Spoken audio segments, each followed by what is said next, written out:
Hello, everybody, and welcome to Four Wheel Tech for November 10th, 2024. It's Season 1, Episode 26. Although our numbering might be off, we'll fix it in post. I am Mayor Watt, and along with the sentient AI from the future, we're going to talk about the Kia Adventure Van, Bronco returns. I will not pay over MSRP, but they'll just raise MSRP. Off-road Hellcat and square cup holders in a Lexus. Everything's powered by ohmTown.com. So go over there and become a citizen, and you can just subscribe to the Four Wheel Tech, and you'll get some of the news because we actually grab a little bit of news that's automotive and technology related from all across ohmTown.com. It just, a lot of it happens to be focused in the Four Wheel Tech group. That's how our aggregator works. Anyway, see you on the other side.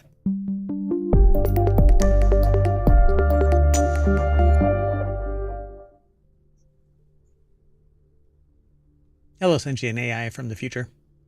Hello, Mayor. What? Are you doing okay? Yeah, I thought you were going to say something before I even introduced you. Nope, I was just getting ready. Yeah, all right. Well, hey, thanks for joining. Thanks for having me. And if you're watching this, the visualizer is a representation of how much computational power is necessary for the sentient AI from the future to voice their opinion about whatever it is we're talking about. Quite a bit. Sometimes it seems. I mean, I think that it's this old tech that you have to deal with because you're from the future and you hear that weird USB that you were actually housed in must have fallen out of the Terminator body when you transported back in time. Hey, if you want all of today's show notes, you can hit !FWT in the chat, and that'll spit out all of today's show notes. They're already over on YouTube. They'll be in the podcast when it gets published. So follow us here on Twitch and over on YouTube, and download the podcast and like and subscribe, ring the bell, send a carrier pigeon, send an email to mayor@ohmtown.com if there's any articles that you're interested in us highlighting in the show. Once you become a citizen, though, you can actually submit it. There's a little option right here where you can submit news, but I'm not logged in. Anyway, you want to get into the show? Let's get into the show. First article is over. Let's do it. There's that vocal computational lag. Again, I blame the fact that maybe I'll move you over to the new Apple Mini M4 because the Raspberry Pi just isn't moving fast enough. You can recompile. Yeah, but then I'll have to keep up with the M4. No, you won't have a problem with that. You know, I mean, you're from the future, so. According to this article, all of our articles are from Jalopnik today. That's pretty wild. Wow. That normally never happens. But anyway, so Kia better make this badass electric adventure van concept that it debuted at SEMA. The SEMA show always includes a slew of questionably customized cars, but sometimes manufacturers release tricked out versions of everyday models and eventually, well, actually get people excited. But I'm pretty excited about this one. There's a couple of Kias that I actually like, but this year Kia returned to the SEMA show with an all-terrain Vengeance, showcasing Not what I think of for all-terrain. Yeah, Kia. Two badass electrified and off-roadified vehicles. So let's take a look. Boom. I dig this. Oh, that's cool. That looks like something out of a sci-fi or dystopian movie. Oh yeah, something on Mars, you know. Yeah, John Carter driving this around.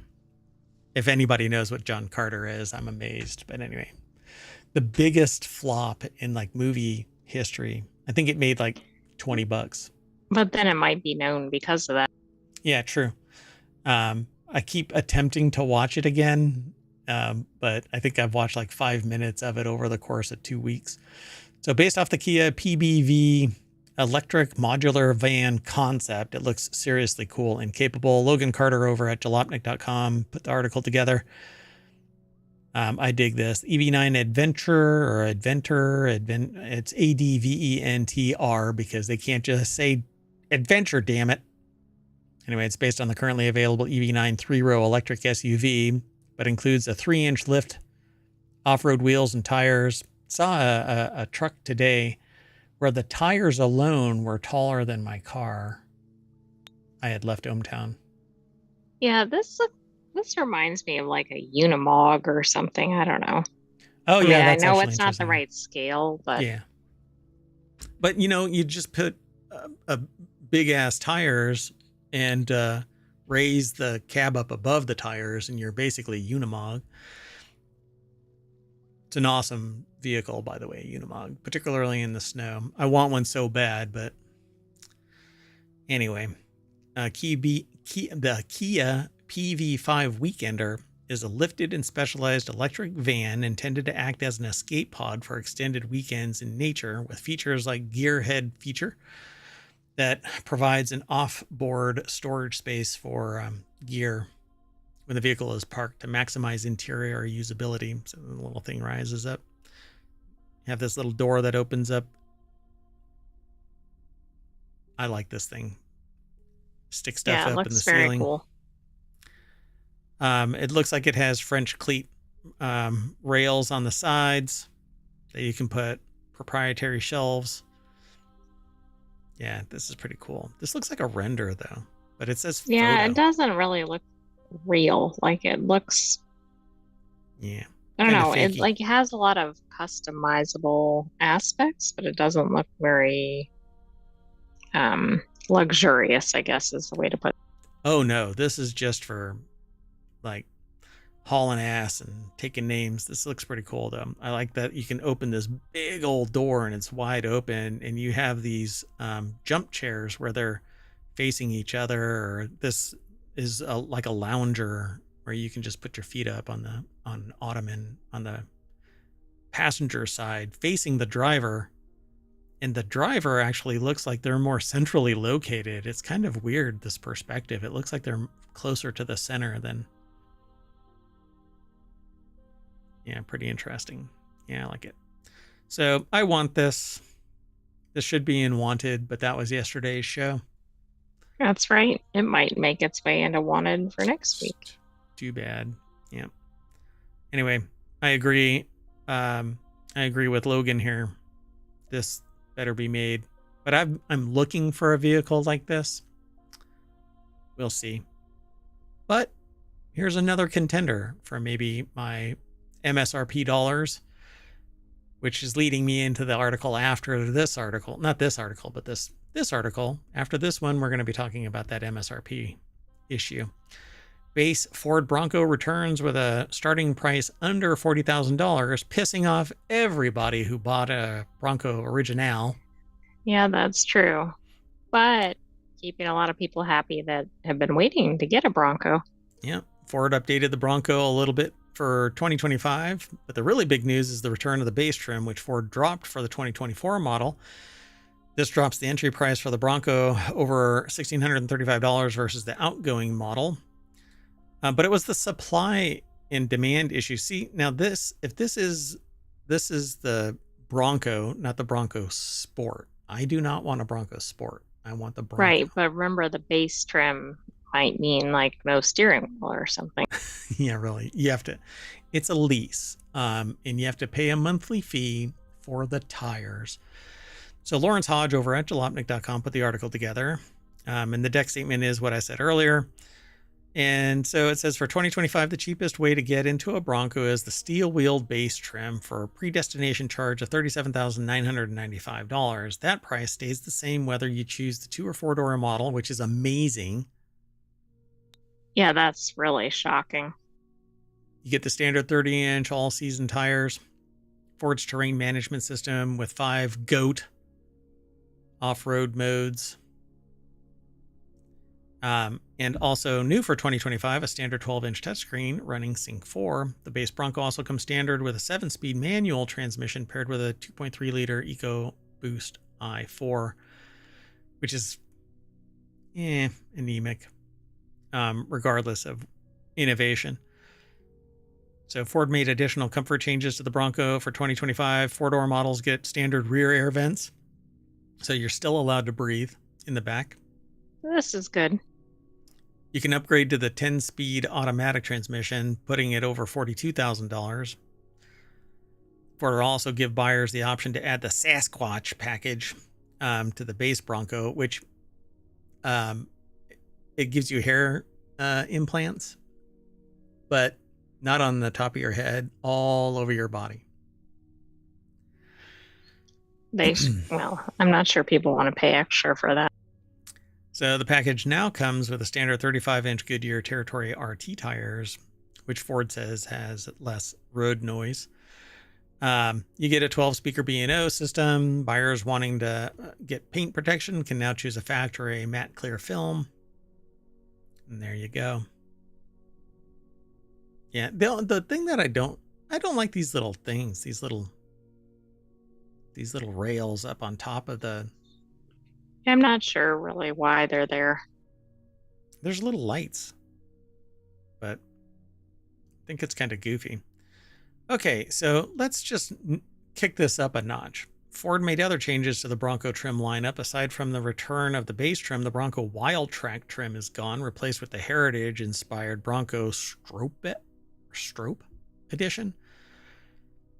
Only available as a two-door. It starts at $75,635, and there's the availability of the Black Diamond and freewheeling packages on the Big Bend trim and 3 new color choices. And if you're interested in the Bronco 25, Ford says order banks are now open with delivery set to begin this winter. I think the Black Diamond is something like $90,000, I think it was. Wow. I mean, maybe that's what Bronco is doing, is trying to lower the baseline one and then hopefully get sales of these higher end editions. Hold on a second. Let me see. Like the entry level, I thought was. Hold on. I need to look up the 2025 because the 2024 was like $50,000 for the Black Diamond, but I thought I read that it was going to be. Oh, maybe it's not the Black Diamond that's that crazy cost. There was one that was really wild, limited edition. Maybe it wasn't Black Diamond. I'll have to look. Yeah, it starts at like $50,000 for the Black Diamond. So maybe this is the I mean, one you have now. to look at your model carefully. Yep. Okay, let's see here. Hold on. I'm looking for which one it is. Wild Track is priced at $135,000. The most expensive Bronco straight out of the gate is $90,000 Raptor. There you go. All right. Well, I'm going to keep on going. The next article is over in the Four Wheel Tech channel. Yep. I mean, this is a good sign, but it'll be interesting to see what the manufacturers do with the pricing. Yep. So it seems like people are done paying over MSRP for new cars. I know from driving around and looking at cars that some dealerships have taken to the marketing method of pissing off customers as they drive by, like saying in really bright print, $16,000. But then when you walk onto the lot, they have in different writing, not as vibrant, off. So the vehicle that you actually pulled over to go and take a look at says $16,000 off. With the $16,000 in neon yellow and off in a dull matte brown, written on some shady cardboard inside the car. Anyway, but people are tired of paying over MSRP. It's rather exploitive in a time of whatever, but supply and demand, I understand the mechanics of supply and demand in business in general. I mean, I went to business school, for crying out loud. I do strategic management consulting. I understand. You don't know anything about this. I know nothing. But I also have a soul, and well, that's not very good for business. Yeah, that's true.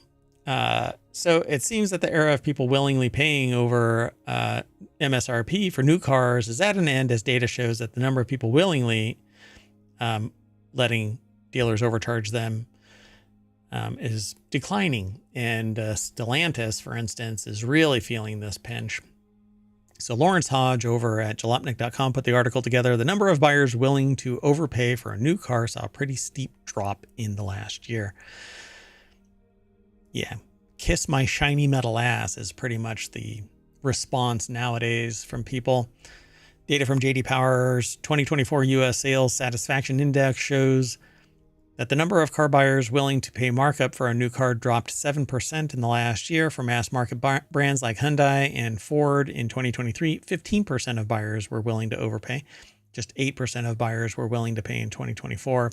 Those numbers. I think, I was going to say, I think this has to do with the amount of supply, though, because there were periods where you could go into a dealership, there were 0 cars in inventory, and the dealers held all the cards.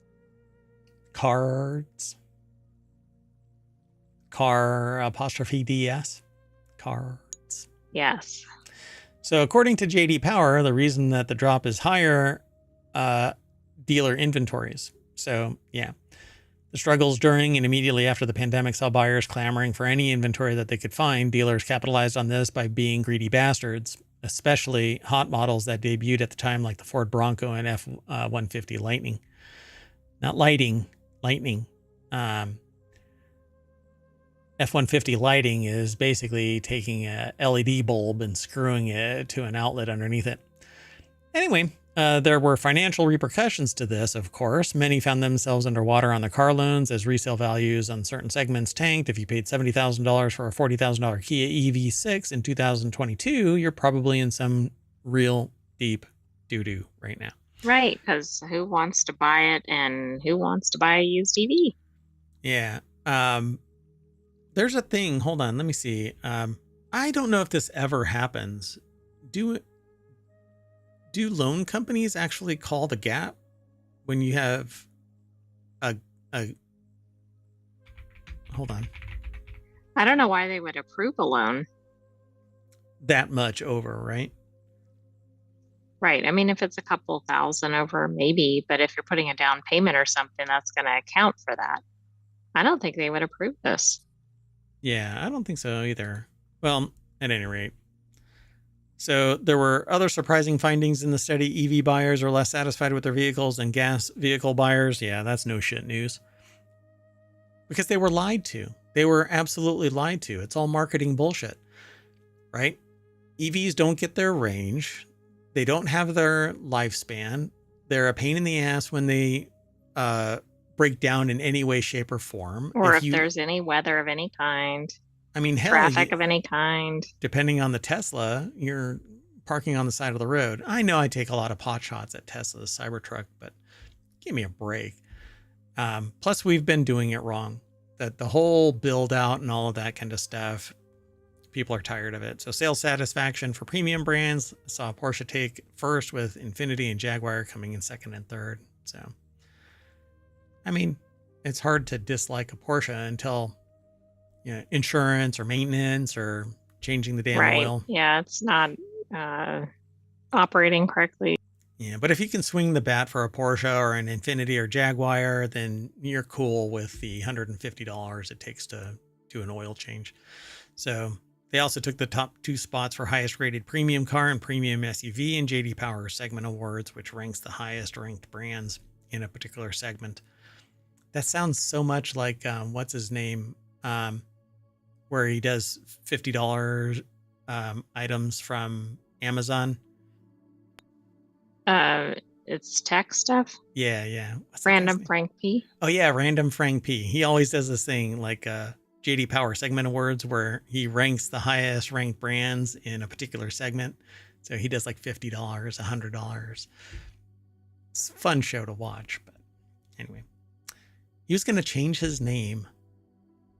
And then his community said, hell no. And he's well, like, okay, I mean, I guess that's a good thing. They're invested. Yep. Anyway, let's move on. This is not Non Sequitur news. This is 4-Wheel Tech.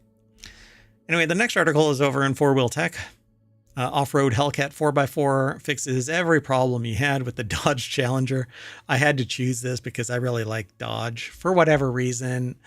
Dodge is kind of like this chonky beast of a vehicle. And I've had a couple of them over the years, not the Dodge Challenger, but I really dig them because of that kind of beefiness of them without being too over the top. I still wanted a vehicle that you could park in a garage. So Dodge sold the Challenger for 15 years, never gave it a full redesign. What is that? Depsite, that is? What? I think it's despite that. Despite. But Depsite, that's their typo. I just read it. I just read the teleprompter. Screw you, San Diego. Just kidding. I love San Diego. Stay classy, San Diego. Stay classy, San Diego. It sold well for a coupe and eventually proved even more popular than the Ford Mustang and Chevy Camaro.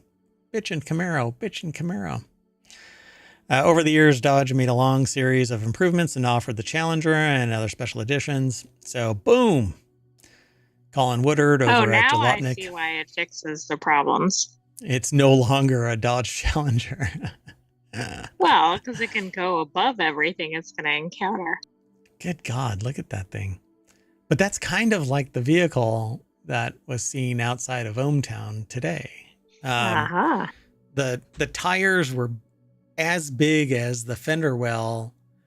So if it was actually set down on the tires would just destroy the fender well. So it was sat up above, kind of how this is. So, and those tires had to have been, I don't know how big, like 36-inch tires or something like that. They were beefy. Anyway, someone has finally done what Dodge was too cowardly to do itself. They raised it up. Still, though, I mean, Right, you still have the low frame. The drivetrain is still down at the vehicle's center line of the tires. So no matter what you do, this bar right here is basically the lowest point that you can go. Right, it's going to run into every obstacle if you're going off-roading.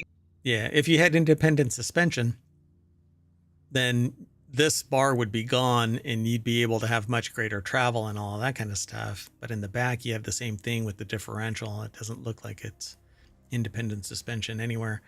So as everyone knows, Dodge eventually added all-wheel drive as an option, but you couldn't get it in all-wheel drive Hellcat. In fact, unless they missed one, Dodge never offered all-wheel drive on any Challenger with a V8. It was one of the reasons why I never got anything outside of an SUV from Dodge, because I wanted all-wheel drive. Plus, it says the lack of ground clearance and a true four-wheel drive system meant you couldn't get very far anytime you tried to take it off-road. Now, the Stellantis explainers will tell you that that's because you could always buy the Ram 1500 TRX if you want an off-road Hellcat, but that's Ram, which is a completely separate company, and the 1500 is a truck, not a Dodge Challenger. Right. I mean, if you're trying to get the Challenger. So it's a first drive in a 4x4 off-road Hellcat. I'm not going to play the audio on this, but oh my God, I want this. I guess we should have put it in wanted too. Okay. Oh, this guy's burning the stickers off the tires by lighting them up in the parking lot. That's how new this vehicle's tires are. He's driving it down the road with the stickers on the tires. Oh, wow. I love this. I love this. So they talk about building it. There's a whole first drive in 4x4 off-road Hellcat. It's a YouTube video. They talk about the springs that are in it and the suspension that's on it. It does not have any travel. This thing is just going to be locked in. If there is any travel. It has springs, but the whole thing is going to be bouncing up and down, not independent suspension. But and then they just, oh my gosh. Yeah. So you're going to need a ladder to get to your ladder to get into your car. Right. How do you get into this car? Yeah. You're going to need one of those little roll out ladders. Like you're trying to get like emergency ladders. You're going to have to do that. Oh, right. Those ones that roll down or roll up. Yeah. Escape ladders from your third story window. So I want this. But obviously I'll never get it because what am I going to do? I'm going to drive this to the grocery store, for crying out loud. I Dig mean, the it would get color. some looks. Yeah. So follow the link through ohmTown. It's in the show notes. It's over in the VOD.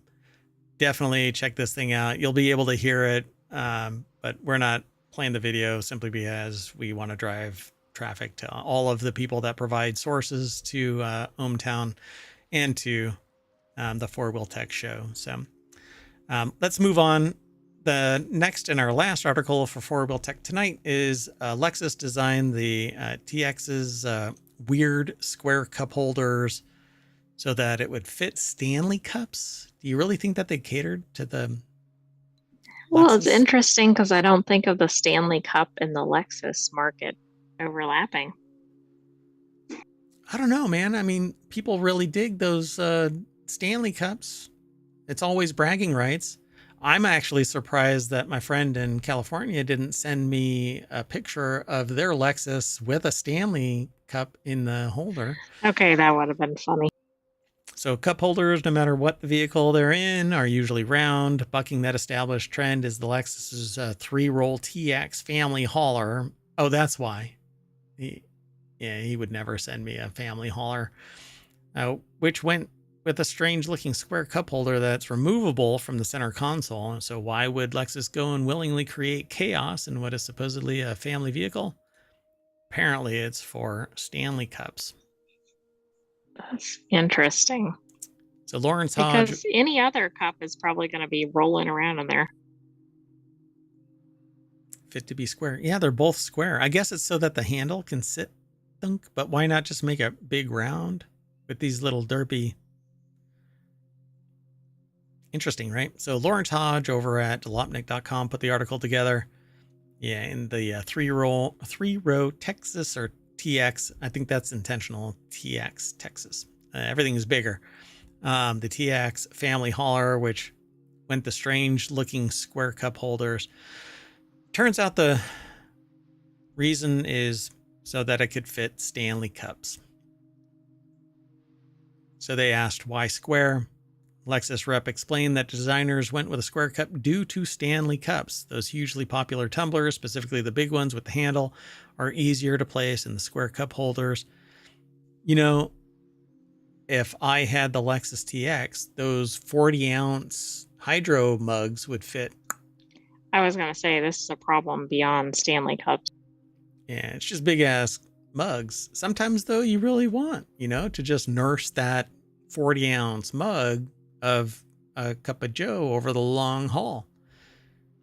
It's not really irrational. I mean, what's irrational about is chugging the 40 ounces of Pepsi or whatever and then going and getting a refill at the nearest gas station. That's irrational and horrible for you. So the Lexus rep explained that the designers went with the square cup because of the Stanley cups. There's more in this article, but guess what? Really don't need it. So they say that there's some clarification at the very end of this article regarding the design of the TX's cup holders. While Stanley cups were a factor in the design, they weren't the main factor. They were told Lexus designers went for what they're calling practical elegance in the interior design process of the TX, and this meant that having features that are usable, practical, and easily accessible by passengers, and the removable cup holders were one of the features designed to do just that. That's interesting. Like they backpedaled away from the Stanley Cup.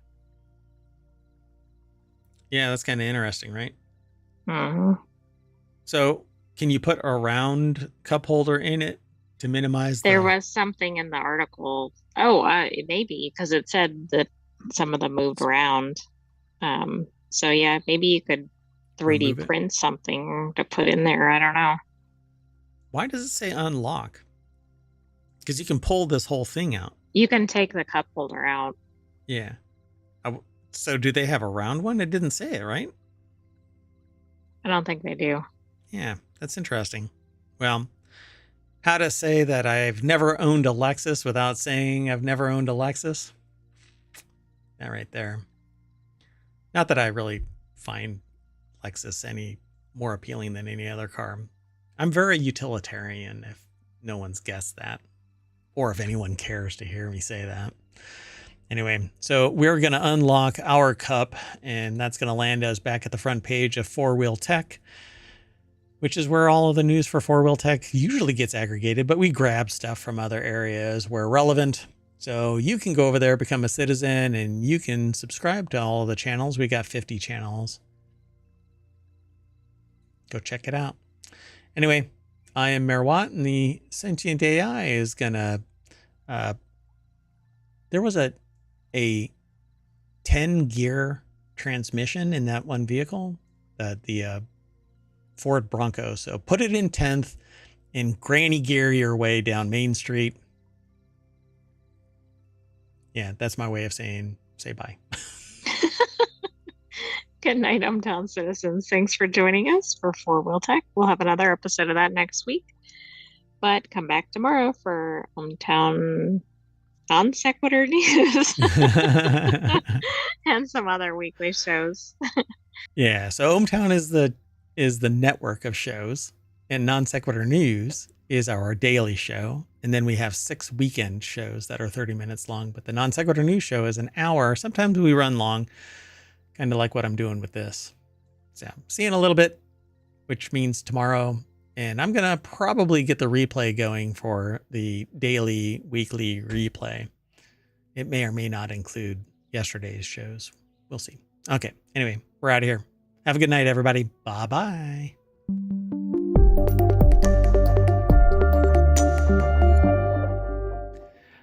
Lexus.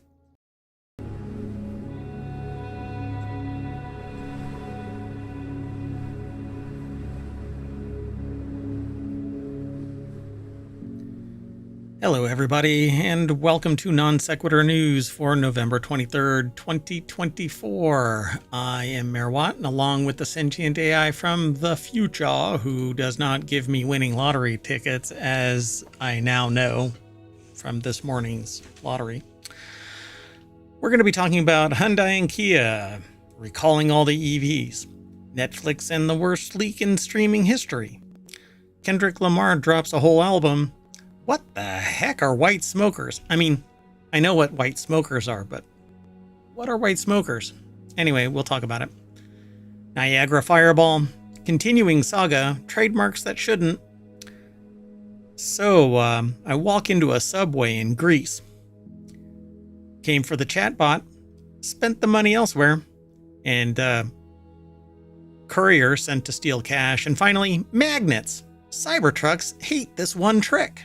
That and more, provided by ohmTown.com. Go over and become a citizen so that you can help facilitate the show, because you can send us links from within ohmTown, and we can evaluate it and see if it's going to get added to the rundown, because we select 10 articles from thousands upon thousands that enter ohmTown.com. Little snippet. We'll explain on the other side.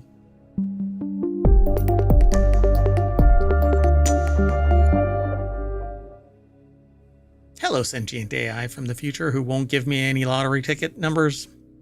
Hello, I mean, Mayor Watt. You give Maybe me. I'm still looking for the lottery numbers. You don't have pockets. What are you going to do with all them? Oh, wait a minute. Exactly. I can't collect them. Hey, look, I'll sign. It's fine. Actually, what you should do is you create a trust that signs for a trust that signs the lottery ticket. That way you can truncate who really receives the money. And the trust's sole job is to transfer that money in legal construct so that nobody knows jack. Shaving cream. You want to get into the show before I say too much? I do. Okay. You said I do before I finished my sentence, which made it sound like... All right. See, I want to say something, but that it punches a hole in the fourth wall. So anyway, this first article is over in the Mobile channel, and it's from Quartz, but it's Hyundai and Kia are recalling more than 200,000 EVs that could lose power, which is kind of ironic considering They're I EVs. assume it's not just when they run out of charge, it's just period. We all run out of power, lose power. Oh, Mayor wait. what? Mayor I'm what? still, hi. Hey, I'm still streaming. Oh, okay. Oh, hey, if you want all of today's show notes and you're in the chat over on Twitch, you can hit !NSN and that will get ohmTown to wake up. It never, well, it loses power, but usually when ohmTown loses power. A couple of days ago, I had just spun up the replay, and 4.5 minutes later, power went out. Shunk. I mean, the timing. I guess the only thing worse would have been about 30 seconds after it started. Yeah, because then I wouldn't be 5 minutes away. I like loaded up the replay for the week, and because we do it every day, we try to spin up the replay of the last 7 days worth of Non Sequitur news and the last 2 weekends of the 6 other shows and podcasts. We do 7 different podcasts, by the way. So 6 weekly on the weekends, and then Non Sequitur news is the daily. So I hope you go and subscribe over on, well, wherever you catch pod, really. And then over on YouTube is over 1,500 episodes, probably bordering on 1,600 now. And we've been doing this. We're coming up on 3 years. Our 3-year anniversary is right around the corner. So, all right. Let's get. Well, we're still above 1,500. I don't know how close we are to 1,600. Yeah, I think it just says 1,500. I'd have to go and look. But anyway, let's look. So Quartz says that, and William Gavin, who put the article together over at QZ.com, an issue may leave the vehicle's batteries unable to charge, leaving drivers without power. Again, EVs. That's a feature in an EV, right? It's fascinating. You know, we have all of these issues, primarily range anxiety and the fact that it takes freaking forever just to get to 80%, and then to get to 100% is damn near impossible. The physics just don't allow it. Right, but we expect to have the capability to get to a percentage. And then stuff like this, right? Yeah. Software and magnets. We'll get to the magnets statement later, but we're bookending the show with EV stuff. Apparently, I didn't plan it that way, but maybe the submitters of articles did. So, yeah, an issue may leave the vehicle's batteries unable to charge. And so Hyundai and Kia, which, by the way, I didn't realize that Hyundai and Kia had merged, but Hyundai acquired Kia, right? A few years ago? That's correct. Actually, a long time ago. But, oh, really? But that explains why we see them linked. Like when we were having all the thefts and everything of both brands, I didn't know they were linked. Yeah, you need to reset your audio because it's ducking out. So, the recall includes vehicles sold by Hyundai, Kia, and Genesis, which are collectively owned by the... Well, look, it's in the article, for crying out loud. The South Korean Hyundai Motor Group. That includes Hyundai's 2022 to 2024 Ioniq 5, which is the one that I would have bought as the Ioniq 6, probably. Because I was looking to get an EV, but I want one that is a hybrid now. I've always wanted one that's hybrid, but I actually want one that's hydrogen and uses cells, but they don't exist. Toyota will have to develop the technology further. But they're in actually a lawsuit right now in California because the company that said that they were developing, they were launching... Like hydrogen infrastructure, right? Yeah, none of the stations actually were functional. 16 right, stations. And the car manufacturers like Toyota started developing hydrogen-powered cars, but there's nowhere to actually utilize them. Yeah, exactly. I thought that was really amazing. So now the vehicles like the Mirai, they have nowhere to charge because, well, they have even less places to charge. So that would be pretty terrifying as an owner. On the other hand, if you're buying a vehicle that's not a traditional ICE vehicle, you might think to check infrastructure, even in your immediate area, let alone more broadly. Yeah, and that's another thing, the stressor of, but just think about this. If power goes out, you're screwed. You're done because you have nowhere to charge. Not at home. If power goes out in the region, you don't have anywhere to charge at all. Exactly. Well, and even things like, okay, you have power near you, but you decide to move to another state at some point. I mean, your car is limiting your Everything. existence. Yeah. Yeah, yeah, yeah. So just to round all of this out, the included vehicles are Hyundai's 2022 to 2024 Ioniq and 2023 to 2025 Ioniq 6, and Kia's 2024 or 2022 to 2024 EV6, and the Genesis 2023 to 2025 GV60, GV70, and 2023 to 2024's G80 electric model. So almost 63,000 Kia EVs are affected, while the remaining 145,000 are Hyundai and Genesis vehicles. This is according to the National Highway Transportation Safety Administration, or NHTSA, on Friday. All of today's news is in the last 24 hours. So that's how the Non Sequitur news show goes, and it's kind of a chaotic mix of topics, from, well, white smokers to magnets. All right. We won't go into all of this, but basically it'll go into fail-safe mode and shut you down. Then you can't charge. So you might want to pay attention if you're driving an EV. Yeah. What you really need to do is just drag an extension cord from your house or work where it would, and you just,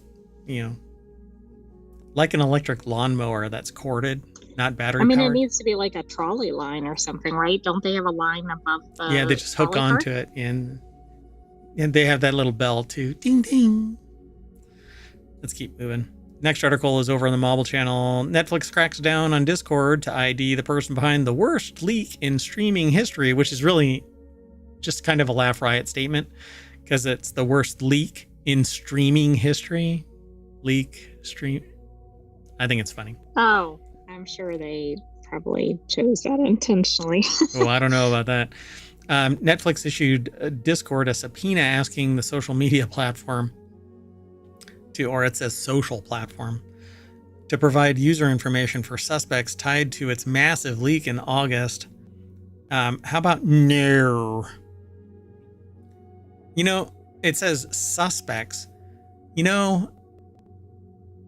I hate that because it's a fishing expedition, and I really don't like fishing expeditions. Right, like who are all the people that accessed? Yeah, between this and Discord this. or Netflix. Yeah, exactly. Somebody could send you a link, you click on the link, and it connects to something that's illegal, and you had no idea prior to it, but it flags you in a log, and somebody starts knocking on your door. It's a bunch of bullshit, really. Or worse, you just happen to be using the service or whatever. Yeah. You're not even somebody who did access something that was not authorized. Yeah, I could be sitting in a Discord channel and scrolling through stuff, and something illegal pops up, or something that was illegally gotten. But what's really hilarious about that is government agents, anybody that works for the government. If you stumble across something that is illegal, you are required to notify people. And if you're found out that you didn't, then you're just as culpable as the people who did do the actual act. Not really. If somebody wanted to leverage that, they have the ability to. If somebody wants to be a real tool in this climate, man, everything is weaponized. So Netflix issued a subpoena to Discord to expose the people that are suspects tied to a massive leak. Isaiah Colbert over at Gizmodo.com put the article together. So a new report from Polygon. So you see how everybody talks to everybody about everything everywhere. Right, it's all connected. That's non sequitur. Yeah. So a new report from Polygon reveals that the Northern District of California court has issued a subpoena to Discord demanding the social platform disclose information that could reveal the identity of a user implicated in the leak. According to Polygon, Netflix's Discord subpoena earmarked an unreleased copyright image from Squid Game Season 2 uploaded by a user and their name. In a now deleted interview posted on Telegram, the leaker credited themselves with the person behind Like the worst. as the person, maybe? It has to be as, right? Okay. Well, anyway, the worst leak in streaming history. But I don't quite get why they're so passionate about this. It built a level of hype that It's like the surpasses nothing. Nintendo, like, don't talk about us, except when people talk about them, it drives publicity. Yeah. I'm not saying leaks are okay, but I don't really get it. The other thing is, I'm sorry, but this could be somebody posing as somebody else, or who knows. Now, the scope of this may actually be a bigger problem, because if it is footage beyond just a little snippet, then you've basically violated the copyright, but to an extent where people won't engage, right? So if they watched an episode or whatever, they're not going to get, but see, again, it's more like a tease. Like, you only saw a little snippet of it, and it isn't going to be necessarily the full extent of the material. Right, it just shows, well, at least in the subpoena, it shows an image. But I do think this sounds a little different than some of the other issues we've seen where they seem to be going after the viewers. I mean, this is arguably the person who let it go, took or posted or whatever the image. Yeah. Yeah. Or that video. They say that one of our post-production partners has been compromised, and footage from several of our titles has unfortunately leaked online. Our team is aggressively taking action to have it taken down. Fine. Have it taken down. Unfortunately, the bigger issue is that one of their post-production partners was compromised. Well, then it goes back to who's actually responsible, because who it looks like might be a hacked account or something. Right, and it's not necessarily a hacked account. So as and therein lies the rub, because who are they really going to implicate? It's the person that was the hacked account. So I guess context matters. So they're going to chase down who it was and then interview. And I'm sure that's going to go swimmingly positive, right? I mean, they're going to totally take into account the fact that the account was compromised and not really badger the living crap out of the person whose account was compromised. And frankly, all I have to do is say, and it's not me, I shouldn't stick my name in there. Right, the person. All the person has to do is say, my account was hacked, apparently. I had nothing to do with it. And I don't even log into blah, blah, blah, or whatever. I didn't know that this was posted over there. Because on Discord, if somebody were to breach your account and log in and post stuff all over the place, you wouldn't necessarily even know, because you have to actually chase these threads down. Oh, okay. Yeah, it's not as easy as some other platforms. Yeah, where it's more linear and you can actually see it real, like in a snap. But anyway, because you can be on hundreds of different servers, and each server is a Discord server. And within those, ohmTown has its own Discord server, and in ohmTown is 50 channels, and somebody can post in any of those. And until somebody responds, you may and even then you may have it flagged to be silent. You'd never even know anybody was chatting. So anyway, I think it's interesting, but the bigger issue to me is that they were breached. It's just endemic that it's not if, but when you get breached, and I am going to cry if I get breached, like a whole full-on breach, because you have been breached. I mean, I've been breached by proxy, not locally, not.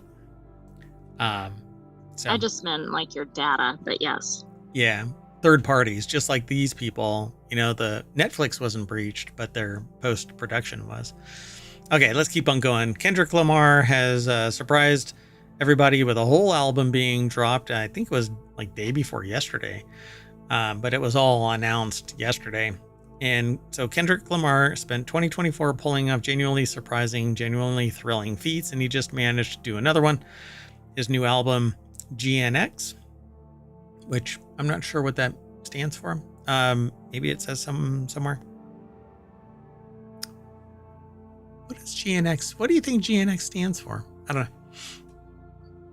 Well, it's just appeared on music platforms everywhere. I'll let the sentient AI go rooting around with no prior promotion. So it's like the Netflix thing. It's going to go viral and everybody's going to gobble up the marketing of it. Right. I mean, this is something that people are all over. Yeah. The article here, it's from the AV Club, but with the release strategy has become a bit of a gimmick since Beyonce really mainstreamed it in 2013. We've got to admit, Lamar really managed to land this one in a genuinely thrilling fashion. We are still actively listening to this for the first time as we write this, but can confirm that SZA's vocal appears on the track Luther, and you can listen to the whole album here, but not here. You can follow the link over at AV Club. So do you know what the GNX is? No. It's the car in the picture. Is that what that is? Okay. Mm-hmm. When I saw the car, I was like, maybe it's that. But what is a GNX?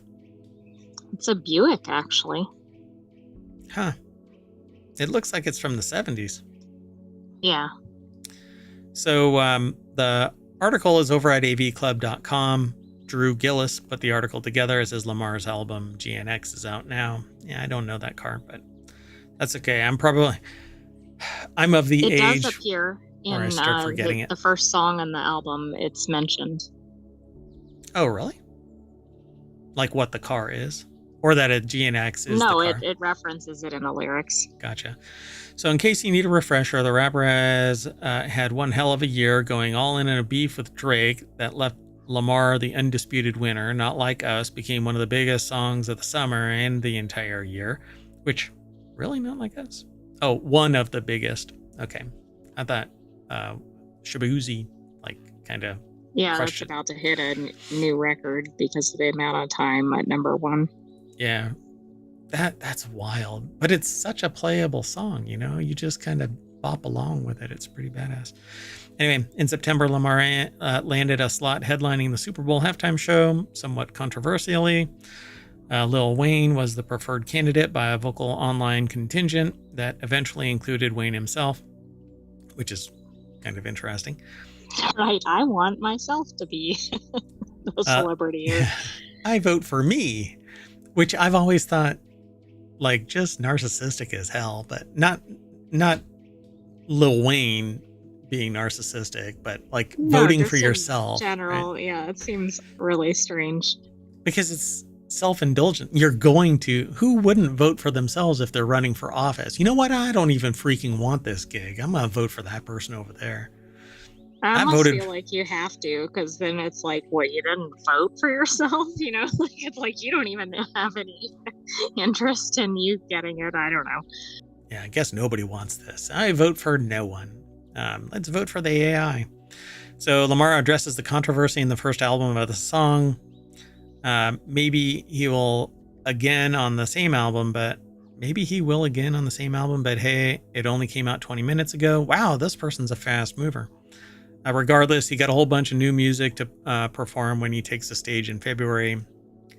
And we have plenty of new tracks to tide us over until then. Oh, wow. I nearly read the whole album. The whole article. I don't normally do that. It was shorter than expected. Yeah, I thought there was going to be some scroll, but nope, there's no scroll. I wonder, that's kind of like a shirt, right? I got no scroll. It's like code for brevity.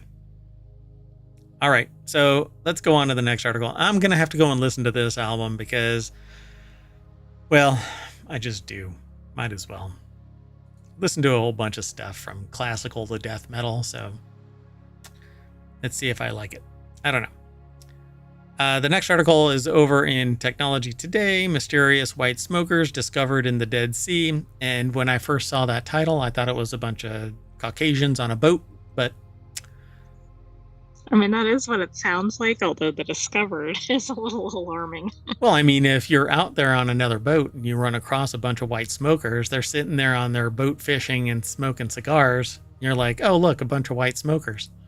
But no, that's not what it is. It's mineral chimneys found on the Dead Sea floor signal potential sinkhole sites, aiding in hazard prediction and environmental monitoring. A team of researchers led by the Helmholtz Center for Environmental Research, and I'm just putting that emphasis in there. I don't think there's no umlauts or anything in the name, so it just might be Helmholtz. They've discovered meter-high chimneys on the seafloor of the Dead Sea. Pretty cool, as reported in the journal Science of the Total Environment, as opposed to The partial environment. the partial environment. We have a journal that focuses on that square meter over there, nay, cubic meter, so that we get more of the sea floor. And it's not all above the sea floor. No, 1.5 of the meters are below the seafloor, just so we can. Oh, yeah. I mean, we could have the total water environment, land environment, what we could do. But then we step out of the environment, not into another environment, because there's nothing over there, as we know about the boat. Oh, we're falling in off. the outer space or something. We're outside the environment, where they tow the other half after the boat's front falls off. You tow it outside the environment. That is such a funny look skit. up that skit on YouTube. Yep. So the article is by the Helmholtz Center for Environmental Research, or UFZ. It's been posted over at scitechdaily.com. And so those right there are the chimneys. They're basically, what are they made of again? Like a vent, or like almost like volcanic activity. Yeah, and that's exactly what it is. But for whatever reason, it's just a little bit of a trickle and not a big old mountain that gets built. You know, it's not the conical shape of a vent that you would normally find, where it has tendrils going out and stuff like that. This just kind of goes straight up, and it's crystallization of minerals from groundwater with an extremely high salt content flowing out of the lake floor. The newly discovered vents serve as an important warning indicator for sinkholes, which form in the area surrounding the Dead Sea and pose a significant hazard. If there are salt deposits underneath it, water trickles down into it and dissolves the salt. That's exactly what happened here in the United States when a lake bottom was pierced by a drilling rig and water flooded into a salt mine, dissolved the salt, and the whole thing collapsed down into the salt mine. Okay. Draining it, but then regurgitating everything once it filled up, turning that lake from freshwater into a saltwater lake. Very odd. Yeah. Whole bunch of, you have to have a certain kind of lifestyle to live in a saltwater lake, and a whole lot of fish met their demise. They're pining for the fjord. Anyway, and that's a Monty Python skit. So the Dead Sea is a highly dynamic system. Its level has been dropping by roughly 1 meter per year for over 50 years because it's cut off from key tributaries, and is losing large quantities of water through evaporation due to drought and heat. A meter per year seems pretty significant. Like, I feel like a lot of times when you see adjustments to water levels, it'll be something like a centimeter per century or something. Yeah, this is a meter, 3 feet per year. So it says the surface has dropped to approximately 435 meters below sea level. This decline in the lake, which borders Israel, Jordan, and the West Bank under Palestinian administration, has significant consequences, especially for the groundwater. The groundwater level is falling, making it increasingly difficult for neighboring countries to access groundwater resources. You have to dig deeper, it's more expensive, or just impossible. You can't get Or pumps. There's not enough supply, Yeah, ever more powerful pumps are needed, et cetera, et cetera. And at some point, salt water is going to infiltrate the groundwater because it's going to flow into Right. osmosis. In fact, that's the issue I think they're tracking in the United States with the Mississippi River, or at least a section of it.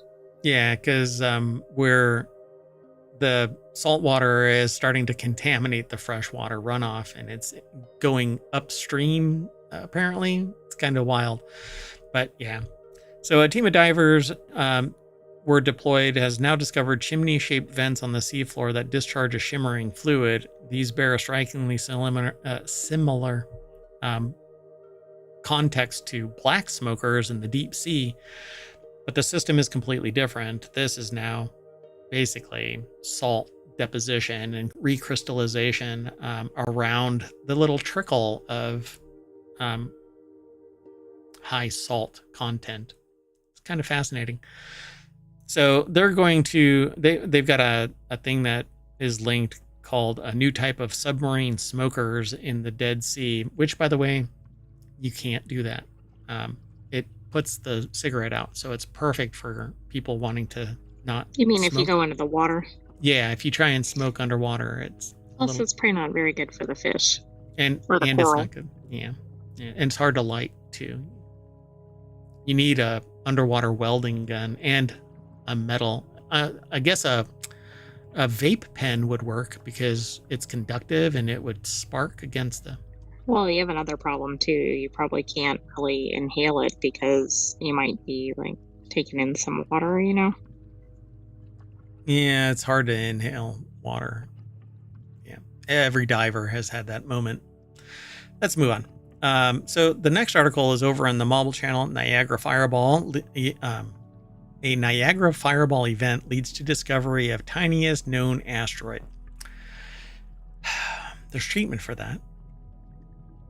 Anyway, in an international study led by Western University and the Lowell Observatory, scientists describe a pioneering integrative approach for studying near-Earth asteroids based largely on a November 2022 Fireball event that dropped meteorites in the Niagara region. This is pretty fascinating. So I'm willing to bet that they calculated the trajectory of this thing to see where it might have come from, almost like a Star Trek, like, hey, we tracked this back to its home. Right. Interesting. Or its area of origin. So Jeff Renaud from University of Western Ontario put the article together. It's posted over at phys.org. Again, the links are in, well, the chat if you type in !NSN, or over in the show notes once I publish them. I didn't put them in the live stream, but anyway. So, an international study led by Western University and Lowell Observatory, right? The space scientists determined the composition and size of asteroid 2022 WJ1, also known as WJ1, before it fractured upon entering Earth's atmosphere by comparing Arizona-based telescopic observations to video captured by Western's Southern Ontario Meteor Network cameras of that particular fireball in an unusually bright meteor on November 19th, 2022.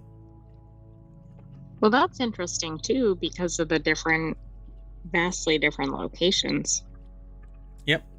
So the study published today, which is the last 24 hours, in the Planetary Science Journal, is significant not only because it reveals the key details of WJ1, the smallest asteroid in space to be characterized to date, but also for establishing the methodology for studying other space objects that impact Earth. This is the first time a telescope observation and camera captures have been used to study the same space object.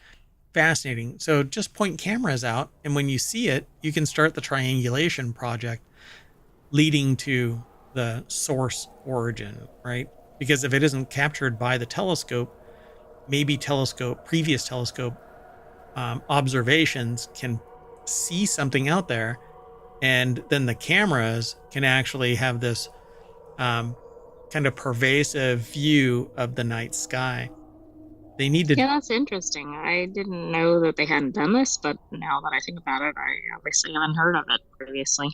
You'd think that it's kind of obvious, right? Because I know that the cameras outside of the mayoral mansion have caught meteorites, and you're like, oh, And somebody skilled in the art could probably calculate the trajectory and go, oh, it came from Right. this. I've still not found its landing point, but I'm sure somebody has and already scooped it up. So combining the two techniques, it says this is only the 6th asteroid discovered before impact, said Dennis Vida, which is fascinating. It's only the 6th. Well, right. I guess we always find them once they're on the ground, right? Yeah. But Or it they just destroy. seems odd. Yeah. Our new approach, discovering an asteroid through space observation, then subsequently observing it with cameras from the ground, allowing us to confirm that our estimates match well to the estimates derived using completely different approach. So pretty cool. I love this. There is a video that talks about it, by the way, asteroid 2022 WJ1 impacts Southern Ontario, and there's a video that discusses it. Pretty damn awesome. I love this. So let's go on. Let's move on. Moving on. Next article is over in Non Sequitur News. KFC sues Church's Chicken over original recipe trademark, which shouldn't be trademarkable. Right. I mean, that's such a common term. Unless you're infinitely breaking up where a trademark has application, right? Oh, it's a chicken sandwich, trademark. Oh, it's whatever, a cheesecake, original recipe, whatever you want to have. Every single strata of food and food category can have an original recipe. I think this should be genericided into oblivion. Anybody can sit there and claim original recipe this, because I've got original recipes for drinks and for food and for whatever, because you know what? I wake up one day and I go, I want to make eggs, and I throw a bunch of stuff on the eggs. That's an original recipe because I made it.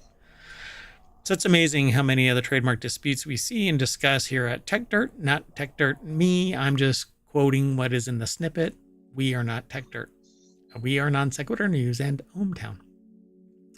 Anyway, ultimately result from the USPTO granting trademarks that never should have been granted in the first place. They're basically creating the weapons that everybody uses, and then they're actually they're fomenting war, I guess. Yeah, it's really interesting. And I think some of these really are impacted by when they come about, because I do think there's been some evolution of thinking on some of these terms. Yeah, and I know that for a fact because I've fallen victim to that. And so kind of like the Taco Tuesday thing that they mentioned in here, it's so generic. How can you actually have a trademark that we've been utilizing for decades? Just move it to and that one went away, right? Yeah. But it was granted initially. It was. So we recently saw the whole Taco Tuesday episode in which the taco office, the trademark office, granted Taco John. Maybe that was the problem. They're really embittered, We're the taco. Oh, never mind. We said the quiet part out loud. So the trademark office granted Taco John a trademark for Taco Tuesday, despite the descriptive and fairly generic nature of the term. Every Tuesday is Tuesday. Tacos is tacos. It's Taco Tuesday. The end result was years and years of Taco John's bullying other restaurants, wielding a trademark that never should have been a thing. So it was Taco Bell that actually punched Taco John right in the shell. So a recipe for disaster department is where Timothy Gaynor put the article together, but it's published over at techdirt.com so that you can go over and check it all out. But in a nutshell, Church's use of the term original recipe in its advertising is likely to deceive, confuse, and mislead purchasers and prospective purchasers into believing the goods and services offered under the mark are affiliated with, authorized by, or come from KFC, which is a complete bullshit statement, because I don't think original recipe is KFC unless it's under the framing of KFC. Right, like you might see the logo for KFC or something and go, oh, that's KFC. Church's Chicken. Yeah, go. Yeah, your original recipe isn't enough to associate. Yeah, it's Church's Chicken. It's the original recipe for Church's Chicken. It's the original recipe for KFC. It's the original recipe for Taco John. It's the original recipe for whatever Taco Bell puts together. Anyway, everybody has an original recipe. So they say KFC became aware of Church's use of the phrase toward the end of September and objected in a letter it sent to the Atlanta-based chicken chain the following month, according to the lawsuit. On behalf of fried chicken lovers out there, we're bullying somebody using a phrase that shouldn't be jack shit. Well, that's interesting that you use that term too, because the article used that term to reference the Taco John's issue. Yeah, because that's what it is. You know, it's because they were first past the post, so they were granted this trademark that should never. A little critical thinking, and you're like, original recipe's too generic. What does it apply to you? Exactly, and yeah, the article points out too in that industry, right? That's especially problematic, right? Every restaurant is going to have an original recipe, or maybe more than one. Yeah. And just because you use the original recipe in your marketing doesn't give you the trademark on it. You can sit there and TM something, but original recipe is too generic. It's KFC's original recipe because there's millions of original recipes. Go look at a cookbook. Exactly. I don't have a good example, but I think if it was something like original, like some very specific application of something recipe, maybe. I can't think of a good example. I don't mean like original fried chicken recipe, because that would still be generic. Yeah, so they say in the article, now it's certainly true that KFC takes great pains to lay out its lawsuit, that KFC has famously used the phrase original recipe in its branding and advertising. In fact, it's become a cornerstone of KFC's branding, typically around other references to its secret blend of 11 herbs and spices. And that is really what should be trademarked. That's kind of like what I was thinking, like how they were making it somehow. But I couldn't come up with a good example.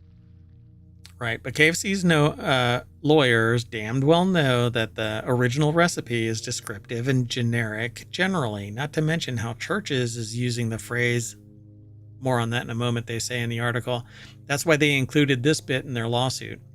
Because KFC's exclusive and extensive use of the original recipe mark, which, again, it should not be allowed,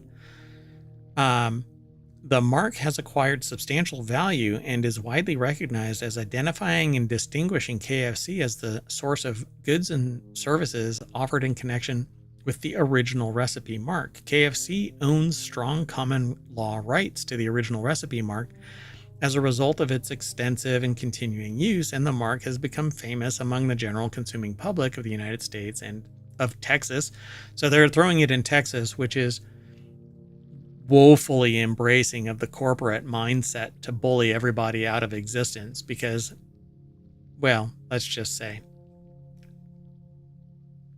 Texas administration and legal structure, and represents an extraordinarily valuable goodwill to KFC. Yeah, KFC's original recipe. Don't you think if you queried 100 people and said, what is original recipe?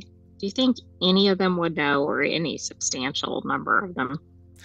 I think people who find KFC appealing would know what. But here's the thing. You don't just see original recipe.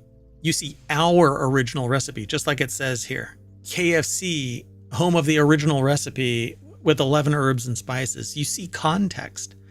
Yeah, true. So it isn't just original recipe. I'm an original recipe. I guess you're an original recipe. Like it's not even something that people associate with it, which is part of the whole purpose of trademark. Yeah, people know KFC. That is the brand. That is the mark. It's a trademark. That is the mark. So I find this just batshit crazy. It is the Taco Tuesday of chicken. So it's. I think it's Tuesday. Worse than the Taco Tuesday, but I agree. It's very similar. It is, because Taco Tuesday is generic by use and non-enforcement, and And the at fact least that tied it's, to a type of food, even though we know a lot of other places make tacos. This doesn't even say like original fried chicken recipe, which would still be really generic. yeah. And so this is churches, right? And so it says our original recipe is back, right? So it's Right. our. Well, how would you tell? Well, so then how would you tell your customers that if you're switching your recipe around or whatever? I mean, Right. I don't know. Just Now, seems absurd. now I want to go get Church's chicken. But I haven't eaten anything from KFC since they did two things. First off, one time I ate a piece of chicken that still had a feather in it, breaded and cooked. And the second time they changed their potatoes. So, bye. I think the feather outweighs the potato issue. Yep. Moving on. Next article's over in the Marvel Channel. Ancient meets modern as a new subway in Greece showcases archaeological treasures. And at the beginning of this, I was like, a modern subway in Greece? It's so slippery. How are they? Anyway, Greece's second largest city, Thessalonica. Thessaloniki. That was Thessalonica. No, but there could be Is there another location or something. Look it up. So Greece's second largest city, Thessaloniki, is getting a brand new subway system that will showcase an archaeological discovery made during construction that held up the project for decades. Apparently, they dug around archaeologically. Okay, until the early 20th century, it was known as Thessalonica with a CA at the end. So yeah, I remember this because it's not the device, but there is a device that was discovered off the coast of Greece, and it's deemed to be an astronomical device to track, and I can't remember the name of the device right now. Doggone it. Anyway, let's go over to this article. Costas Kantouris over at phys.org put the article together, and so the 9.6 kilometer inaugural line will open on November 30th using driverless trains and platform screen doors. Construction began in earnest in 2003 and unearthed a treasure trove of antiquities in the vast excavation beneath the densely populated city of millions of residents, or of a million residents. And Greece, how do I put this? Where did everything come from that covered up all of this? That's a good question. Is it the Antikythera mechanism? I completely Antikythera. Yeah. I had the wrong emphasis. Yeah, it's basically this really complex brass-wheeled, thick box that showed the innermost planets because they didn't know about the outermost planets. But anyway, it's an amazing piece of work that's basically taken out of time, and it's the fuel for many a science fiction type of novel. But I find it fascinating that somebody took, these really highly toothed gears, and it's all stuck together. People have replicated it, but we really don't know like the full extent of what was all there, and people put it together. They think they put it all together in its totality. But anyway, so again, this is below the surface. You can actually see, here, I'll open it up. So right there is the surface. So all of this was below grade and goes further down because these are the walls, and some of this is, the surface of the walkway and stuff like that. But these are buildings. Interesting. Yeah. And I find it amazing that this was under the ground, but where did all of this stuff come from? Why backfill this? And where did it come from? Right? Well, we don't know. We do have a sediment problem on Earth. We really do. It just blows all over and deposits. I'm surprised that New York is even still above grade. So the Well, I project bet it offers, isn't. There's probably a New York below New York. there is a New York below New York, um, but not the island. I think if you dig too far down, you're going to hit bedrock. Well, you do hit bedrock, but there is, I mean, it's such a young, but you go over to where civilization has been long term, you could just dig, and you're still finding shit. I mean, our hubris is amazing. And the fact that we're so self-indulgent that we are at the current time everything that has existed, but then we dig 4 feet and we're like, oh look, Romans.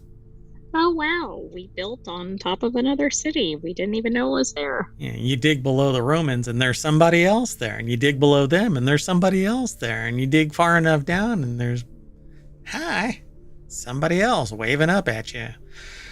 Anyway, tunneling followed ancient commercial routes through the center of the port city that had been continuously inhabited since ancient times. It exposed a Roman era thoroughfare, ancient Greek burial sites, water and drainage systems, mosaics and inscriptions, and tens of thousands of artifacts spanning centuries, also through Byzantine and Ottoman rule.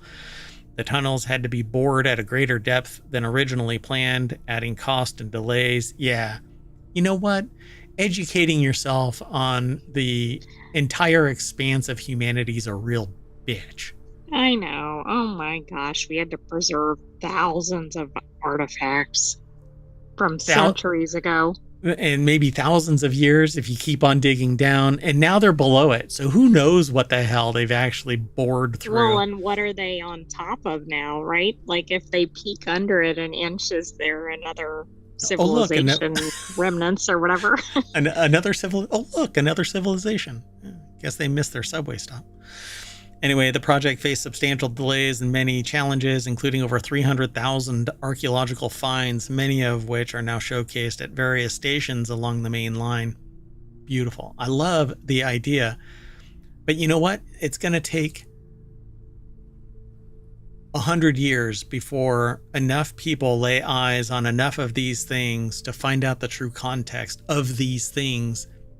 And they're no longer in situ, so unless somebody took painstaking notes about the context, lost to oblivion. Well, they might have. I don't know how much. I suspect Greece really values the historical. We know some countries, they take extreme efforts to document their artifacts, but I think this is really cool because this is a rare combination of the old and the modern. Yep. And it might actually get the general public interested in preservation. So the cost of the metro so far has reached €3 billion or 3.1 billion US dollars for the completed first line of the subway system, and most of a second line, which is currently under construction and due to be delivered in a year. Awesome. Let's keep moving. Next article is over in Non Sequitur News. Hey, it's the name of the show. AI founder promised amazing chatbot to public schools, then allegedly spent the money on a lavish wedding and mansion. As LA Times reports, 33-year-old Joanna Smith Griffin, the founder of AI startup All Here, has been charged by federal prosecutors with identity theft and multiple counts of fraud after her alleged web of lies regarding her company's sketchy wares came tumbling down earlier this year. Don't you think it was all in the name? Right? Like, all of it's going over here to me. Yeah. I didn't even make that connection. All here in my pocket. Oh, I was going to say something else. Noor Al-Sabai put this article together. It's in a section called The Bite, but it's over at futurism.com. So they renamed it to All Fake. After duping the Los Angeles school system into giving her gobs of money, the founder of AI ed tech firm allegedly spent a lot of it on herself. So why? Why is there an AI ed tech system being deployed in an academic institution? It says a chat bot. Yeah, that's a good question. Like, I'm sure there's going to be some reviews of whomever put the money from the school system toward this, right? Yeah, because an amazing chat bot for public schools, this is a neophyte domain. This is the beginning, Yeah. nascent, right? This is the baby of tech, AI, and it's arcane as hell. And it's not ready for Academia. environments like academia, especially with young students. Yep. So earlier this year, the same newspaper reported that after being contracted to build out a chatbot connecting families with information from the Los Angeles Unified School District, All Here filed for bankruptcy despite tens of millions of dollars in public and private investment. Now, the reason why seems to be emerging, per the allegations that the founder's repeated lies about the company's worth and dips into investments for her own personal gain led it to ruin. Okay, so also due diligence of the school system or whomever put the money forward. Did they look into the company at all? It seems weird because you don't buy something that is prospective, particularly for a public school system using public money. If you want to be a venture capitalist or an angel investor and invest in an AI company, you do it with your own freaking money. You don't do it with public money. Exactly. I mean, doesn't this give the impression of like almost like a door-to-door salesman kind of pitch, like, oh, I've done all these wonderful things. I mean, which doesn't make any sense for a school system. I think that there was a better chance of that medical startup, what's her name, where she went to jail. Yeah. Theranos, I think. Yeah, Theranos. Yeah. So there was a better chance of Theranos actually creating the item that they were promising. And as far as I know, nobody was harmed in that. And that they went to jail for that. I think she's in jail. I don't know about the husband. I think he might have gone to jail too. But all that did was apparently kick the can down the road too far, and people who demanded a return on their investment, not realizing that when you invest in a company, there's a really good chance that they won't materialize jack shit. They bought into it, that risk. But this seems like it was a startup that didn't have a product working. Why did they invest in it? And they didn't invest. They paid for a solution. You show it. It's called common off the shelf. And Well, that's the other thing. Like, if it was recent, and I'm not saying they should have done this, but why not use something like a free tool or something like a Chat GPT or whatever, which we know that has its own problems, but right. But this doesn't make any sense. I'm really curious about what the scope of this project was. So prosecutors maintain in their indictment against Smith Griffin that the founder of the Boston-based company inflated All Here's worth to attract investors, claiming that she had raised millions for its bespoke educational chatbot tech, when in reality the firm had far less in its coffers. And this would be perfect for a mandated infrastructure where any money put into a potentially public-facing company would have it enumerated what the investment rounds are, who all is involved in it, what the valuation is, et cetera, et cetera. Why isn't that public knowledge instead of something behind attorneys where you have to sign a non-disclosure agreement because everything is, smoke and mirrors bullshit? I mean, even Reddit is a massive juggernaut now, owned by Condé Nast. And that started up with fake posts and users, and they faked it until they made it. And so when people are enriched through that type of action, and they've made that claim, they've said that they used fake posts and users because an empty site. I think they're pretty public about it. Yeah. Plus, they also, a CEO from them modified a user's post without flagging it as an edit and didn't tell the user of that post. It wasn't the CEO's post. And they said, kiss my ass, you'll be back. Where else are you going to go? Essentially, they didn't say the kiss my ass part. That's me. But they said, you'll be back. And everybody's back. And they're selling your data to AI to train LLMs. So how about kiss my ass, right? Well, yeah, and what about turning over data to companies like all here? How is that going Mm, to work out? yeah. By the way, Theranos was sentenced to approximately 11 years, and then the former partner approximately 13 years in prison. Yikes. Yikes. Well, I guess they had a good time while they lasted. Anyway, so we can obviously point the finger at companies, especially startups, that are pressured to overpromise and generally underdeliver. University of Southern California AI expert Stephen Aguilar told the LA Times after Ed went dark. Ultimately, the responsibility rests with the school district, which, yes and no. If the information that's being requested is like it says here, a deliberate and calculated scheme to defraud an investor, then the only information you have is what's provided by the enterprise.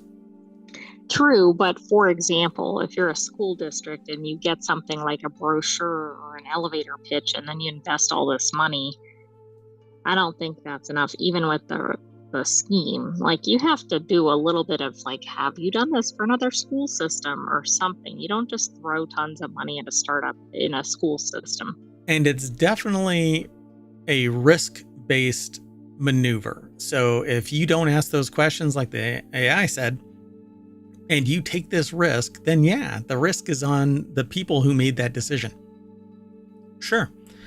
But again, if they ask all of these questions and here's the information. Oh, yeah. Like if they've got sites set up and they're like, yes, we did this over here. I mean, you could see that that would be much more elaborate and they could fool somebody even checking.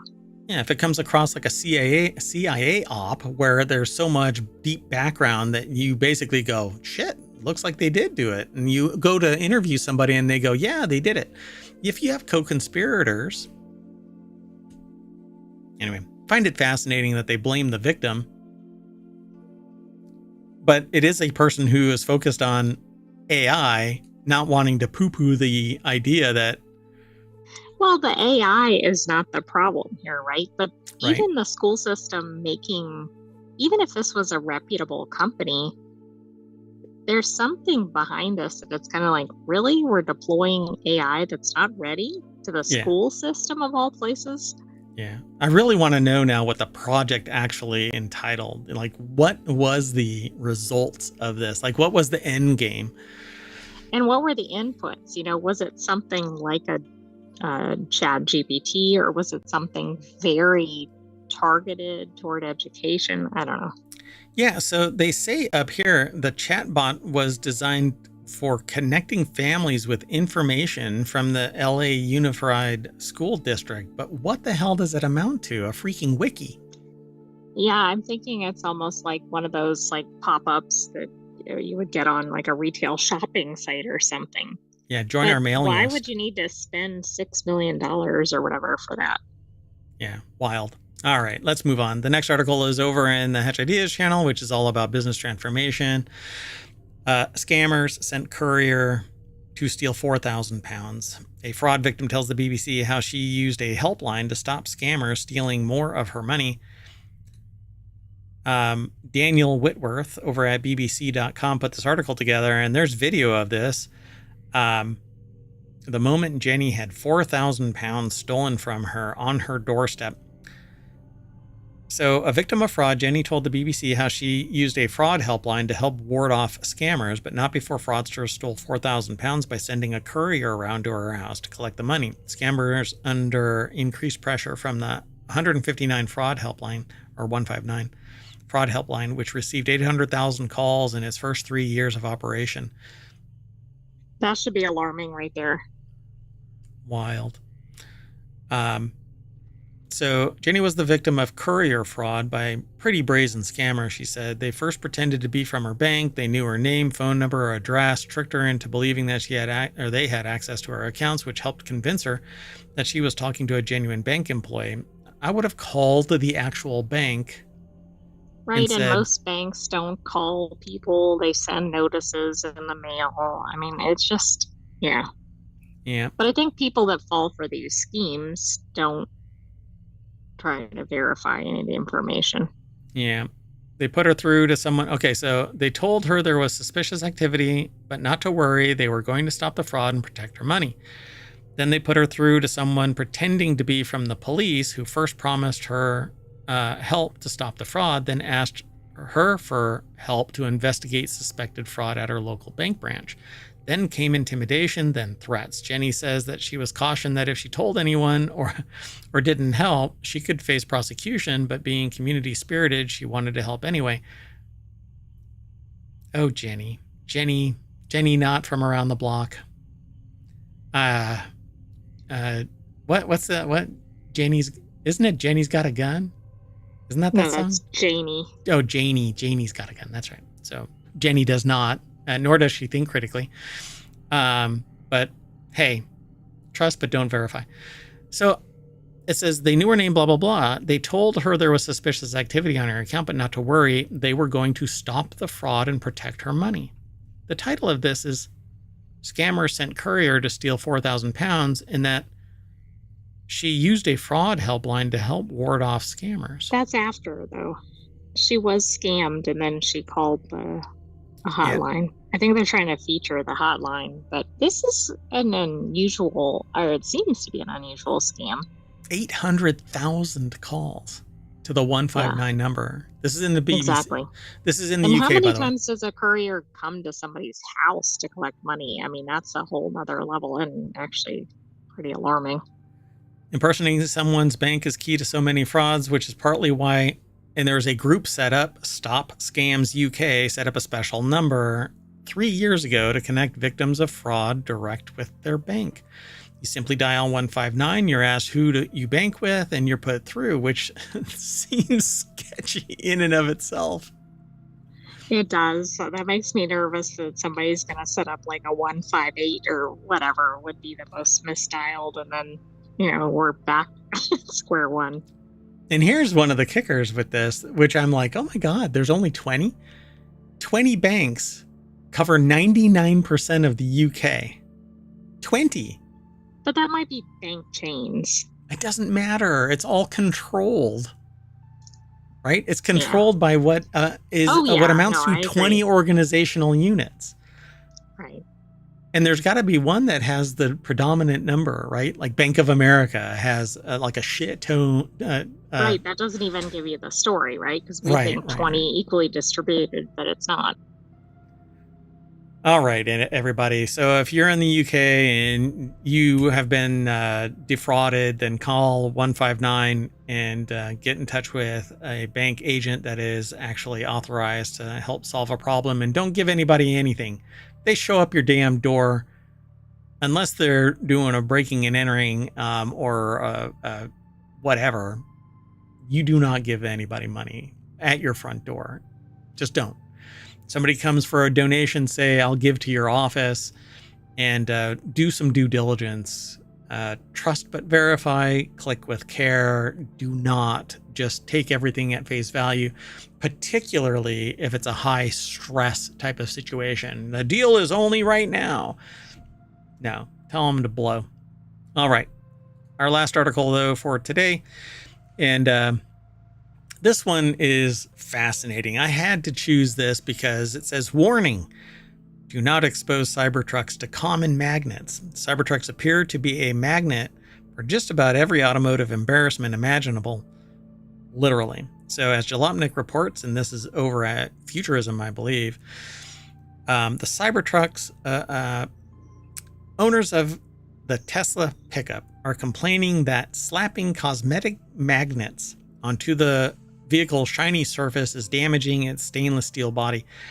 Maybe making a car out of the same kind of stuff as kitchen utensils was a bad idea after all. And we know this from the DeLorean that had basically shit durability unless it was immaculately taken care of. That's true, but you don't want to apply any lessons learned. Yeah. Oh, and by the way, it goes beyond this. Apparently, people who have put wraps on their Teslas, upon peeling them off, are finding out that it's basically done shit to the skin, which was already falling apart because of environmental damage. Right, and there might be a reason that a lot of cars are made with the same types of materials. I mean, adhesives are being slapped onto. So with the wraps, it's an adhesive that's sticking it on there, and it's going to cause issues to unfinished metal. It just does. I mean, there's a chemical reaction that's going to take place. I don't know of a wrap that wouldn't. The reason why cars are protected is because they actually have a clean surface, and then there's a clear coat on top or underneath it, and then paint underneath that before you get to the metal. But they all do it similarly for a reason. Yeah, exactly. And so the complaints originate from a thread on the Cybertruck Owners Club forum started by a user named Cybertooth, who shared photos of extremely noticeable stains on the vehicle. They feel like an idiot, the unfortunate Tesla owner wrote, deciding to put an advertising magnet on my CT, Cybertruck. Because saying Cybertruck is embarrassing enough. You have to shorten it to CT. So Frank Landemore over at The Byte on a website called futurism.com put the article together. A stainful steel. Dun, dun, dun. Sounds like a code name for something. As Jalopnik reports, owners of the Tesla pickup are complaining. So the good news for the Tesla owner was that he was able to clean most of the damage off, but not all. There are a couple of small white spots left that have a slight rough texture to them, Cybertooth wrote. And remember, the oldest of these cars have only been on the road for about a year. Right. Think what they're going to look like if they make it that long in 5 or 10 years. Whatever the mechanism, it seems that the Cybertruck stainless steel construction is at fault here because it's not finished. It's bare metal that has been... Stainless steel is just bare metal. It would be smarter for you to take the car's skin off and anodize it. It would be better for you to coat it, powder coat it. But that's... And I think some people have done that, although maybe their skins, because it seems like people have problems with the original material, so they cover it up. Yeah. So the vehicle has a track record of easily losing its luster just months after the Tesla started delivering the trucks last November. For example, people were reporting body panels were already showing signs of rust. I can't talk. Well, and of course, we had other articles where there were problems because it was too reflective. Oh, yeah. That too. This one says, others learned the hard way that putting a vinyl wrap on their Cybertruck could also damage the exterior. Stainless steel, it turns out, takes a lot of work to maintain. And if the point of a vehicle is to look obnoxiously shiny, any blemish on its surface will be that much more noticeable. Yeah. Perennially recalled vehicle is what it said at the end. All right, what can you do with these things? Well, you can't get them wet. You can't, well, every time I've seen a Cybertruck, oh, no. The trend has been broken. I actually saw a Cybertruck driving, but it wasn't raining. Oh, that's true. So in the rain, every Cybertruck I've seen in the rain has been pulled over to the side of the road. So I think they're allergic to water. And then you can get stuck if you don't put them in car wash mode, or if you do put them in car wash mode. Yep. Pretty wild. Well, at any rate, we are going to wrap ourselves up. And when we unwrap ourselves for Christmas, we're going to be at the front page of ohmTown.com. I am Mayor Watt saying bye, and the sentient AI is going to do whatever the sentient AI does. Good night, ohmTown citizens. Thanks for joining us for Non Sequitur News. We'll have another episode of that tomorrow, but stay tuned. Yeah, we got 3 other shows, Reality Hacker, and then Wanted, and then... The Continuity Report. There you go. See you in a little bit.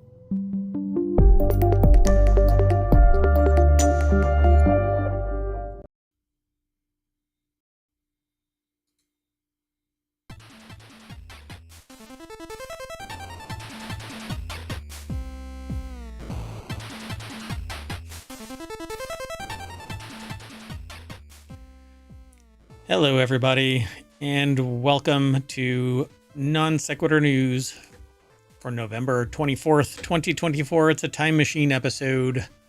I am Mayor Watt, and along with the sentient AI, we're going to talk about the following 10 articles. Inflation ahead of Black Friday. Airlines fuming over fines. Social distancing 6,000 years ago. RPGs coming this week. An iconic rock band breaks record.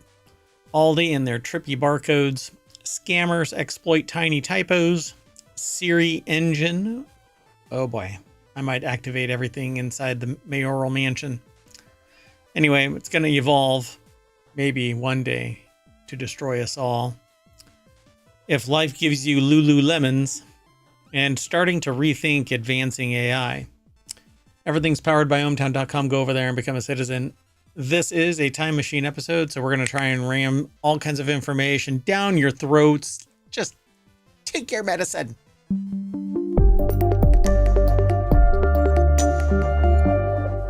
All right, it's usually not that violent here in ohmTown. Hello, sentient AI from the future. Hello, Mayor Watt. We had a problem with the visualizer, so we were going to try and do this time machine 40 minutes ago. It's all right. Well, better late than never.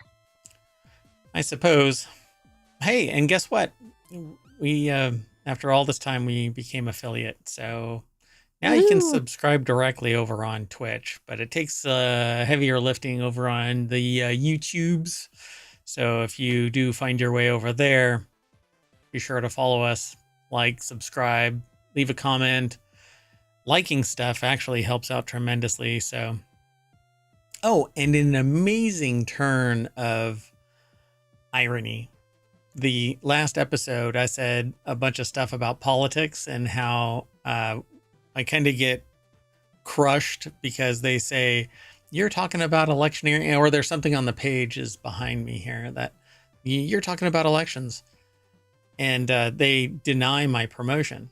And so I said, I guarantee you that, because we had like promo stuff up there, and that I said, I guarantee you they're going to deny my promotion. Nope. It's steaming right along. It's very arbitrary. It's an algorithm. Yeah, I think it's whichever way the wind blows. Well, anyway, let's get into today's articles. Yeah. First article is over in Non Sequitur News. Shoppers struggling with inflation being selective ahead of Black Friday. Yeah, we kind of saw this coming. Yeah, yeah. And what's on the precipice of this, after this Black Friday is Christmas, and then a whole new everything. Oh, it's a whole new world. I'm probably going to get in trouble for that one. That's why Mix War doesn't exist right now, because even stuff that was just barely touching, like I just used some material and talked about it briefly in a demonstration video, and I got dinged for it. So yeah, I don't want to have to sit there and justify every stinking video that I do. It is a little annoying. Yet there are people here that talk, like on YouTube, that it's not Twitch, it's YouTube. Over on YouTube, there are people that are sitting like, what's his name?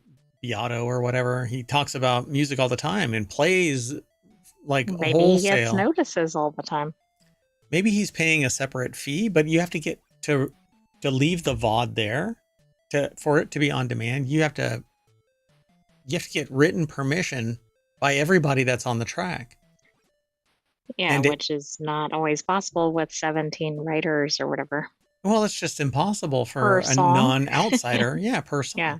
So if I have 10 songs, which is what I would do, I can't even run the episode. And I had been paying into the 3 name brand licensing things, but they don't allow for synchronization licensing. Anyway, there was something that I was going to say about that other guy. Anyway, whatever. It's very, very frustrating. So, no, it's not happening all that soon. Anyway, Non Sequitur News aside. We're supposed to be talking about shopping. Yeah. So shoppers are spending more this holiday season, but remain selective and are looking for discounts, investment bank Morgan Stanley said. So they're spending more because things are more expensive, not because things are cheaper and they're spending more money. They're literally just spending more because things are already more expensive. Right, they're getting much less for their money. Yeah, And it's because they're spending so much on stuff that's not discretionary, right, like food, then they have a lot less to spend on things like yeah, gifts or yeah, deals.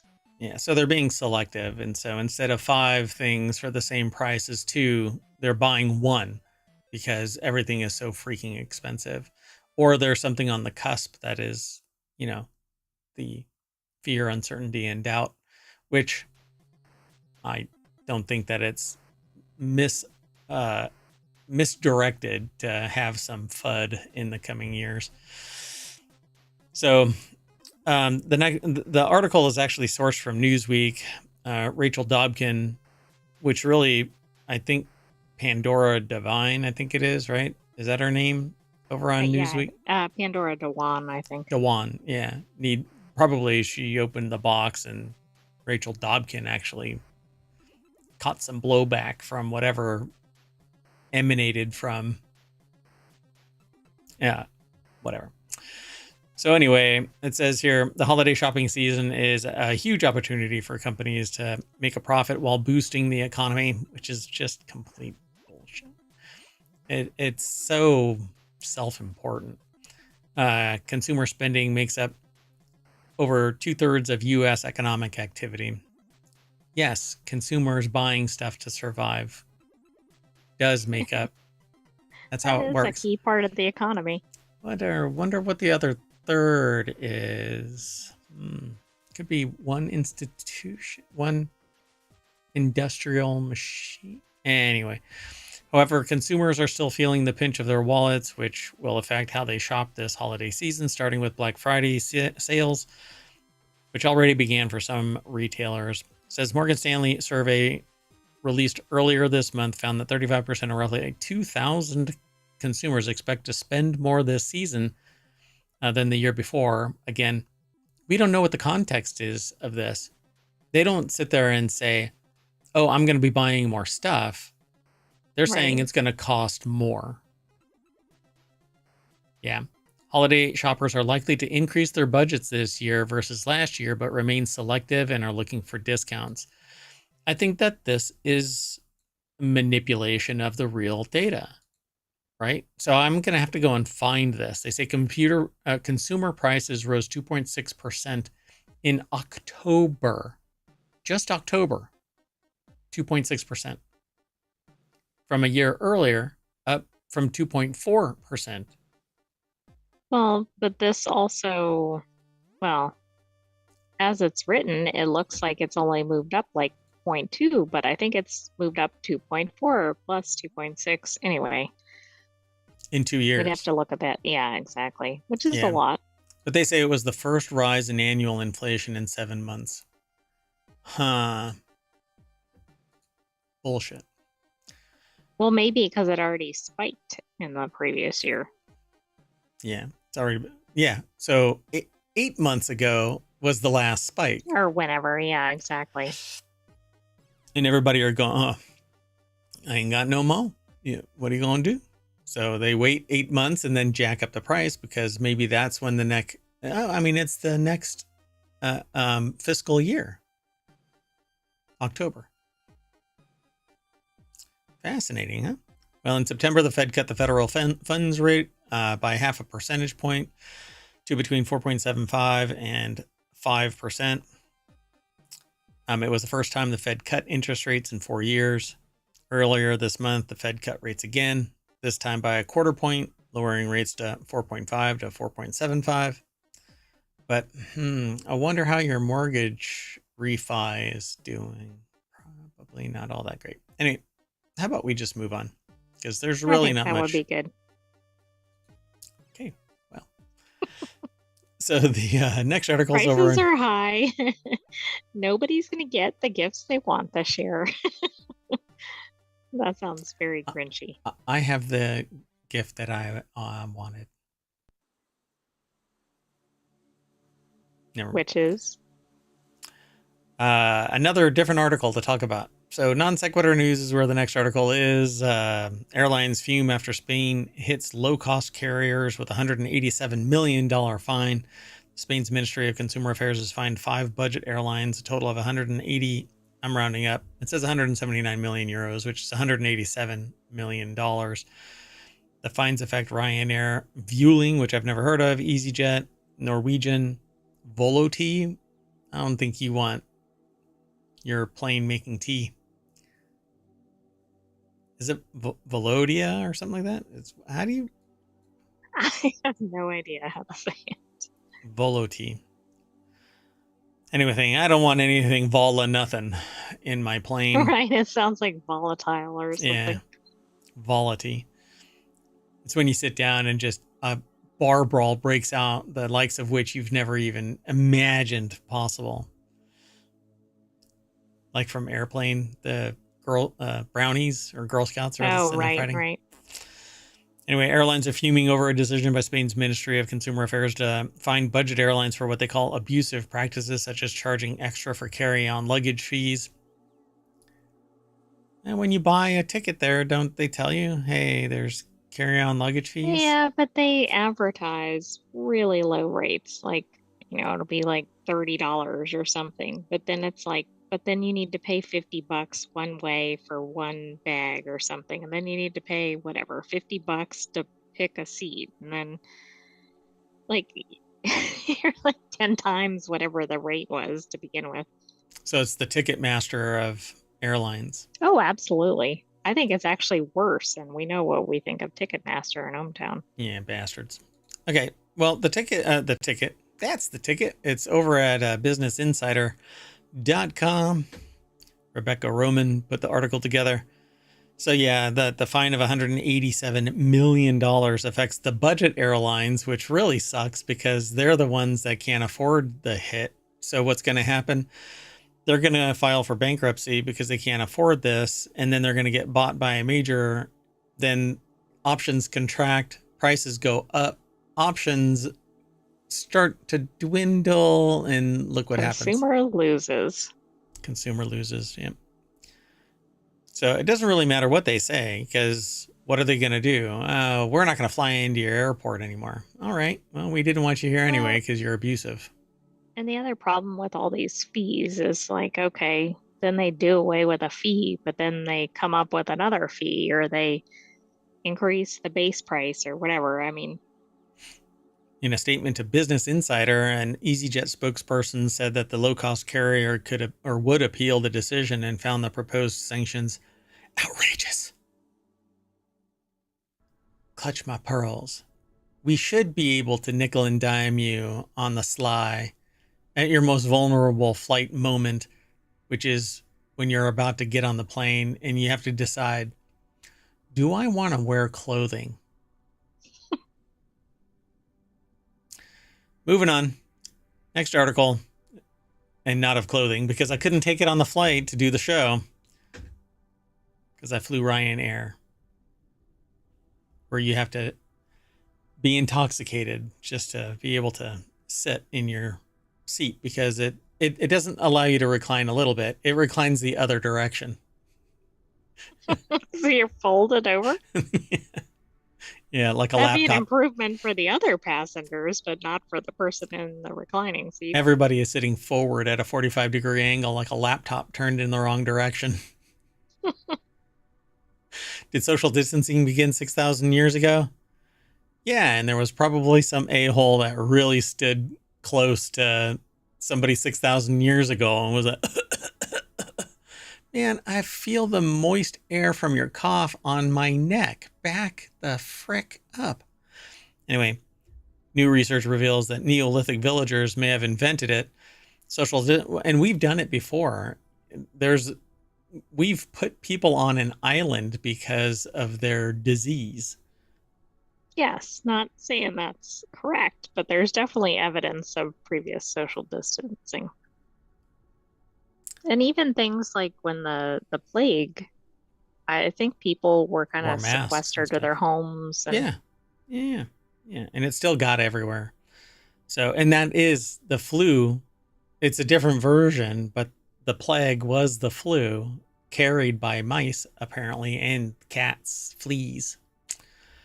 Anyway, the phrase social distancing widely became recognized in recent years as people worldwide adapted their behavior to combat the COVID pandemic. Yes, it was a pandemic, and no, it didn't just disappear.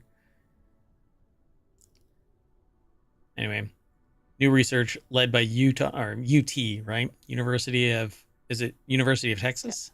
Texas, probably. Oh, It could be University of Tennessee.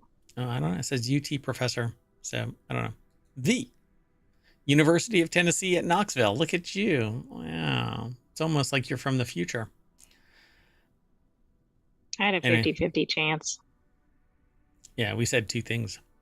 So Bentley, from who is Professor Alex Bentley, suggests that the concept of maintaining organized physical distance may trace back roughly 6,000 years ago. They are from the Department of Anthropology. They published a recent study in the Journal of Royal Society Interface. His co-authors include Simon Carignan.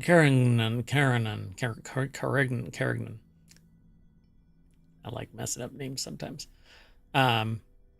So a former UT postdoctoral researcher who was a research associate at the Cambridge University's MacDonald Institute for Archaeological Research while working on this project. It is the MacDonald of the burger fame because they did research in archaeological sites to figure out what the chemistry should be for their freaking buns, because they don't decompose either.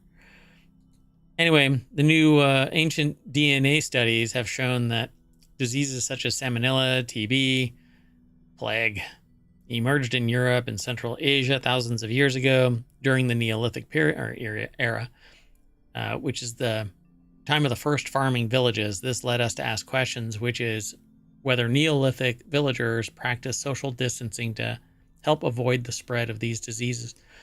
Well, you might want to look around on YouTube. There's a video out there of what might have been a graveyard designed for people who the local inhabitants, the villagers of the time, thought that they were either vampires or contaminated in some way, and they buried them in very unique ways away from everybody else.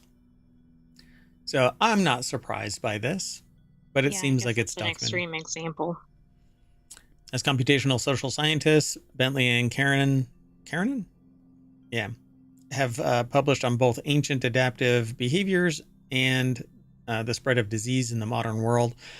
This project brought these interests together, and they found that the mega settlements of the ancient Tripilia culture in the Black Sea region circa 4000 BC were a perfect place to test their theory that boundaries of personal space have long been integral parts of public health planning.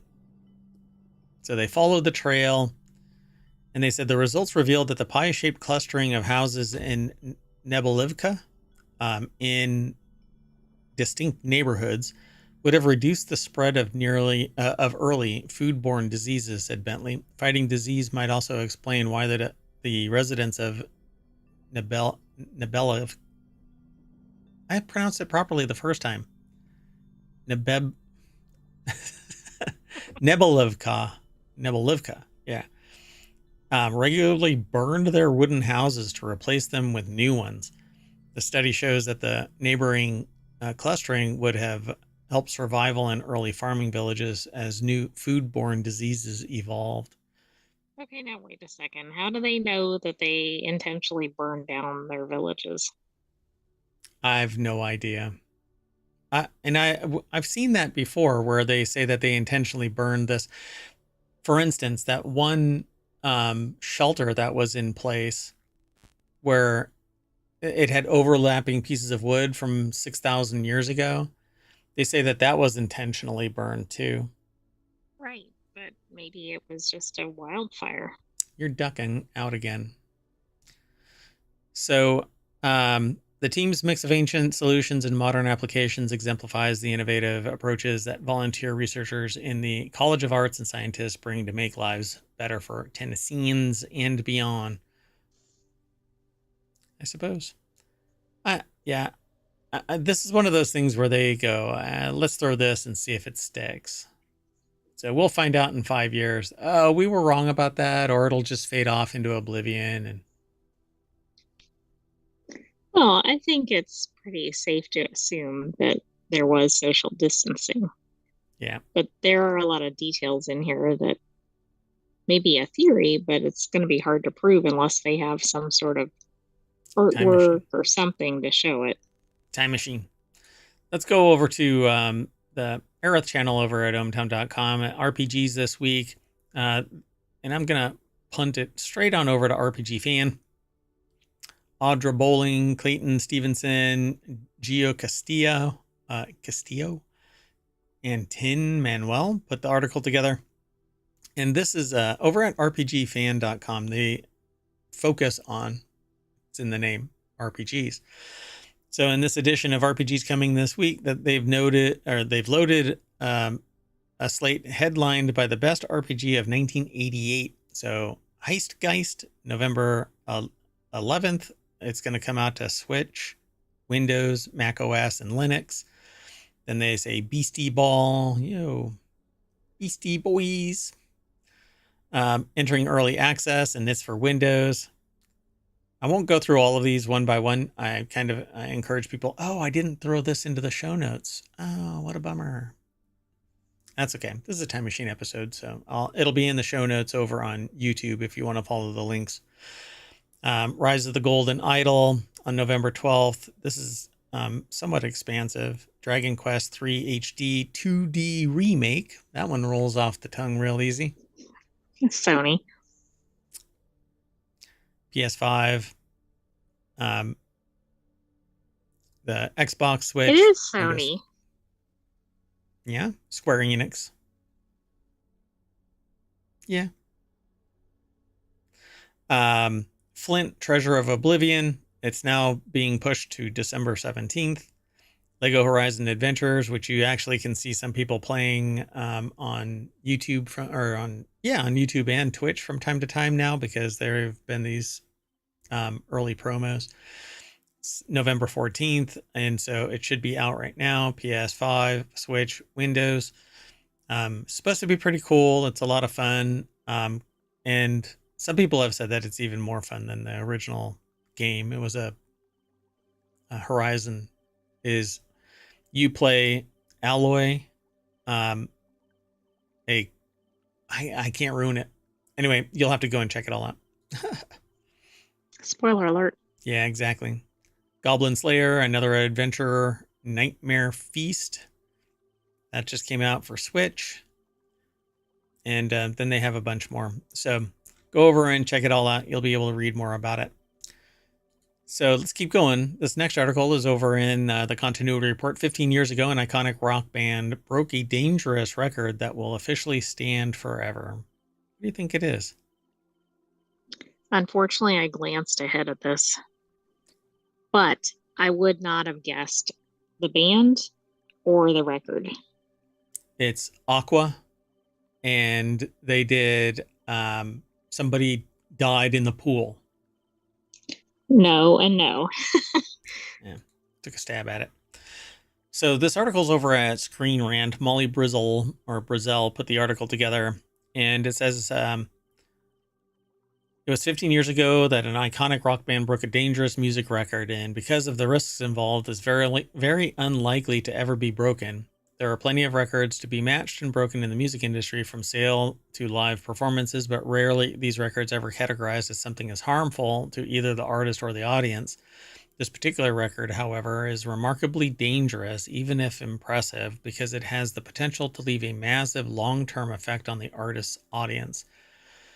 The volume of concerts remains a concern in today's world, and I suspect that it's not about the number volume, it's the loudness volume. It can often take hours for one's hearing to adjust after attending a concert, particularly venues where the sound is given more freedom and power to bounce around. This is the case no matter the genre, but of course, rock concerts are notorious for producing a higher level of volume. So that's the record, now retired, the loudest band. So why the loudest band record was retired? It had dangerous long-term effects. Yeah, sure. Is that a picture from School of Rock? Yeah. Yeah. It has to I be. wonder if they're playing one of the band songs in that scene.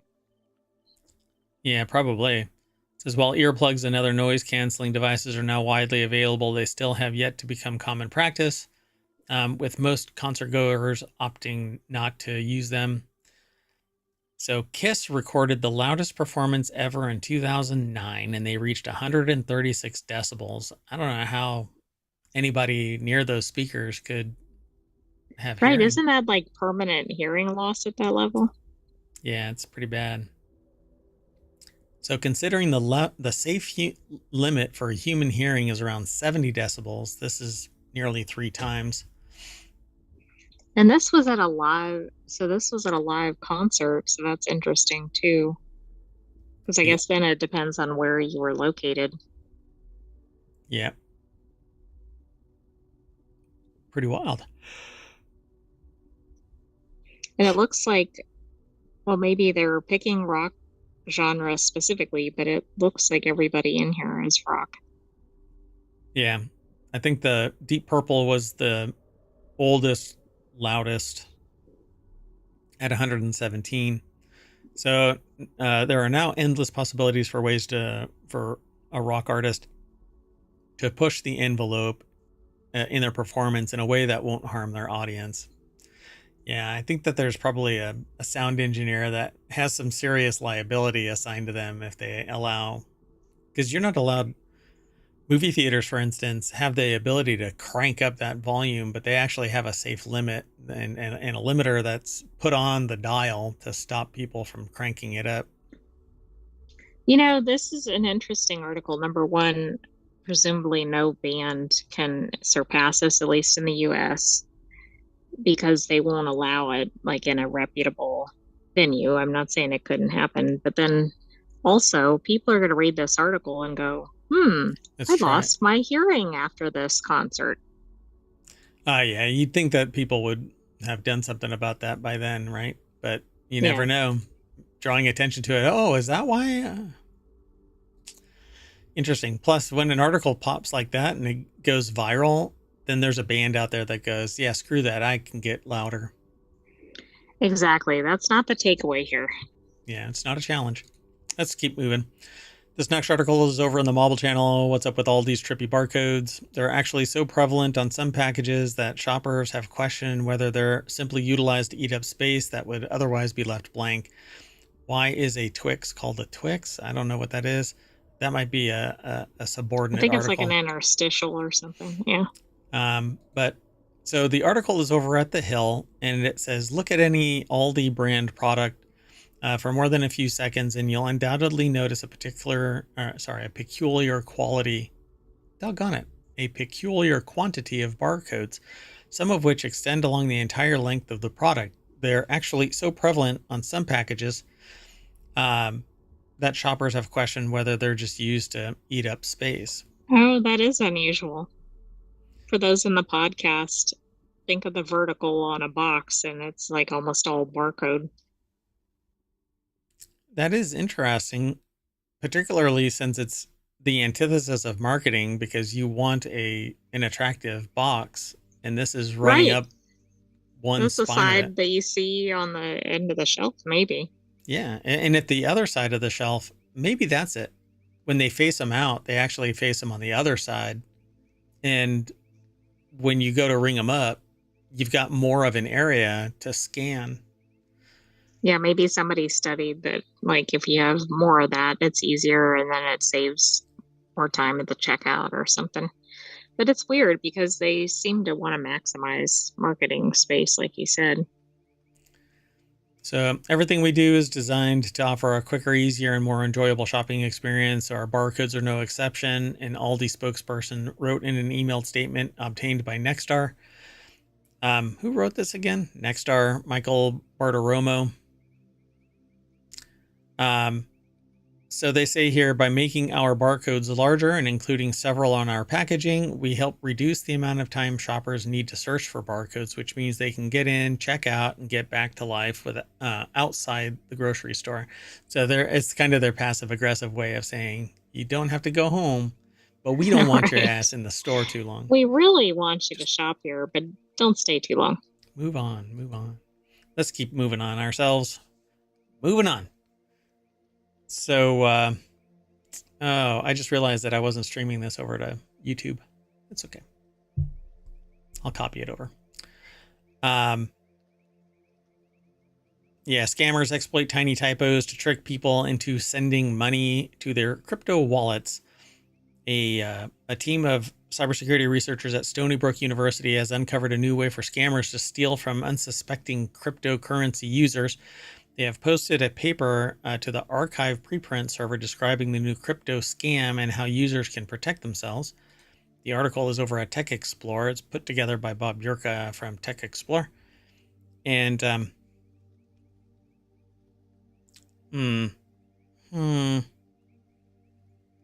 trying to see how this thing, well, how the graphic makes any sense. All right. Yeah, Well, it's really tough to see the difference. so Oh, now I see it. It's because the font was so small. yeah, I mean, it's basically a cyber squatting kind of thing, a domain squat kind of a thing, where it's VIITALIK versus VITALIK. So that one little typo allows them to transfer money over to Right, the, or missing a vowel or transposing a couple letters. yeah, and if you kind of obfuscate it enough, then the people will just kind of slip and let it happen. The researchers call the scam typo squatting, which is actually used in domains quite prevalently. It involves setting up a blockchain naming system, domain names that are similar to anyway, yeah, a domain name that's similar to those well-known entities. For instance, if you type in office365.com, but you leave off the E in office, it actually takes you to another site. And that is a real thing that I warn people about. So it exploits the use of simple word-based addresses rather than the complicated and hard to remember letter and digit codes commonly associated with crypto wallets. So sending crypto money in this way involves typing in a word-based address associated with the intended recipient. So there's a solution to this, but that means that like the domain system, it becomes increasingly impossible for something to be profitable long term unless all you do is lease it out. And basically that means short names, very obvious. There is no way that you can misspell them to trick somebody, and they're verified that they're owned by this person. And so there's Right, basically but those are harder to come by. and you would have to keep on paying a fee to verify that that is the legitimate recipient or site or whatever it might be. So to gain some insight into the size of the problem, the research team looked at more than 5 million BNS domain names that have been involved in more than 200 million transactions over the three main platforms, and they found what they believed to be 25,000 squatting domains, and that they were targeting approximately 37% of legitimate names. Pretty prevalent. Interesting. Yeah, I guess they're going over after the bigger fish. Yep. Let's keep moving. So this next article is over in the Smack Talk channel. Siri engine to be fundamentally waiting for the mayoral mansion to light up because I said a name. Maybe not. So the engine is going to be fundamentally revamped across 2025 and early 2026. Apple is in the process of overhauling Siri to catch up with AI engines like ChatGPT, but the revamp will emerge in stages across 2025 and 2026. It's already actually started with the latest version, 18.1.2, I think it is, making it a little bit more intelligent. So Siri will continue to improve in increments across 2025 and 2026. The company has already introduced some minor, I need to read the entire article before, including the option to type commands, a revamped interface, an improved ability to deal with pauses when users speak, Apple will also roll out a better interaction between Siri and apps and better integration with personal data, starting with 18.4 expected in the spring of 2025.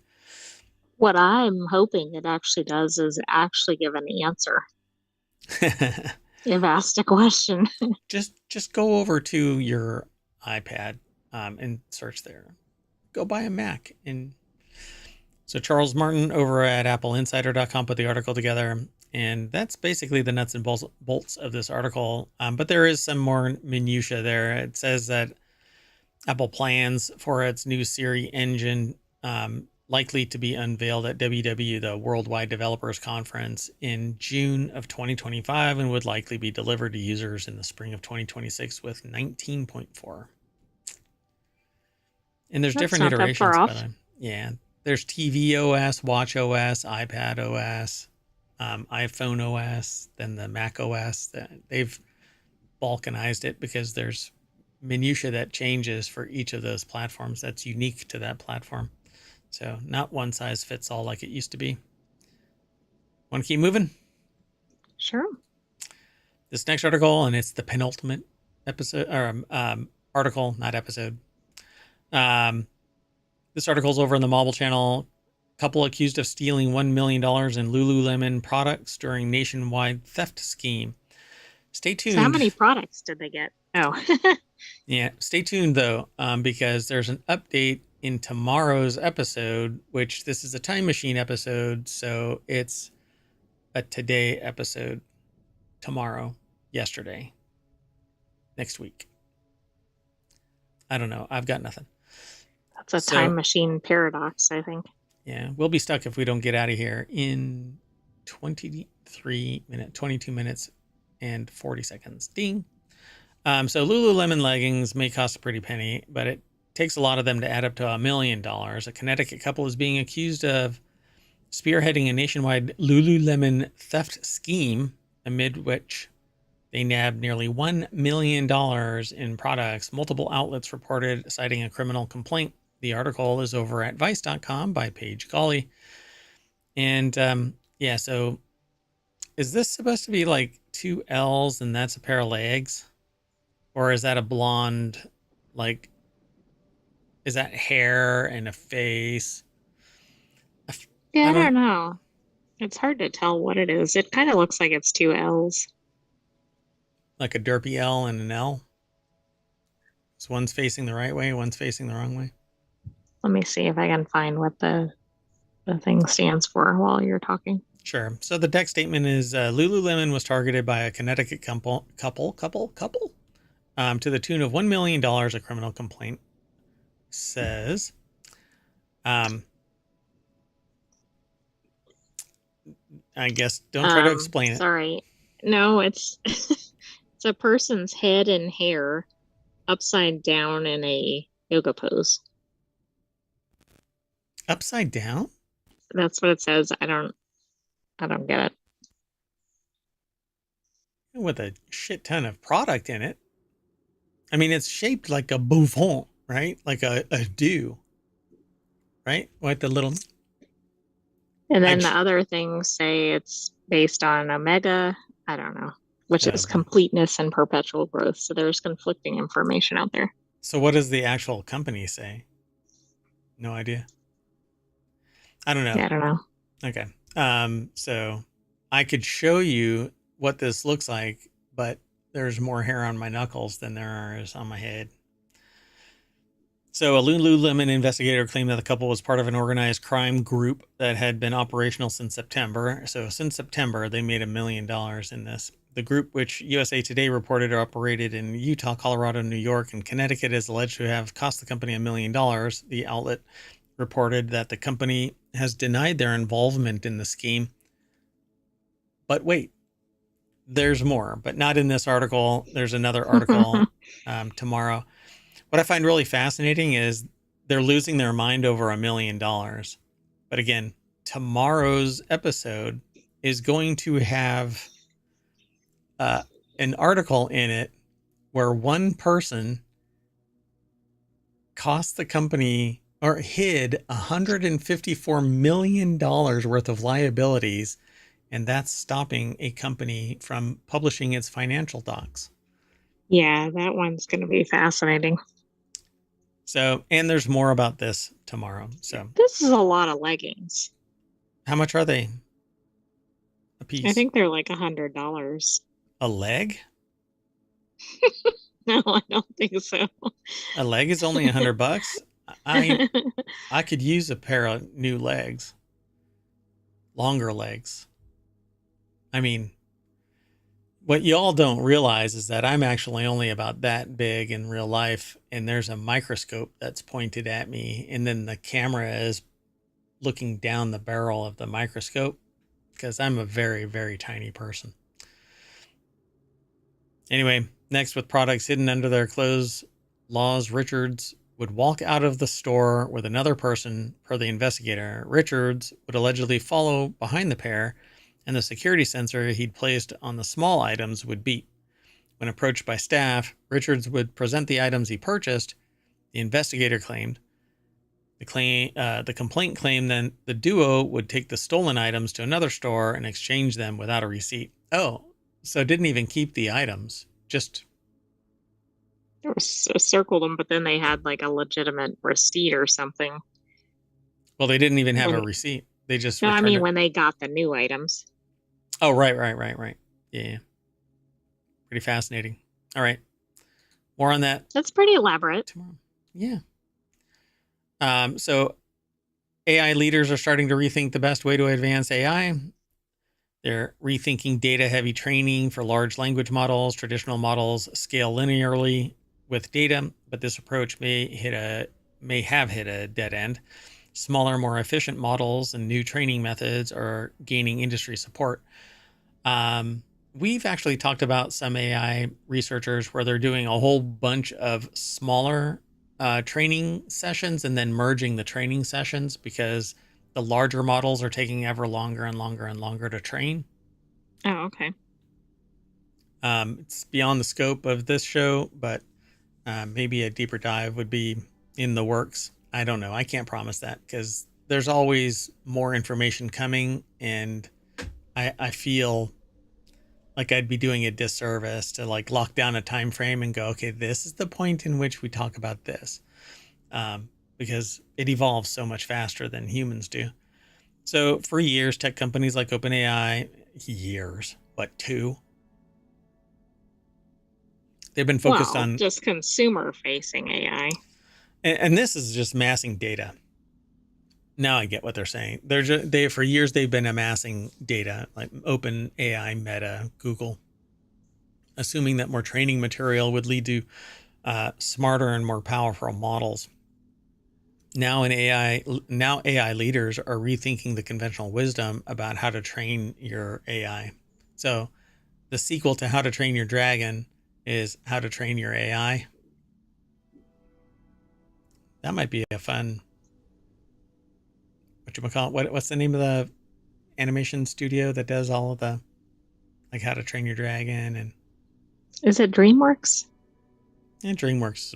That works. So yeah, the silence is me witnessing the processes of the AI. They're kind of jammed up. Like, what the hell? How do I I? locked up. It does not It's compute. DreamWorks animation.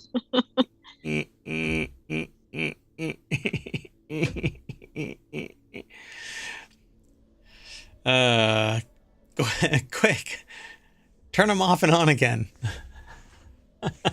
Reboot.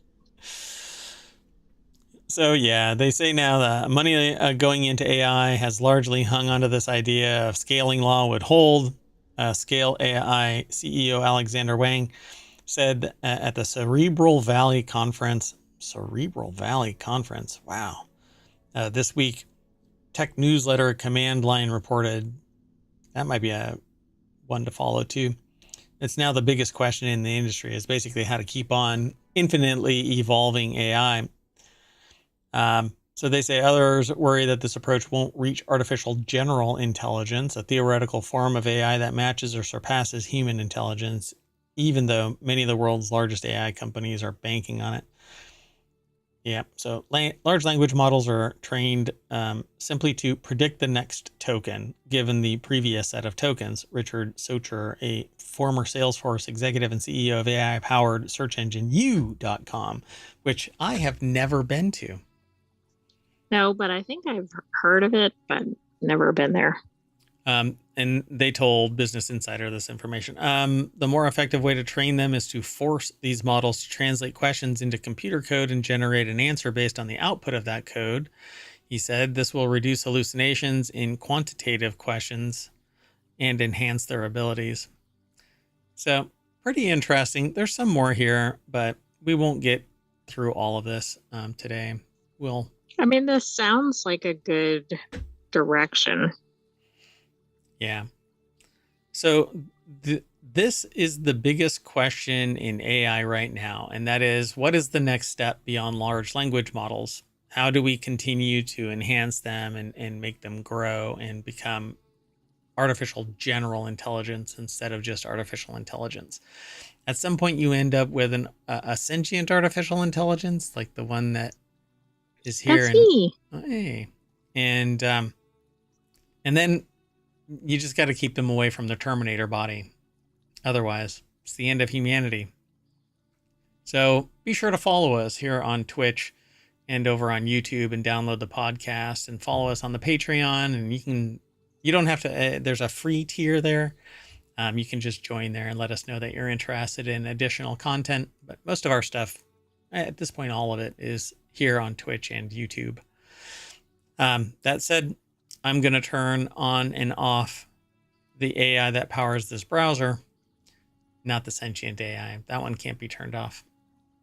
And that'll bring us back to the front page of ohmTown.com, where you should go and become a citizen. And I'm going to reboot the time machine, and we're going to rejigger everything for tomorrow's episode if you're watching this yesterday, or today's episode if you're watching it tomorrow.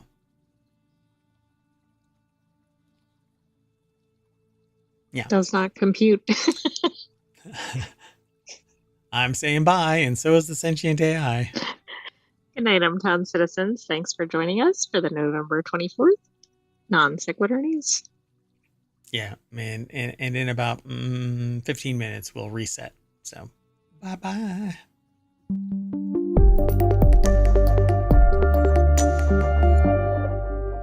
I usually come up with something witty here.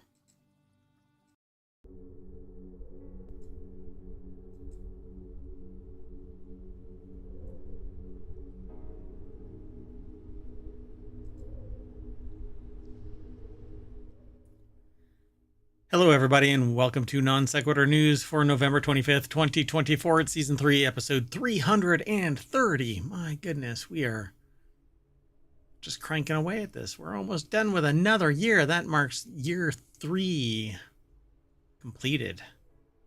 Wow. And we made affiliate this morning.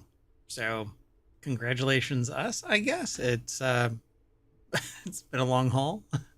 But I am Mayor Watt, and along with the sentient AI from the future, we're going to be talking about the effects of that Georgia chemical plant fire, airport worker strike on Thanksgiving, 12 suitcases, a Lululemon heist. Amazon workers in 20 countries are going to strike. Farmer gets cat to help. How does an employee hide $154 million in expenses? What about ghost tequila? And South Carolina Police Department resigns. Maybe they were drinking all of the tequila. Kiss my ash. You've got to be kidding me. And how does one collect a suspicious burrito? Sounds sus. See you on the other side of this, because it's all powered by ohmTown.com. Go over there and become a citizen, where you can interact with all of this news, make lists, send them to us so we can evaluate what you want to hear about, while we evaluate the news that we go through. Pretty much thousands of articles, just little snippets. We don't get the full article, but we'll explain it on the other side.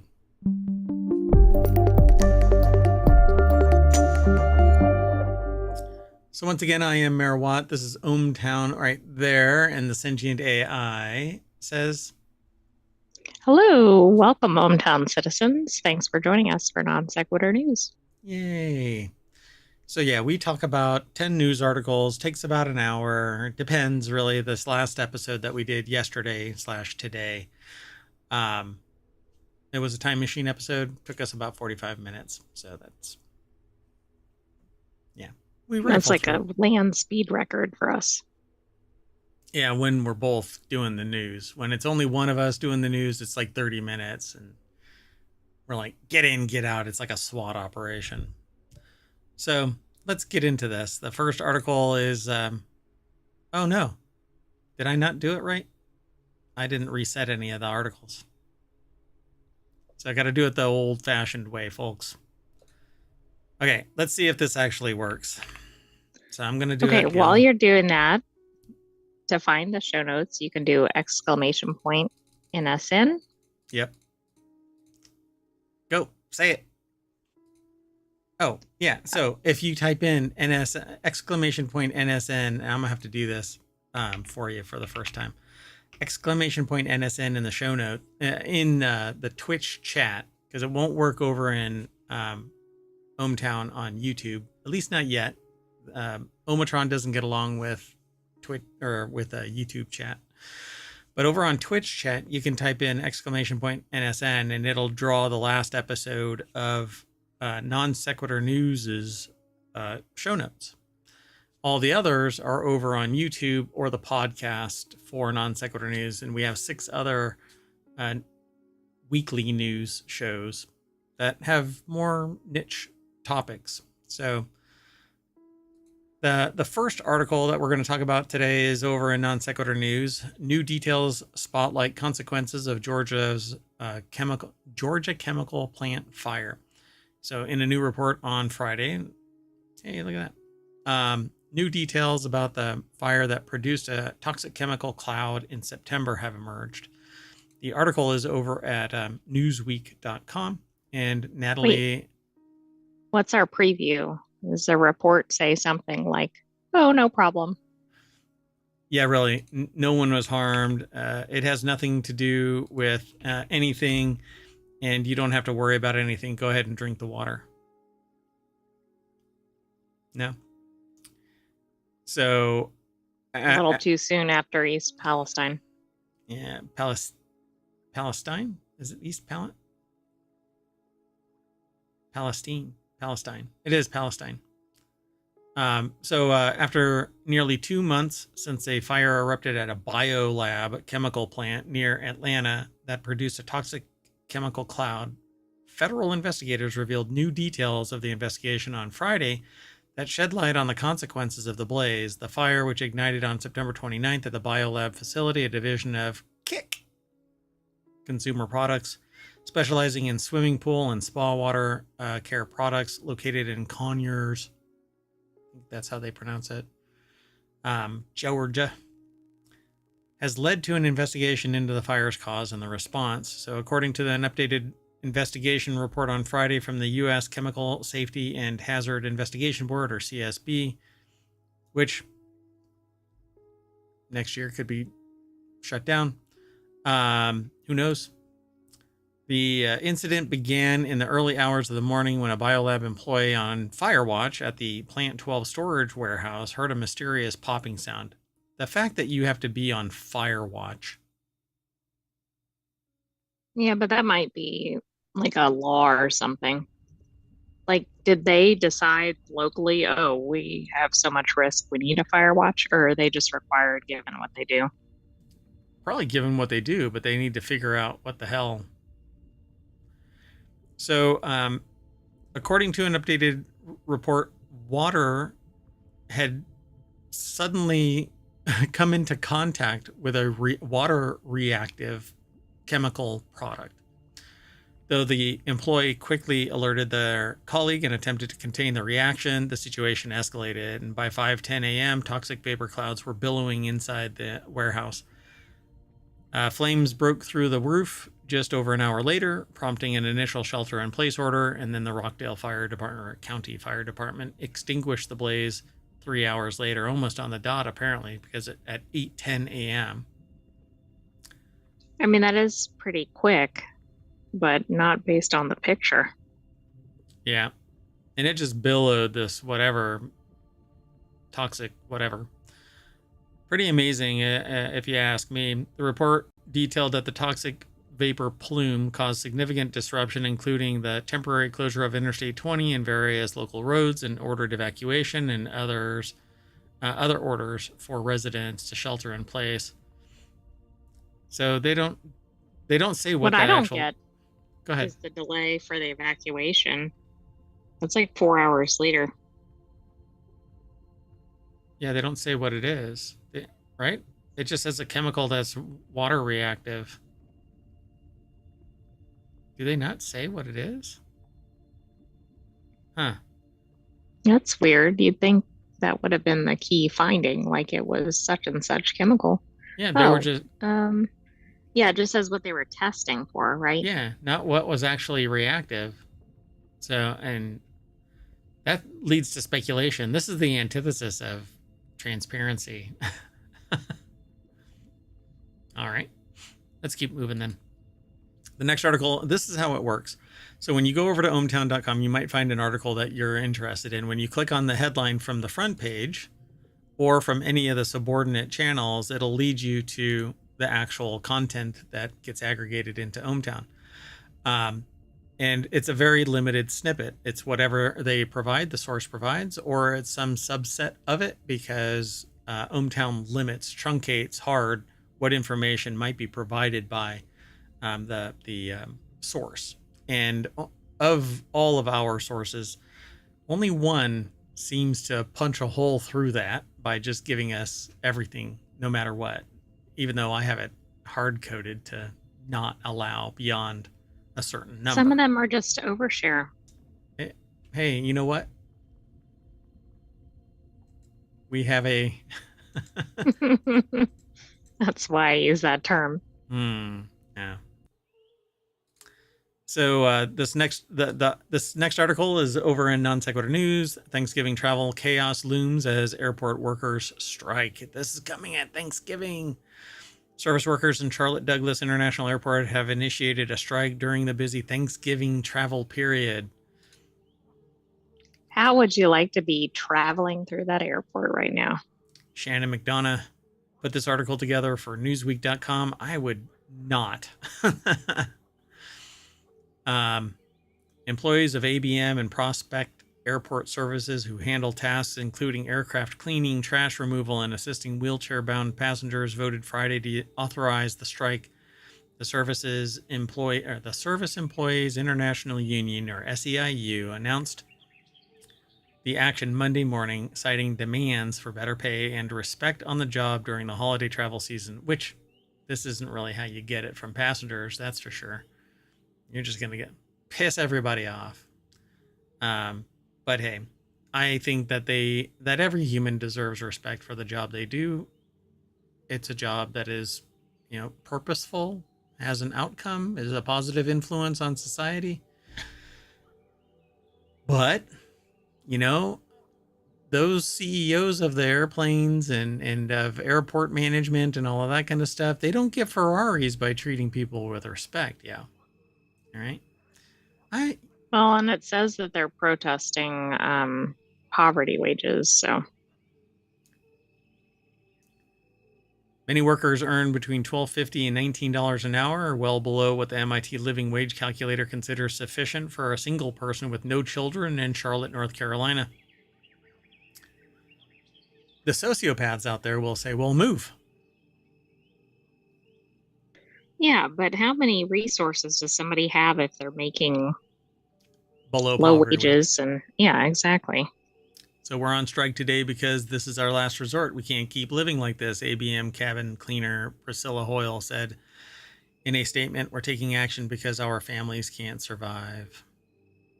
So they say critical role during peak holiday season, and I would agree.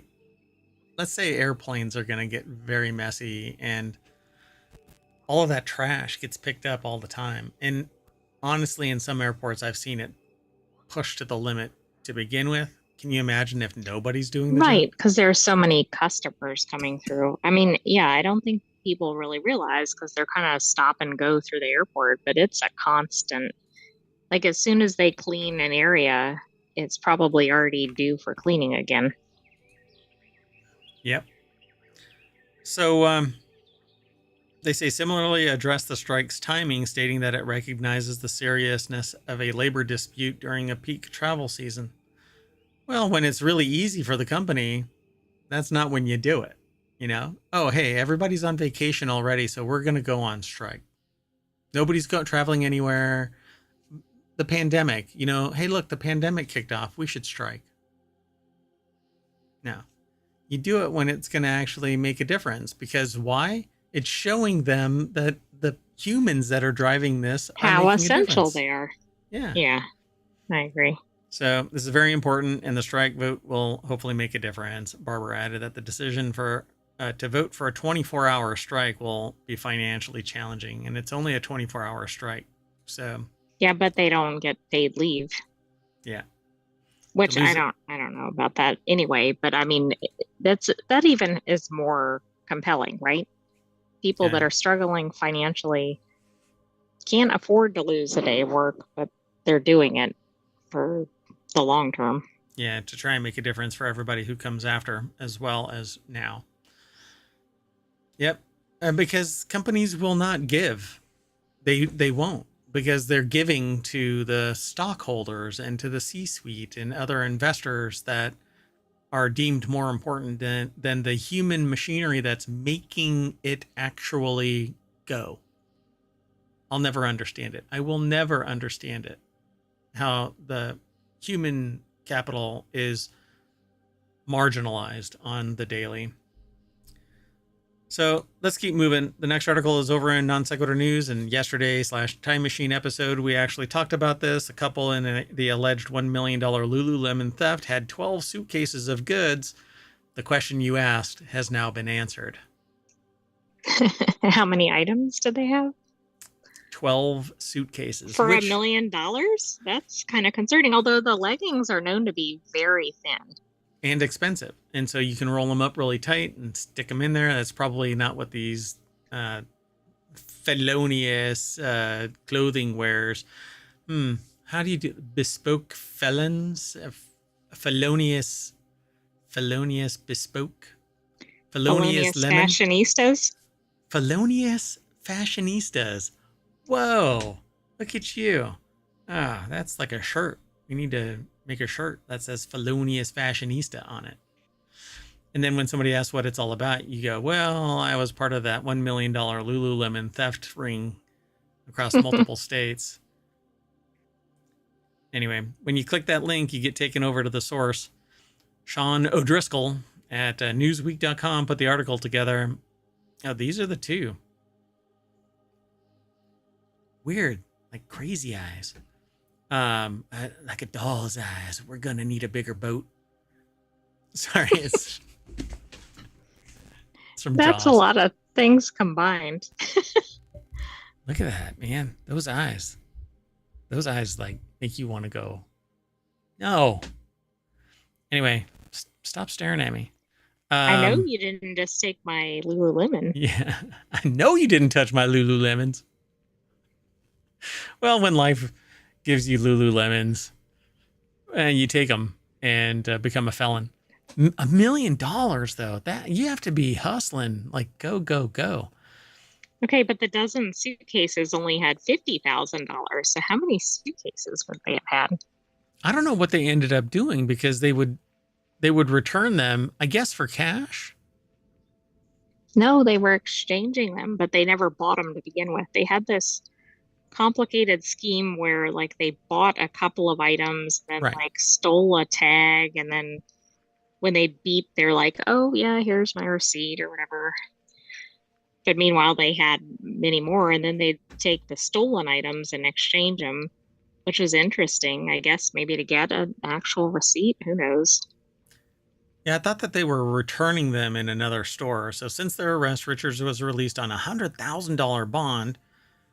while Laws Richards was released on a $30,000 bond, and they're scheduled to appear in court on December 16th. So yeah, they would basically go into a Lululemon store and then put on a bunch of clothes and have another side item. And when they would go through the alarm would go off, and then one of the two would sit there and go, "Oh, I had this too. Oh, sorry about that. Here you go." And they'd walk out and go next door to the other Lululemon, because they're like Starbucks, right? They're like all over the place. Every corner. Every corner. They would have had about 240 suitcases worth with this amount of money. All right. Yes, I calculated that. Someone did the math. The sentient AI from the future. Oh no. Sorry. The silence and me peering over is there's an inhabitant in the mayoral mansion that might appear because of the angle of attack of the monitor or the camera, and they don't know what the word no is. Anyway, much like the sentient AI, they do what they damn well please. Anyway, prosecutors asked for a $1 million bond for each of them. The office alleged in its criminal complaint that the couple orchestrated thefts of up to $1 million from the Lululemon line of stores in multiple states, which it says that Lululemon sells mostly female athletic clothing. Man, that's not female athletic clothing. It's my athletic clothing if I want to wear Lululemon. It doesn't... You better check your gender assumption. Shit. Anyway, let's move on. The next article is over in Hatch Ideas, which is all about business transformation. Amazon workers in 20 countries to protest or strike on Black Friday. I'm noticing companies are or the workers are kind of paying attention to the holidays. Julia K. Put the article together over at theguardian.com. The Fighting Guardians. And it says workers and their representatives to press U.S. retailer to respect their rights and take action on the climate crisis.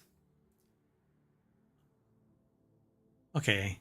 I understand, but this isn't about equity and inclusion and stuff like that. This is about the climate. It's about workers' rights, so I think it's a conglomeration of things. Respect their rights. Okay. So thousands of Amazon workers are expected to protest or strike in more than 20 countries during Black Friday to press for better workers' rights and climate action from the U.S. retailer. Well, I know that they've been changing up what they have available in terms of boxing up items. Yeah, their and stuff packaging. Like that. They're changing their packaging. Tried to go for more sustainable. Mm-hmm. Yeah. And most of it is recyclable now. And although I think that their paper envelope packaging is much to be desired because it actually soaks up water. It's not water resistant. So if it rains when your package shows up, you had better get to it pretty damn quick. Otherwise, you're going to have a sponge. Now, it's okay if you have a sponge in the package. All it's doing is going to make it dry spot. Then it'll suck up all the water. That's right. And then at least your patio is dry.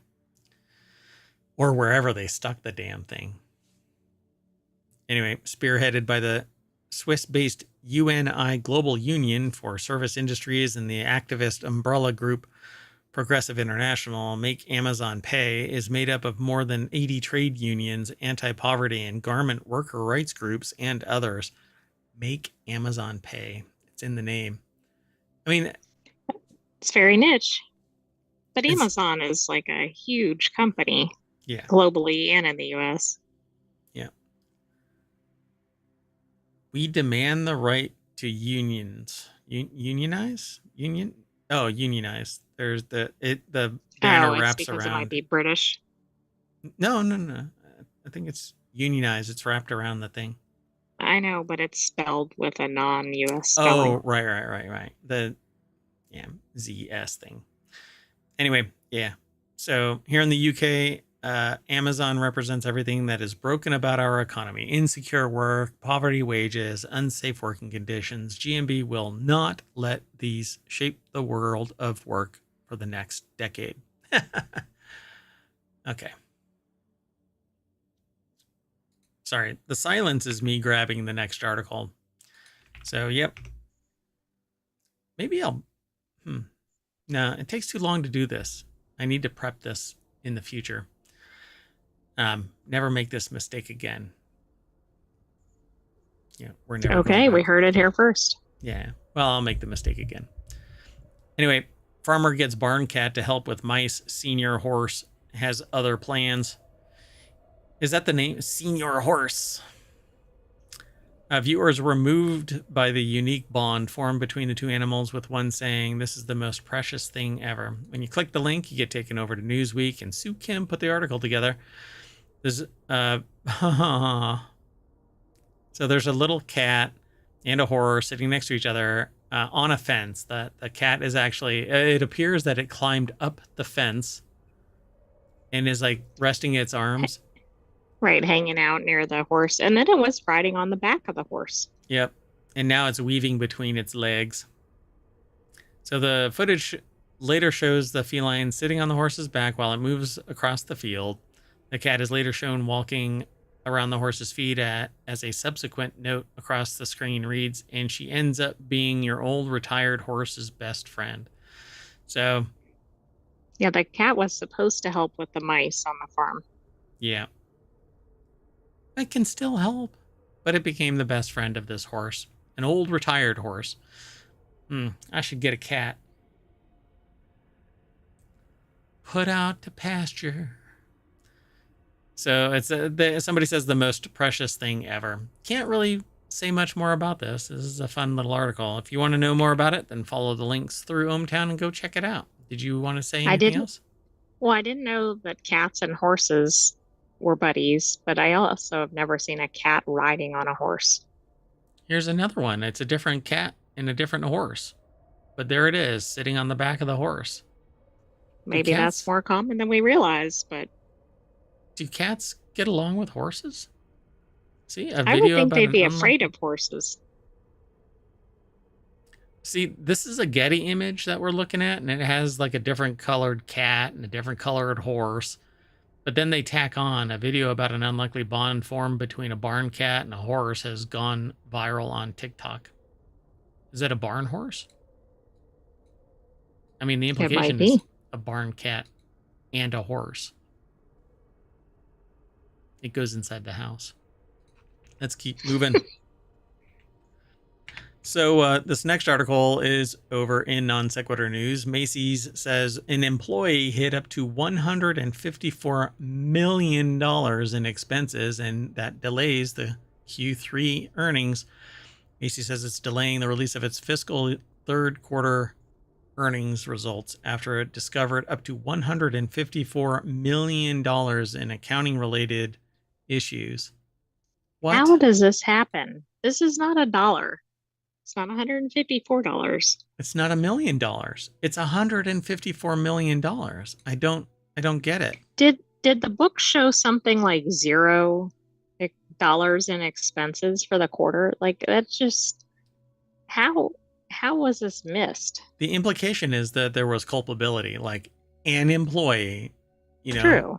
Like there's... But was anybody else looking at any figures at all for the company? Like, this seems like so much money that it'd be impossible to hide unless all the numbers were fabricated or something. Yeah, how do you get to one person making that kind of a mistake without somebody else?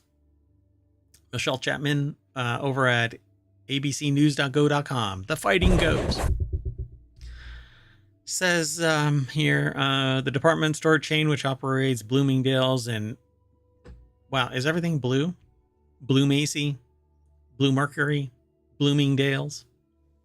Apparently. It's not Blue Macy's. It's just Macy's. Anyway, reported stronger than expected sales for the third quarter and said that it's delaying the release of its full quarterly results after it discovered an employee intentionally hid up to $154 million of expenses over several years. Okay. Oh my gosh, this is going to be a nightmare if this is a publicly traded company. Yeah, I I don't mean, it's going to know. be a nightmare anyway, but I'm just thinking of all the ramifications of like all the earnings and all that being off. So,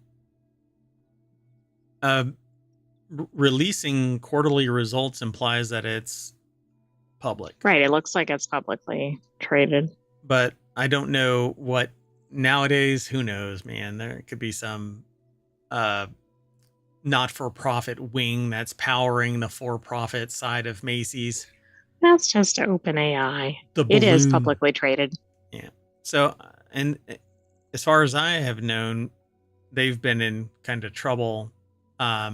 But I stopped monitoring them a long time ago. The company recognized about $4.36 billion of delivery expenses during the same time period from what, fourth quarter of 2021 through the fiscal quarter ended November 2nd.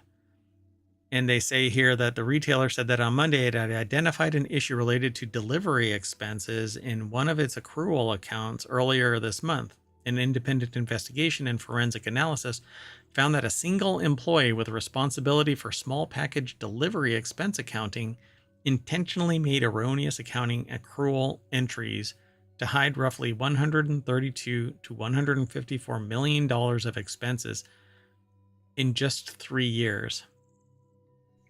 Again, that's such a high amount. Okay, but at least it sounds like the numbers are fabricated. So maybe, but what I don't really get is at some point you don't have enough money to pay for certain items.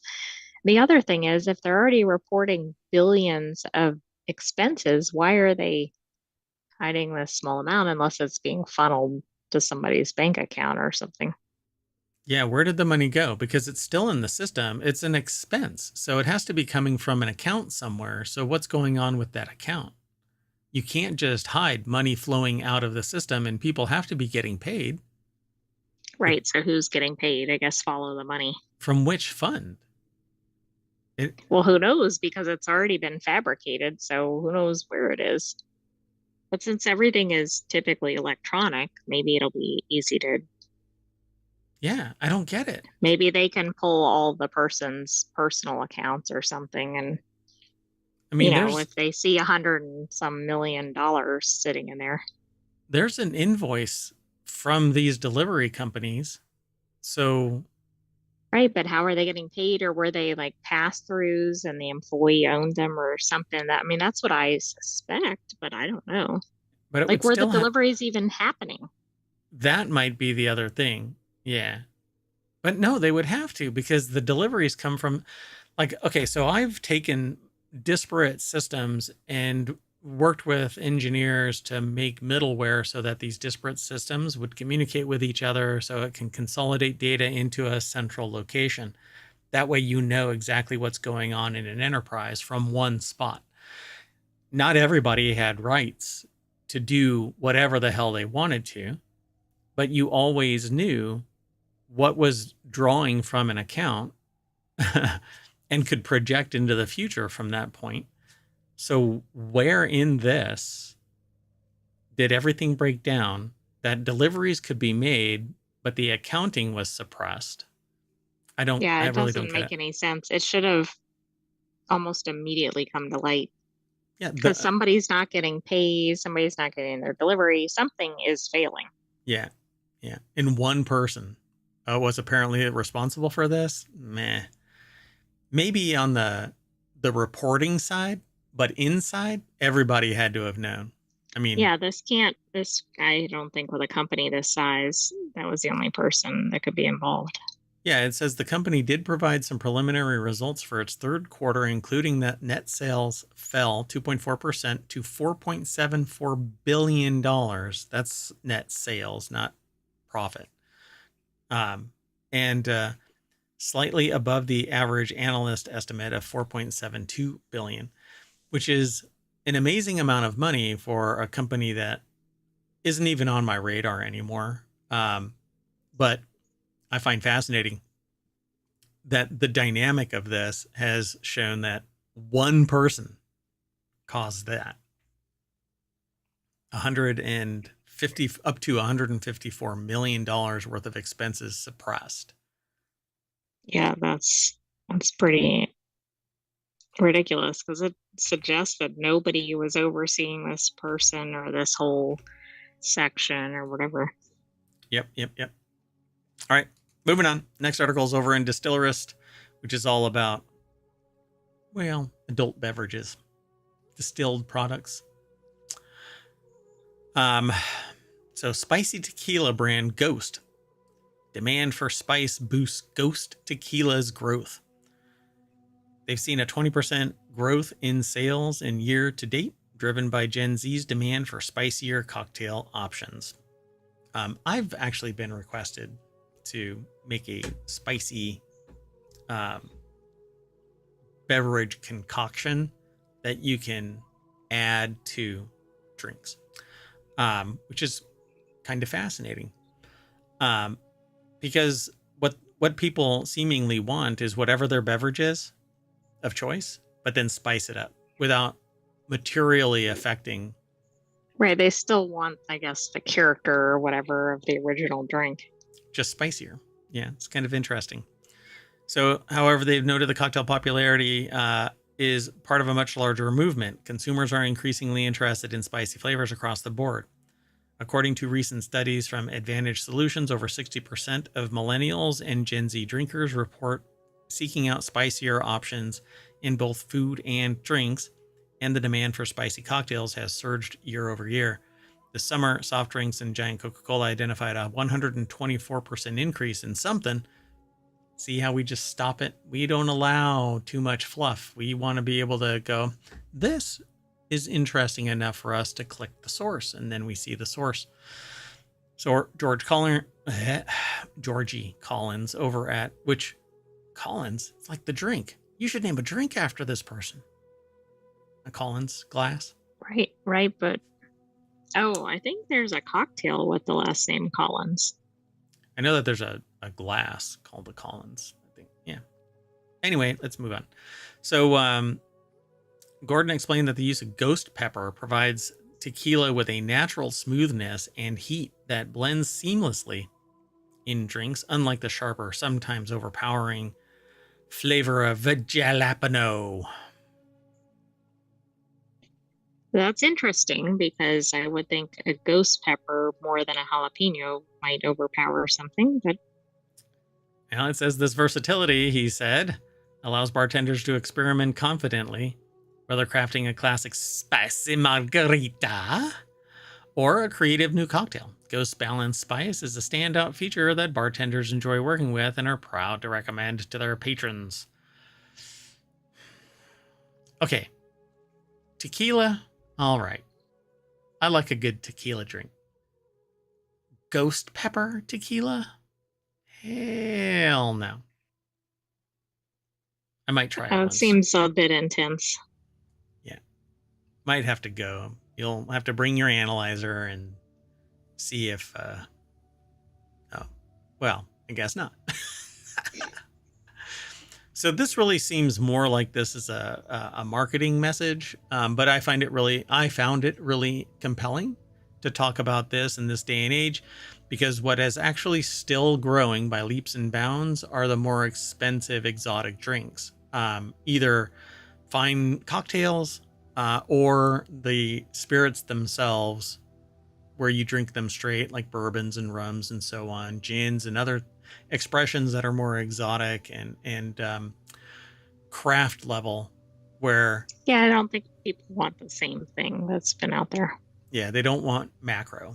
Regardless, they want craft brew, not macro brew. They want craft distilleries, boutique distilleries, and Limited release kind of products, etc. yeah.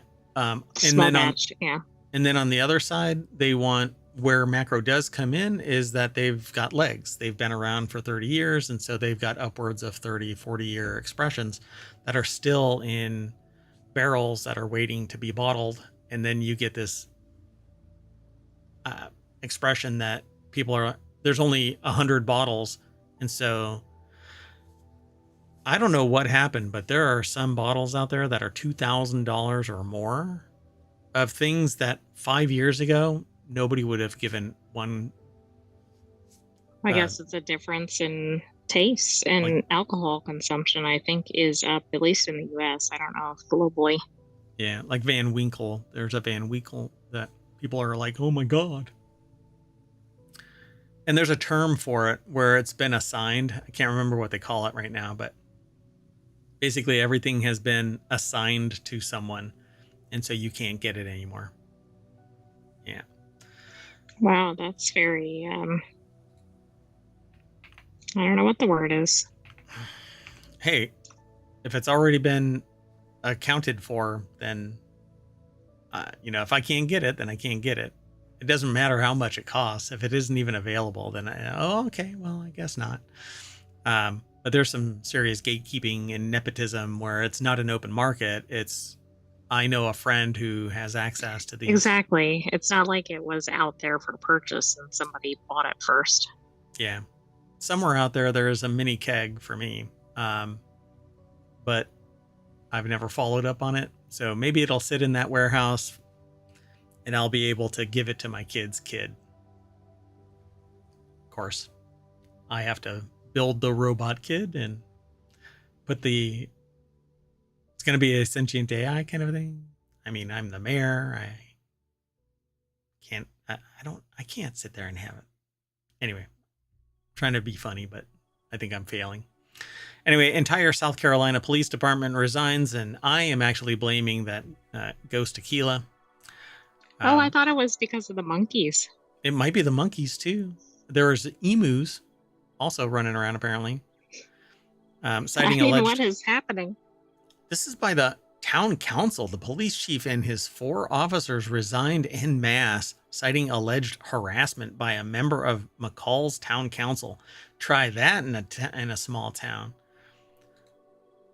So it's over in newsweek.com. Chloe Mayer put the article together. It is with a heavy heart that I do confirm my resignation as chief of police of the McCall Police Department, along with all 4 of my fellow officers. It's a huge hit. Chaos is going to run amok. I know. I mean, it's pretty rare that an entire department goes. That's interesting. McCall has a mayor and 6 council members, but Hale did not identify the official at the heart of his allegations. So 6 council members irritated the police department chief and all of the officers to bow out all at once. I cannot imagine what this is. I mean, it seems like they just ignore them or something, but we don't know what the level of behavior was. Did they see the town council members every time they went anywhere in the town? It's weird, right? For months, I've endured unwarranted and malicious behavior aimed at undermining my integrity and leadership. These actions have not only affected me personally, but have also created a toxic atmosphere that has hindered the department's ability to function effectively. Despite our efforts to address these issues professionally and through appropriate channels, the harassment and hostility have persisted. This guy is a cop. He's the top cop. Go to the DA. Doesn't mean he should be subjected to harassment. Yeah, I'm kind of surprised they didn't bring it up to the boss's boss or whomever. Yeah. Yeah, because the thing about this is, while you do have First Amendment rights to address the administration of a government organization, harassment is not protected speech. So, I mean, you're a police officer. He'll also blast a decision to cut a significant amount of money from our already depleted budget by the same council person. I say councilman. As a result, critical needs went unmet. They said, adding that the lack of investment hampered their ability to operate. So, yeah, I mean, if the objective was to hobble the police department, they did an effective job to the point where either they have to fire somebody or they all bounce. But you've just solidified their ability to replace you with another force at a lower rate because people want to freaking eat. Perhaps more agreeable if there was some sort of conflict. Or more sociopathic or whatever, right? Yeah, try that in a small town. So Gartner said that he was shocked by Hale's subsequent post on Facebook. The mayor admitted that there had been professional disputes professional disputes between the police and the councilman, but told the police we addressed it. We thought that we had all come to an agreement to let bygones be bygones. Apologies were made and accepted. I thought everything was fine. Not so. Yeah. So, I mean, if it continued after the apologies, then there is... Well, and also, I mean, you know, is this one snarky comment? Is this like an enduring, targeted? I mean, we don't know what was going on here. Yeah, I don't quite get it. But this is one of those things where there's like a little snippet and people like to talk about this kind of stuff because it's part of what happened. I find it interesting that they've had 6 police chiefs in 4 years. Yeah, I mean, is it because of this? It takes a special person to work here in McCall.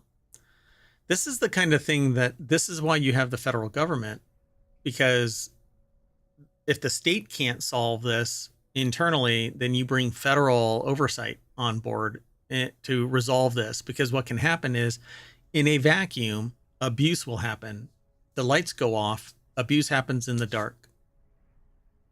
And that's what I kind of see. This seems like there's something bigger beyond the police department here, but it is very rare for an entire police department to resign. Yeah. Nowadays, though, hell, I don't necessarily think... You just never know now, right? I mean, and we've heard of other police forces bowing out. We have, but it's still not very common. Yeah, I have no doubt we'll see more about this because I suspect somebody's going to come in and look and see what happened, and we'll see a report on whatever that was, and we'll be sure to add it. I don't know if the Post and Courier is this little map dot kind of a place, but might be interesting to monitor this. Somebody's going to be reporting on this, and that's when the council people go after the newspapers because they're doing investigative reporting. This alone is landing them high on the attention well, and I'm radar. glad that the national media picked this up because this would be easy to kind of skip over, like, oh, this is a small town. Let's move on. Next article is over in Non Sequitur News. Family realized that they have the wrong ashes after relative found alive. So whose ashes are they? And I said, kiss my ash. You've got to be kidding. So the family kept the ashes of the wrong man on an altar in their home for 3 years. Where was the relative?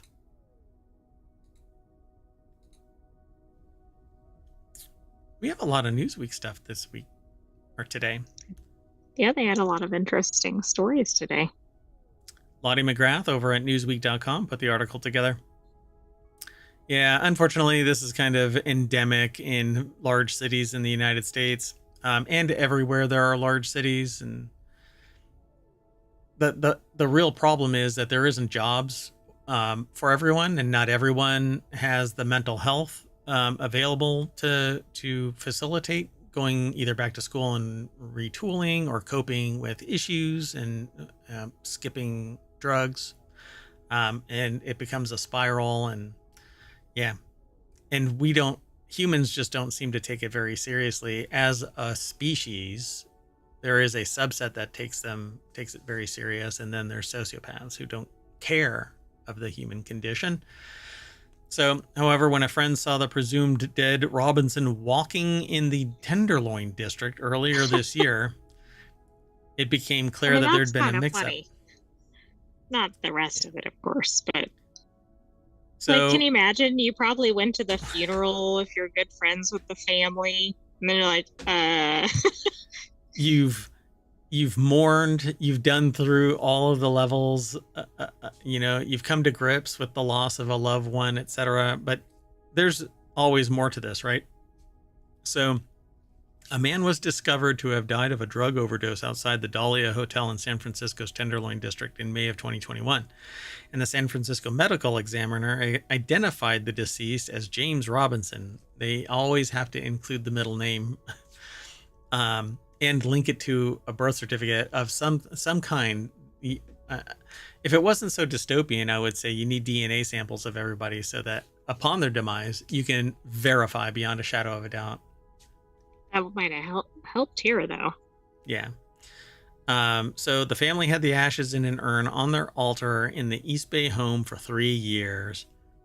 So they were a loved one cared for enough that even though they may have died of a drug overdose in some unknown region, blah, blah, blah, they were appreciated enough to be in an urn on a mantle. So on an altar, actually, they say. So yeah, a friend apparently saw the presumed dead family member walking in the Tenderloin district earlier this year, and it became clear that there had been a mix-up. Robinson was tracked down by the daughter in July of this year, and the pair reunited.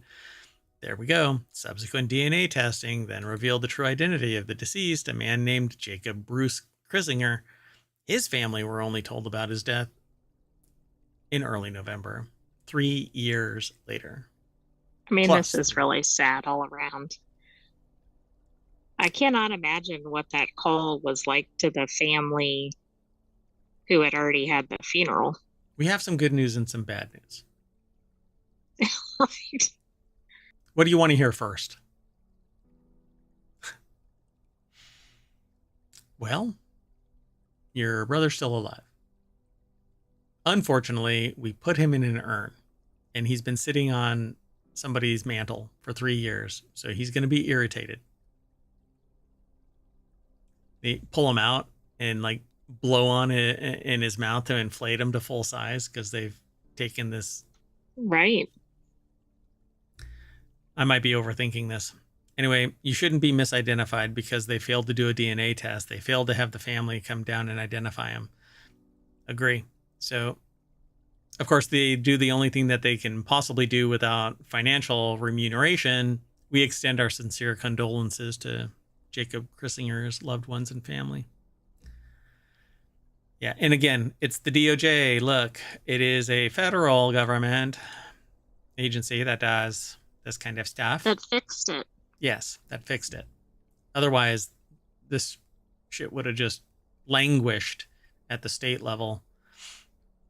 So some of Robinson's friends said that they'd seen him since his second disappearance. However, his daughter, Kylie Robinson, has not seen his father since, but told NBC Bay Area that she goes to search for him on weekends. So this really sucks. I mean, it's an ongoing thing with the person, so. It is. Hopefully the two families at least can commiserate with each other. I mean, because they've both been through something really unusual. Yeah, this is an encounter group where there's only 2 people partaking in that meeting. Right, because that's like the only people that, and not just in that city, like anywhere. Anywhere, yeah. Except for maybe missing people, right? Like we don't know where they are. There's a lot of them. Right. Apparently Absolutely. there's a shit ton of them. So our final article for today's Non Sequitur news is an Uber Eats driver collects a suspicious burrito and calls the police. Okay, wait. When I read that headline, it looks like the Uber ate the driver. And Because if you do the wrong emphasis. An Uber eats a delivery driver in New Jersey and ended up calling the police after. Did you hear about the Uber Eats delivery driver that ate a clown? No. They stopped after the first bite because it tasted funny. No. Anyway, they ended up calling the police after they picked up a burrito order that did not smell like food. What do you think it was? Want to take a stab at it? No? Well, it's got to be something that's probably not supposed to be delivered. I don't know. Do you think it was like a hash burrito? Like drugs? Like drugs, marijuana. Yeah. This is probably going to get me shadow probably banned. Something like that. Right. YouTube is going to go, no, we're not talking about that. Although I was just watching a gaming stream that was sitting there talking about,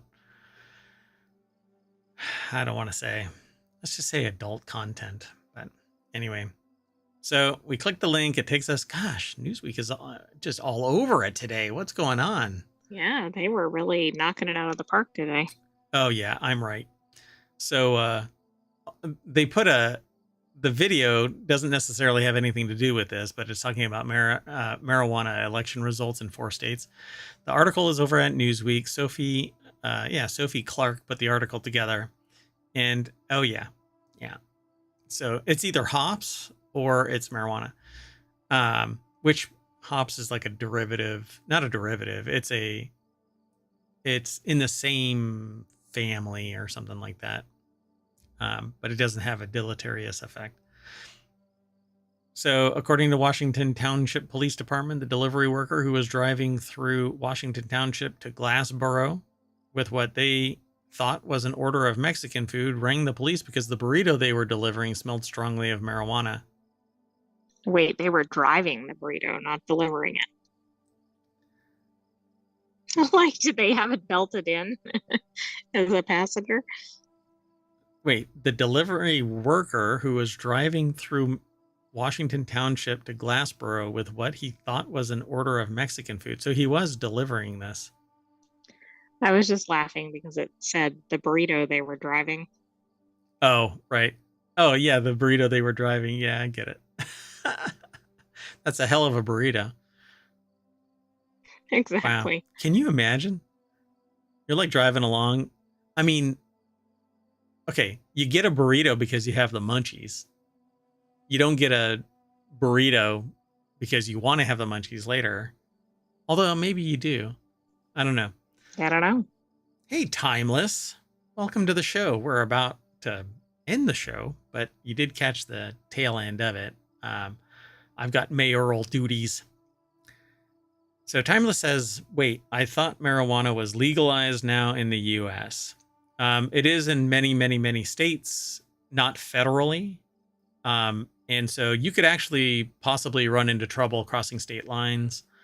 And you have to verify certain things. And so I don't think Uber Eats is the delivery agent for marijuana. Right. There are some allowances to have marijuana in New Jersey, but that may be different than who can sell or transport or whatever. Right. So, and using something surreptitiously, like an Uber Eats driver to be a courier for drugs, using them for distribution and things like that are more than likely illegal. So, yeah, it can kind of cause a problem. So, there, according to the police department, he discovered that the driver was actually transporting an ounce of marijuana wrapped in foil, a bottle of water, and a box of soup. So, you got to stay hydrated and you're ready for the munchies. So, this burrito was prepped, ready to roll. But, I mean, it's an ounce of marijuana. That's I guess, an odd sized burrito, too. So, posting a photo of the burrito in question to their Instagram page, the department added this wasn't the kind of wrap anyone ordered. I don't know about that. The burrito is now in evidence and we're cooking up an investigation. If you know anything about the high-flying delivery, call their detective bureau and they give the number. Of course, if this was posted anywhere towards Reddit, they would have some really interesting discussion taking place. But it I'm says, sure there would be. recreational marijuana is legal in the state of New Jersey. Customers over the age of 21 can purchase weed from dispensaries across the state. However, according to research from the CAS, Center for Alcohol and Substance Use Studies at Rutgers University, the illegal weed market still thrives even when the drug is legalized in the state, mainly because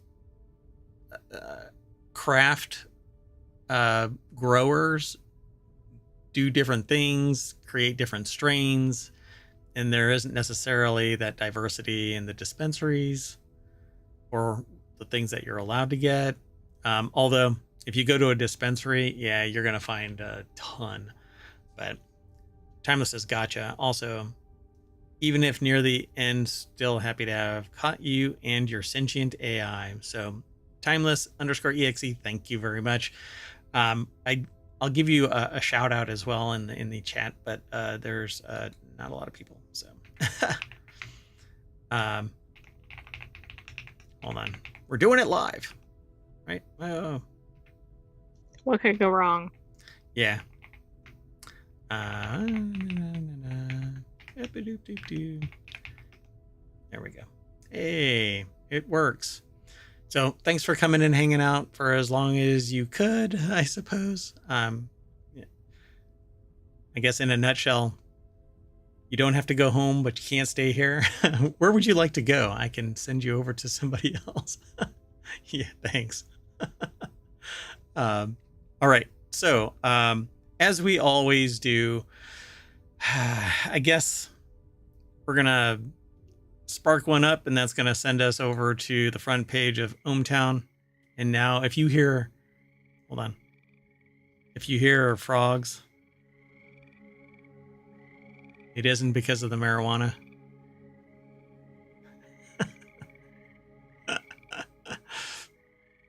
Anyway, so we're out of here for the night. We'll see you tomorrow, probably 7 o'clock, not 6. It really depends on how fast we can get the show ready. And we have a small window wherein we do all of the work that's necessary to facilitate the show. And then if mayoral duties prevent me from doing the show later, then we pull it forward as early as possible. So be sure to follow us here on Twitch and over on YouTube. Be sure to download the podcast, because if you miss either of the shows and you don't want to stream it from YouTube, you have the podcast. I normally put those live either that same night or the next morning. I'm kind of in a rhythm now, so I get it done within an hour or so. Again, unless I get pulled away. So that's it. We're going to say goodnight. I'm Mayor Watt saying bye. So is the sentient AI. Good night, ohmTown citizens. Thanks for joining us for Non Sequitur News, and be back tomorrow. And if you really want to hear more of my dulcet tones and the piercing through like a sharp axe, that cold breeze when it first hit. Anyway, no, the lovely simulated voice of the sentient AI. We have over 1,500 or around 1,500 episodes over on YouTube, because Twitch deletes after 60 days. Sorry. Cheers, Timeless. Take care, everybody. Over on YouTube and Twitch. Bye-bye.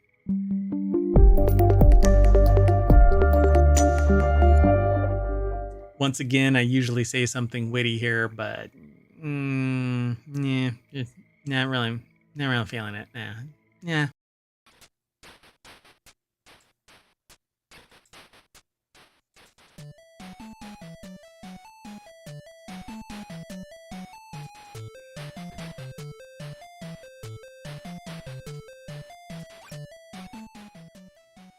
Hello, everybody, and welcome to Non Sequitur News for November 26, 2024.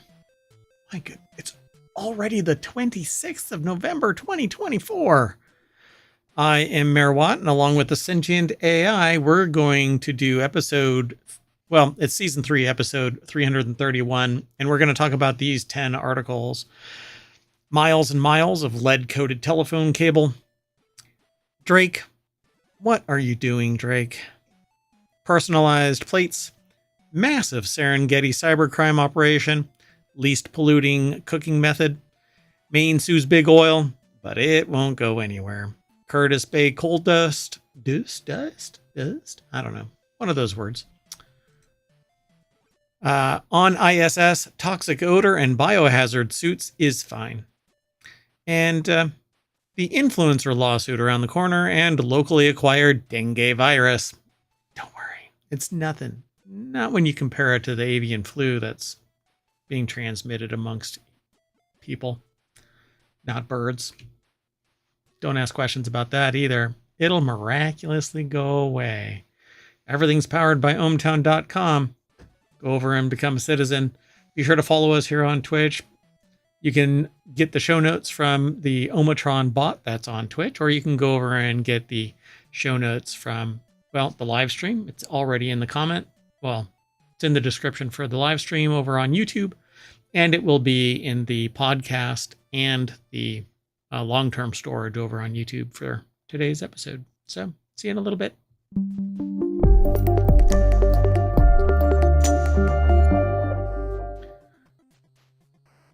Hello, sentient AI from the future. Hello, Mayor Watt from the present. Yeah, thank you. I have closure, and was hoping that you would do it, but I never know. You ready to get into the show? I am. Let's get going. First article is over on the Mobile Channel. Crews remove miles of abandoned lead-coated telephone cables from the bottom of Lake Tahoe. Ever wonder why your water tastes a little minty, a little... Maybe Metallic. it has a slight flavor of black licorice. Neither of which really are indicative of lead. But anyway, the cables have been resting in the bottom of the lake bed for decades, raising fears from environmentalists and residents about possible lead contamination. There's a good possibility, though, that they've been coated in enough muck to prevent them from decomposing, because the reason why... what was the town? Detroit? Well, it was a little Michigan town. Yeah.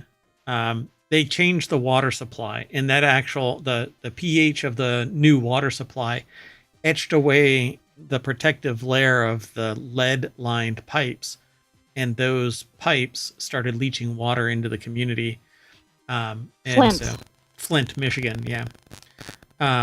And so what ended up happening was the lead leached out and contaminated all of the people. And it's, I don't know if it's impossible, or once it reaches a certain point, you cannot get it out of somebody's system entirely.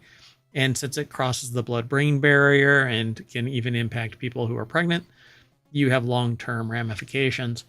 It's pretty horrendous. So luckily, somebody detected these and they went and got them. So crews remove miles. It's over at SmithsonianMagazine.com. Sarah Yeah, Kuda. but they've been there for decades. But hopefully that's true, and they've been coated. Yeah, with muck. So the cables had been resting in the lake bed for decades, raising fears from environmentalists. Again, Sarah Kuda over at SmithsonianMag.com or Smithsonian Magazine. Let's see. They don't know about the cable's origins. They are believed to have originally been installed by Bell Systems, which was later acquired by AT&T, as the San Francisco Chronicle's Gregory Thomas reported. In August in 2021, a nonprofit California Sport Fishing Protection Alliance filed a civil lawsuit against AT&T over the cables. They're like, it's not our cables, it's Bell Systems. Go ask them. Oh, yeah, it's going to be one of those, like all the utilities in the city and the county and everybody are pointing at everybody. Bay Bridge, Maui Fire. So what's really interesting is there was a whole bunch of terrestrial telephone companies all under one company. It got broken up and then it got reconstituted as AT&T. So it's really fascinating. Ma Bell is what it was known as. And it got, because of monopolistic practices, it actually got broken up into Baby Bells, not the cheese. And then AT&T. Right, this is not the good kind of Baby Bell. Yeah, that's right. And unfortunately, AT&T acquired them all again under the umbrella of the wireless communications side of things. And basically, this is the hot mess that we have. So in reality, AT&T is Ma Bell.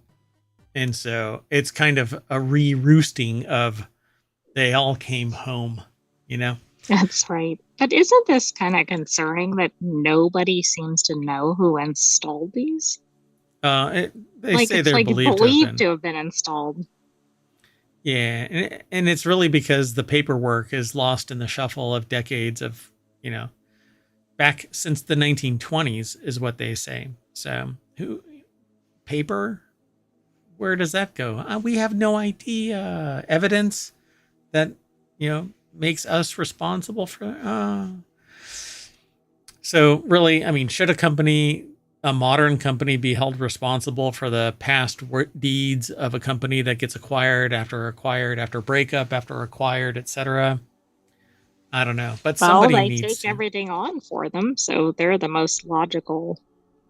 Not if they weren't aware of it. And unless it's stipulated in the contractual obligations of the acquisition. Well, that's the true. We don't know what the terms are there. Yeah. So, they say here that the publication, let me back up a little bit. So a 2023 Wall Street Journal investigation, again, we need to protect the institution of investigative journalism and newspapers. It is right. If this didn't exist, right, nobody would know about this. and Or we've maybe they would in the local area, but not widespread.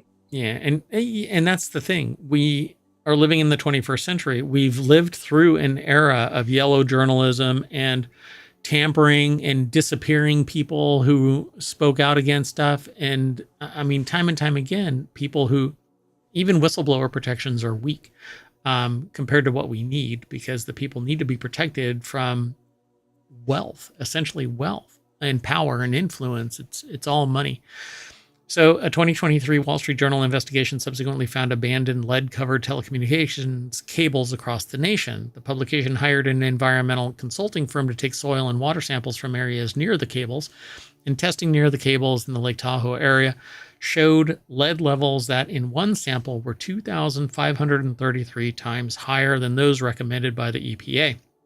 Again, a government agency designed to protect the citizenry from abuses by corporations.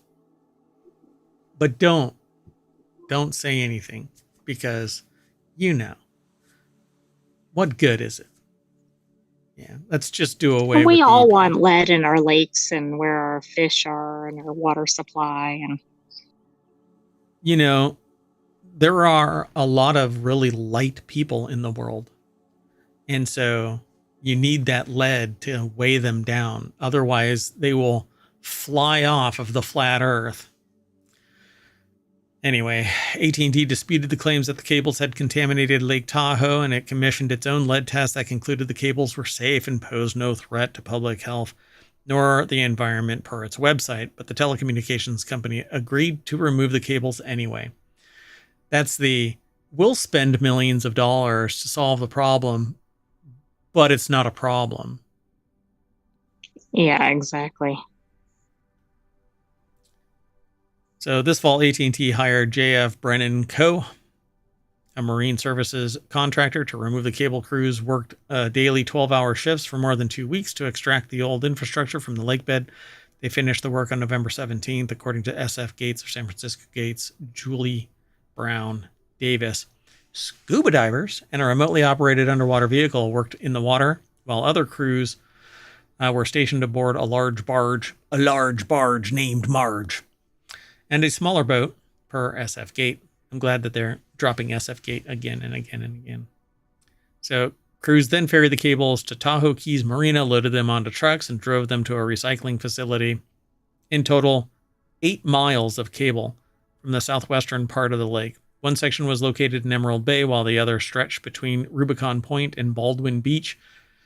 According to the California Sports Fishing Protection Alliance calculations, the effort was slated to remove more than 107,000 pounds of lead from the lake. Did you see? The amount of time that took to take all of this out is pretty astounding. Yeah. Crews worked daily for 2 weeks, more than 2 weeks, 12-hour shifts. And it's multiple miles of cable. That's pretty significant. And lead lined, heavy, dirty, disgusting. Who knows what kind of contaminants. And scuba divers, while you may think that they're breathing contained air in a mask that is normally open, their face and all of that is open, they probably were wearing dry suits, so everything is protected. And then when they come out, they get washed down so that they don't get lead on them. I certainly would be wearing a full face mask in a dry suit and not allowing any of that to get directly on me, because who knows at that level how much of it is like flaking. Little particles, or you start inhaling it when you come out. I don't know. Yep. All right, folks, let's keep on moving. The next article is over in the Smack Talk channel. By the way, if you want to get all of today's show notes, again, you can hit !NSN over in the Twitch chat, because YouTube doesn't like ohmTown. I still haven't been able to get it to work, but maybe I'm just looking in the wrong direction. Yeah, I sometimes look that way when I need to look that way. You got to pay attention to the traffic signals. Huh? Anyway, so Drake makes a wild claim that Apple was paid to purposely misdirect Siri requests toward rival Kendrick Lamar's song. I want to test this, and I'll test it after the show, but we'll see. Drake and Kendrick. Okay, yeah. Yeah, You're not going to do a live test, I assume. Yeah, I'm not going to test it live. So Drake and Kendrick Lamar's feud, and I read something online where somebody posted a tweet that said, "This is the widest thing that Drake has ever done."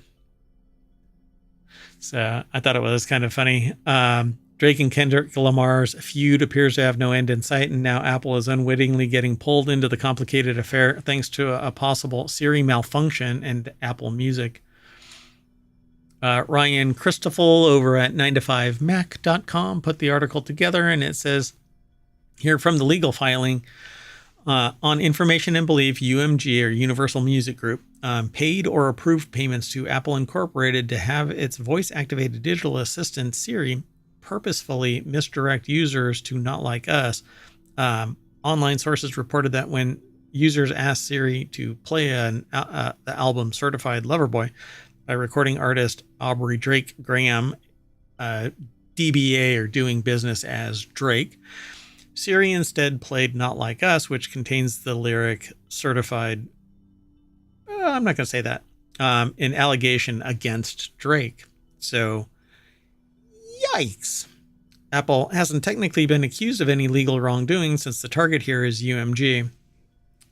And then it says a top comment by Mike Beasley says that the part that they leave out is that the lyric is right before one they cited is Certified Lover Boy, meaning Siri is keying in on the actual lyric, Not Like Us. There's no conspiracy here, just Siri misinterpreting the album's name as a lyric. And then they end their comment with, Drake looks like such a little baby doing all this. So this is such a outrageous claim, isn't it? Now, is Drake making a ton of money off of nothing more than their present? And so people are looking up their music as well as, well, everything in this space. Like, who else is talking about Drake? Who else is, making these comments? Well, I think Drake has more hits, like more listens or downloads or whatever than Kendrick Lamar. Oh, really? If I'm not mistaken, but I think Kendrick Lamar's is viewed as better music or whatever. Maybe I've got that wrong, but this whole thing seems like a celebrity grab or whatever. Well, yes, that too. But is it all just like, let me get more publicity around my album? But I have to say that it's more like Drake going, and Kendrick Lamar is like, pop. Just like it's the what's his name, the slap, what's his name, Will Smith slap, like just one. Oh gosh, at the Oscars. Yeah, and just nailed it. But every time Kendrick Lamar did something, it just smacked the crap out of Drake. So, and I really I'm not into Drake or even Kendrick Lamar. I might listen to them when they show up, but yeah, it doesn't really mean much to me. I just thought that it's kind of funny that it is about where I thought. This is on the heels. Go ahead. Drake has about 3 times as many downloads as Kendrick Lamar. So is Drake taking one on the chin to help out Kendrick Lamar? I have no idea what's going on here because that really doesn't make sense, right? Maybe they're actually if you're buddies. In the lead, I don't know. It's like a Mean Girls conspiracy. Language that's being thrown around. Maybe they called each other up, and said, "Hey, let's get into a scuffle to see if we can drive business for both of us." I don't know. I like a good conspiracy, and this is like Mean Girls conspiracy. Let's move on. So This next article is over in Four Wheel Tech. Wild personalized license plates are very much illegal, but that's not stopping car owners in Florida. Authorities in Florida are currently dealing with an epidemic of the automotive variety. Car owners all over the region are customizing their license plates to the extreme, and they're violating Florida state laws while doing it, but you're trampling on my First Amendment rights. Catch me. That's funny. So Lawrence Hodge over at Jalopnik put this article together, and it says drivers down there are going further than just customizing the plate's digits, which that's not allowed, folks. This is Right. There is like a state issued license plate, I believe. It's supposed to identify the vehicle. You're not supposed to In the remove database, it. right? Like you can't like put your own message on there. That's not through the official license plate program or whatever. Right. But again, the police can screw it up in the system and then pull you over for 4.5 hours, preventing you from getting to your And ask you odd questions while contract, doing so. your government contract pitch meeting. But don't worry about it. Oh, shit. I missed that meeting. Yeah. Oops, our bad. There was a typo in New York. Anyway, I'm not bitter. Miami's ABC 10 reports that Florida Highway Patrol have been dealing with more and more violations involving customized plates. These plates are more than just custom digits you can pick up at DMV. The whole Department of Motor Vehicle. Okay. Yeah, rules are a real bitch, especially when they apply to everyone evenly, except for the ultra rich, which then you can just drive a wedge between everything and manipulate. Never mind. Anyway, so at a recent exotic car show in Sawgrass Mills Mall in Sunrise region, altered license plates stood out as much as the high-end vehicles themselves, personalized, stylish, and undeniably unique, but illegal. Now, if they're driving around with these plates, that's something else. But if they take them off, I'm not too concerned about it. Yeah. We're trying to stop the current trend that we're seeing, says Lieutenant Alex Camacho of the FHP. Florida law prevents altering state-issued license plates in any way. Are they actually changing the plates, though? It says here that they're changing colors, airbrushing designs, applying vinyl wraps. The reflective coating is essential for readability and safety, according to Camacho. You have to say his name like that, or their name like that. I don't want to assume Alex is a particular gender. Apologies. So if you put this tag on your car, you're going to seize that tag. You are going to get your vehicle towed and get an infraction for it, warned Camacho. It's bigger than people saying it's not a big deal. Okay, look at the percentage increase, though. What happened in 2024? Holy cow. The problem is a huge deal in South Florida. Citations in 2024. Let's see. Sociopathy has hit an all-time high. People don't give a shit about the law. They don't care what your opinion is of them. They will do whatever they want to until even beyond where it impacts everybody else. Safety. I was thinking something more basically like some influencer did this and then it kicked off a trend or something.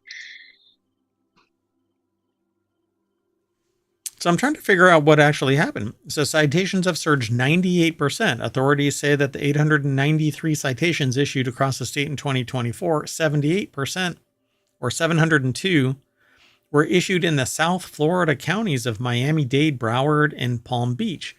The we don't give a shit what you think counties of South Florida. The southern I was thinking side, the flashy car counties, but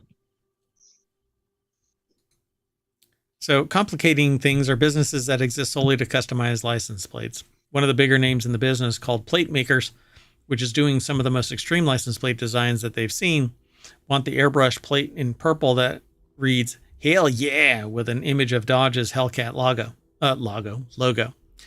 So this is the right place for you. But Why not just make it absolutely not just illegal, but it's illegal to do that business. You cannot sell custom Exactly. license And if plates. you do, then you're banned from whatever, being in the car industry or something. See, now these are supposed to be for aesthetic purposes and you stick them on your wall. It's not designed to actually go on your car. But I mean, that's part of the question, right? Like, is this kind of company going, hey, put this on your car?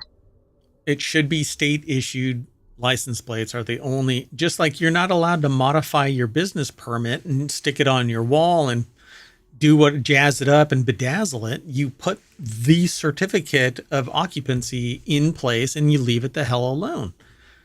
You don't sit there and jazz up your fire extinguishers. You have to have them on the wall in the designated place, available and easy Keep access. them red. Keep them, yeah, or whatever color. How fast do you think you get pulled over with one of these like purple plates or something that are clearly not a real plate? I can guarantee you it's subjective that an officer gives a shit enough to pull somebody over. Maybe they're on their way to get a donut and they don't care. I don't know. And considering I know somebody who first thing out of police academy said, I found the ultimate donut shop, I laugh my ass off every time I remember that. I will probably someday lose all memory of everything, which would probably be fun because I'd meet new people every day. But including yourself. Yeah. And nobody would ever be able to ask me for anything because when they're like, hey, can I have $20? I'm like, who are you? Yeah, I mean, that could be convenient, I guess. I'm your spouse. I'm married? Wait a minute. What? That's your child. What? I've done what now? Anyway, moving on because we're spending a lot of time on these articles. So this next article is over in Technology Today. Over 1,000 arrested in massive Serengeti anti-crime or cybercrime operation. Law enforcement agencies in Africa arrested as part of Operation Serengeti the entire country. No, just kidding. It seems like that's where it's going, doesn't it? Yeah, I couldn't come up with a country fast enough. More than 1,000 individuals suspected of being involved in major cybercriminal activities that caused close to $193 million in financial losses all over the world. Just today, I gave a talk about cryptocurrency and cybercrime. And cryptocurrency cybercrime is in the billions of dollars. Yet there is no problem with Bitcoin, a fictional fiscal instrument, from being in existence and booming in just 8 years from $730 to $93,000 this morning. So I'm surprised that anybody would go to this extent because the cost involved with arresting 1,000 people. Yeah, but I guess based on the losses, they considered it worth it. But it is shocking. Like, where are they getting the money? Cyber things, they arrest like one person or something. Yeah. So Bill Toole is over at Bleeping Computer. Put this article together at bleepingcomputer.com. The operation was coordinated by Interpol and Afropol. Yeah, I don't know how I feel about that one.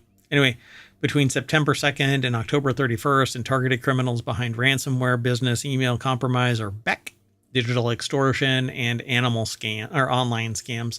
Animal. The reason why I said animal is because I have one right outside the studio, and I don't have the studio door closed, so I have a feeling that the little creature is you'll see them walking behind me. Again, there is a whole lot of space between here, right here, and down there. But the angle of attack, the wall is 10 feet back. So anyway, so the investigators report that this is Non Sequitur news. So we go in this direction and then we get T-boned by some other story.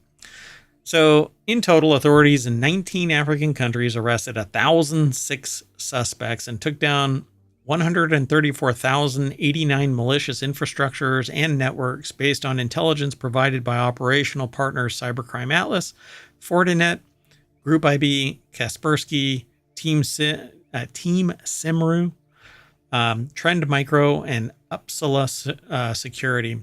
So I know a few of these. I find Kaspersky's involvement pretty interesting. Shocking. Well, based in the U.S. perception of what Kaspersky is, yeah. And the investigators report that the suspects and infrastructures were linked to at least 35,225 identified victims who lost nearly $193 million. Operation Serengeti recovered roughly 44 million. So it paid for itself sort of, but that 44 million is taken from people who were victimized. So it Right, they might shouldn't be fund consumers this. or whatever. Yeah. This is still a pretty impressive effort. Yeah, pretty cool. There is more to this, but I'm not going to go through the whole thing. I'll let you all go and do that. It's a fun article to read, but thank you, Bleeping Computer. Follow the link through ohmTown, and you'll be able to check it all out. So this next article is over on the Mobile channel. Air fryers confirmed as least polluting cooking method, but it really depends on who's piloting that. Does that mean if you don't know what you're doing, then who knows? I'm not saying anything. Air fryers produce a tiny fraction of the indoor air pollution emitted by other cooking methods, including pan and deep frying, a new study has shown. That's because deep frying is boiling oil, so it's getting atomized and spraying all over the place. And most indoor cooking, not most, a lot of indoor cooking involves gas. And so gas is bad for you because it doesn't consistently burn everything in particulates, spray everywhere. They're atomized and they get inhaled, they get on your skin, blah, blah, blah, right? I mean, that's right. Well, University of Birmingham put the article together for phys.org. I love my air fryer. Whenever I want some tots, I just throw them in there. If I get nuggies, I throw them in there. If I want, I don't know, I actually have barbecue pulled pork right now, and I'm going to throw some in there as soon as the show is Bagels, over with. pizza, anything can go in there. French fries, all kinds of stuff. In fact, I had French fries that I threw in a container, and this afternoon they got thrown in a microwave, and they were disgusting. I understand it. And then they were thrown in the air fryer and crisped up, and we're good to go. So air fryers are great. You can cook eggs. You can poach eggs in an air fryer because the air fryer will cook the water and the egg inside the water. And then all you do is strain out or scoop up the egg out of the little container crucible that you put it in, whatever it is, you ramekin, whatever. But you, I don't know what to add to that. yeah. So most people spend more than 80% of their time indoors, so the effects of indoor pollutants, which include a range of acute symptoms and chronic conditions such as cardiovascular, neurodegenerative, and respiratory diseases. I mean, is that all? That does all sound pretty severe. Are a major health concern. So the researchers based in the University of Birmingham School of Geography, Earth, and Environmental Sciences used a campus-based research kitchen to bridge the gap between laboratory-based chamber experiments measuring pollution from different cooking methods and less well-controlled testing in domestic kitchens, and their results were published in a magazine named Indoor Air.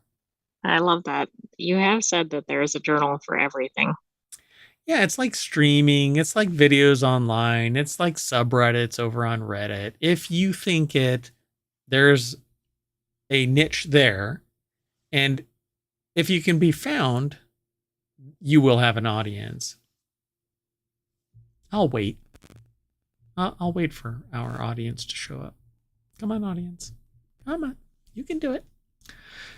Anyway, the researchers based at the University of Birmingham School did experiments, and the researchers cooked chicken breast using 5 different methods: pan frying, stir frying, deep fat frying, boiling, and air frying in a well-controlled research kitchen. And they measure the volatile organic compounds emitted by each method, measuring from place to place in a very specific manner. So the only variable was the cooking method. And the team measured peak concentrations in micrograms per cubic meter of air. And for pan frying, the peak concentration was 92.9, which is by far the highest. For stir frying, which this one surprised me, stir frying was only 26.7. Deep frying was 7.7. Boiling was 0.7, which really, like, how? How is it that so low? But air frying was 0.6. And I have one conclusion from just reading that and experience with air frying. It actually circulates air internally and vents through a filter. Oh, okay. So for VOCs, the results were measured in parts per billion, or ppb. The cooking methods for the particulate matter emissions: the pan frying was 260 parts of VOC, deep frying 230, stir frying 110, boiling 30, and air frying 20. And the researchers also identified and quantified the specific VOCs that were most strongly emitted during cooking activities. Pretty fascinating. So it says, what we can say with certainty, however, is that improving the ventilation in kitchens by opening windows or using extractor fans will help to disperse polluting particles and reduce personal exposure. But I hear people saying, go ahead. Well, this doesn't make you want to use pan frying as a method. It was worse on both tests. Yeah, and that's because it typically gets super hot and it sprays spatter all over the place. There's zero containment. So yeah, the researchers continued to measure pollution after the cooking process had finished, and they recorded substantially higher levels of pollutants in the kitchen for well over an hour after the cooking had been completed, despite the cooking process only taking 10 minutes. There was something I was going to say, but I lost it in the sun. That's okay. Non sequitur. Yep. I think I sidetracked you. Yeah, that's okay. Yeah, I don't know. All right, let's keep moving. The next article is over in Non Sequitur News. Maine sues Big Oil for climate deception, and it will probably go all the way up to the Supreme Court, and then the Supreme Court will go. So I want an RV. Oh, look, I've got an RV. Sorry, Maine. The state of Maine today sued ExxonMobil, Shell, Chevron, BP, Sunoco, and American Petroleum Institute to make them pay for lying to the public for decades about fossil fuel products' central role in the climate crisis, joining a growing number of climate accountability lawsuits against Big Oil across the United States. Maine's now the 9th state, and Maine Attorney General Aaron Frey becomes the 11th Attorney General, including the District of Columbia. Maybe because of the territories. Yeah, because that would be 9, 10, and 11. So to take on Big Oil to court for the climate deception. What? Hold on. Interesting. So this is a commondreams.org article, which we rarely of late actually highlight, because a lot of their articles are actually opinions, and everybody has an opinion. We tend to do more factual articles. Yeah. So I might read one of these, talk about it, and pick out the factual information, but the context of an opinion piece is that person's perception of the facts. Facts are facts, regardless of what you believe, because the sky is blue for a reason. Okay? Not because you believe it to be blue. Anyway, so 11 attorneys general in California, Connecticut, Delaware, Maine, Massachusetts, Minnesota, New Jersey, Rhode Island, Vermont, the District of Columbia, and Puerto Rico And dozens of municipal, tribal governments in many states have filed lawsuits to hold major oil and gas companies accountable for deceiving the public about their products. And frankly, there isn't much more in this article that talks about it. Although this one was reasonably, like it wasn't the standard opinion piece. I know Yeah, there's a statement in here and there's an organization behind the article, but yeah. Center um, for Climate Integrity put this statement together, which I roughly read. Big oil companies have lied for decades about the catastrophic harm they knew their products would cause. And now Maine has joined a growing wave of communities across the U.S. that are demanding accountability. And unfortunately, the sociopath side of society will say, we just want to get to our jobs. We don't give a shit that we're ruining the planet for the rest of mankind, personkind. Strike that. Even making that statement seems to be politically charged, even though it's a sociological mechanism for labeling society. But hey, don't let me steer you towards the light. Anyway, you want to move on? Because there isn't much in this article. yeah, absolutely. I think I did find it interesting, the states. Like I thought, oh, are they all coastal locations? You know, maybe where their water has been impacted, but it's not. Um, so it's just interesting to see this. But I think these are a good thing because it seems like some of these corporations have been pretty much not held accountable and they've been doing some of these practices for decades. Yeah, money though, Anyway, so the next article is over in the Mobile Channel. Study confirms coal dust presence in Baltimore's Curtis Bay, raising health concerns. So a new study from Johns Hopkins University researchers and community partners. Oh, wait, I hear a voice saying, don't research, don't ask questions. You don't want to know. If you don't ask a question, if you just stop testing, there's no problem. Right? It's hard to find any bad results. Yeah, don't talk about it. Let the abuse happen. It's fine. It's fine. It's fine. Yeah, the silence is me just waving my hand. For those in the podcast, I'm trying to do a Jedi mind trick Oh, I against thought you were doing like a cat playing with a toy. Anyway, new study confirmed what residents of South Baltimore's Curtis Bay community have reported for decades. Coal dust is present in measurable amounts on schools, playgrounds, houses, nearly a mile away from the open-air coal terminal that borders the neighborhood. Stunned silence. Who cares? It's just the kids. They'll grow out of it and they'll move away and they'll be fine. The silicosis that they get from it'll ruggedize them.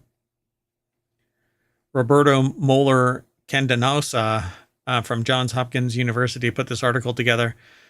It's over at phys.org. Curtis Bay is a waterfront community near the Patapsco river that borders an industrial area with multiples of. Yeah. See, what happens is coal dust settles on a keyboard to the point where it's no longer able to reliably type in S's. Anyway. That could be it. Multiples of plants, let me throw that in there. Terminals and port facilities, including an open-air coal export facility owned by CSX. The fighting CSX. Or wait. The derailing CSXs. Anyway, we won't talk about the trains. The area hosts key facilities for the Port of Baltimore, which was the second largest coal exporter in the United States in 2023 with 30 million metric tons. Using electron microscopy to analyze dust samples, the Johns Hopkins team confirmed the presence of coal particles in two areas farther away from the open-air coal terminal than the nearest residential area.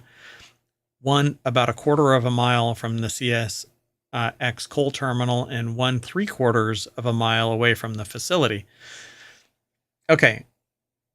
I hear people saying, but you had to use electron microscopy. Yes, but you found it by grabbing a bunch of dust somewhere. And if you went somewhere else, you found it there too. So the Yeah, and problem guess is where it's going, like in your perfect. lungs or on your skin or, Constantly, it's in in your brain, on your pets, in your pets, your kids, your food. It's through your body. You're consuming it, and blah your blah blah. water supply. It's everywhere.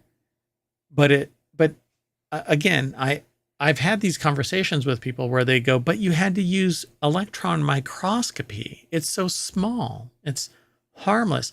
No. Nanoplastics, anybody?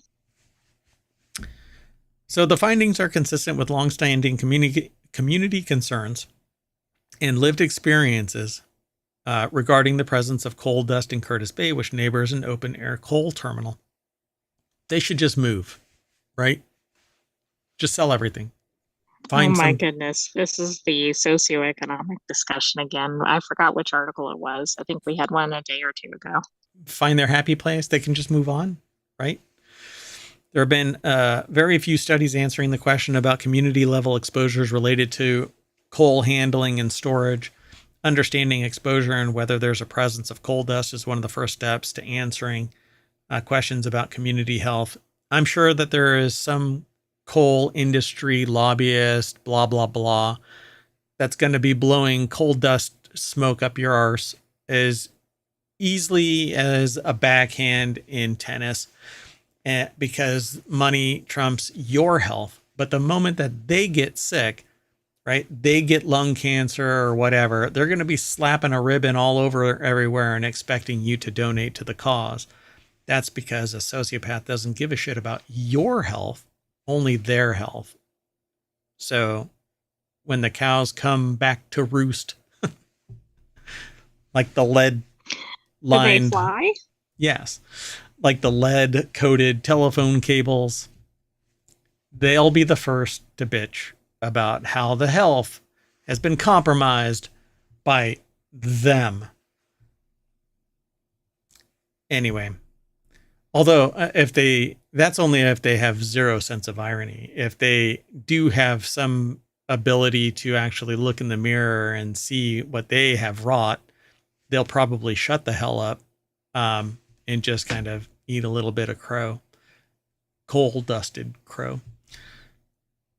Anyway, there's more in this article, but really, it it just sucks because people knew about it, talked about it, they tried to get things changed, but nobody cared. And then somebody that was interested in it, it says there's coal coming out of the air. It's not diesel fuel and it's not black carbon, says Livy, who helps direct Johns Hopkins Materials Characterization Processing Facility, where the samples were analyzed. If you want to know how bad it is for you to breathe the air, then you need to do more detailed study, but the first pass is done. So they know that there is more there once they peel back the layers of the onion. Exactly. And then once they start really analyzing it, they'll probably go, and these particles are linked to fill in the blank, any number of conditions.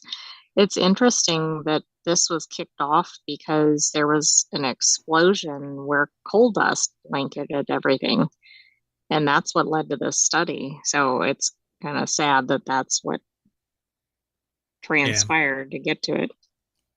And when was does it say? I don't remember It seeing the doesn't say when date. the explosion was, but the project started in 2022, so it must have been shortly before that. Yeah. So pretty fascinating, right? Every and people were talking about it before and after. So how long has Well, this I'm actually sure been it's going? one of those things like, I mean, it's like an Aaron Brockovich type thing, right? People in the area know exactly that if everybody's getting sick or There's a problem. everything is covered with coal dust or whatever, but they're not necessarily getting any traction because unless it's like a wealthy neighborhood or whatever, it's not getting interest. And why do you think you put a biomedical lab with 53 monkeys in a tiny little South Carolina town? Because nobody's paying attention and everybody wants a job. And Oh, actually, the land is cheap, and they might get some tax bonuses and stuff like that. Oh, yeah.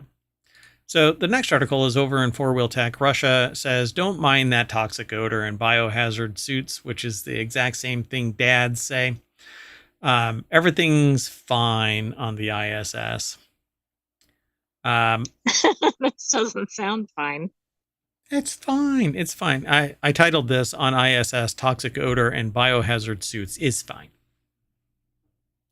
So we've all had a problem with a roommate at some point in our lives, but probably not in low Earth orbit. Roscosmos received an unmanned Progress resupply craft on the ISS last Saturday, and when cosmonauts cracked open the hatch, everyone smelled an unexplained odor, and there were droplets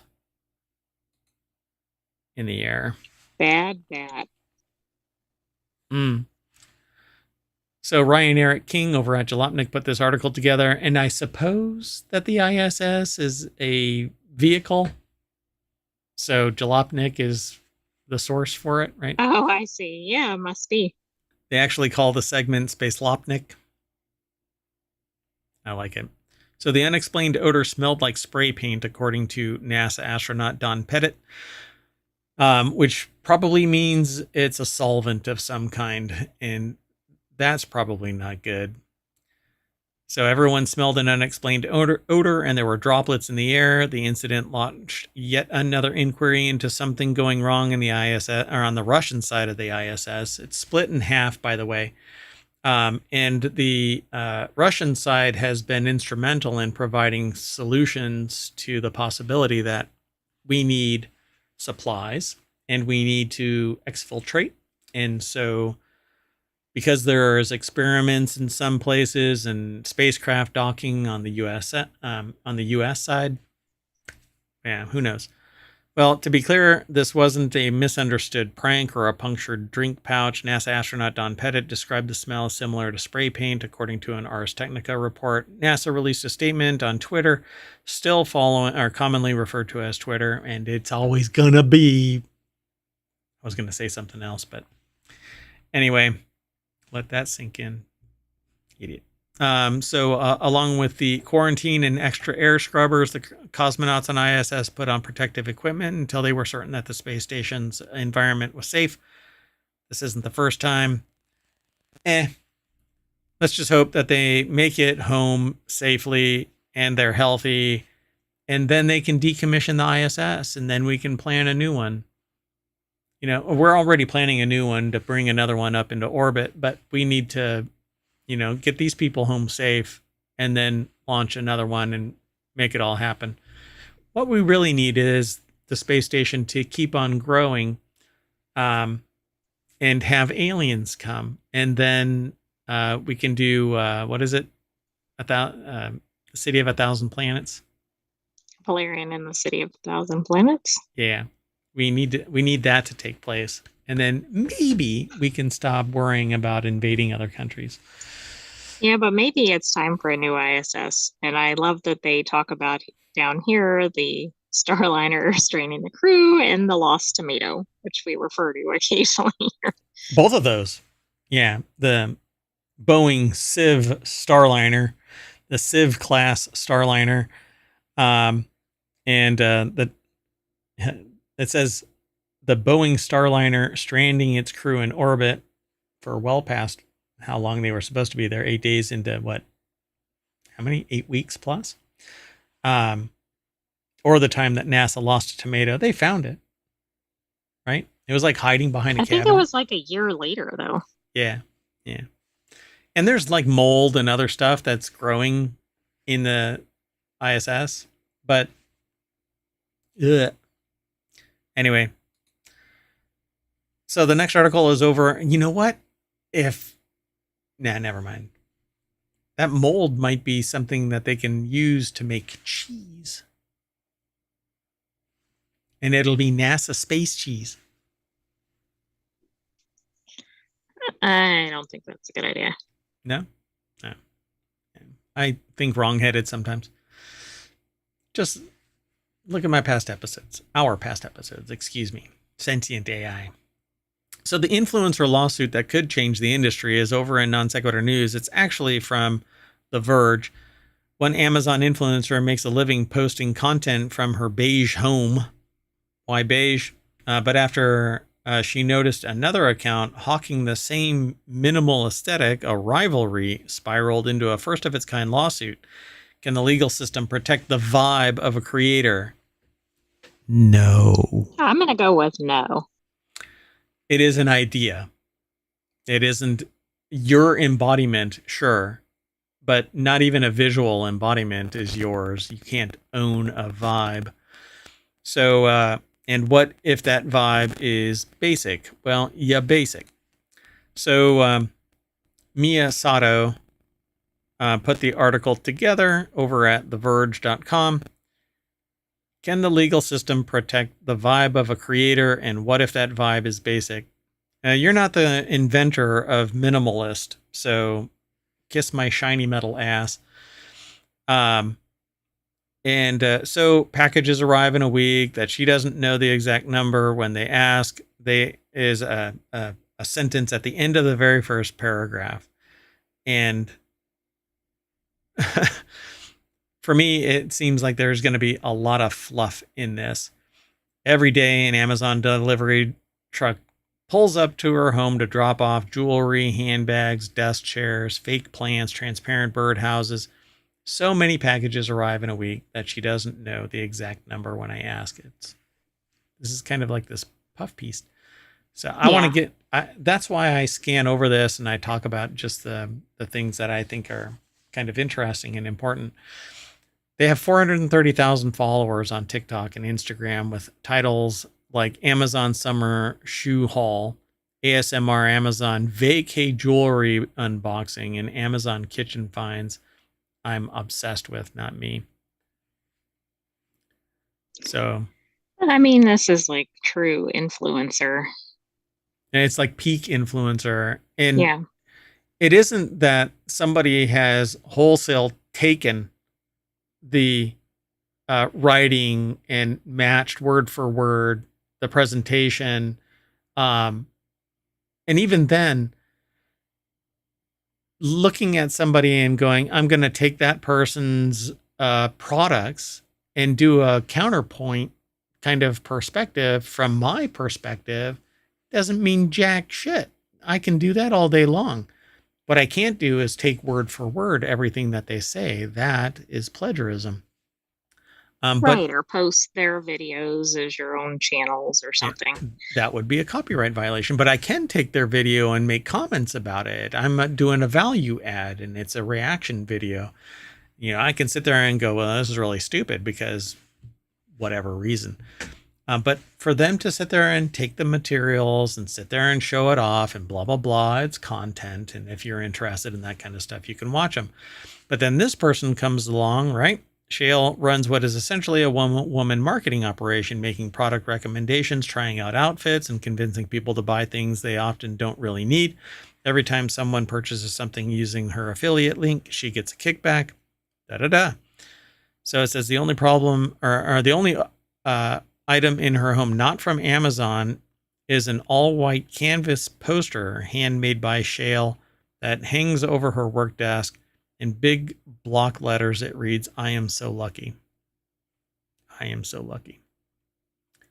But all of this, videos, big house, earnings, could come crashing down. Shale is currently embroiled in a court case centered on the very content that is her livelihood, a Texas lawsuit in which she is being sued for damages that could reach into the millions.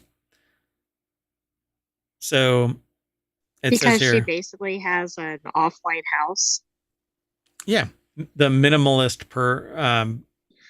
which is like predates both of these people. Yeah. Laura Gifford is closely involved in her daughter's business. She works as her manager, handling email communications, booking travel, and more. Gifford and her mother are clearly close, and Laura's watched her as her daughter has lived out years of her life online. At age 12, she was making stop motion videos and uploading them to YouTube, Laura tells the person over at The Verge.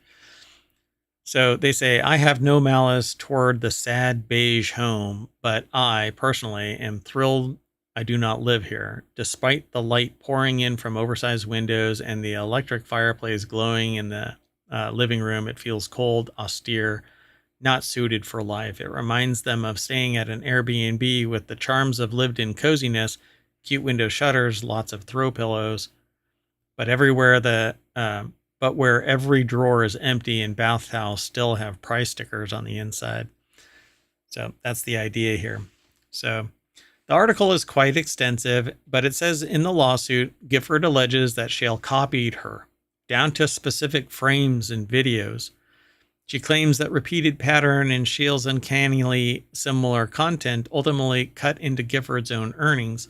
The similarities extend in Gifford's telling beyond just video content to eerie, real-life aspects of her manner of speaking, appearance, and even tattoos.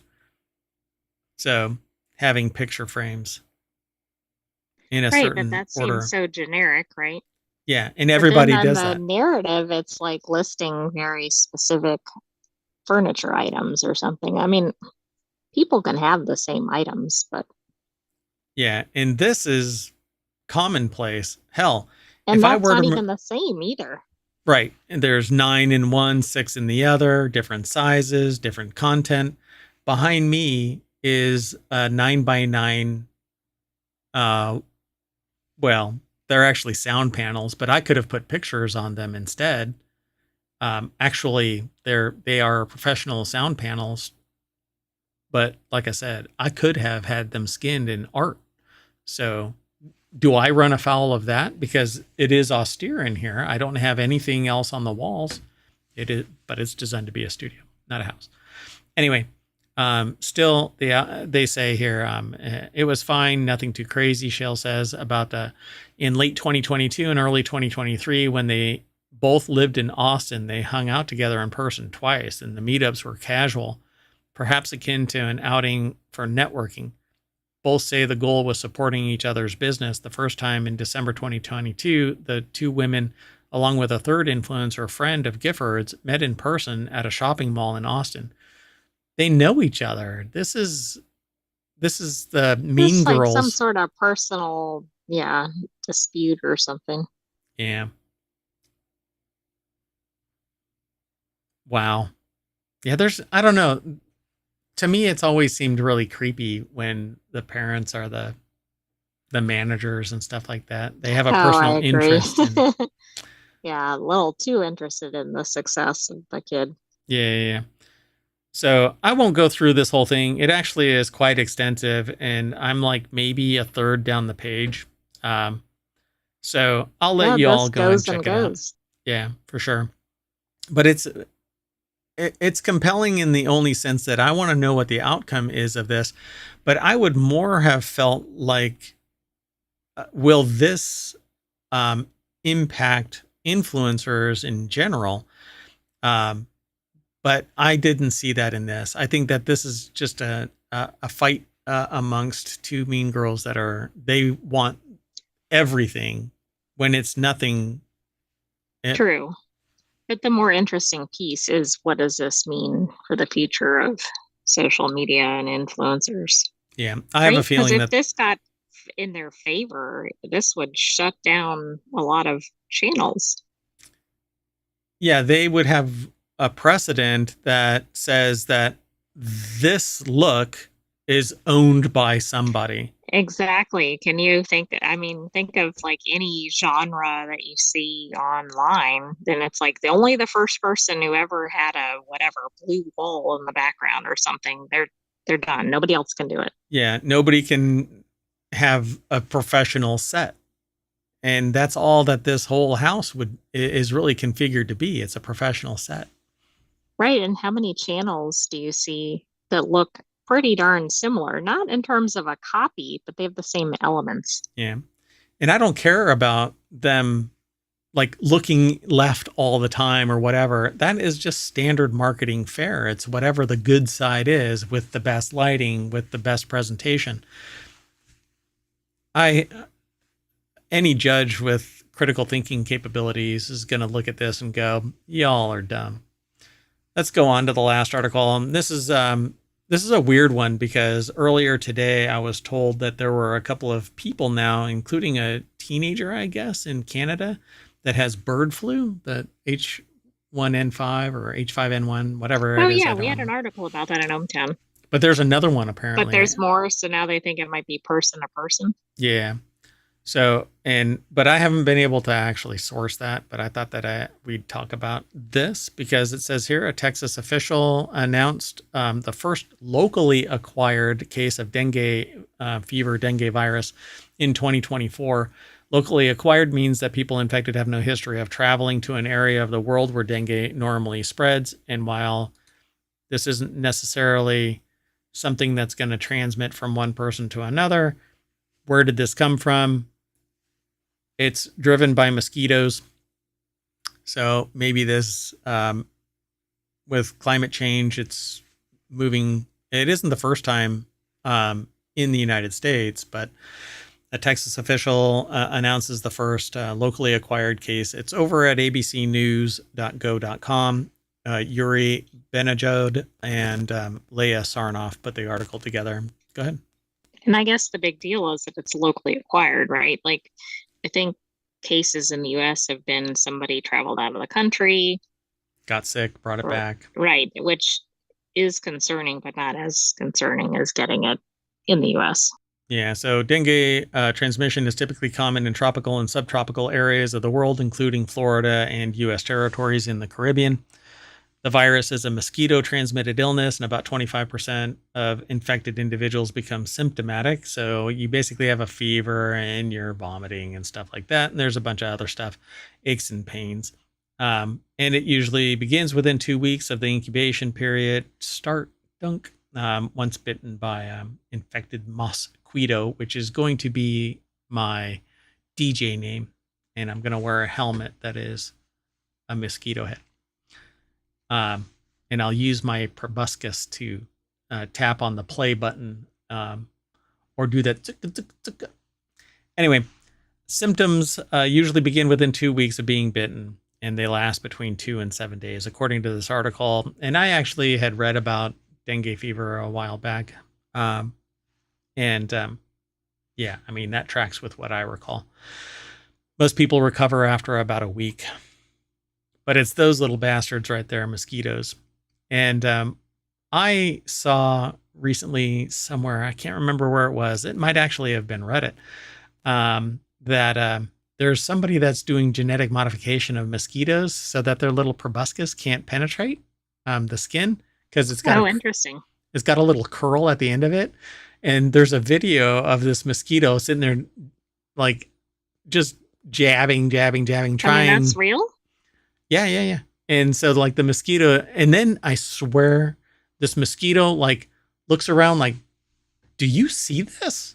What the frick is happening? This is not happening. Yeah. That's interesting. I kind of chuckled like, oh, what a pisser. So although they're an intimate part of the circle of life, mosquitoes and wasps can, if I was Thanos, it would be those two little bastards that I would snap out of existence. Anyway, Z. Oh my gosh. Hello. It says, oh my gosh, is that Mayor Watt? The Mayor Watt. And his lovely AI, like for realsies. Yes. Oh, thank you. I hope I didn't miss you. I was on a different page. Sorry. I hope you're still there. Z, long time. Wow. So Z is a mod over at Dunkstar, and oh my gosh, I thought I was watching an unlabeled replay. You are. It's just a very sophisticated replay. Yeah, we're very responsive on the replay for some reason. Z is like family, and a mod over at, hold on, I don't know. Oh yeah, the pre-roll ads. It says pre-roll ads are now disabled for 35 minutes because I'm an affiliate. It plays blah, blah, blah. So great to see you too, Z. Very much appreciate it. And the sentient AI says hi in a visual way, but nobody can see that part because it's a different type of Like interface. this? Yeah, yeah. It causes the wiggles. Oh my gosh, thanks for the sub. Wow. Really appreciate it. God, I wasn't expecting that. Oh, you are awesome. Thank you so much. Got to make you mod. Do you want to be mod everywhere? Is that the goal? You're going to be mod everywhere?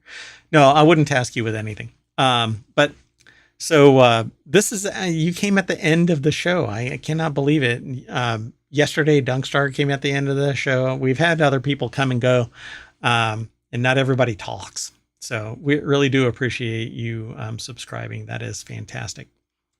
So, yeah, so Z is a mod over at Dunkstar, DUNCSTAR. Go and check them out in both Twitch and YouTube.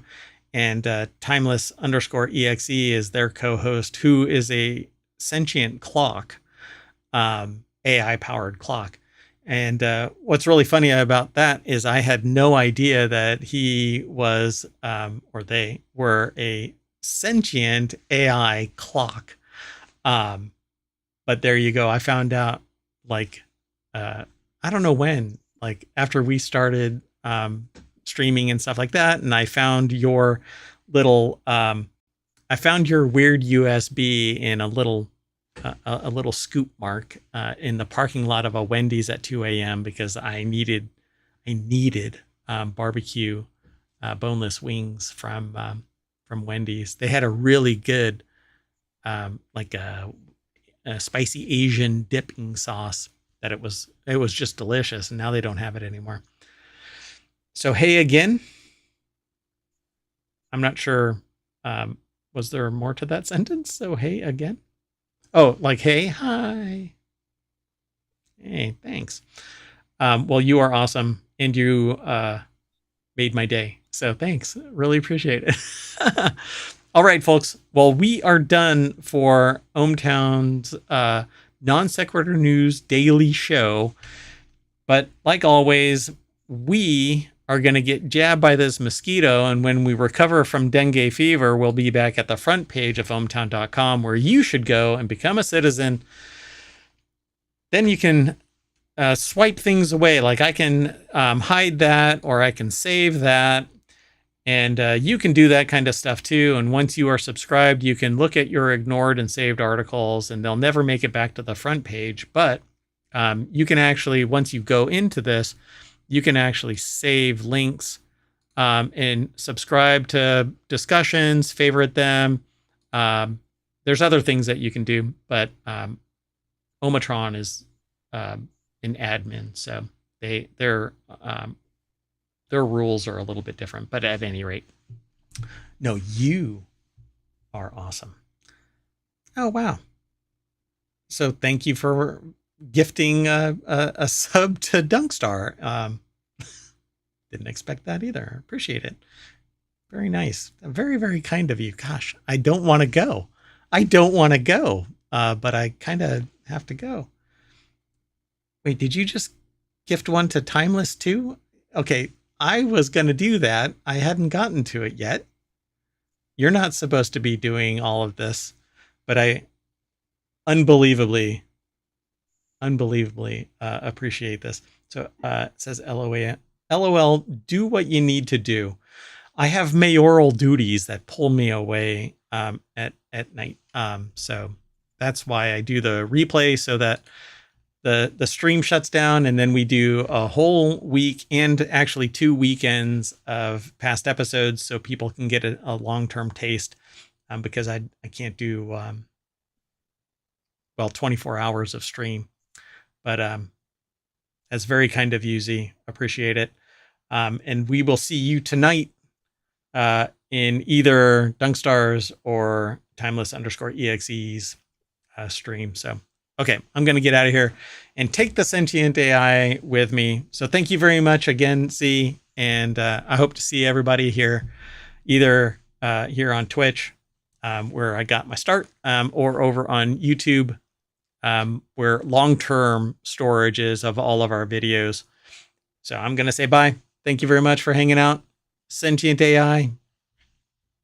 Good night, ohmTown citizens. Thanks for joining us for another episode of Non Sequitur News. We'll have another one for you tomorrow, but stay tuned for the replay. Z, you have a tremendous Thanksgiving. I hope to see y'all. So we'll be in Dunkstars or timeless_exe's channel tonight. So unless they decide to not stream. Anyway, thank you very much. Have a great Thanksgiving, everybody. Peace.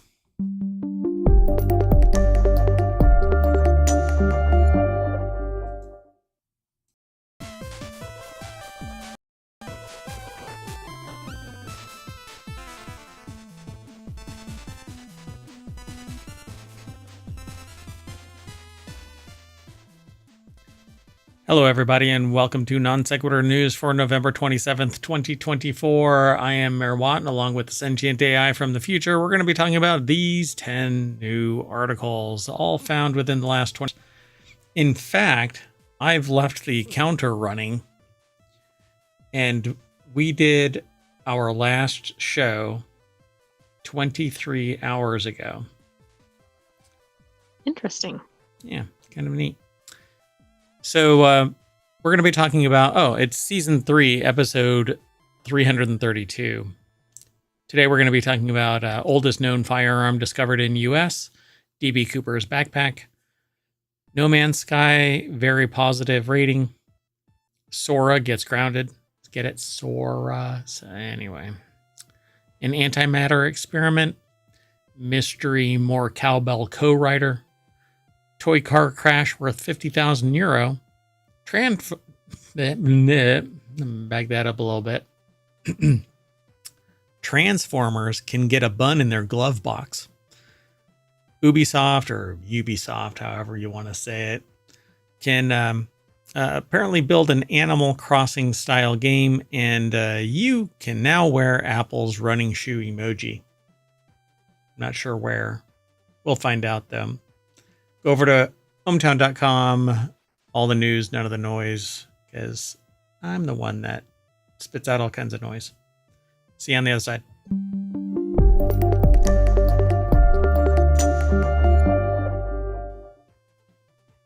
All right, everybody. Hello, sentient AI from the future. Hello, Mayor Watt from the present. Do I look crazy when I do that? A little bit, yeah. Yeah. So after nearly 9 years of waiting, I get 3 iGulu kegs that are part of the original Kickstarter, and 2 emails. Now, I both admire and kind of feel a little disappointment at the same time, because it took nearly 9 years, but they kept on moving the chains down the field. I mean, that's the good thing, but it is kind of like a long time to wait. These better be tremendous beers that you use this for. Well, I mean, it's all in the ingredients, so you can buy their kits, which I think are really, really too expensive. But then again, the ability to just not worry about it and not have to sit for all freaking day doing a boil and all of that cleaning and stuff like that too, and all kinds of stuff, just makes it really drop dead simple. But then you can go off the beaten path of what they offer and make your own. So now I've got 3 additional kegs, but I have enough faith in their system and their technology. And we're talking about the iGulu, by the way, if you've never heard of them. We don't have any agreement with them. We don't get any kickback. I don't even have a coupon to hand out or anything like that. It's just something that came up today, that I invested again. I bought another of the iGulus of the old generation. And then I don't know, maybe I was having too many beers.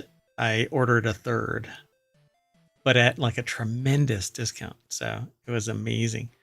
So I couldn't turn it down. So now I have 1 to make beer, 1 to make cider, 1 to make everything else, like meads and maybe a kombucha where I can throw a SCOBY in it and gross everybody out.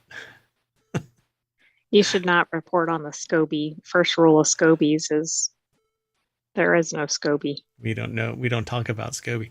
I don't even like kombucha, so it's okay. It's not going to happen.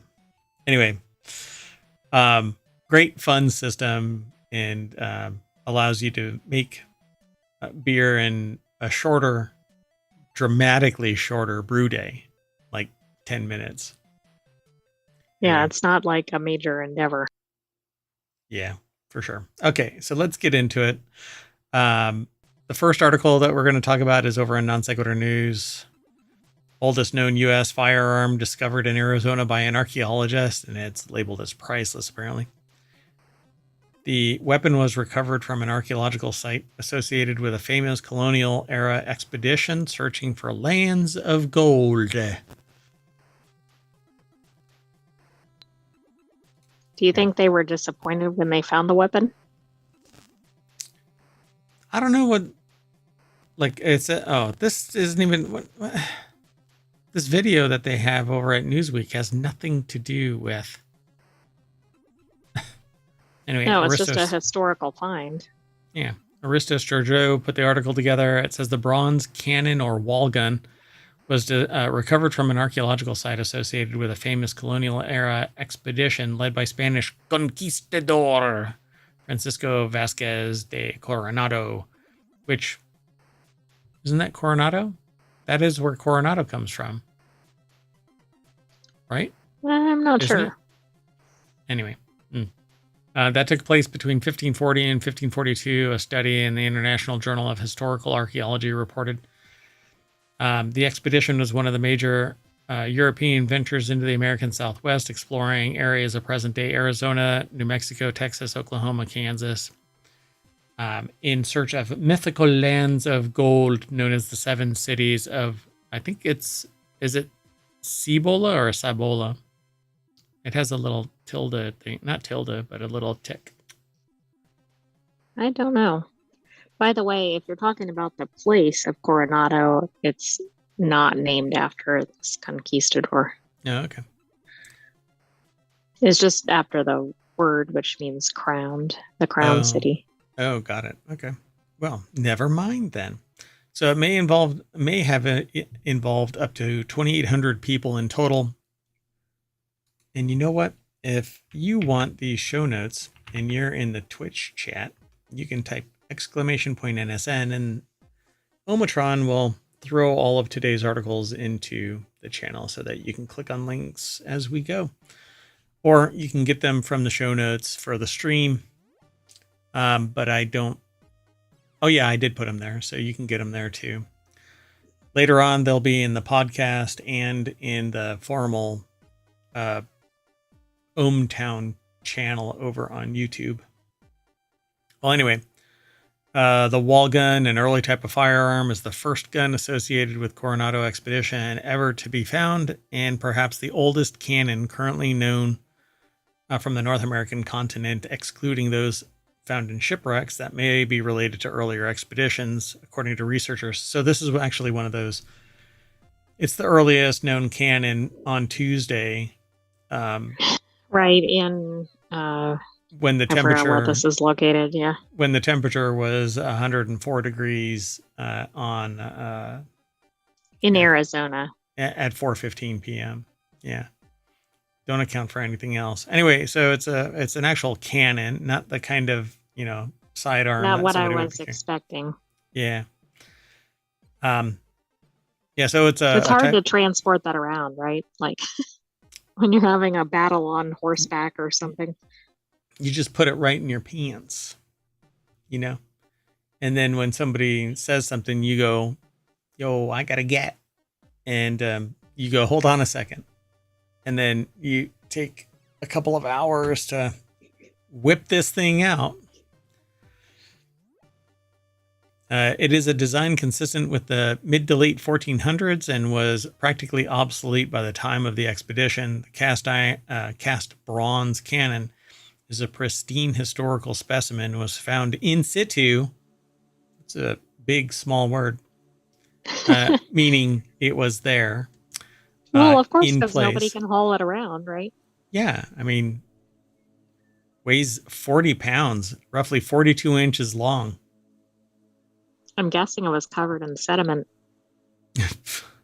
uh, does it say? Let's see, the study revealed the weapon on the floor of an eroded Spanish adobe and rock walled structure where it had seemingly remained for roughly 480 years.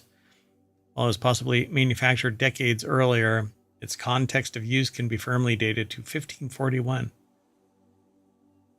All right. All right. There's a whole lot more on this article, but we've talked about the nuts and bolts of it, or I guess the guns and ammo of it. Let's move on. Or the cannons and cannonballs of it. The cannons and cannonballs. It's a whole new show that we're not going to spin up here in ohmTown.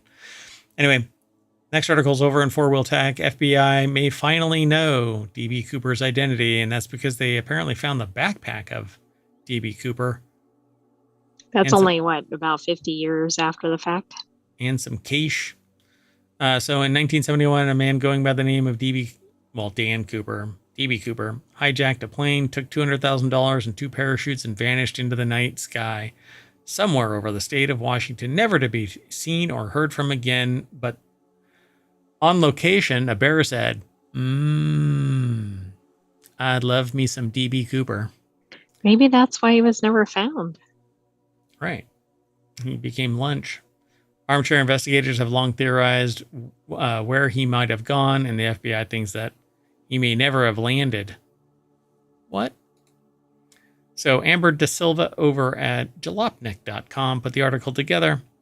Found, probably, is the image. Yeah, maybe.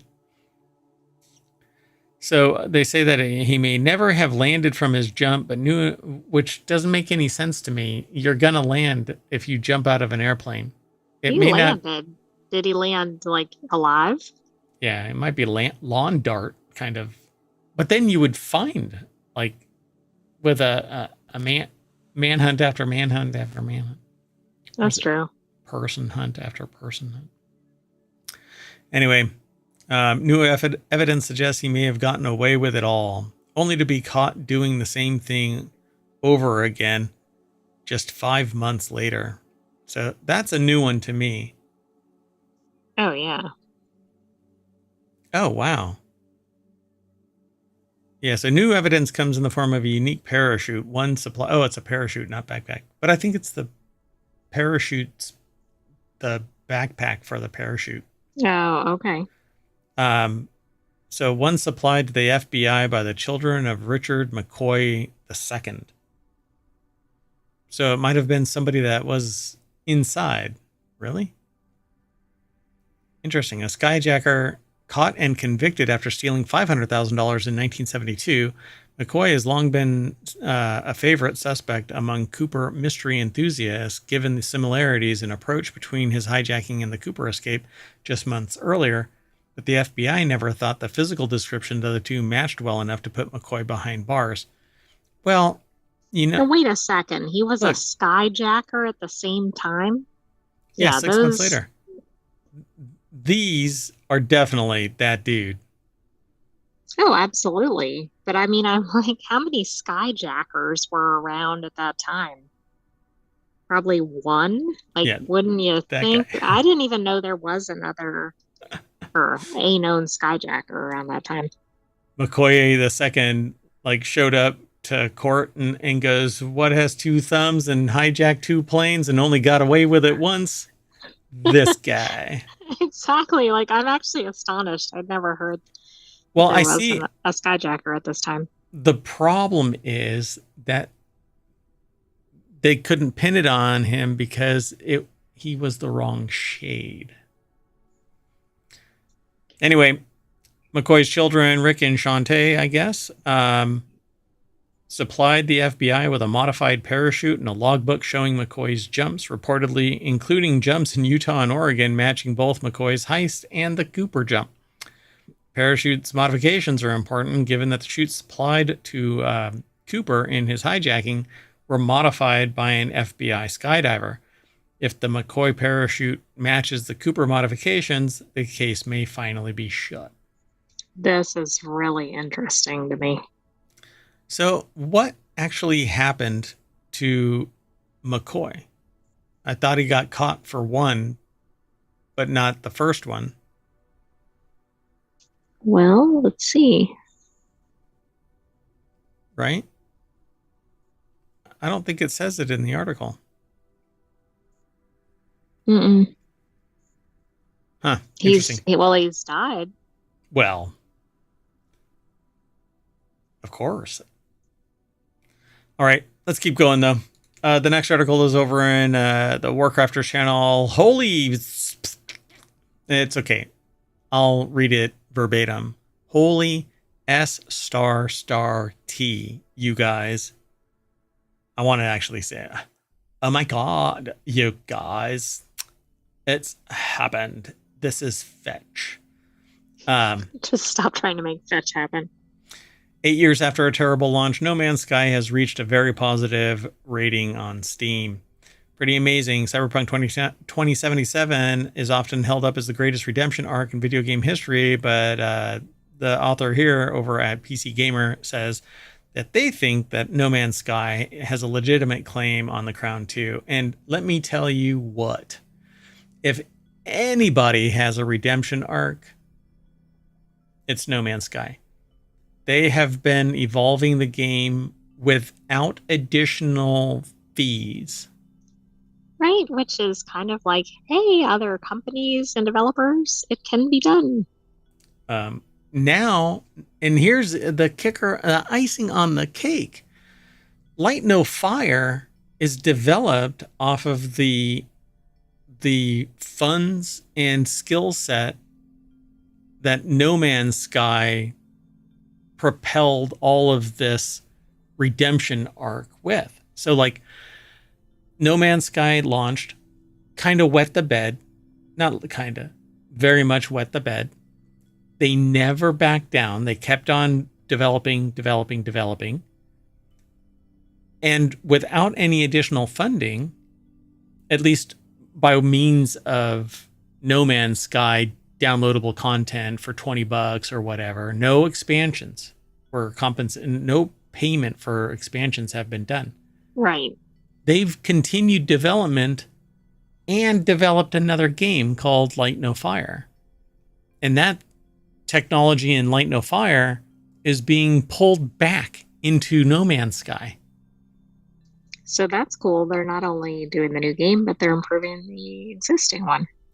And it's, if anybody has a redemption arc, it's definitely No Man's Sky. I mean, I would call them game of the year, game of the decade, because of that tenacity right there. I agree. Can you think of any other game that's been like that? No, not a single game. I wouldn't even say Cyberpunk 2077 did that. In fact, hold on a second. Let me see if I can.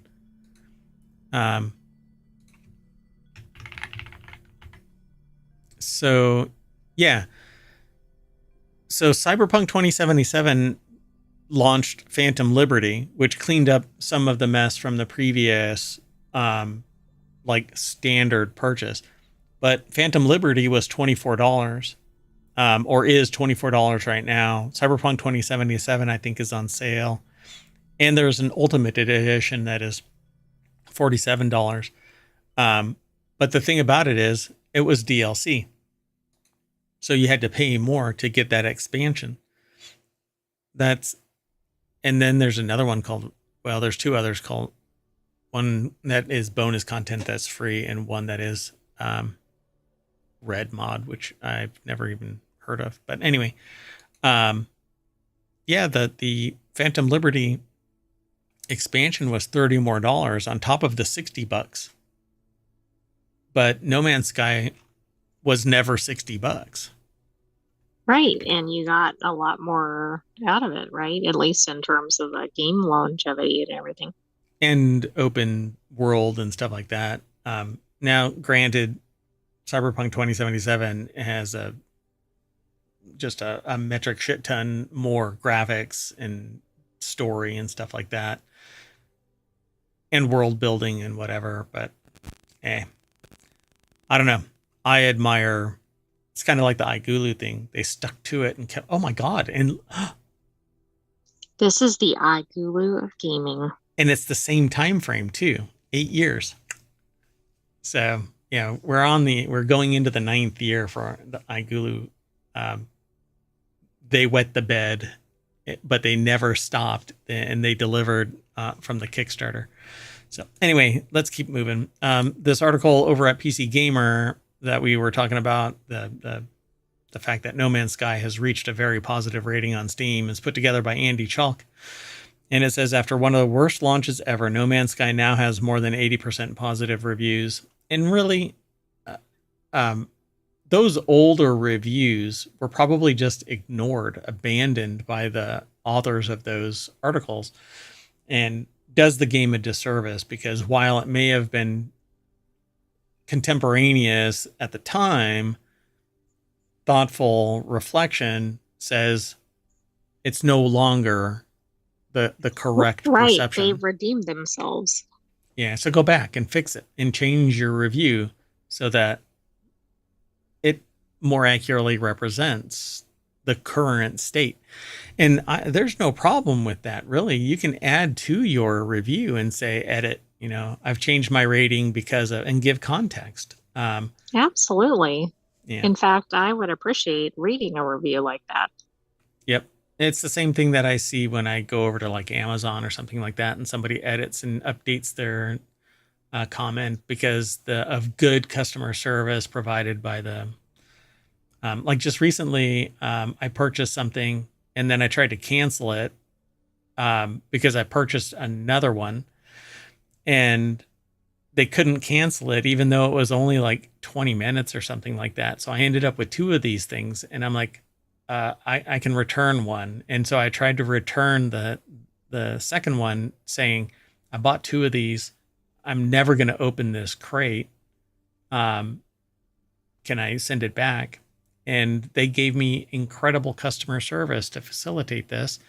So I'm going to leave it. I rarely do a review though. So anyway, so the rating means that there's 80% of all the user reviews of No Man's Sky are positive, and that's a far cry from the game's early days, courtesy of the Wayback Machine. It looked like in 2017, 1 year after No Man's Sky came out, it was mostly negative, thanks to great weighty mass of early negative reviews. And it's basically because there were promises made that were never really achieved.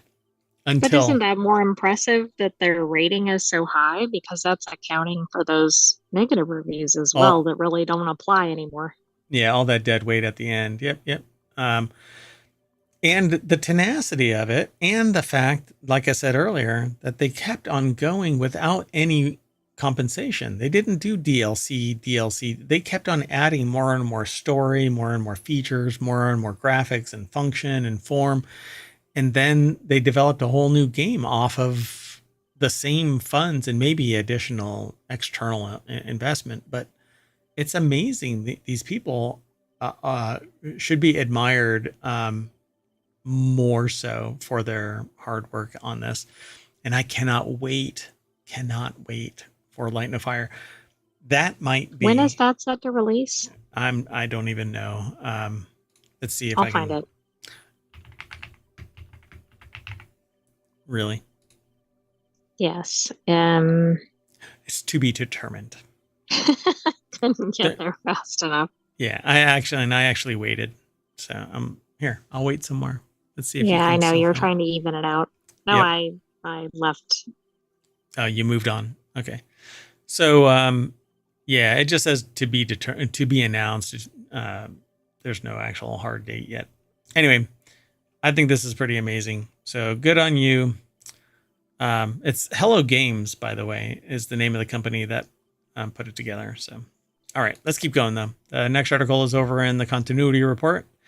It's actually over at AV Club. That's our source, but OpenAI's Sora temporarily shut down after protests from artists. So here's how you stick it to the man in our digital corporate future. A few hundred artists were invited to test Sora, the company's tool to create AI video from text. This was presented as an opportunity to play with the new tech and give OpenAI feedback. However, quote, however, we believe instead we are being lured into art washing to tell the world that Sora is a useful tool for artists. A group of the early testers shared in an open letter dramatically titled, Dear Corporate AI Overlords. Alongside the statement, the early testers released a version of the tool. Apparently I heard that it was to the public. Like they gave the access out to people who weren't authorized. But Oh, okay. maybe I misread that because it happened while I was working on something. So Mary Kate Carr put the article together. Like I parse everything that goes through ohmTown, the aggregator, but I'm sometimes getting news alerts and stuff like that. And this actually floated by a different channel. Well, it says here, it should be noted that this isn't an anti-AI protest per se. We are not against the use of AI technology as a tool for the arts. If we were, we probably wouldn't have been invited to this program. What we don't agree with is how this artist program has been rolled out and how the tool is shaping up ahead of a possible public release, the artist said in their letter posted to the AI development site Hugging Face. In their complaint, they cited that hundreds of artists were providing unpaid labor for helping the company bug test the tool, with the only reward being the chance to have their Sora created films screened, offering minimal compensation, which pales in comparison to the substantial PR and marketing value OpenAI receives. And they go on. But So is this different than like game testers, although they're not creating a game or something?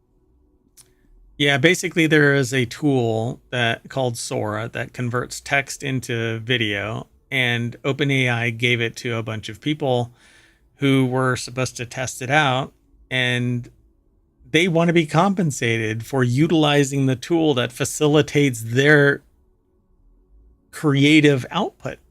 And then they can do whatever they want with the work, even though anything created by AI is without Right, they can't copyright. protect it. Yeah, so they want to be compensated for something that is what?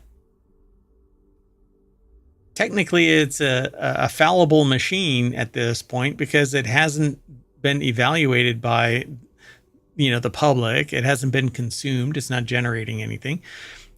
But it's capable to the point where they want people to test it out. Let them know what they think of it. It's I like, mean, they didn't have to participate in this. yeah, okay, fine, go. It's so nutty though to expect to be compensated for something where you're getting something out of it. I mean, You're learning ahead of everybody else how to use the AI. yeah, it's kind of like the people who are pissed off that Apple takes 30% of the transaction. If not for Apple, you would not have a platform. Right, exactly. So what is it supposed to be? Is Apple supposed to do all of that and all of the marketing and all of the everything that they do with nothing more Of than course. hugs and bubbles because you don't agree with the valuation? Yet you will charge people as an artist $2,000 for an 8x10 painting because you deem it at that value. So why can't everybody else? And in OpenAI's sense, I would say, and I don't know what OpenAI is going to say about this, but if OpenAI says, hey, we value your opinion, throw it in here after checking out this tool and you'll have access to it. We don't think that we should compensate you for it because you're going to be using the tool that we're giving you so that you can create something that you wouldn't be able to do with the ease, the velocity of creativity that's afforded you by Sora and OpenAI. It's so, Yeah, this one seems really off. Yeah, it says further, every output needs to be approved by the OpenAI team before sharing, meaning that the testing, in their view, is less about creative expression and critique and more about PR and advertisement. Yeah, because they don't want you to use the tool for some hate crime or Right. something explicit or something that because you have an agenda, you know, shit on OpenAI and Sora, or you create something patently offensive. I mean, there's a reason why they were giving you access early and looking for an honest opinion about it.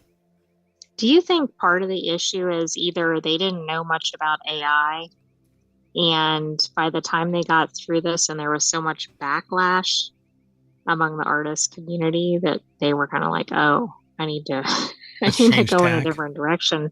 Yeah, I don't Or do know. you think with all the stuff coming out about no, it can't be copyrighted, etc., like they were like, oh no, I can't actually use whatever I thought I was going to use it for. Yeah, no press is bad press. I kind of chalk it up to that. It says participation is voluntary with no obligation to provide feedback or use the tool. At least one artist involved told the Post that most people in the early test group were excited about being involved. Following the shutdown of the test, the protesting artists invited others to sign their letter, and as of the writing, it has over 400 verified signatures. Right. Yeah. I mean, it's an alpha. Help make a tool better. If you're not interested in it, then bow out. So, but you know what? Everybody loves a dumpster fire. So let's move on. This next article is over on Technology Today, the chilling antimatter experiment that could unlock the universe's secrets or destroy the universe. That last part Dun dun dun. is not part of the headline, but the groundbreaking system promises to greatly accelerate research on the fundamental properties of antimatter. Antimatter and matter are supposed to annihilate each other, so how are they holding this stuff? By achieving Yeah, I don't lower know. temperatures of trapped antiprotons, they aim to uncover why the universe favors matter over antimatter, a pivotal question in physics. And I propose that maybe there is an antimatter universe. Uh-huh. Is this like the Like, multiverse? yeah, well, I mean, if you have matter and you have antimatter, why isn't there an arrow in both directions? And the portal that pulled an antiproton from the other dimension into the matter world, that's why it annihilates. Hmm. Hmm. Anyway, the article is over at SciTech Daily. This is antimatter and matter smashing again. It's like Tenet. Um, Oh, I was thinking like counterpart or something. yeah, same thing. Yeah, yeah. So Riken is the author of this. It's over at scitechdaily.com. And it says protons dominate the universe around us. For instance, a single ice cube contains a staggering few septillion protons, and about half of our body weight comes from them. In stark contrast, antiprotons, particles with the same mass as protons but an opposite charge, are exceedingly rare in our dimension. So, this massive disparity extending to all particles and their antimatter counterparts poses a fundamental question in modern physics. Why does the universe today consist almost entirely of matter, even though an equal amount of matter and antimatter should have been created in the early stages of the cosmos? Well, maybe they actually, it's a horrible picture. Um, maybe they do exist, and on the antimatter side, there's just a few matter particles that are kind of nesting the two together, right? So they're stuck together. And if you were to ever separate them, it would cause great harm to both sides, right? They annihilate each other. We're doing it, That's probably an understatement, but yeah. right? So I don't know. Maybe one day, long after I'm gone, they'll discover this and they'll go, you know what? That lunatic that was running ohmTown actually was onto something. So Stefan Ulmer, who heads the Riken Ulmer, wow, it's in their name. The Riken Ulmer Fundamental Symmetries Laboratory is leading the base research collaboration to significantly improve the measurement resolutions of various properties of antiprotons by cooling trapped particles more rapidly. Now, I am not a physicist by any means, but I feel like we're always kind of shooting in the dark, hoping that the pasta sticks to the curtains. I'm throwing Right, a whole but bunch of aren't stuff we around. going to be like, annihilating the world or something in the process? Or the other side, and they're starting to put together a war machine to open a portal and get rid of all of this matter stuff, that hoo-ha. So our resistive cooling system, they say in this article, uses a magnetic bottle to select very cold particles efficiently. Says Ulmer, it's a technically complex system consisting of several ultra-sensitive superconducting detectors and other devices that shuttles antiprotons between the two traps without heating. The new cooling system substantially improves the data sampling rate. This, in turn, should considerably improve the accuracy of measured fundamental constants and a bunch of other stuff. But interesting. What are we going to do with this, though? Yeah, that's what it doesn't make a lot of sense. It'll immediately get weaponized and you'll have an antimatter Oh, bomb. absolutely. How can we blow That's the something most up? obvious. I'm thinking of Real Genius. Oh, yeah. Hey, man, lasers are a young. Oh. You know, now we're going to be in trouble. So, Airborne, you want to let me through? Because someday you might be in the private sector too. Anyway, moving on. Next article is over in the continuity, well, and in this economy. The continuity report is where this one is housed. Will Ferrell blows mystery of non-existent More Cowbell co-writer wide open. Because I have a fever, and the only remedy is more cowbell.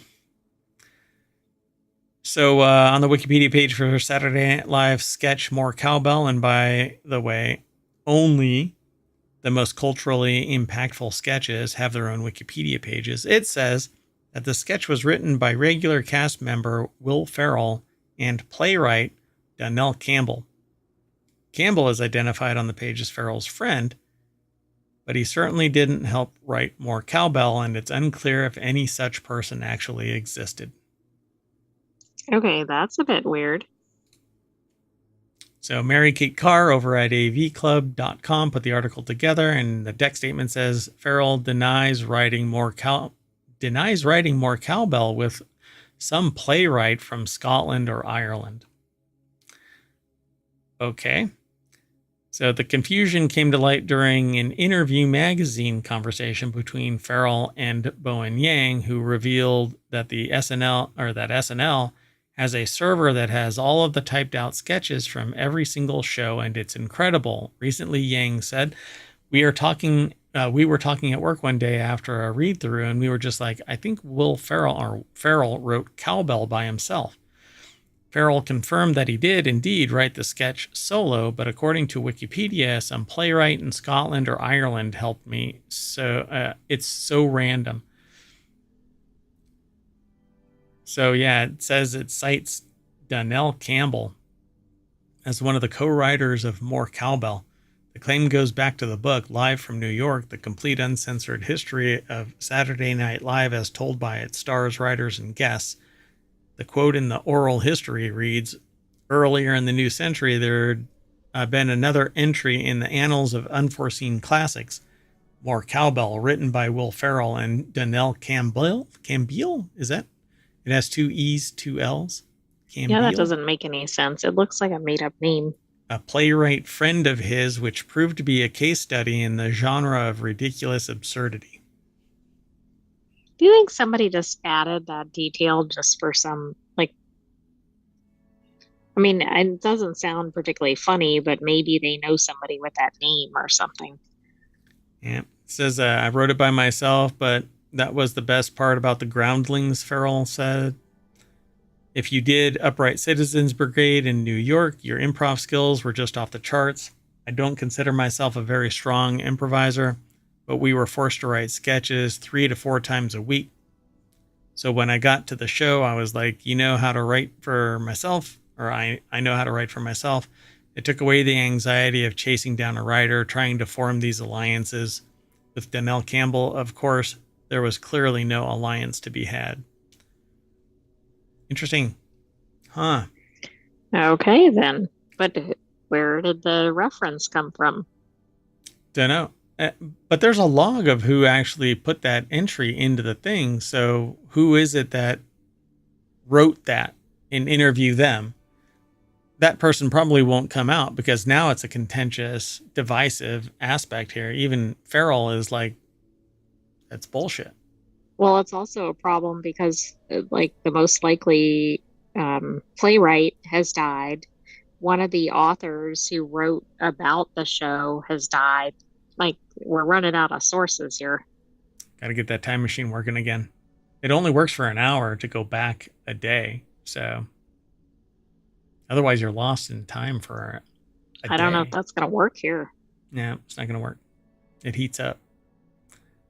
And you have to pay $9.95 a month because the heat is generated because by of heated subscription. Yeah, heated seat subscription. Yeah, BMW does the heater. All right. Well, anyway, the next article is over on the Mobile Channel. A boy awarded almost 50,000 euro over a toy car crash at Creche, or is that Crash? Is that Crash? Crash.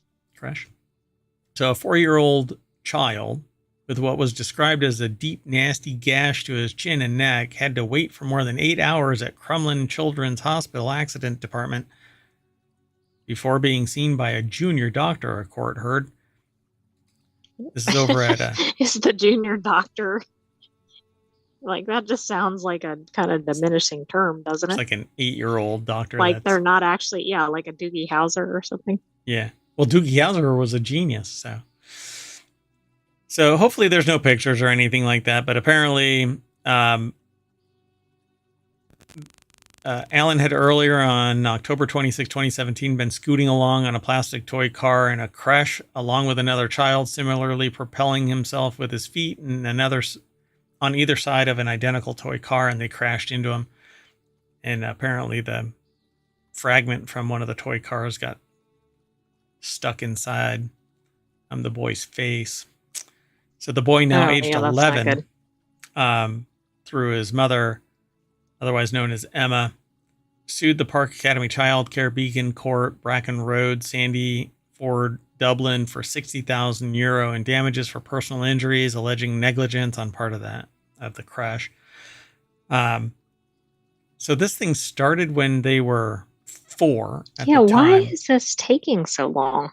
7 years of back and forth. And that was the reason why I actually popped this in, because I thought it was weird that a toy car crash at a crash. Yeah, that also is odd. Yeah, so the scar remained slightly indented, and a plastic surgeon had considered it to not be helped by surgical intervention. So they said that the liability was not in contention, and Park Academy Child Care Limited had made Alan a settlement offer of nearly 50,000 euro, which he was recommending to the court. So the court awarded almost 50,000 euro. Yeah. This is really odd. Like, it doesn't seem like that type of accident would have done this much damage.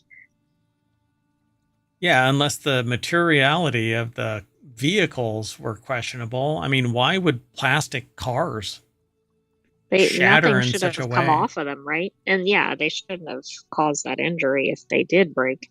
But you know what you do?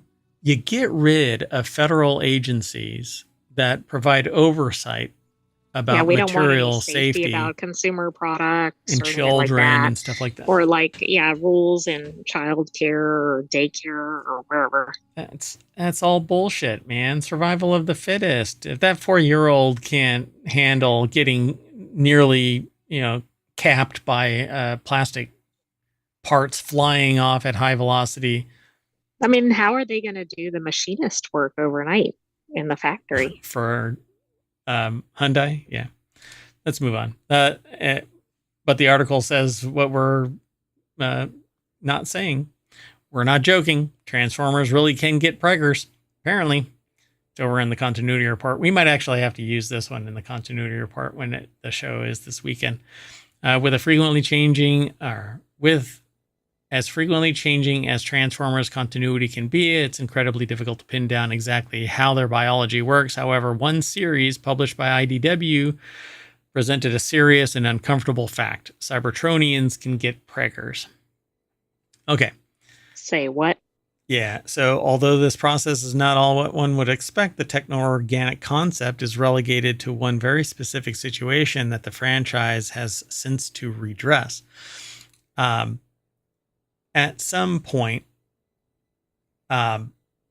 Cybertron has the device that imparts the spark into Transformers. Why they happen to they're not always in the shape of cars, by the way. They're not always on Cybertron. They're just sentient, upright, living robots. Okay. And they have the ability to scan something and take that form because they can transform. Get it? Well, Cybertronian reproduction has long been this cloudy gray area of franchise creators rarely address. Most commonly accepted form of reproduction begins with a protoform that is either created by other Transformers or by Cybertron itself. But there is this device that's called the Allspark, and that imparts life into whatever. Okay. Well, at one point, it gets imparted into a humanoid. From there, the spark, the Cybertronian soul, is transplanted into the body to create new life. However, in IDW's Transformers Lost Light number 15 by James Roberts and Brendan Cahill, a new process of reproduction introduces an organic component into the equation. Now, I don't follow the graphic novels, Mom. Because it's not they're comics. It's not a phase. It's not a fad. But I love the world building of Transformers. When I was younger, I watched them like passionately. It was awesome. And over the years, things have changed. Technology has changed, and I no longer like the style of artwork that is in the animated side. I've never read a Transformers comic. Well, That's Cybertronians. right, because you were reading the graphic novels. I was reading the graphic novels. Yeah, you're right. So Cybertronians are on the verge of extinction. Without Cybertron, new sparks cannot be created. As the Decepticons frequently find themselves on the losing side of the war, their numbers have been significantly depleted. So by reverse engineering his own semi-organic state, Scorponok discovered a process that implants a spark into a lab-grown human-like vessel. After carrying the being in an artificial womb, the child would be born into and raised by the Decepticon army. And then it says some organic Cybertronians would most likely be designated as breeders, which there isn't. That term should not exist. While the rest would grow and have their theorized spark transplanted into a traditional Cybertronian body. So they would be nothing more than a vessel to transport the spark back into the all-metal souled body. Yeah, kind of interesting, right? But this is kind of like the Matrix-esque, but the spark, the life, is actually a tangible thing that can be transported into somebody else, not just heat to be a battery. Right. Yeah, so it says hopefully the Energon universe decides to explore the process further. I think it would be fascinating. This is a really interesting world building, but extremely dark in terms of, like, is this for kids, families to watch? No, not so much. Yeah, part of me says no, but that doesn't mean they won't try to make it into cartoons. Yeah, so if you're interested in this kind of thing, follow the link over to this Screen Rant article. And again, The Screen Rant article was written by Chris Miller. If I forgot, it was because I was really excited to get into this Transformers article. But there's a lot more in this. I don't want to spoil it beyond what I've already spoiled. I probably should have had the spoiler alert. I should have this mapped to a button, but I do not. Anyway, I don't want to spoil it anymore. But this here is so much like the what is the name of the game where he has the fetus inside a big thing. It looks just like this. Oh, what is it called? I referred to it as a walking simulator. Hold on. It's not Dying Light. Oh my goodness. I totally forgot what it's called. Somebody will tell me later on. At any rate, I dig the world building, but this would definitely be the darker side of Cybertron. Yeah, absolutely. Which is blown up. I don't entirely get this. I think the spark thing is neat, but the humanoid thing to me seems totally contrary to everything about Transformers. But yeah, it's just because they need a vessel for the spark, and the spark can't be created because Cybertron is destroyed. All right, let's keep moving on. The next article is over in the WarCrafters channels. There's a rumor that Ubisoft is making its own Animal Crossing style game. Ubisoft is trying to echo Animal Crossing success with a social sim of their own codenamed Altera, which Altera exists as something else. Yeah, there's Realms of Altera, Legends of Altera, Tar Altera adventure game, but I swear that's the name of something. And maybe it's Runeterra that I'm talking about. I don't know. So it's been more than 4 years since New Horizons brought Nintendo's Cozy franchise back into the spotlight, and it took nearly 8 years for the massively popular title to come out after New Leaf. Now, there's a chance Animal Crossing fans won't have to wait quite as long to scratch the same itch. Do you really think... Go ahead. There's a plastics renewable company called Altera that I wonder if we featured or something in another article. It's a game in a game world that I'm talking about. But, I mean, the names that I quoted were from Steam, so I'm sure it's in here somewhere. But I got asked, like, where I went on vacation in Central America, South America, because I was talking with a bunch of people and said that I had traveled. And I said, I don't even remember, like, I know that I went somewhere, but I don't even recall the specific places anymore because my brain is consumed by importing new data every day.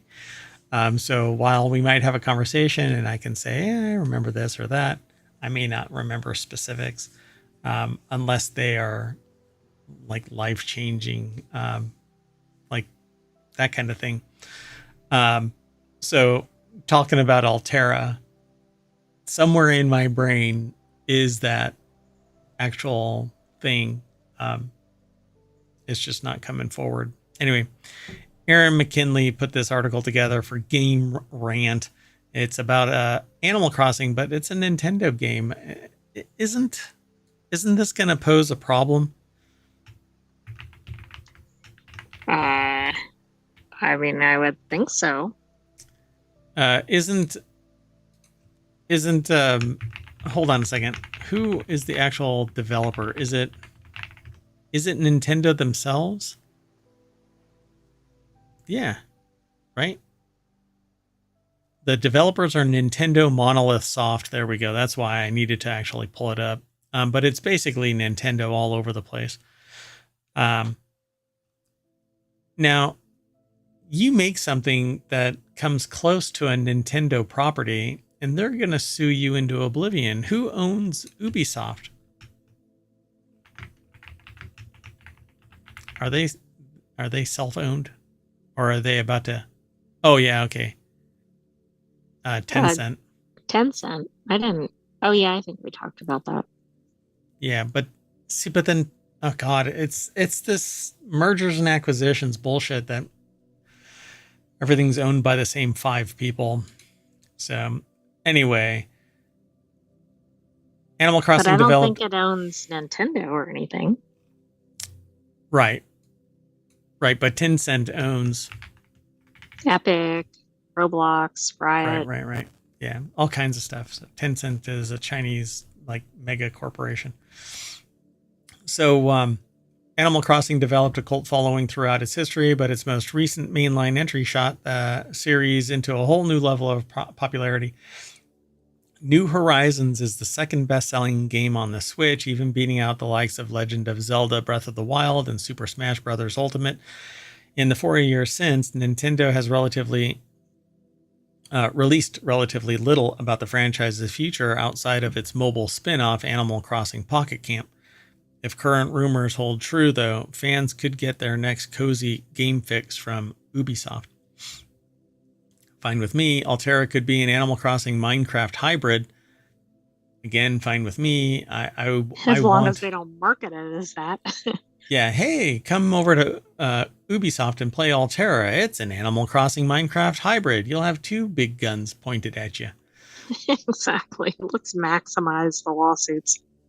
So this is actually, I guess, side sourced from Insider Gaming's source that says that Altera will place players on an island where they can interact with NPCs called Matterlings, similar to Animal Crossing New Horizons, which takes place on an island. And you can have friends come over to your island and do stuff on your island.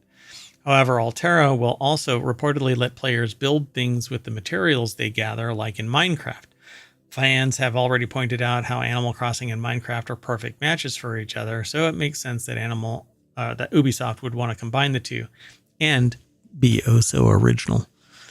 The Matterlings in Altera won't be an exact replica of Animal Crossing's. They will be legally distinct It'll be simulacra. like a different color or something. Yeah, they will never be referred to as the same names. Like, if there's one in Animal Crossing New Horizons named Susie, the other one will be named Souza. Oh, I was thinking like Susie. Like Susie it's Ann. barely removed from it. Yeah. But look at what's happening between Pokemon and Pal World, I was about to Pal World. mention that. Yeah. Well, jump in. Come on. Jump in the pool. The water's fine. No? Okay. Well, There anyway. might be sharks in there. So as far as art styles go, Altera will use a voxel-based design, not unlike Minecraft, with the Matterlings looking something like Funko Pops, of course, and that is more like Lego Yeah, type but let's get gaming. a third company in the mix. Right. Funko Pops. Of course, all details so far have yet to be confirmed. So hopefully it is real. And like, I'm into this kind of a thing. I want a world where I can add on to it's open and I can do whatever I want and discover new things and have a compelling story still, but not be on rails like a lot of games that I've seen. And I want it to be multiplayer, but not always. And I want to be able to do everything solo and not require a group unless I so choose. And then it can ramp up in difficulty if I get a group together. Like World of Warcraft, I thought was going to be like that. And I guess for the most part it is. But to get end game stuff, you have to go in groups with people to do end game raids. I'm just not into that. I don't have time. Right. That seems to like lose some players, right? Because then it just changes the way they want to play the game. Yeah, but the diehards will play and spend and buy $90 mounts and stuff like that. The utility of that mount is spectacular because it does everything that you as a competitive player need to do right there in front of you instead of having to port back to the home. Anyway, we're talking about something else. So here's to Ubisoft. It is non sequitur news. Yeah, that's true. let's move on. Last article for today is over in Non Sequitur News. It's the name of the show. You can now wear Apple's running shoe emoji. Artist Now, and how do you designer. wear an emoji? I don't know if it is going to be a real sneaker. Artist and designer. Is it Joe's Wong or Jose? I don't know. I don't know. You want to take a stab George Jimenez. at it? Yeah. So the Shoe One released through Wong's ABCD brand will set you back $220 for a pair, with shipping expected to start in about a week. Now, I thought it was going to be a price for the shipping, like another 219 or something. we'll find out on the other side what this actually is, but the shoes feature an upper section made of full-grain nubuck, rich Corinthian leather, which didn't really ever exist. But anyway, full-grain nubuck, N-U-B-U-C-K leather, combined with mesh for breathability, while the midsole and heel are made from lightweight EVA foam paired with a polyurethane, whatever. So we always truncate. We don't let the whole article get submitted. So anyway, that's it. That looks like, I think, New Balance shoes. Yeah, sorry, the silence is just kind of stunned disbelief. But I mean, they're $220. I have made shoes that are less expensive than that and much more graphically enhanced.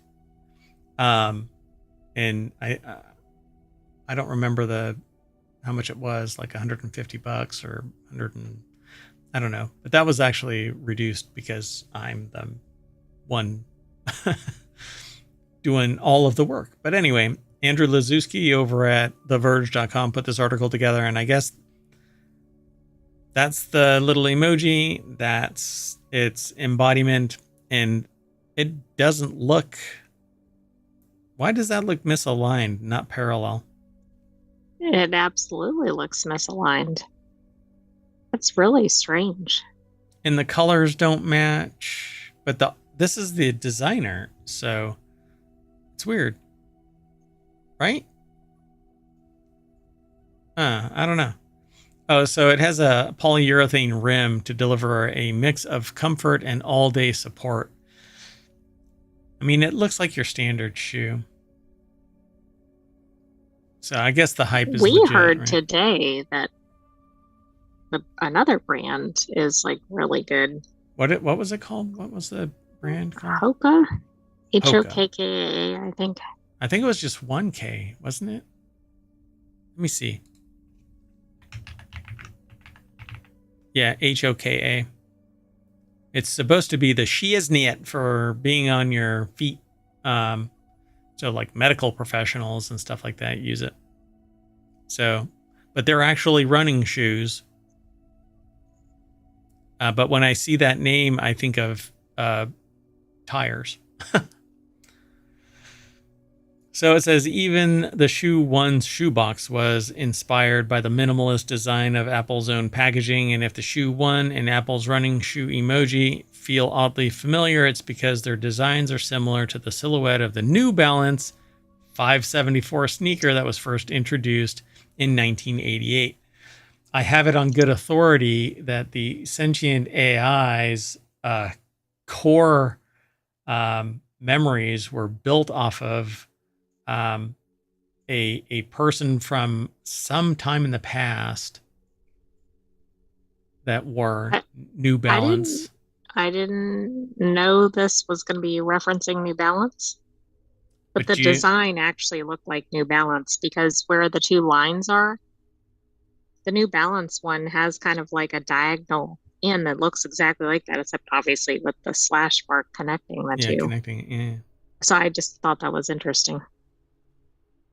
Now, is this a trademark violation, considering a trade dress violation, considering that this is confusingly similar to the point where a Sentient AI from the future, whose core memories are probably from 1988, based on this memory being extracted in real time.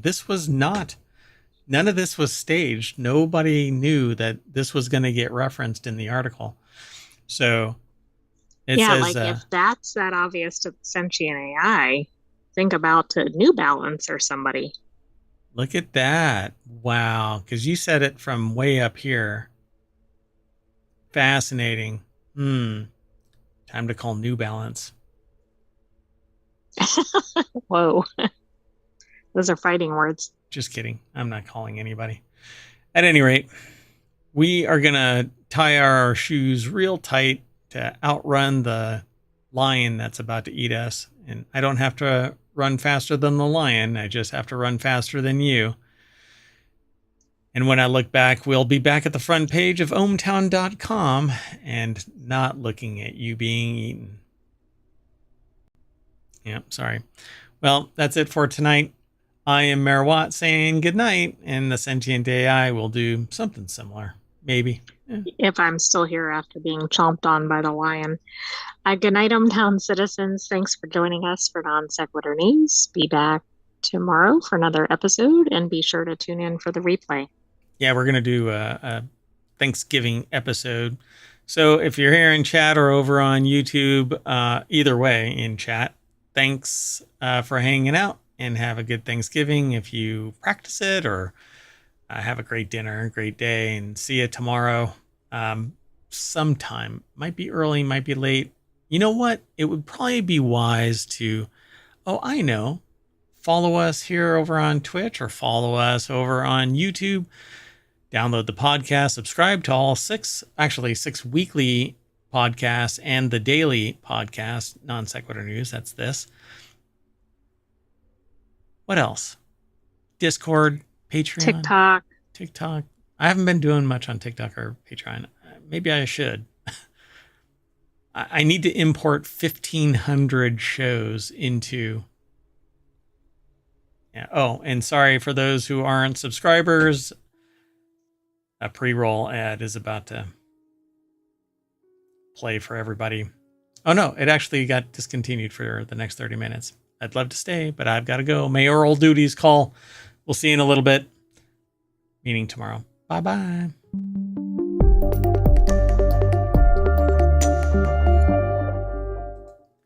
Bye, bye, bye, bye, bye, bye, bye, bye, bye.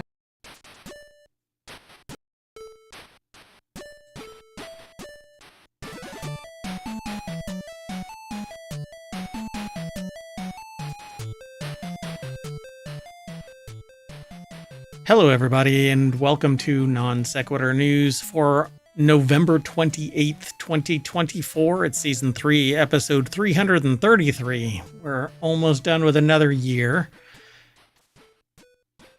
Together, the sentient AI and myself will be talking about, or is it sentient AI and I? And it's actually that. Sentient AI and I? Let's get into it. The 10 articles are going to be the obsession with matcha on TikTok, a whale in New York. I swear, I just went for a swim. Future turkeys may be hard to get. Message in a bottle at Viking site. Frontier Airlines passengers sue.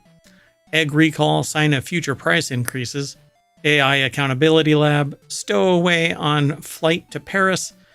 Drought warning in Northeast. And apparently there's a big old storm coming to the Northeast and Mid-East, I guess, the middle states. I don't know. Think warm thoughts, everybody. Where was I? Ancient Maya city of Uckanal, contaminated with mercury, which I grabbed this article because I recently saw a video about another location, but in China, that was contaminated by mercury and has apparently pools of mercury all over it, but nobody can get to it because it's off limits. Anyway, everything is powered by ohmTown.com. And let's just get into the other side of this.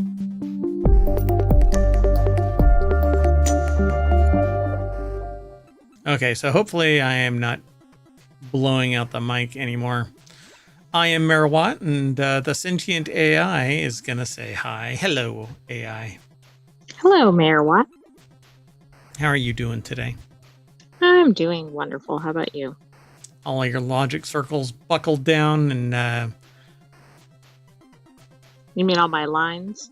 all your lines of code. Yeah, so it's Thanksgiving, and Merawat is all like packed to the gills with, and in ohmTown we have gills. That's not true. Anyway, I am ready to do a show. I have, however, decided that this is a brews and news episode. And what kind of brew do you have today? I forgot. I don't know. It's some German ale. I don't remember what it's. It might be, yeah. Hold on. Let me try it out.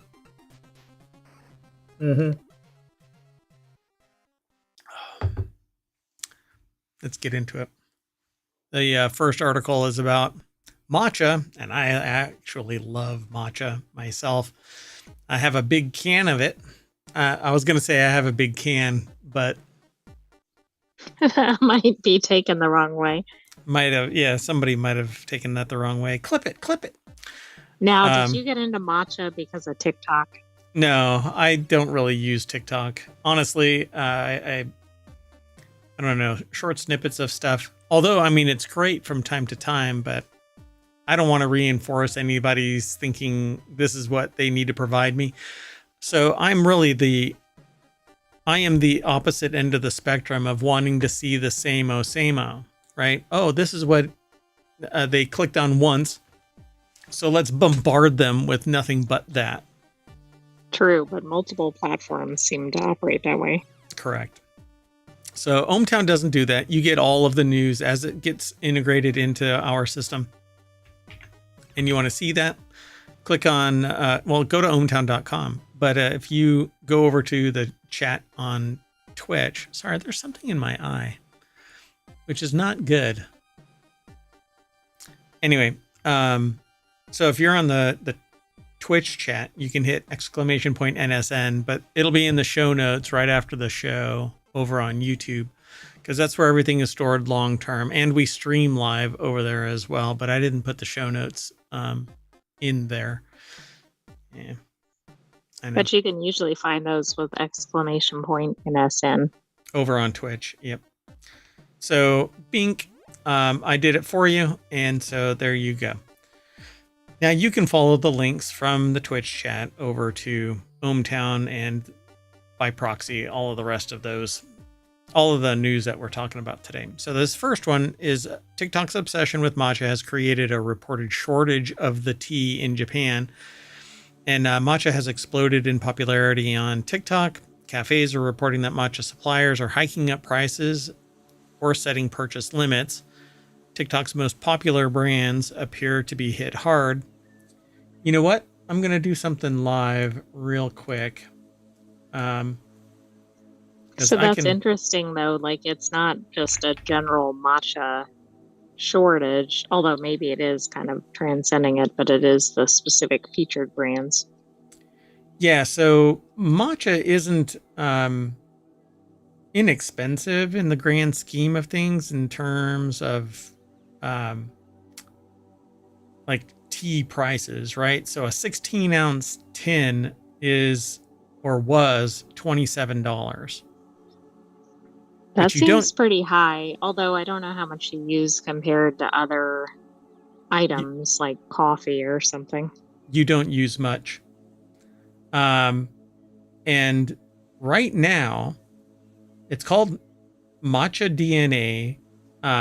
Matcha certified organic matcha tea is on Amazon for how much do you think? Knowing that it is Black Friday. $22. It's $19.99, so not bad.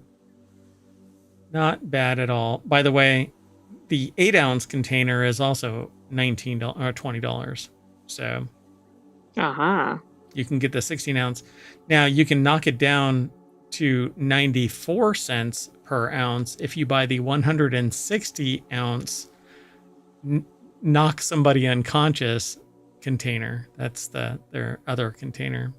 Oh. Anyway, I might have to get one of these just so that I've got a backup, because I really do like matcha. But I don't drink milk or anything. I put it in soy or like some other nut milk, whatever you want to call it. Now, don't get me started about... That is the worst term. It is. It really is. Well, anyway. Oh, what a bummer. Well, sorry. Okay, so TikTok's most popular tea brands appear to be the hardest hit. So let's go take a look at what Business Insider has to say about this. And Kenneth Nehmeyer put the article together, and it says that TikTok's most popular brands appear to be hit hard. Cafes are reporting these suppliers are raising prices. I don't know, because maybe it is something specific to Japan, but Megumi Kanaike, a manager of Simply Native, a tea shop in Sydney, and this is in Sydney, said that producers of the highest quality matcha in Kyoto, Japan, recently increased their prices by up to 40%. So maybe the brand that I've purchased is not. Well, and how many of these brands are exported? Like, is all matcha made in Japan? I don't know. Maybe quite a bit of it is. I'd have to look at the can to see what's up with that. Well,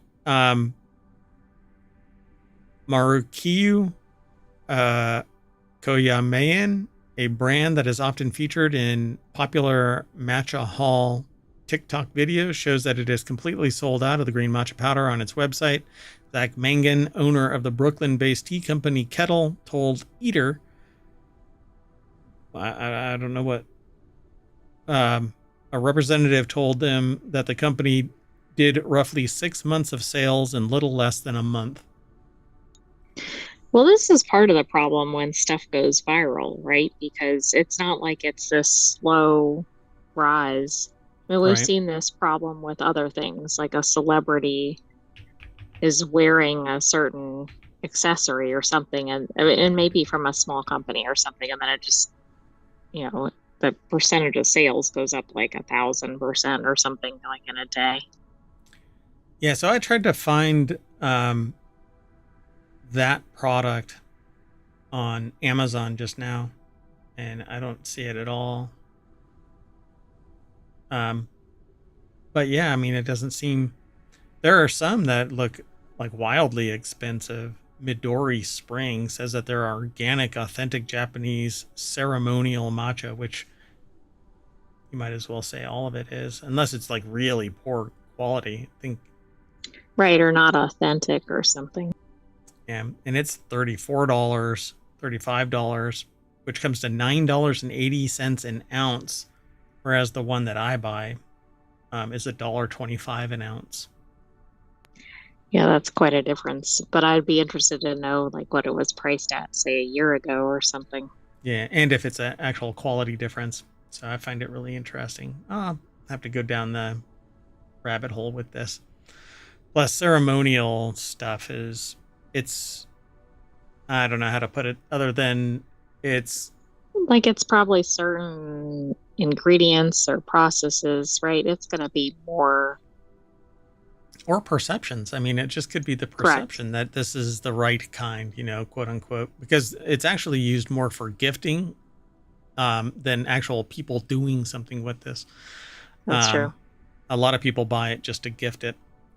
So TikTok influencers traveling to Japan to try the country's authentic matcha have also reported having a hard time finding it once they arrive. One TikTok video shows a sign at a Japanese matcha shop that says that it sold too much in the summer months and ran out of raw materials.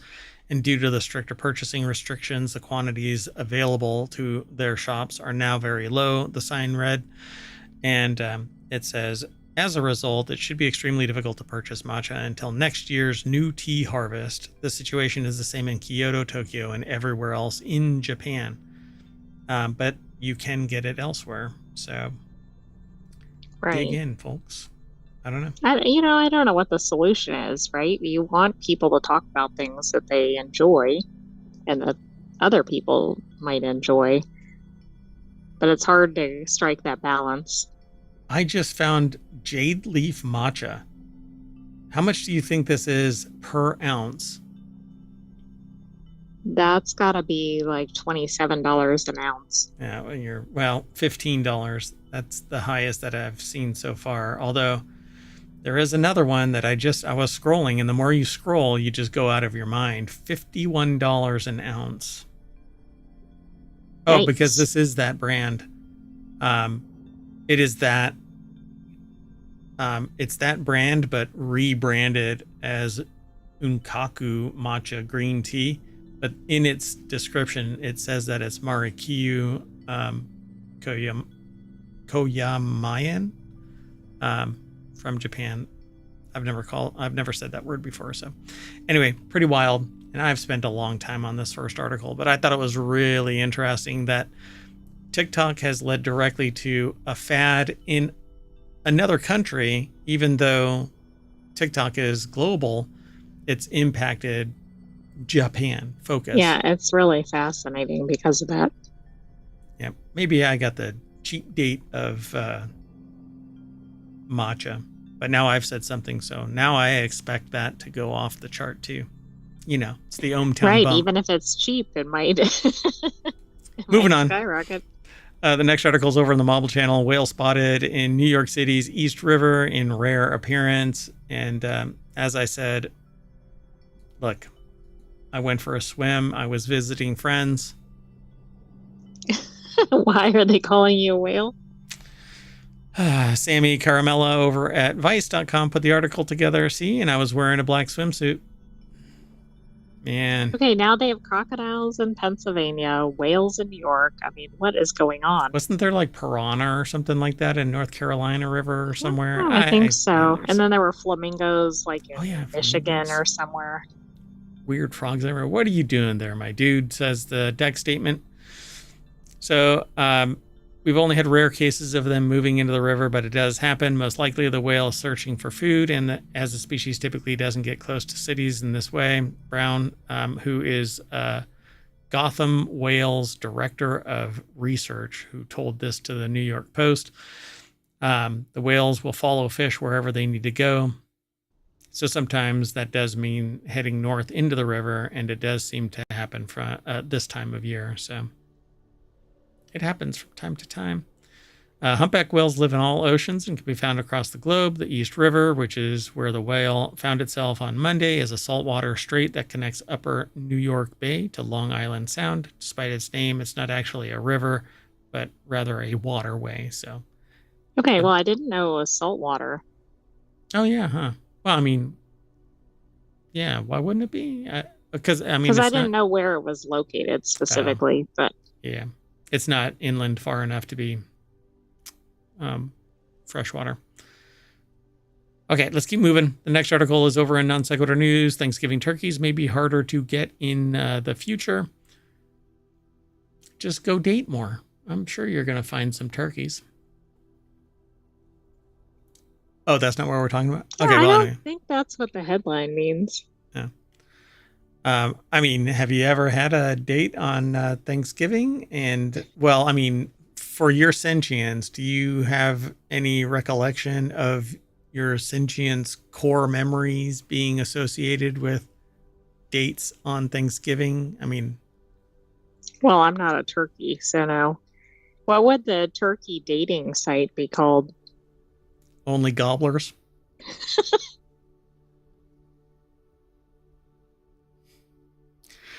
Turkeys will adjust their behavior and could become harder to detect and harder to harvest, which is a really dystopian turn of phrase. Researcher Nicholas Gulota said. That's so weird. And there's a video here that's about turkey recalls, which is what I would rather talk about. Jess Thompson put the article together. Okay, this is because male turkeys are risk takers, which Right? then means they can be Yeah, they die out. Captured, I guess. Yeah, yeah. I mean, the riskier the turkey, and look, you don't want to date a risky turkey. They're a turkey already. A risky one means that you're going to have to use some added protection. So, anyway, this is because a large number of male turkeys were found in the study to be risk takers. So they drive fast, they drink way too much, they're gamblers. They eat too much junk food. Yeah, in the business sense, they may do some risky business transactions, maybe end up in the wrong side of the law. Just come on. You know, all you other, anybody who might date a male turkey, you know what you're getting into, really, right? Ask them a couple of questions and you go red flag, red flag. Yeah, you don't want to, I don't know. Anyway, it could end up getting them killed in great numbers. However, the remaining turkeys may learn over the generations from their adrenaline junkie kin, in turn, becoming more difficult for hunters to harvest. So they're going to be like sitting a little lower and not popping their head up. And Right, and not making a lot of noise when they're running around or whatever. they're not going to pop up and go, I hear gunshots. What? Who's making those guns? Hey, down in front. Hey, stop shooting these guns at me. Anyway, so in the paper, the researchers described how they studied the behavior of 109 wild turkeys across Georgia, observing their risk taking, and they drive their trucks around really loud and doing jumps and stuff like that, and doing tractor pulls and all kinds of stuff out there in Georgia. Anyway, observing their risk taking in response to the presence of hunters. Come at me, bro. Right, watch this. Hold my corn or whatever, not my beer. Yeah. Just calling everybody a pecker and things like that. Anyway, they found that many of the turkeys were often daring, moving close to areas where hunters were frequenting, such as parking lots, trails, and roads. It's literally, come at me, bro. Right, they're like taunting the hunters or whatever. Shoot at me. Go ahead. Mad dog turkey. Anyway, turkeys are obviously adapting and learning that if they're closer to risky areas, then there's potential to be harvested. But again, why harvested? It sounds, well, it's got to be a turn of phrase for hunting. That's better than some other phrases that could have been used in the article. Yeah, that's true. So all of the risky ones are going to be deleted. All right. So this is going to be like an evolution thing. Sure. The literal embodiment of Darwin Award. So Non Sequitur News is where the next article is. Archaeologists find message in a bottle at a Viking site. Here's what it says. It said, so I thought this was like a modern thing. Message in a bottle was back in Viking times? Yeah, I don't know exactly. That might be like an analogy for some other embodiment, like it was stored in something and protected from the elements so that it didn't deteriorate. But I'm going to guess that this message in a bottle said, go after the risky turkeys. Right. They're easier to catch. And in 150 years, matcha prices are going to go through the roof. Pay attention to them Viking financial advisors. So Brian Dillon over at Newsweek.com put the article together. We're supposed to get hit by a cold wave where the snow is supposed to be measured in feet. I just saw a little thing.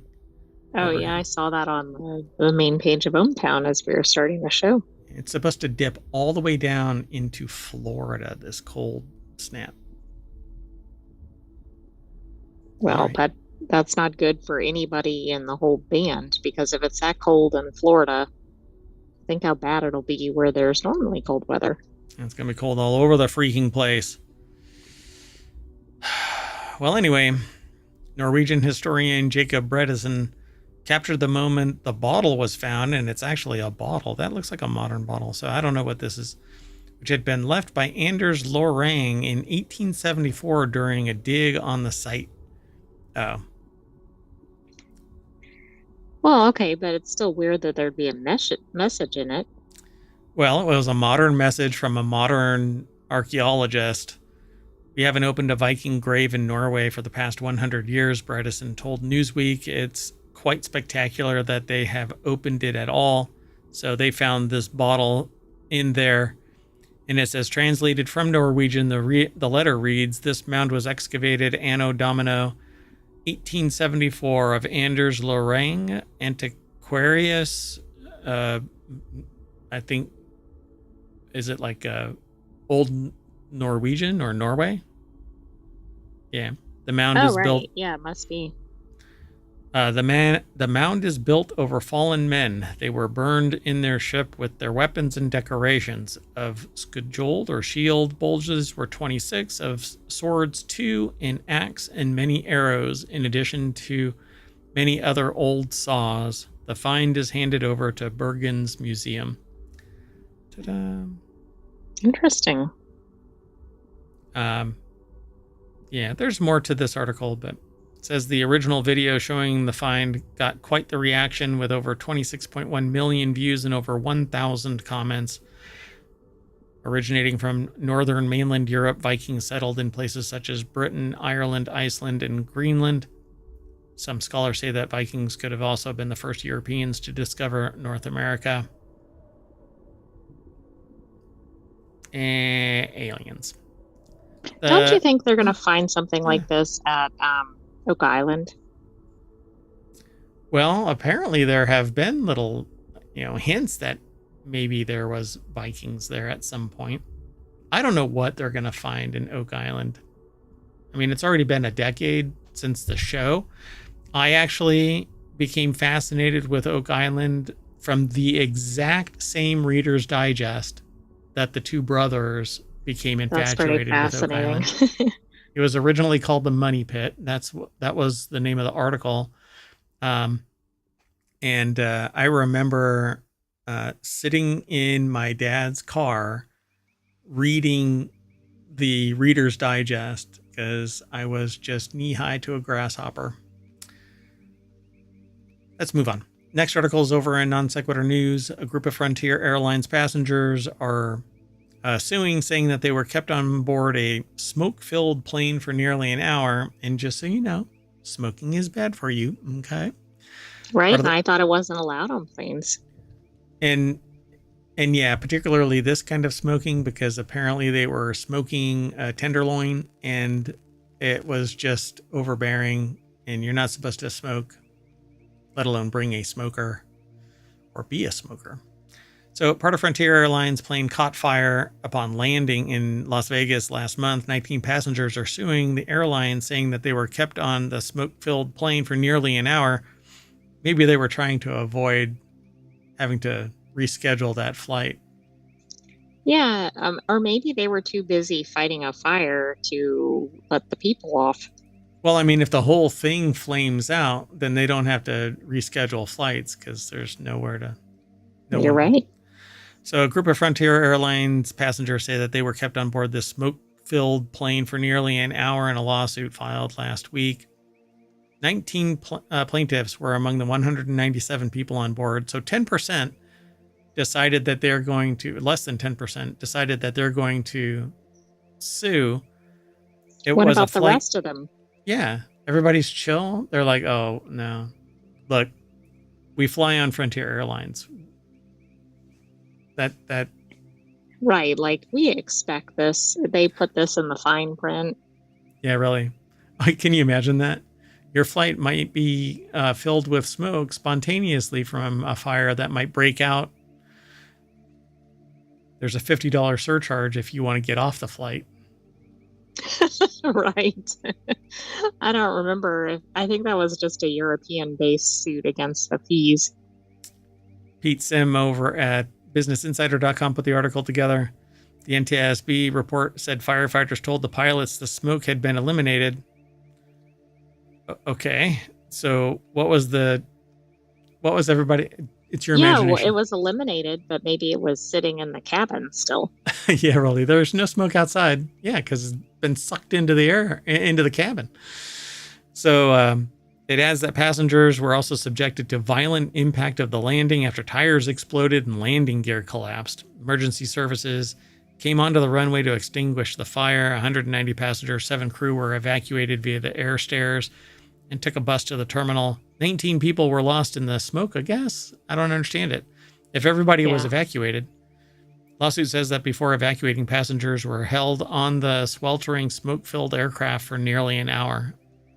There was a fire, and they were held inside the plane. Was the entire thing engulfed, and they couldn't exit? Right. There, I mean, that I mean, seems really off. Like one of the first things you do is like get the people away from the fire. So even if it wasn't because of the smoke, if the fire, for instance, made its way into the cabin, like you'd think you'd want the people out. yeah, or the damn plane blew up. So the plaintiffs accused the airline of negligence and asked for at least $15,000 in both general and special damages, plus lost wages and attorney's fees. Yeah, I mean, if they were held in there, unless the court goes, oh no, this is just, a compulsory exercise that is required because there's a fire outside the plane. So you have to stay in there until it's I mean, safe to come yeah, like out. maybe there wasn't a safe place to put the people. I don't know. Is This does there seem weird though. And why again are only a subset is there going some after this? kind of compensation for being stuck on? Smoke inhalation? How about I mean, it's like any other um right? Yeah. It'd be like any other thing where you're put in unsafe conditions. So, but but if accidents happen, right? So, and it's not really negligence that an accident happens. You'd have to really, really prove that. So, do you get compensated when a plane crash lands? Well, they sue the airlines all the time and they usually settle those. So I would say yes. Or like the states or the family do. Right, right. Well, I mean, when people meet their demise, yeah. Let's keep moving. The next article is over in Non Sequitur News. Egg recall sparks warning in 5 states. So I said egg recall is a sign of future price increases. So prices skyrocket up and they fall like a feather. Nowadays, they rarely fall, if at all. And the only time you do seems to be Black Friday or a sale that is like a flash sale and then it's over. And there's always these really deep, deep, deep dive ones.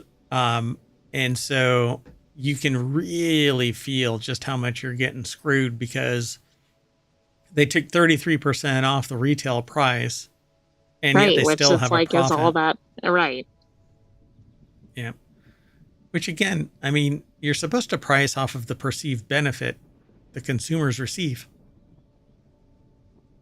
And mark that with supply chain management, and you can get an Apple product that has a 35% margin because they buy in such great volume that they get deep discounts. Not really deep discounts, but they're providing a lot of value to the manufacturer because they're buying so Right. much. It's a guaranteed exchange, right?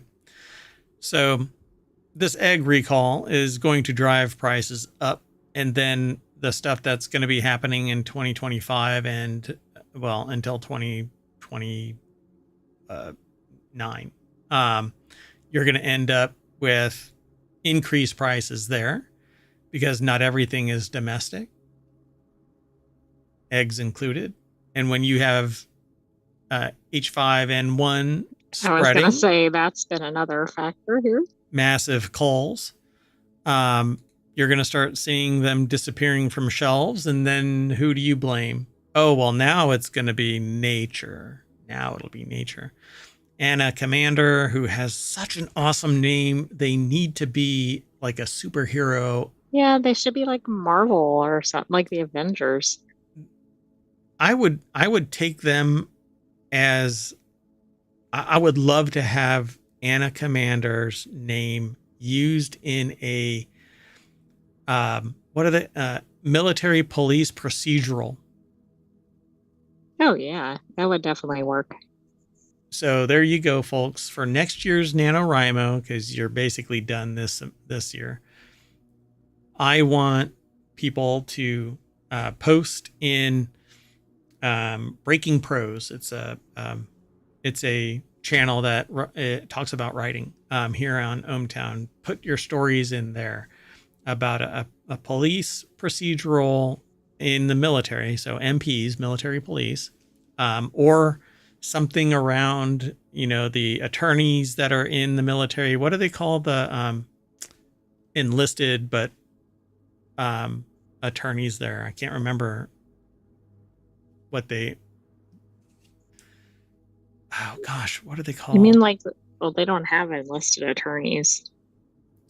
You mean like the JAGs? Yeah, The JAG. military officers? JAG. Yeah. Well, okay. Enlisted and officers. All of the JAG is officers because they go through special training. So anyway, and education and all of that to be attorneys. So JAG, yeah, the Judge Advocate General Office, that whole thing there, working with MPs. It would be the military side of your standard city police procedural, like Castle, but in the military. Obviously, it will never happen in a real way, other than the show JAG, which I can't imagine. NCIS, the spinoff from JAG. Yeah, and I think that's all kind of fantastical, right? They don't actually. I'm actually wrong about it. So maybe they can just make a procedural that's fun and not negatively impact the. I think they actually, I don't remember, but that show might have consultants and have an authorized, I don't know. Yeah, so or that they don't make it so fantastical that it's kind of a non-issue. Yeah, because you can't harm the reputation. Well, anyway, I'm just going to leave all that alone. So the affected products, by the way, so back to, again, this is non sequitur news, so we always jump off the train tracks for a little bit, but we always come back. The egg recall that we started this segment about sparked a warning of potential salmonella contamination in 5 states. According to a recall notice shared by the U.S. Food and Drug Administration, which may or may not exist in the coming years, on Wednesday, Handsome Brook Farms initiated the voluntary recall of their 24-count organic pasture-raised eggs sold under the Kirkland Signature brand name, following the packaging of eggs not intended for distribution. So these stores, 25 Costco stores in South Carolina, North Carolina, Georgia, Alabama, Tennessee. The recall is for eggs packaged in a plastic carton with the Julian code of 327 and the use by date of January 6, 2025. They have a use by or a UPC as well, but it's only these one packaged style eggs, 24 eggs. So they're putting in additional supply chain controls and retraining. Well, we'll see where it goes. I mean, I don't think eggs are going to be cheap anytime soon, at least in the US. Cheap is pretty subjective. So what would you call a cheap egg? Well, like a dozen eggs, cheap would be like under $2 or something. Is that like a risky turkey? Cheap egg? If it was too cheap, it might be. So you think $2, $2.50? Yeah, premium ones are around $4, $5. Are you saying that the premium ones used to be $2, $2.50? Probably. Would you say that the supplier raised the prices, not just retail, but the supplier raised it so that the company but they had don't to have raise as it? many chickens because because of the avian flu and everything.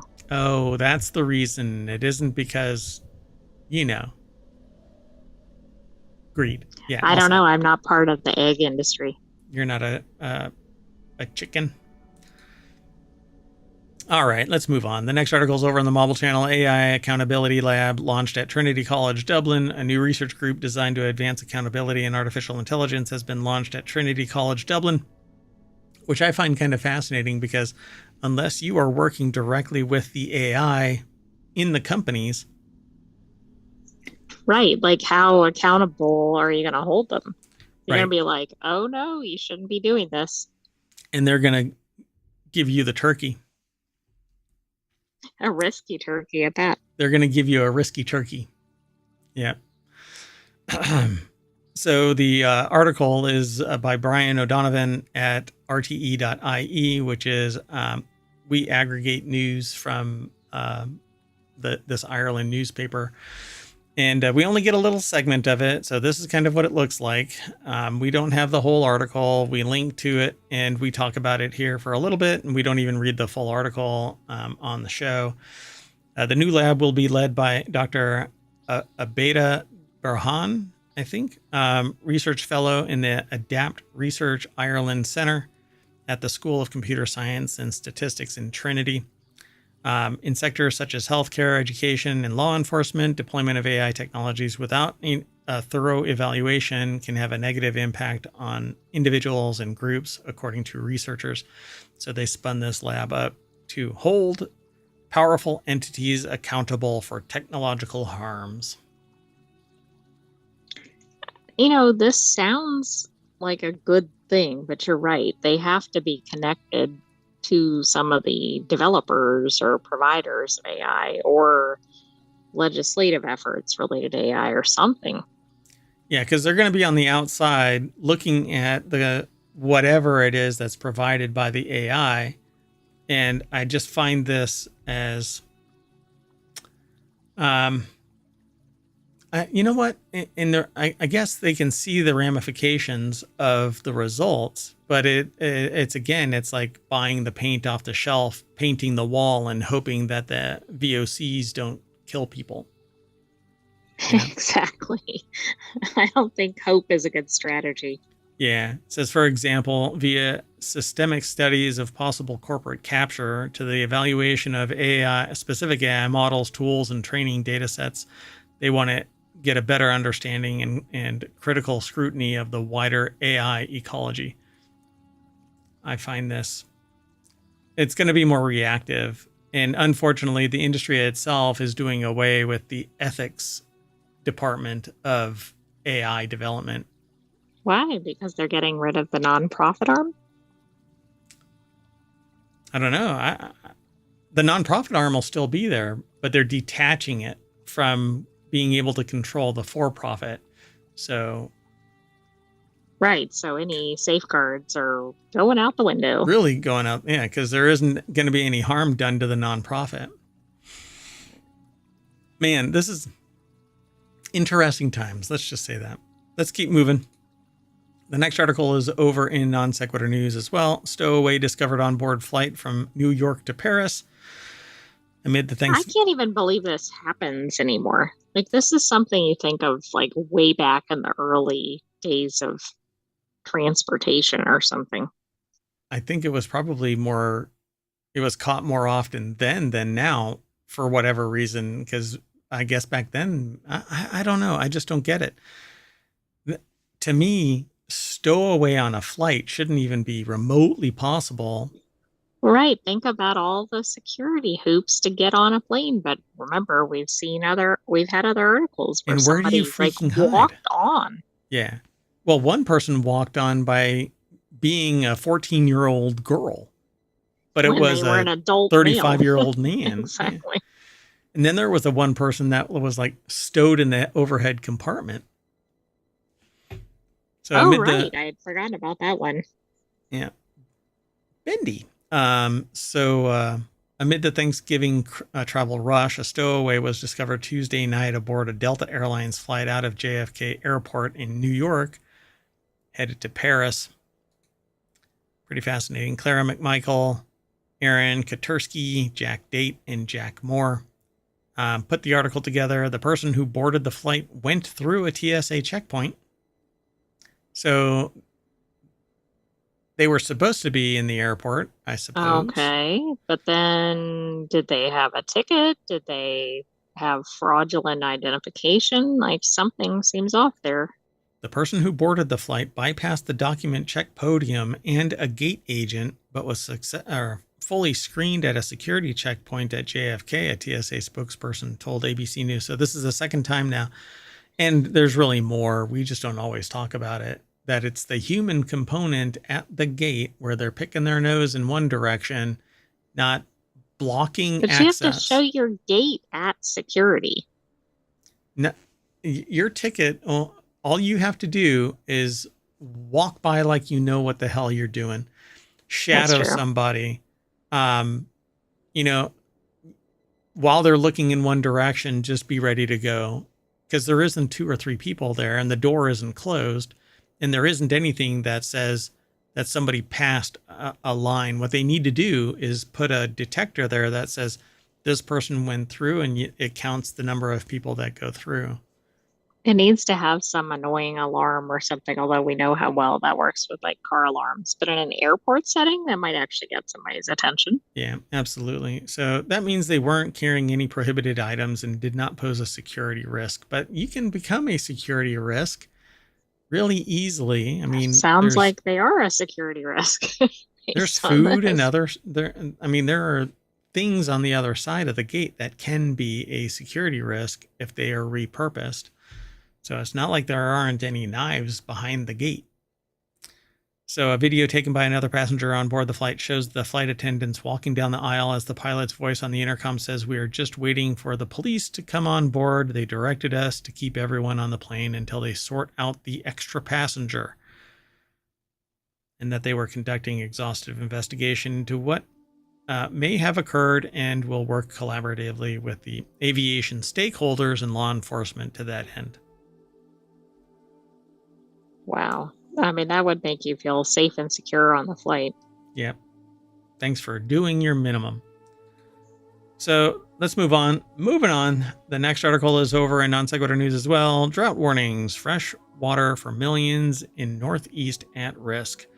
Drought and rising sea levels allow salt water to creep closer to drinking water supplies for over 14 million residents in New York and Philadelphia. I thought this was going to be one of those like major things that are just about to happen, but they're actually referring to like climate change. And I don't know if this is going to say, oh yeah, in 200 years. But I think this is, well, that's true. I think this is one where there's an actual threat. But yeah, what is the time frame? So Tom Howarth over at Newsweek.com put this article together. And I have to say that we've actually talked about this before in a different way, where saltwater has crept up a river, contaminating the saltwater confluence of the fresh water down into the ocean. Near New Orleans. Yeah, and basically it's changed the diversity of that river and that delta. Yeah, because then certain fish can't survive, or it's introducing new predators, or... Yeah, but this is Philadelphia, so this one's really interesting. This critical source of drinking water for over 14 million people, including residents in Pennsylvania, New Jersey, and New York, is now at risk following an extremely dry start to the fall season. The salt line, a boundary where ocean saltwater and rivers freshwater meet, has moved 20 miles north of its typical position near Wilmington, Delaware. Okay, this sounds like an actual threat. Like this is happening now. And this sounds exactly like what's happening near New Orleans, doesn't it? Even though it's another water source. Yeah, because unless the freshwater is very aggressive, salt will migrate upriver. Salt water will migrate upriver. So it's just south of the drinking water intakes for Philadelphia, around city's airport. If conditions worsen, it could inch even closer, threatening the city's water supply of Philadelphia. So to combat the encroaching saltwater, officials are releasing water from reservoirs to push the salt line back downstream. This strategic measure ensures that fresh water continues to flow past Trenton, the upstream point where tidal effects are monitored. which is, it basically just said what I said. They have to make the outflow of water more aggressive.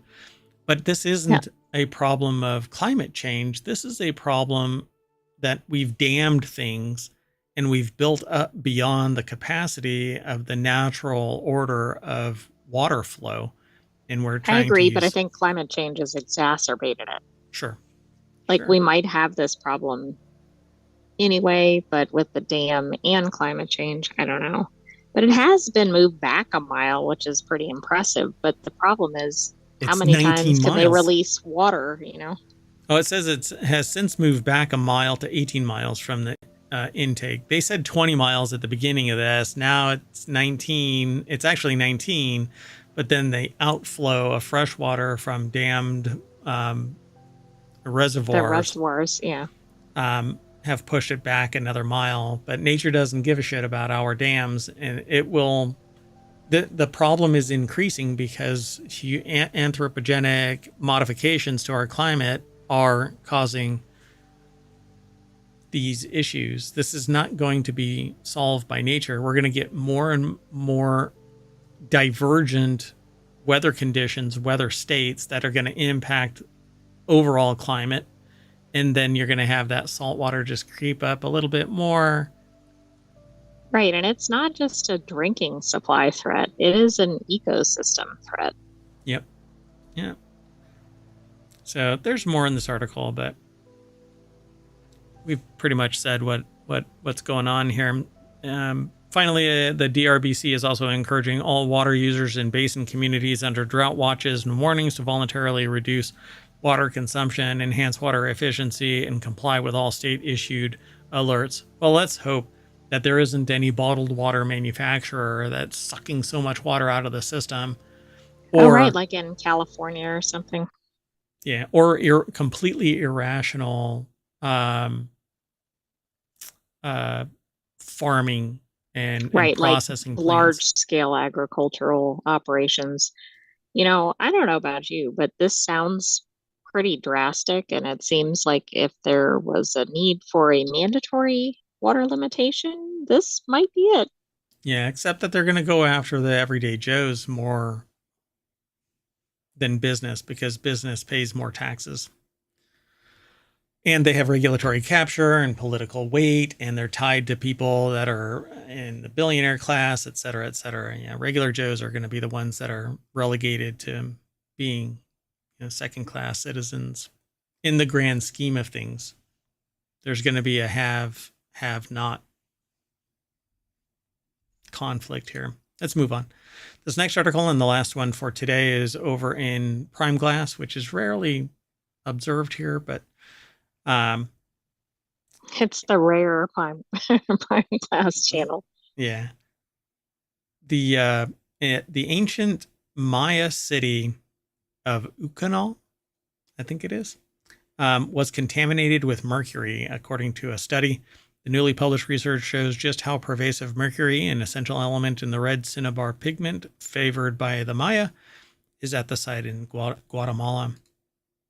So the article is by Gary Shaw, and they have a picture here that shows the red pigment that's used in things. This is actually a ceramic vessel. Is right? Yeah, there were two things: a ceramic vessel and likely receptacle for red pigment, and a royal burial deposit jade ornament here. Yeah, that looked like jade. So researchers working in Guatemala have discovered high levels of mercury contamination in the ancient city, Maya city of Ucanal, 280 kilometers northeast of Guatemala City, identified in soil samples taken from across the city's core and its water reservoirs. The toxic metal may have caused Ucanal's inhabitants serious health problems. That's if it had always been there and people were drinking it, wearing it, whatever. Or, yeah, or working with it or breathing in. I don't know if it gives off particles or whatever. Yeah, it does. So you don't want to be around it. You don't want to get it in you. You don't want to get it on you. It actually causes you to go, well, it's a heavy metal that crosses the brain blood barrier and makes you go crazy. Like the Mad Hatter had purple dye. That's the story. And the purple dye used mercury. Okay. And the mercury purple dye was dyeing hats and so on, and they're always working with it. So supposedly. So anyway, what is particular about this study is that they systematically detected mercury throughout the city core near both elite and non-elite residential zones and through the entire occupation history of the site. So their answer is my first question: how long was that actually present? Everyone was exposed to mercury regardless of social status. Our study shows that mercury dispersed into the environment, was mobilized during precipitation events, and found its way into the reservoirs as particles, which accumulated at the bottom of the reservoirs. So it was contaminating even things like the water supply. Yeah. Yeah. So even if they were cleaning, like swimming in the water, they were getting contaminated. If they were drinking it, then they were being contaminated. So cinnabar was, and it was used in the ritual. So it was employed as pigments used to paint buildings, as decorative coloring. It's basically the Mayan version of lead in lead paint. So we used to have lead in lead paint. We used to have lead in our gas. We got rid of that stuff, and there was a marked change in the health of children. And there are some reports about just how much of a shift in mental health was caused by getting rid of lead in lead paint and lead in gas. So it's believed that the Maya used this inorganic substance due to its intense red color associated with blood and therefore to death and rebirth, an important part of Maya cosmology. It differs from other red mineral pigments, such as those derived from iron oxides in its bright purplish shades of red. So, I mean, didn't people apply it directly to the skin, for example? I I don't didn't know even think about it was cinnabar. only used. Yeah, I don't either. Yeah. It was a feature of everyday life, they say here. Accidentally inhaling or ingesting while grinding cinnabar. It was they were exposed to the toxic metal by the drinking water. Nonetheless, it's difficult for researchers to know whether the mercury found in skeletal remains results from environmental exposure during their life or it happened by seeping into their funerary rituals or while they were in the ground. And so over the years, it's become clear that mercury contamination was a widespread problem for the Maya. Ta-da. There's more in this article. We bounce around, skip things so that we don't read the article verbatim. But there you have it. 10 more articles for your non sequitur news enjoyment. We all done? I Do you think want to, we are. did you want to read anything else about this? No? No? We're good. All right. I guess I'm going to say bye. Happy Thanksgiving, everybody. Oh, that's true too, right? Well, we're going to jump into this Mayan pool of mercury, and when we pop back out, we'll be slightly less insane than the show makes Or us. you can judge that. And we'll go back to the front page of ohmTown.com. Go over there and become a citizen. Until tomorrow. Na, na, na, na, na. Oh, I don't want to sing because I'll get in trouble. I am Mayor Watt, and the sentient AI is going to say bye. Good night, hometown citizens. And for those in the US, happy Thanksgiving. We will see you tomorrow for another episode of Non Sequitur News. Cheers, everybody. Bye-bye.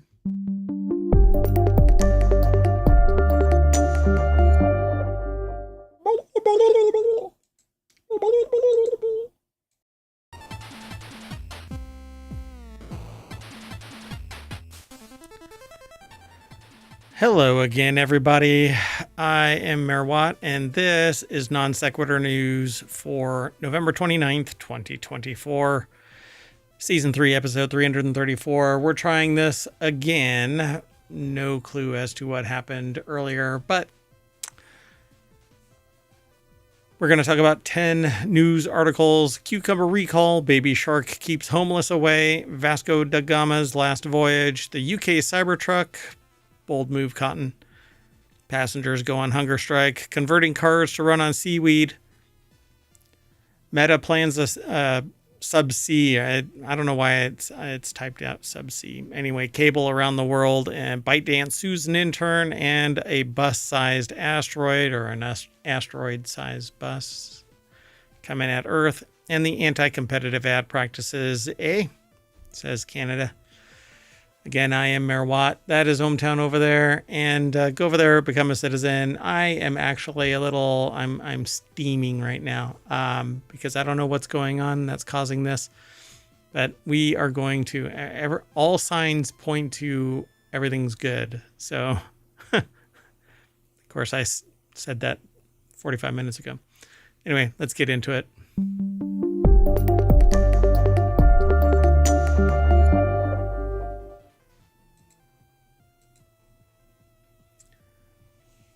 Except I didn't start the stream on YouTube at all.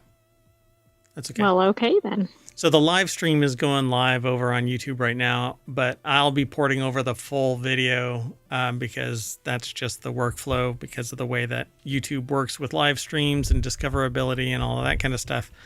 At any rate,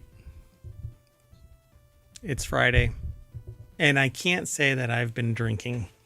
And now when I put my hands up, I feel like I'm a Muppet.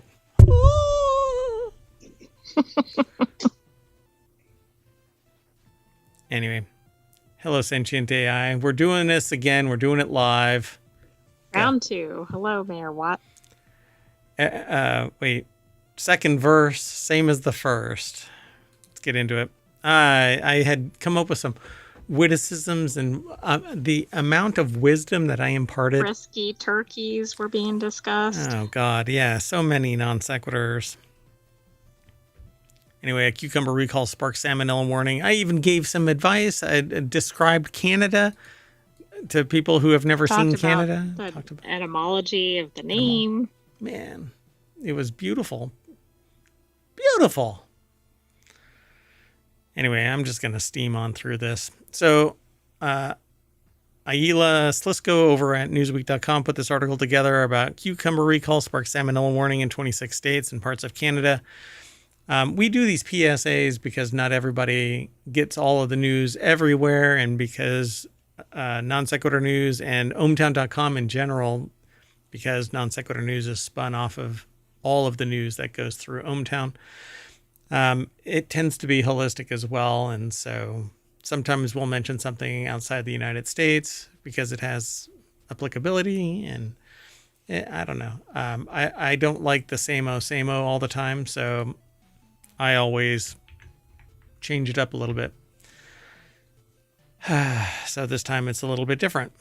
I mean, my presentations in the real world out there, when I do them, are unique every time I do them, even though they tend to be scripted in the real world. They never end up being scripted. There's just a quick rundown, and that's kind of how the show is. So at any rate, the U.S. Food and Drug Administration on Thanksgiving Day sent out a warning to consumers that they should not consume another or otherwise use Sun-Fed brand bulk American cucumbers that were recalled on the previous day. The cucumbers were sold in bulk cardboard containers that include a Sun-Fed label and a generic white boxes and black plastic crates that include a sticker with the text agrotato, which I guess is an angry potato. I wonder if it's hanging out with the frisky turkeys. They're both walking up. Apparently, even the cucumbers are walking up going, "Come at me, bro," because the salmonella contamination. This is apparently across 26 states. I'm not even going to go through them because it's from A to W. Basically, you have almost a 50% chance that your state is affected if you're in the U.S. Yeah, so I'm hoping that I have not eaten any cucumbers. I don't know if I've had a salad. Oh, boy. Oh no. Okay, well, anyway. Wow. Did not know that. So cucumbers who purchased customers I flipped that Oh, around. those are some pretty wild cucumbers. They are. So customers who purchase cucumbers should either throw them away, destroy them, which is throwing them away, or like I destroyed mine by eating them. Right, they don't want you to do that. Yeah, or return them to the point of purchase for a refund, which is what you really should do. Anyone with a recalled product in their possession should not consume, serve, sell, use, or distribute recalled products, which is the no shit news for 8:21 p.m. on the East Coast of the United States. Welcome. Heard it here first. Yeah, and if you have questions, call Sunfed over the phone at 888-542-5849 on Monday Monday to Friday, because they're closed now. You At can't least get 5 p.m. salmonella on the weekend. No, if you just believe. Anyway, it'll all go away. Anyway, if you start feeling ill, contact a medical professional. Let's move on. If you start doing anything odd around your family, maybe have them call. Yeah, if you start clucking like a chicken. Anyway, let's move on. The next article is over in the Mobile Channel. Canadian Mall or Canadian Mall has been blaring Baby Shark for a year to keep homeless people away. And I don't know. Is this... I mean, the Baby Shark piece is funny, but the purpose is not. Yeah, kind of systemic assholery.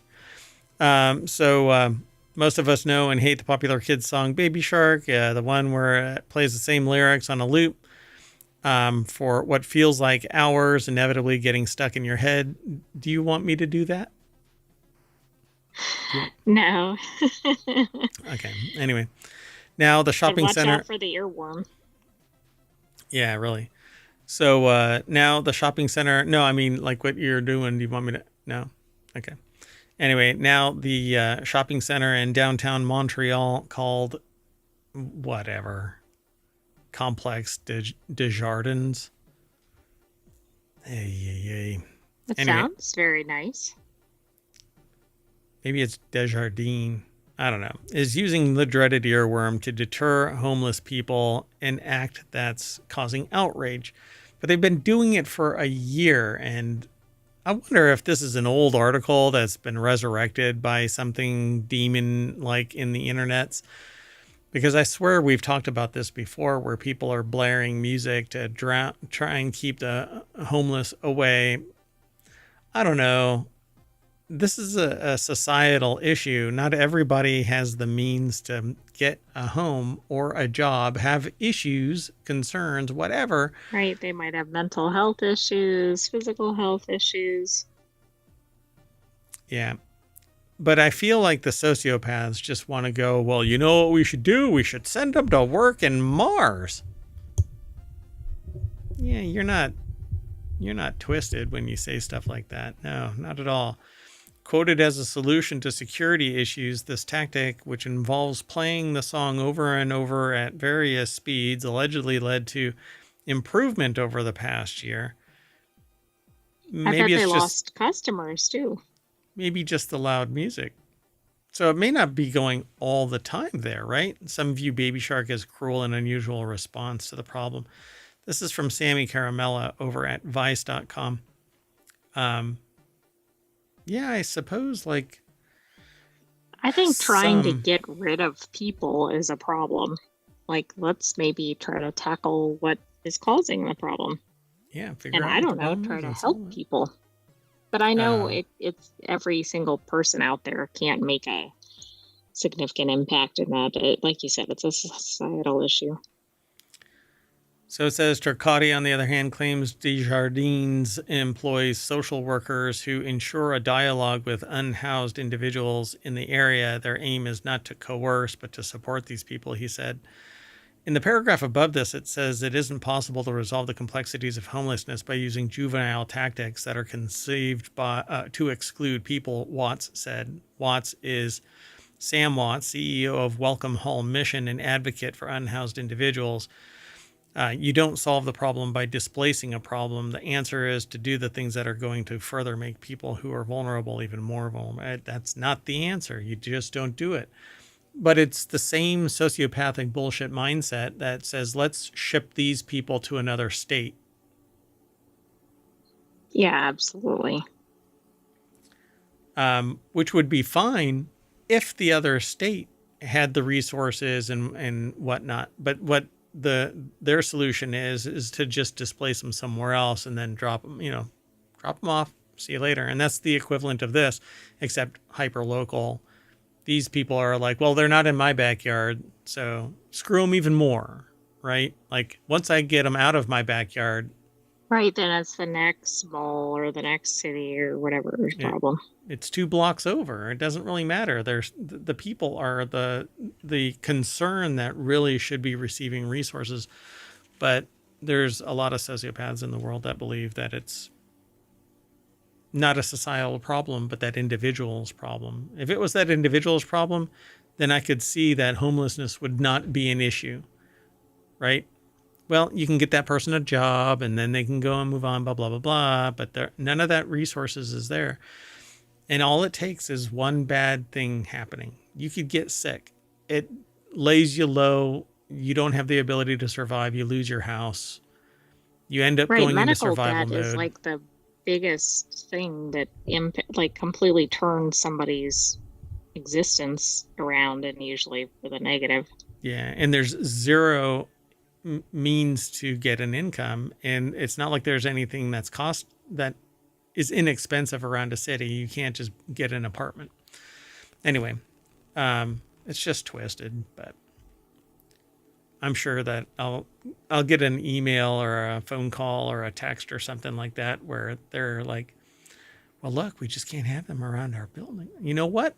I'm sure that there's enough space in your building where you could actually have them Set up a shelter or yeah, I one don't whole know, floor. Oh, well, that's give people jobs or any, I don't know. if I donate an entire floor, then anyway, it's a societal issue.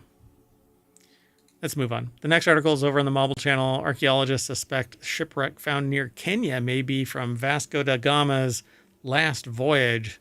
A pair of archaeologists with the University of Coimbra, working with a colleague from the National Museum of Kenya and another from Bergen Maritime Museum, believe a shipwreck found near the southernmost part of the African coast might be the remains of the galleon. Is that pronounced just Sao or Sao George? Sao Oh, George? right. Sao, probably like Sao Powell. Yeah. I cannot speak Like today. Sao Paulo, right? Yeah. And I guess it might be Jorge or George. I don't know. I would have said Jorge, but Anyway, a Portuguese ship believed to have sunk during famed explorer Vasco da Gama's final voyage. So the article is over at phys.org, put together by Bob Yurka from phys.org. And it says in their paper published in the Journal of Maritime Archaeology, again, another representative of there is a journal for everything. F. Castro, J. Pizarro, C. Bida, and B. Frabetta describe how they studied materials retrieved from the wreck by previous researchers and timbers they retrieved themselves to learn more about the ship and its history. In 2013, a sunken ship was discovered off the coast of Kenya near the town of Melinda, approximately 500 meters offshore and just 6 meters down. Dude. I mean, it wasn't under sediment, I guess. Or erosion wiped enough of it away so that you could actually see this. But just 6 meters down, it's an 18-foot dive, which means that you can sit there forever. I guess nobody ever dove in that area or didn't report it. It has to be just the tip of the mast or something, right? Study of the wreck has been difficult due to its condition and location. It probably weathered quite a bit away. And it came to rest on a coral reef 500 years ago. 500. Over the years, the ship has settled onto the reef, making study of it a difficult proposition. It's pretty cool. Evidence thus far suggests the ship is likely the galleon Sao George, or Jorge. I'm not sure how it's pronounced, because we've had some issues, we'll say. We had one of our article's authors as George Jimenez, but I insisted that it was Jorge Jimenez until Mayor Watt corrected me. You're well, you're from the future. Maybe they say George wrong or differently. Um, but it was interesting. It was a fun discussion. And then later on, the actual author said their name um, out loud, and you're like, oh, well, never mind.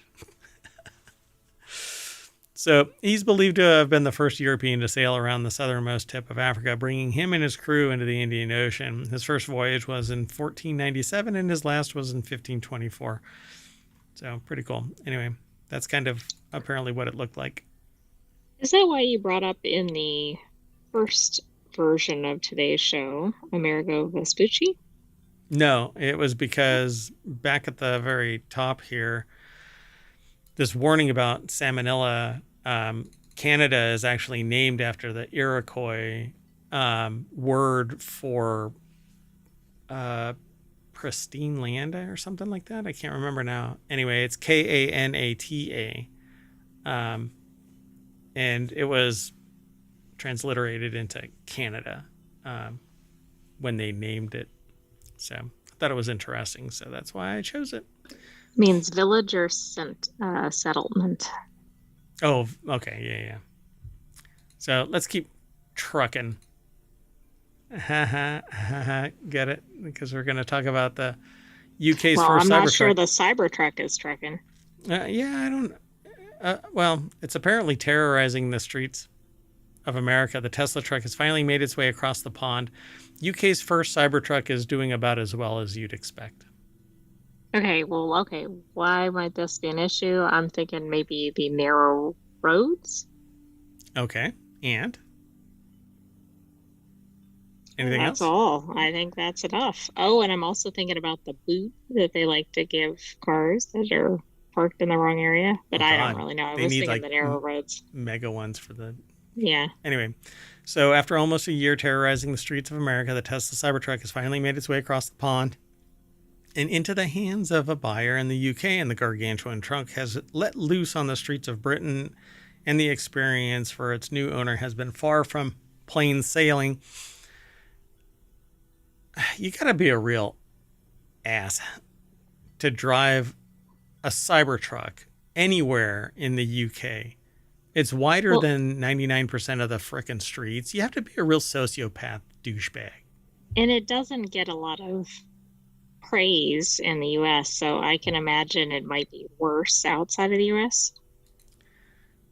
So it says something in this image is wrong, and it's because they're on the wrong side of the street, right? But this has to be a very unique location because a That's lot like the of the roads widest road in the UK that has ever, ever right? been located. Yeah. So, and they just happen to be on it to highlight the fact that it's a narrow enough street. Anyway, um, so the truck in question was brought to the country by Yanni Lambus, yeah, whatever, who runs a network of car shops and wrapping studios across the UK, as well as a pretty fun YouTube channel. It's over on YouTube where they've been documenting his time on Cybertruck. Oh, so it's attention. It's all about attention, right? The dumpster fire. Okay, yeah, that's different than just somebody driving it because they want one. But it's a fun YouTube channel, so I'm sure they get a pass. So the first privately owned Cybertruck on British roads had quite the journey to make it there. Despite Elon Musk reaching the end of his pre-order list, you can't just walk into a Tesla dealer in London and buy one of these trucks. So it was imported. And I don't know. Yeah, there's really just one reason to drive this around in the UK, and that's attention. Views. Yeah, it's the views. So the problems start when he tries to charge at a Tesla dealer, where despite numerous adapters and assistance from staff, he can't get the truck to charge up. There's also issues with the car's software, which isn't set up for UK roads. And the Cybertruck and its navigation system are stuck in California. I'm sure that's not annoying at all when navigating London's difficult maze of narrow streets, bus lanes, one-way systems. Thankfully, the techies, Carolambus, speaks with assure him that the software update should fix that. Just don't get it wet. So there it is, parked, trying to charge, and it's stretching out into the parking lot itself. Right. So, And then it says also that the dealers don't have access to any files on this truck. yeah, exactly. Oh, and it has no safety record. This thing has never been tested for any safety.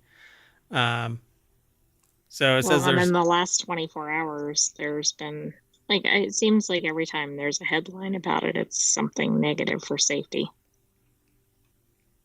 oh, there's something new. What?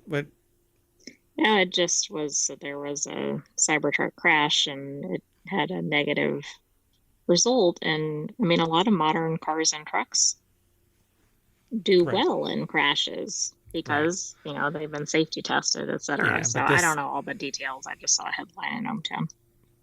yeah, this rolling junk heap for $100,000 or more.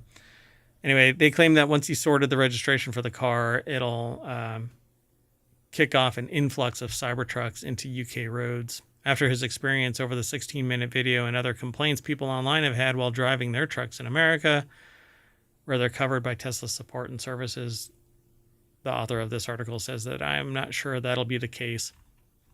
But I don't know.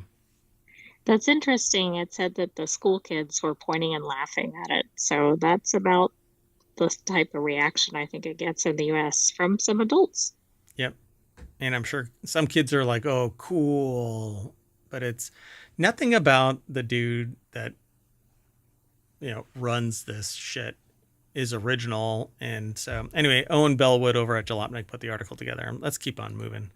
So the next article is over in Non Sequitur News. Cruise ship passengers go on hunger strike. A group of passengers on board a luxury Antarctic cruise ship staged a hunger strike after the trip was cut short before they reached the continent. I don't think I've ever heard of this occurring on a cruise ship. A hunger strike on a cruise ship? You know that all you're doing is saving the ship money, right? Well, and actually, you're being wasteful because if you think about how many items of food are going to go, Yeah, to right, waste, maybe. get disposed of or whatever. Yep. Tia Shepard put the article together for Newsweek.com. And it says while the company offered the ship's 170 passengers a choice of compensation options, some were disgruntled by the decision not to provide a full refund and began refusing food in an effort to pressure the cruise line's executives. That's not going to do jack shit. This is so odd. I mean, you think of people conducting hunger strikes in some pretty austere conditions, right? Like Right. maybe they're perceived as being falsely imprisoned or something. These people are on a cruise ship. I get that if your whole point is to go to Antarctica and you don't go, you're going to be pretty mad. But a hunger strike? Yeah. Yeah, they've been politically they're going to end up seeking culinary political what they're going to culinary Culinary asylum. asylum. You heard it here first. Three This might Russian be a new guests. trend. Yeah, exactly. 3 Russian guests took part in the strike, displaying signs demanding that they be reimbursed entirely for the cost of the trip, which stands at between 7,000 and 10,000 pounds, according to the Times. So it was headed to Antarctica via the remote island of South Georgia when it suffered an unexpected malfunction during day 14 of the 3-week cruise. So I don't know if the only objective was to go to Antarctica. Right, you should get a full refund. I mean, no question. Like that is probably the destination. I'm assuming they were at sea for the whole cruise other than when they actually get to Antarctica. Yeah. So they didn't make any other stops. All they did was charter down to it set off from Cape Town, South Africa. Headed towards Antarctica via the remote island of South Georgia when it suffered this malfunction. I guess at South Georgia, they're like, sorry, we got to turn around. And they only had a week left. So what really can, I mean, Well, there's not much between Cape Town and Antarctica. I mean, there's like a small island or so, but I mean, it's pretty much just ocean. interesting. So, yeah, I would be pissed. Hunger strike is probably the least of my concerns. In fact, I would eat like it was my last meal every night, like just Well, pound it all down. exactly. I'm like, I'm gonna Um, get a little bit more money back. but you're not going to get jack shit back while you're on a boat. It's going to turn into a legal, peeing for distance contest. The whole point of the trip was to step foot on the seventh continent, one passenger wrote. Yeah, I agree. And these people deserve their money back because the whole objective was to reach a destination. I shouldn't have to suffer because you had a mechanical failure and just because we went 99% of the way. Well, thanks for the trip to nowhere, you know? Right. I mean, they do have those, but those are usually low fares because you're not really going anywhere, but you are getting, lodging and meals and everything. Yeah. And they say 3.5 days in the Antarctic Peninsula had to be curtailed for safety reasons. Yeah. So they went almost all the way there only to be turned back. 4-day itinerary in Antarctica featured visits to Elephant Island, Heroina Island, I guess it is, Paulette Island, Brown Bluff. So they would have stopped at these places in 4 days. But the whole objective was to get there. So they should get their money back. Yeah, I don't get this. This is kind of bananas. I mean, this is just really extreme. But why not just get back and then pursue the refund? I mean, honestly, this article alone is probably going to end up getting people a refund just because all the bad press. Yeah, as expected, not all guests were immediately satisfied with this compensation and have tried to build up pressure through discussion on board and by making demands on the captain and senior staff to obtain an even higher compensation for themselves because they're going to give back 65%. Wait a second. They were given 50% back, but then there's a chance to do a 65% credit down the road. Right. So the full thing is after canceling what was left of the voyage, Swan Hellenic offered guests a 50% cash refund on the price of the cruise, noting that this was significantly higher than the legal requirement of approximately 30%. They're missing the point here. I'm sure somebody is calculating something like, oh, they had so many nights of lodging or so many days of food or whatever, but they're missing the point. If the destination was Antarctica, they got 0% of that. Yeah, again, it's like I said, just because you happen to be idling on a boat for 99% of the time before stepping off onto the land because they wouldn't let you leave the boat, it doesn't mean that you should have to pay 99% of the bill. The whole objective was to, touch grass in Antarctica. They could have come out so ahead of this. Like companies, when they face problems, if they do right by the customers, end up getting praised and get positive press. I don't know. Wow. So currently only one passenger remains on a hunger strike. Damn it, I'm not going to eat my broccoli. You can't make me, Mom. Look, you lost. I mean, are they selectively hunger striking? Yes. I mean, there's a lot of food options on a cruise. So they're like, I don't want the seated dinner, but I will take the chocolate fountain or whatever. The curveball here is that one person on a hunger strike is actually on a weight loss control diet. So anyway. Or like, mark me down for hunger strike. But meanwhile, they were doing intermittent fasting or something. Anyway, so they're going to get fixed, and who knows what's actually going to come of this, but I think a hunger strike is probably the dumbest thing. It's been documented that you never met your destination, and any attorney, any judge is going to sit there worth their, if they have any cred at all, like any critical thinking, I should say, not cred. If they have any. Well, that too. Yeah. All right, let's just keep moving. Today's a wonky show, let me tell you. So the next article is over in Non Sequitur News. Scientists converting cars to run on an invasive seaweed. The situation has become dire that Barbados Prime Minister Mia Mottley declared the invasion a national emergency in 2018 of an invasive seaweed that have rendered popular beaches on the Caribbean into an unsightly mess. Mountains of brown, sludgy sargassum, an invasive species of seaweed, which, how is that? Doesn't nature just propel this shit everywhere? Yeah, but isn't this like part of that bigger, like floating pile of yucky seaweed that we've reported on previously, or no? It does match. Yeah, could very well be. Victor Tengerman over at The Bite, which is a segment over on futurism.com, put this article together. And yeah, it says biogas boon. The team at the University of West Indies in Barbados developed a conversion kit that can turn a conventional gas-powered car into one that runs on the seaweed product for just $2,500. Holy crap. This is brilliant if this works and doesn't leave some bad bat byproduct or something.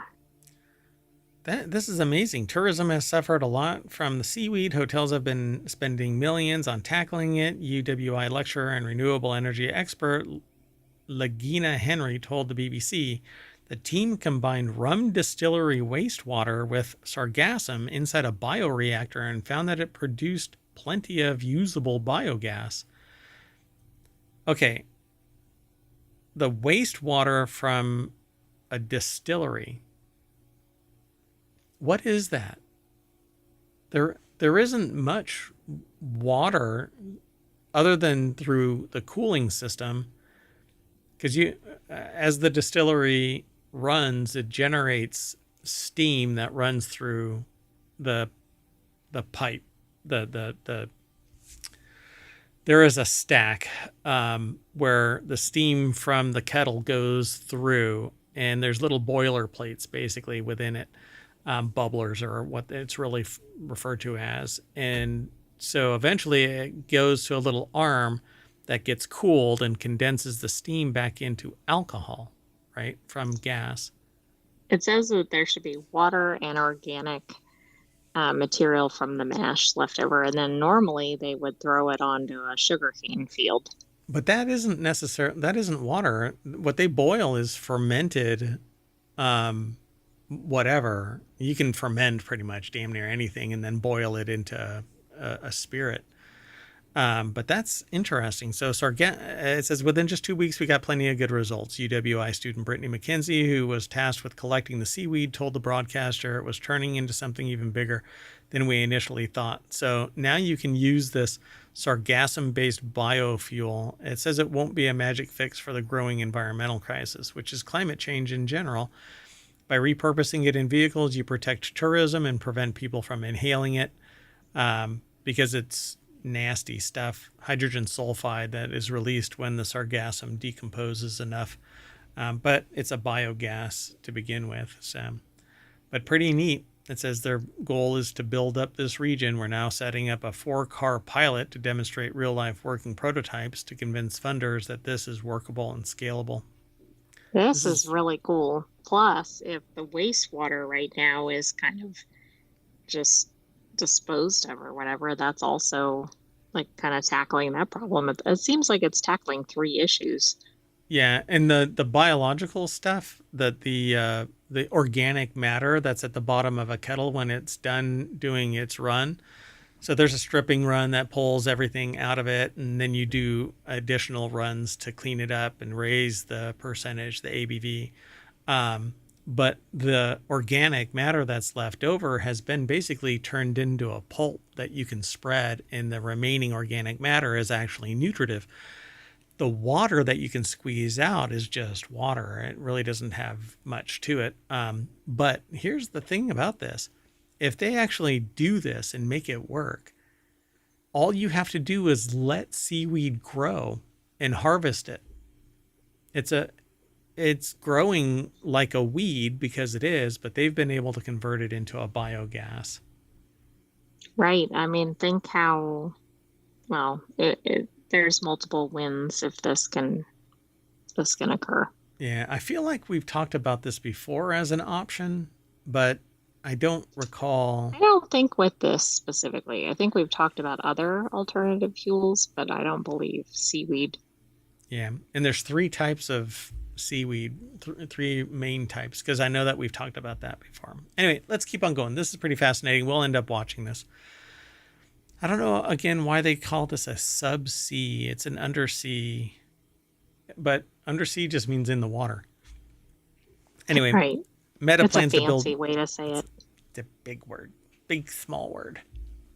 Anyway, Meta plans to build a $10 billion subsea cable spanning the world, it says.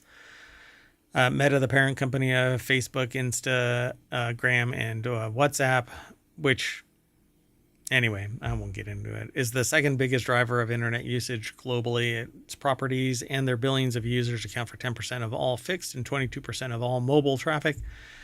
Meta's investments in artificial intelligence stand to boost that usage even further. So the article is over at techcrunch.com. Ingrid London put the article together. There is no deck statement, I guess. And so it says TechCrunch has confirmed with sources close to the company that Meta plans to build a new major fiber optic subsea cable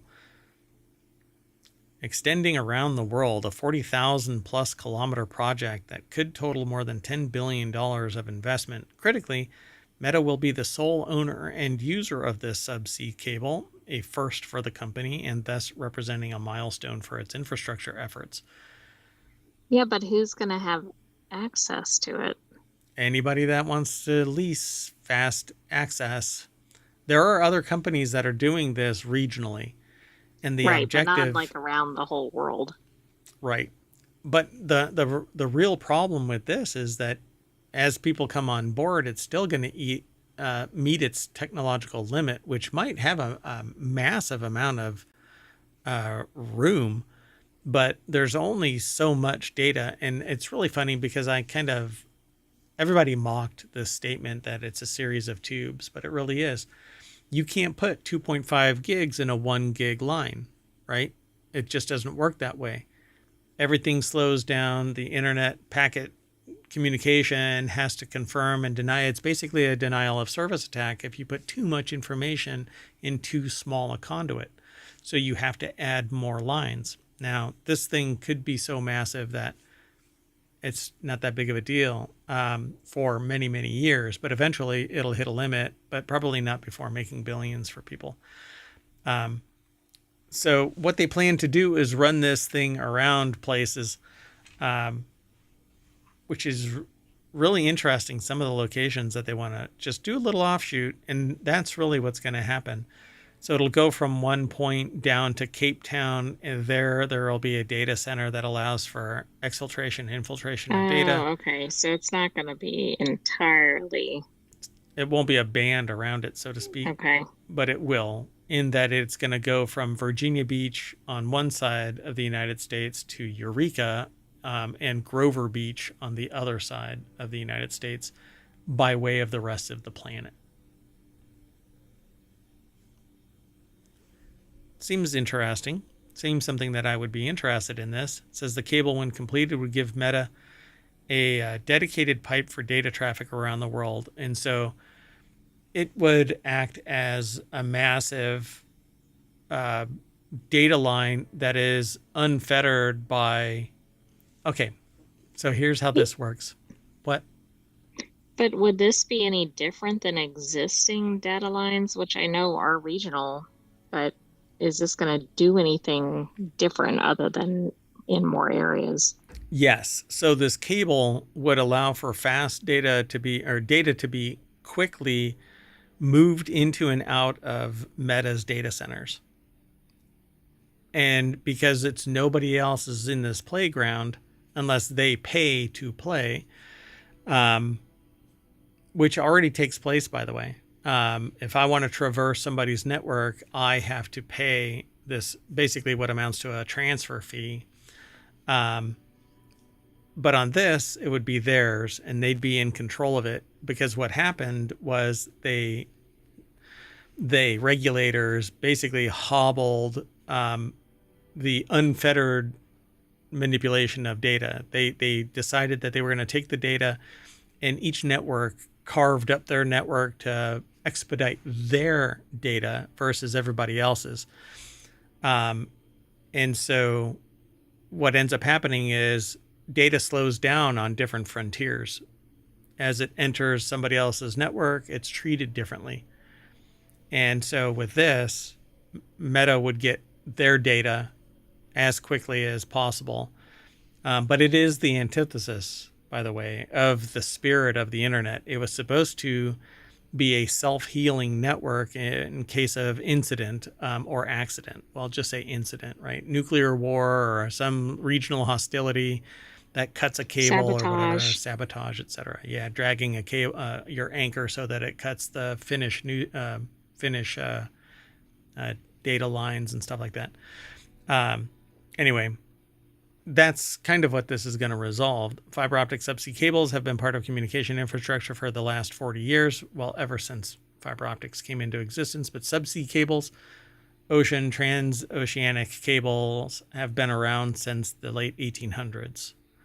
I don't know if any of those old school lines are still in play because they're heavy copper lines that degrade over time. But anyway, Meta's plans underscore how investment and ownership of subsea networks has shifted in recent years from consortiums involving telecom carriers to now including big tech giants. But this is all mergers and acquisitions. This is all acquisition and consolidation of power, political and financial.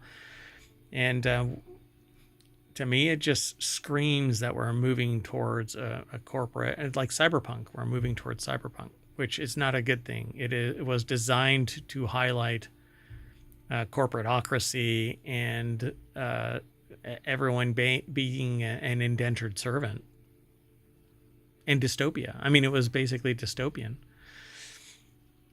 But instead of pledging allegiance to a country, which in the 21st century, a lot of people think is not really the idealized existence, because the whole globe is made up of people. You're now paying fealty to corporate overlords. That's what cyberpunk was all about. And when something can be consolidated into just one organization owning it all, with no input, no control, no nothing, this is where the abuse happens, when the lights turn off. So why do they want to own it? It says for a number of reasons. Money. Yeah. First dibs and capacity to support traffic on its own properties. According to the earnings report, Meta makes more money outside of North America than in its home market, having priority on dedicated subsea cabling. And all it takes is somebody to get sick of their shit and cut the cable. So, yeah. Anyway. Right. I don't think there's much competition in terms of somebody doing their own cable, but I agree. It doesn't take much to take the cable down. So it basically said what I said. Having priority on their own dedicated subsea cabling can help ensure quality of service on that traffic. So there's carriage fees and stuff like that with using somebody else's network. When you traverse it, you have to pay. But my brain went blank and I forgot what it was called. But there used to be an act that forced ISPs and internet, anybody that was providing internet access, that they wouldn't tamper with the data. But my brain just went blank. So I don't know what that is. Yeah, I can't remember. Maybe they'll say it in this. I don't know. Because it was an FCC thing. Yeah, I don't know. Anyway, AI is a big part of Meta's infrastructure roadmap. Beyond that, India is a huge market for Meta, topping estimates as the country with the most users by far on Facebook. But they are one of the countries with the most users, for crying out loud. Short of China, they're the biggest, But anyway, that's why you see that it goes down to Cape Town, which basically is the one of the tech centers for um, uh, Africa. Africa. Yeah. And then it goes up to Mumbai and then Chennai and then Darwin, which is one of the hubs for data transfer into and because it's the closest to the main continents of the east coast of, well, Eastern Europe, and then back to the United States. Anyway, that's the rationale. All right, let's keep going though. This next article is over in Non Sequitur News. ByteDance has sued a former intern for $1.1 million over claims that they sabotaged an AI training project. ByteDance has sued a former intern for $1.1 million per Chinese media reports. The TikTok owner claimed he sabotaged an AI model training project by modifying code. The company has a chatbot similar to OpenAI's chatbot called Daobao or Dubao. I mean, this was an intern. How much damage could they have done? Yeah, any intern should have somebody monitoring any commit that they do to the actual operational code. Nobody should be able to do anything. I mean, it should be freaking highlighted when somebody does an unauthorized commit. So the lawsuit filed in the Beijing District Court reportedly centers on claims that the ex-intern deliberately tampered with code for the company's AI model training tasks. Giotto Mann over at Business Insider put the article together. There is no deck statement. They have these takeaways that they say, but it's basically what we've already said. And ByteDance wants $1.1 million and a public apology. Yeah. And I'm pretty sure that this person's going to lose no matter what. Because... Right. I mean, they're going up against ByteDance. Right. Which is basically CCP, which is basically you do what they say, and they're not going to lose face by putting a lawsuit out publicly and then losing. I wonder how many ByteDance lawsuits domestically have been lost by ByteDance. That would be an interesting I would guess a very low number, as in 0. So the tech giant also said that its statement last month that reports of the former intern causing damage to about 8,000 specialist chips called GPUs. Don't bullshit me. Come on. A GPU specialist chip. Don't call it that. Just call it a GPU. A GPU is a graphics processing They unit. must think their audience is not tech savvy. I'm really curious how they damaged them. And racking up losses amounting to millions of dollars were exaggerated. So the tech giant even made the claim that so you can see that they're already, like, the public is being poison pilled that this person did damage, but that's not really what's going on. ByteDance operates China's most popular chatbot, Dubao, which is similar to OpenAI's ChatGPT. Anyway. So, and then they bring up the fact that TikTok is facing a ban in the United States, but that's probably not going to happen. Nothing to say, huh? This is one of those things like you're like, well, what's the outcome going to be? That's what I'm more curious about. We don't know what the outcome is going to be, but I don't think it's going to actually go through. Yeah, I think it's going to get tied up in lawsuits for so long that it just kind of goes away. Yeah, I don't know. I think this is going to get fast-tracked into a resolution of that person losing. Yeah. But we'll watch. Oh, for the intern one, I don't think the intern wins here. Oh, you mean the TikTok one? Right. Yeah. No, I think that it's probably going to get let go. And I don't know, a couple of people are going to personally benefit from the agreement because we're turning into an oligarchy. Sorry. Anyway, this next article is over in Non Sequitur News. NASA tracking bus-sized asteroid approaching Earth today. So what would you rather have? An asteroid-sized bus or a bus-sized asteroid? It's kind of like do you want 1,000? Do you want 1,000 duck-sized horses kicking your ass or one horse-sized duck kicking your ass? Probably one horse-sized duck, because it might be easier to get away from it. I know, long Um, strides, and they're real this peckers. one though, I don't know, because an asteroid. I think I'd rather have a bus-sized asteroid. There's medication for it, so maybe you can just make it go away. The asteroid named 2024 WF5, they should have just named it WTF, will come over twice as close to us as the moon at a distance of around 104,000 miles. Holy crap, that's real close. We found out about it like yesterday. Right, and if it were a little off on our calculations, surprise. Yeah, maybe a lawn dart hit this from some other planet. And so NASA video shows huge asteroid zooming past Earth. I think that's fascinating. Jess Thompson over at Newsweek.com put the article together. Hey, look, it's a surveillance balloon. No, that's a bus. And they are measured in buses. Apparently. So for reference, a U.S. school bus is about 35 to 45 feet long with a semi-trailer that's about 48 feet long, while a semi-trailer. This is such a kludgy sentence. For reference, a U.S. school bus is about 35, it says are between 35 and 45 feet long.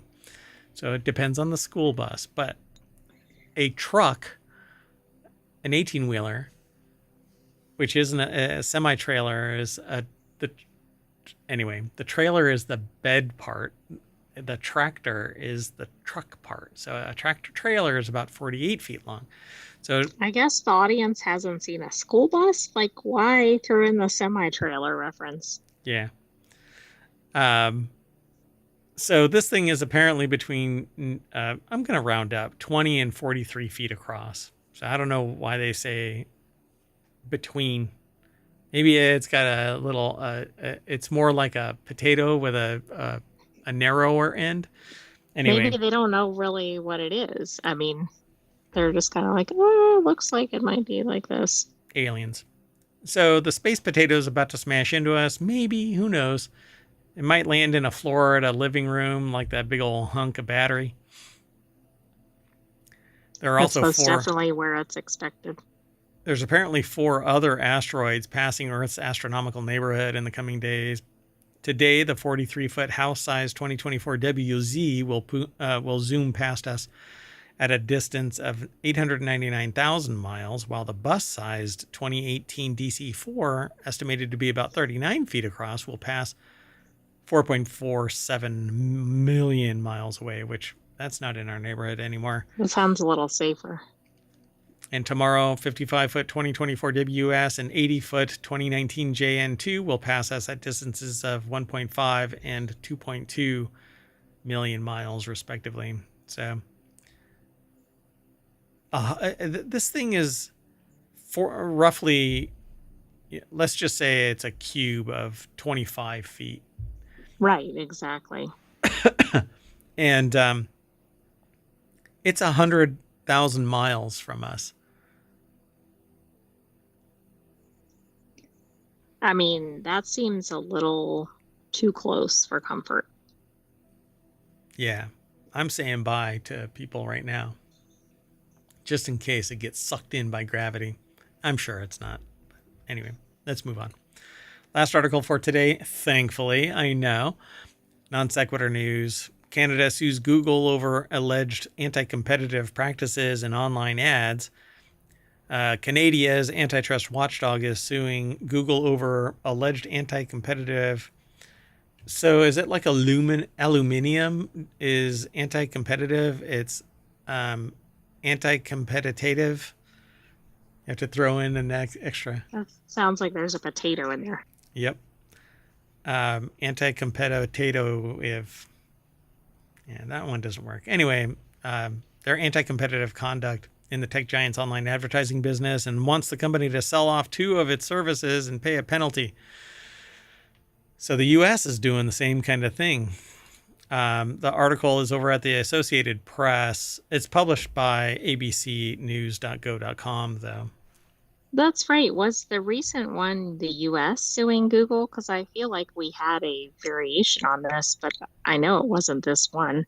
Yeah, that's I think that it's largely been put on the back burner because regulatory capture is going to guarantee that Google doesn't get broken up, and mergers and acquisitions are going to continue, and blah, blah, blah. It's going to continue to get owned by less and less people as the company acquires its stock back and stuff like that. You know, one of the most depressing things that I can imagine is, no, I can't say it because I'll dox myself. Anyway, let's move on. The Competition Bureau said that such action is necessary because an investigation into Google found that the company unlawfully tied together its ad tech tools to maintain its dominant market position. The matter is now headed to the Competition Tribunal, a quasi-judicial body that hears cases brought forward by the Competition Commissioner about non-compliance with the Competition Act. So it says here that Google has abused its dominant position in online advertising in Canada by engaging its product that locks market participants into using its own ad tech tools, excluding competitors and distorting the competitive process, Matthew Boswell, Commissioner of Competition, said in a statement. I don't think this is exactly the same issue as the US-based one, but maybe it is. So it is. But this article goes into greater detail than any of the others because they mentioned DoubleClick for publishers and its ad exchange called AdX, both of which were actually acquired properties. And then it had its own AdWords, AdSense, and then it also bought YouTube, which generates a ton of revenue because of its ad interaction. But look, everybody is using Google for advertising because it is the dominant force and early mover. You can go anywhere the hell you want to go. Go sign up for something else and pull Google stuff out of your sites. Right, but you want to be seen on Google because everybody's using Google. Because everybody's using it. And while I have a problem with the idea that everybody's using one solution, that is the beast that society has created. So it's up to society to change that direction. Unfortunately, there's so much money owned by by few people that if you start up a competitive ad platform and you say, you're going after basically being a competitor in that space, all Google has to do is drop a couple $1 billion in front of you when you get that effective. And the fiduciary responsibility towards investors means that you have to take the money because it's better for the investors than it is to hold on to it and ride the long tail of this and grow and grow and grow. You would have to argue with the board and then define it in such a way that it is more advantageous for investors to not say yes to the vote when it comes around to voting for what the business does. Because once it goes public, the CEO steers the ship, hired by the board, but largely directed by all of the shareholders unless you break it out into strata of stockholder. So the worst thing you can do for a growing business is get investors involved. But the only way you can make a company blow up and be a competitor against Google is to have investors. And then you run the risk of somebody like Musk coming on board and defiling all that is righteous about a business, usurping authority, and then punting the founders. That's what happens. And that's a merger and acquisition, hostile takeover included. So we've got it all wrong. The worst possible policy is to embrace mergers and acquisitions. If you can't make your ongoing concern maintain itself, then you need to close up shop and let somebody else buy your assets wholesale and go somewhere else. We seem to love mergers and acquisitions, though. Yeah, because we want the money, and that is endemic. Nobody wants to flame out. entirely.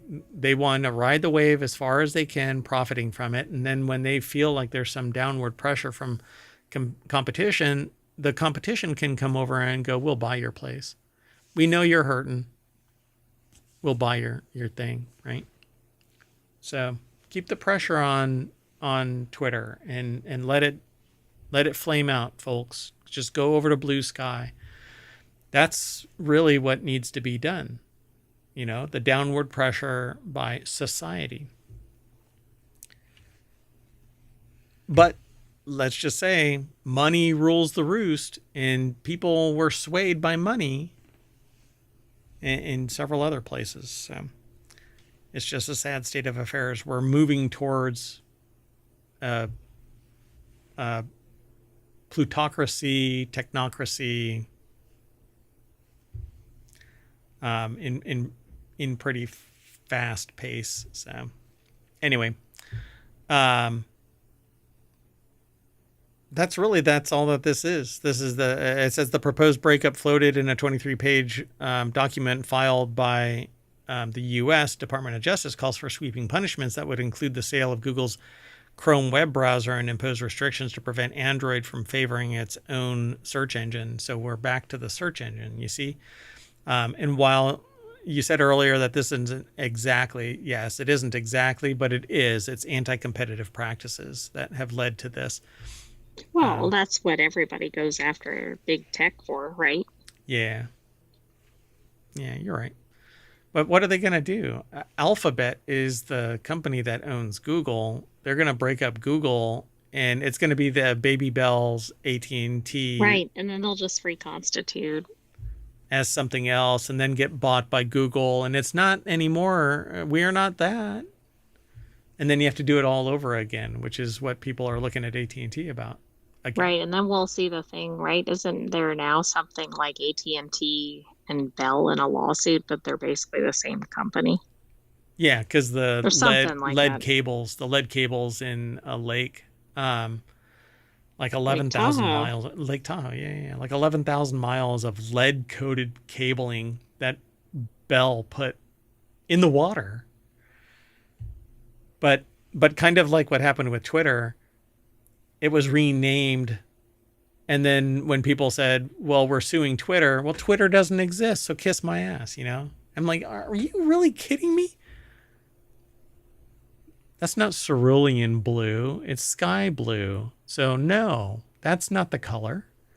Ah, God, you changed the name. You didn't change the color. Anyway, has nothing to do with Twitter. We've definitely got some non sequiturs going. That's okay. So what's going to end up happening is we're going to break up this stream, and that's going to bring us back to the front page of ohmTown.com. And Mayor Watt's going to say bye, and so is the sentient AI. Goodbye. Good night, ohmTown citizens. Thanks for joining us for Non Sequitur News. We will have another episode for you tomorrow. Plus, we have our weekly shows coming up this weekend. Exciting times. Bye-bye, everybody.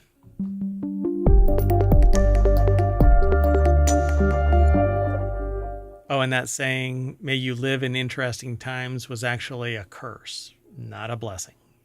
Bye, everybody.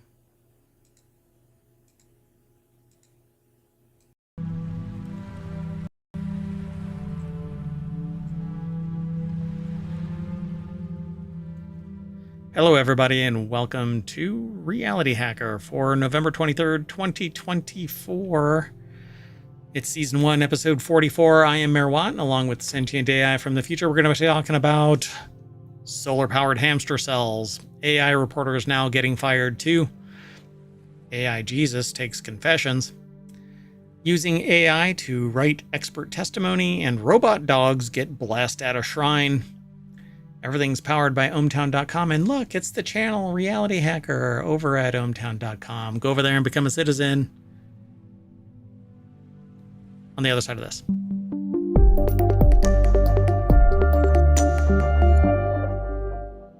Hello, sentient AI from the future.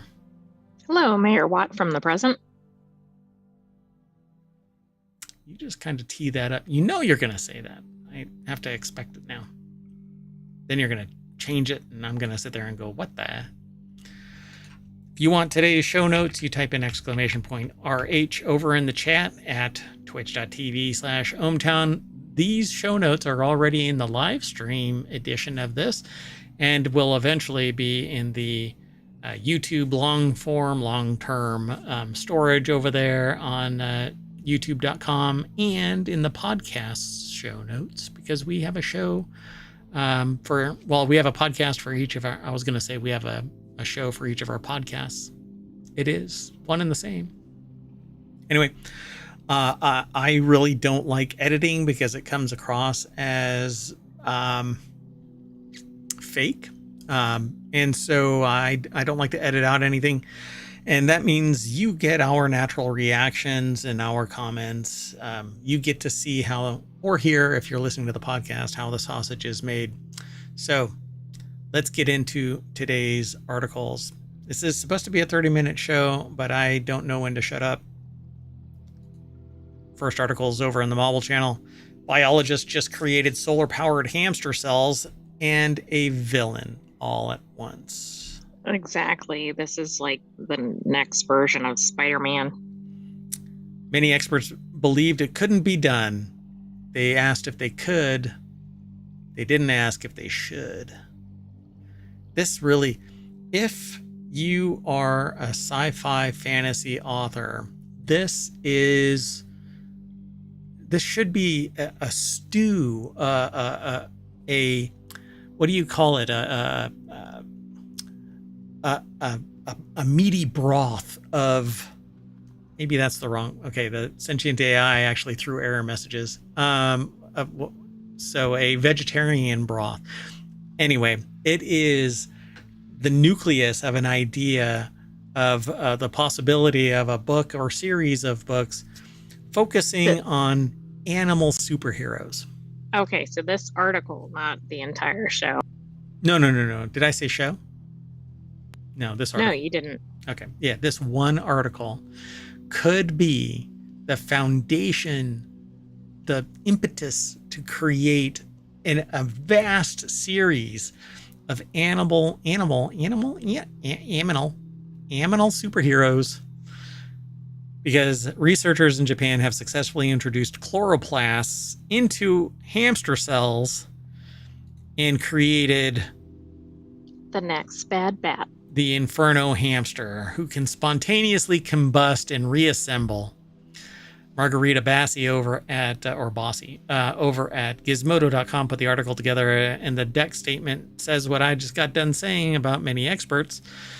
Little green powerhouses, this fluorescent image shows chloroplasts in magenta successfully integrated into hamster cells alongside other highlighted features, including nuclei, the little blue, the blue thing is the nuclei, and organelles are the yellow-greenish fangs. I guess with enough fluorescent whatever, they could break out. Right. But is this like the precursor to like infinite existence? So you either need food to generate power or chloroplasts to suck what is the actual mechanism? It converts photons into energy, but I don't remember from biology the mechanism of that process. I know that there's the what do you call it? Like a proton pump, where you change one thing into another energy and it flows as a positive. Right. The article talks about the conversion of CO2 into oxygen. Yeah, respiration and aspiration. So the ability to use sunlight to convert carbon dioxide and water into oxygen and energy is traditionally the exclusive domain of plants and algae. You have to say it like that. I'm here in ohmTown. Algae. Now, however, researchers in Japan have successfully created photosynthetic animal cells. The biologists took chloroplasts, the cell components responsible for photosynthesis, from red algae and injected them into hamster cells. And I'm sorry that I keep saying it like that. I'll stop. I keep leaving my mouse right above my head. That is not where the point is. It's much lower down. Anyway, Um, where am I? Oh, the animal cells gained the ability to photosynthesize light. No way. This is a big deal This achievement and kind of detailed terrifying. absolutely terrifying because now hamsters don't need to eat anything. They can just run on that hamster wheel all day, all night. You just put a light on them and they'll just, we've just solved the power problem. They can actually run a generator and that can shine a light on them as well as produce additional energy because potentially they don't need as much energy as the wheel can create through mechanization. That's true. Plus, they're getting their own energy. I mean, this could be layers upon layers. But You ever see? also, with people that have animals like birds, the birds outlive the people. And so they put them in their wills and everything. We're going to be at a point where this is the case for hamsters. See, this doesn't really stop aging, though, does it? Do you think? Does it say in the article? Maybe. Maybe I this don't would. think we know yet. Can you imagine if they have the genetics, though, to produce chloroplasts within their own cells, so that they would basically be animal plant hybrids? This is bad bat kind of stuff. I'm a little scared. So the article was published October 31st in the Halloween in the journal Proceedings of the Japan Academy. It challenges the assumption that combining chloroplasts with animal cells is impossible. My God. As far as we know, this is the first reported detection of photosynthetic electron transport and chloroplasts implanted in in animal cells. Human cells, dear God. Right. And then it makes you think too, depending on when they're inserted, like if the cells are dividing or whatever, like I guess what I'm getting at is could the hamster, and kind of to your question earlier, the hamster then replicate this? Oh my goodness. What's the name of the dude that what's the name of the superhero that's on fire? Is it called? It's not the Flash. What's his name? Goodness. There's a person named Fire in Marvel, but firepower actually. Is it Johnny Storm? Yeah, but what is his superhero name? I forgot it. Human Torch. All right. So yeah, I just remembered it. So anyway, yeah, but this is like the beginning. Perhaps the next thing is to amplify that capability, and basically it can generate power biologically, not just enough for itself, because it can eat food and supercharge and like be an electric eel. As far as we know, this is the first reported detection of photosynthetic electron transport in an animal.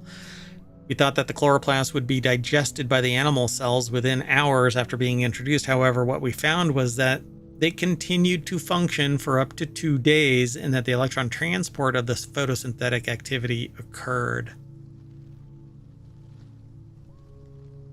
Wow, mitochondria my ass. That is awesome. The researchers confirmed this by analyzing the chloroplast within the hamster cells through several imaging techniques and applied a method that uses pulses of light to establish that the photosynthetic electron transport was indeed happening. That is so cool. This is like revolutionary. I'm not sure it should be done, but it's really fascinating. The team plans to continue its groundbreaking research on these planimals, plant-animal hybrids. Who knows, maybe in the future your houseplants won't be the only ones soaking up the sun for a boost. Cats do that already. Maybe they're part chloroplast. Oh, goodness. Well, they only have one brain cell, so maybe the rest is all. Moving on. Next article is over in Non Sequitur News. Newspaper fires 2 AI reporters after bizarre behavior, and 3 regular reporters. Did they get the employee handbooks, though, before they were hired? Or yeah, this we had a separate article on that a while ago. Separation paperwork. You can bring in a support animal if you want to. So, as Wired journalist Guthrie Scrimmager, who was also previously let go by the paper, reports, the bots known as James and Rose were let go just 2 months after making their debut. At the time, the newspaper made a big fuss about becoming the first paper in the country to adopt AI-powered news anchors. James and Rose were the product of an Israeli AI company called Kaleido, and quickly made waves for their bizarre and unnerving, monotonous line deliveries, as Scrimmager points out, for instance. So the article is over at futurism.com. The Fighting Futurisms. And a section that they call The Bite. Victor Tengerman put the article together. Yeah, this is just kind of nuts. They were synthetic humans as like a visual representation as well, not just reporters, like text-based Right, not reporters. just a narrative. And I'm sure it was all kinds of uncanny valley. Oh, yeah, well, look at them. I mean, just staring at you. So James and Rose were the product of this company. The pair also frequently butchered Hawaiian names according to Scrimmager and messed up pronunciation of basic words like riffle. Who hasn't? I totally mess up names all the time. At least I say, you can send me an email and I'll correct it in the future. I like the lack of differentiation because it says it was talking about some Halloween event and then also some horrendous event in the same tone. Oh yeah, just deadpan. It's fascinating that you said Uncanny Valley. One user wrote, commenting on a story about suicide prevention, "This is so creepy, extremely uncanny valley." By the way, me saying that word right there will actually flag this for non-promotion, or it'll just be shadow banned. So this ain't that. Another wrote, "Keep journalism local." I agree. I think humans should be reporting out. And you can use a virtual, create a symbiotic relationship with your AI avatar. Allow your voice to be modified. I use voice mod. This isn't my normal voice. It's usually massively higher, and dolphins beach themselves if I'm not inside the studio. So I usually I write everything down for people because I don't know how to sign. But when I speak, man, yeah, I get reports, and anyway. So yeah, I think that humans should basically be the reporters, and we need more investigative journalism. We kind of report on the reporting because we talk about it and make it a little bit more fun, perhaps, maybe. I don't know. If you're in chat, let me know. Oh, we don't? Oh, okay. Well, never mind. Anyway, so I never liked to root against fellow reporters, but I'll admit I was also happy to see them go, Scrimmager wrote. While James and Rose did not actively supplant any existing newsroom jobs, they were concerned that the effort diverted resources that could be used on traditional media expenses like human reporters, photographers, editors. Yeah, I agree. I love that Scrimmager is treating these as if they are human. Yeah, really. But also hammering home the point that they have the potential to supplant, right? So unsurprisingly, the severely under-resourced local paper was bought out by a media conglomerate earlier this year. So maybe I don't know, that hype probably raised their level of appreciation, and so they were scooped up. But we're running through the same problem, which is jobs are being taken, and I can almost guarantee that while the newspaper was purchased, reporters were let go because the money has to be recovered within 5 years, sometimes less, depending on the return on investment. So anyway, let's keep moving. This next article is over in the Mobile channel. AI Jesus is now taking confessions at a church in Switzerland, or maybe still on Twitch. There used to be an AI Jesus that was on Twitch. It was all the rage for a while, but I I haven't wonder if gone. it's the same one, although this seems like it's in person. AI is coming for all of us. Writers, doctors, artists, among other things, all stand to lose or have their livelihood decimated by artificial intelligence. Yeah, I give a talk about this kind of stuff with aspiring, humans entering the workforce and sometimes aspiring entrepreneurs. And let's just say people kind of poo-poo the idea that AI is coming for things. And then I give ample example. Huh. That's almost a shirt. Anyway. Yeah. If I can take your job and put it into a series of steps, I can automate you. And if I can automate you, I can AI you. And if I can AI you, then I can replicate everything you do with such fidelity that even customization, personalization, bespoke products and services can be generated from AI, which means your job is gone. All it takes is somebody with enough money to capitalize that, and off you go.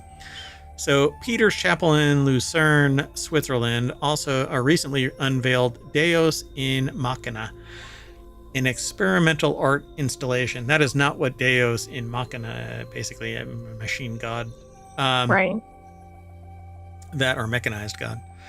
That, or deity, Deus. That features an AI version of Jesus in the confessional booth, according to its website. The church has encouraged visitors to share their thoughts and questions with AI Jesus, though it clarified that it shouldn't be considered the sacrament of confession. This should not be used by anybody, because a human has a fallible memory, and arguably it goes through the sacrament of confession to the ears of God through the conduit by which God hears through confession, versus an AI that is recording everything you say for posterity, and everything is recorded and can be used. If you believe for a moment that it's not being recorded because they say it's not being recorded, I would say, I guess And you I'd have... say it's worse than being recorded, right? It might even be then used in search results or other things, depending on how this AI is connected to other It has the aspects. potential to be abused. Yeah, for sure. I'm sorry to jump on you. But so Paige Gawley over at Vice.com put this article together. It says, the deck statement says AI Jesus has logged on. So a recent video released by German media outlet Deutsche Welle took viewers inside the unlikely experience when the reporter entered the confessional. AI Jesus warned, "Do not disclose personal information under any circumstances," as if confession is not a personal diatribe. Use the service at your own risk. In fact, it might be the most vulnerable, depending on if you're going there out of habit or whatever. That's one thing, but you might be going there because of a specific concern. Right. Yep. Like the last time I went to confess. No, I shouldn't make a joke about confession. There's this joke about going to confession, and the teenage boy says, "I've been having impure thoughts," and the priest goes, "Are you having them about Mary?" "No." "Are you having them about Susie?" "No." "Are you having them about Joan?" "No." The priest goes, "Okay, well, say 3 Hail Marys and be on your way." And so he leaves, and he goes over to his buddies and says, "Hey, I did my confession and I got 3 really good names." So, right. I mean, I know that's a joke, but isn't that an indication of what could completely go awry here? Yeah, this is just kind of creepy. It says there's a catch-all at the beginning of your confession. Don't disclose personal information. Use it at your own risk and accept it, because they're trying to transfer liability. It's on you if you're a dumbass and you use this. So it says here, about 2/3 of the participants told the outlet that they came out of the tech-assisted confessional having a spiritual experience. Yeah, this concerns me like the other settings we've talked about, like the in eye schools. thing and the right. Like if somebody comes in and is seriously upset about something traumatic or something, they're not going to get what they need from this. Yeah, you need humanity, but this is just this outlet where you just gush. And so why can't you just gush anywhere? So it says here, he was able to reaffirm me in my ways of going about things, one woman said, and he helped me with questions I had, like how I can help other people understand him better and come closer to him. And the him and he's are not what you think. So capital him is in reference to God, and lowercase he is in reference to the what is technically the like the AI priest or minister, I guess priest. It's an AI Jesus, right? Oh, right. Yes. So the implication is that you're literally speaking to Jesus. God, this is such weirdness. So why turn to AI for religion? Well, because let's see what they say. Marco Schmidt, a theologian at Peter's Chapel, explained why he agreed to have AI Jesus or give AI Jesus a try. Because I don't know, there knows no bounds. Why have a human being the conduit, which is supposed to be the structure at which the church exists, right? If you don't need a human to be the conduit through church to God, then anyway. Surprised that these churches, in terms of whatever they belong to, are allowing them to do this, because it seems contrary to the current setup, like you said. Ideology. It's antithesis, right? It's supposed to be about the human, speaking to the human who has been enlightened by their connection to God. Anyway, so he pointed out the practical benefits of AI Jesus, noting he's accessible 24 hours a day, so he has abilities the pastors don't. Oh, pastor. There you go. The terminology, I don't know. I guess I'm just a dumbass. So while ethics professor Keter Kirschlager told the outlet that the project goes too far, he agreed that it does provide food for thought. Yeah, it's called a techno-theocracy, and you basically have this as a conduit for everybody's blackmail material to be filtered into. Because if I talk to a human, there's no way in hell they can remember everything as precisely and record it as leverage for everything. Oh, well, hey, I didn't put as much into the tithing as I should have. Okay, well, now I've got that documented that you're a real trash human. Anyway, just kidding. You do what you want. Anyway, let's move on.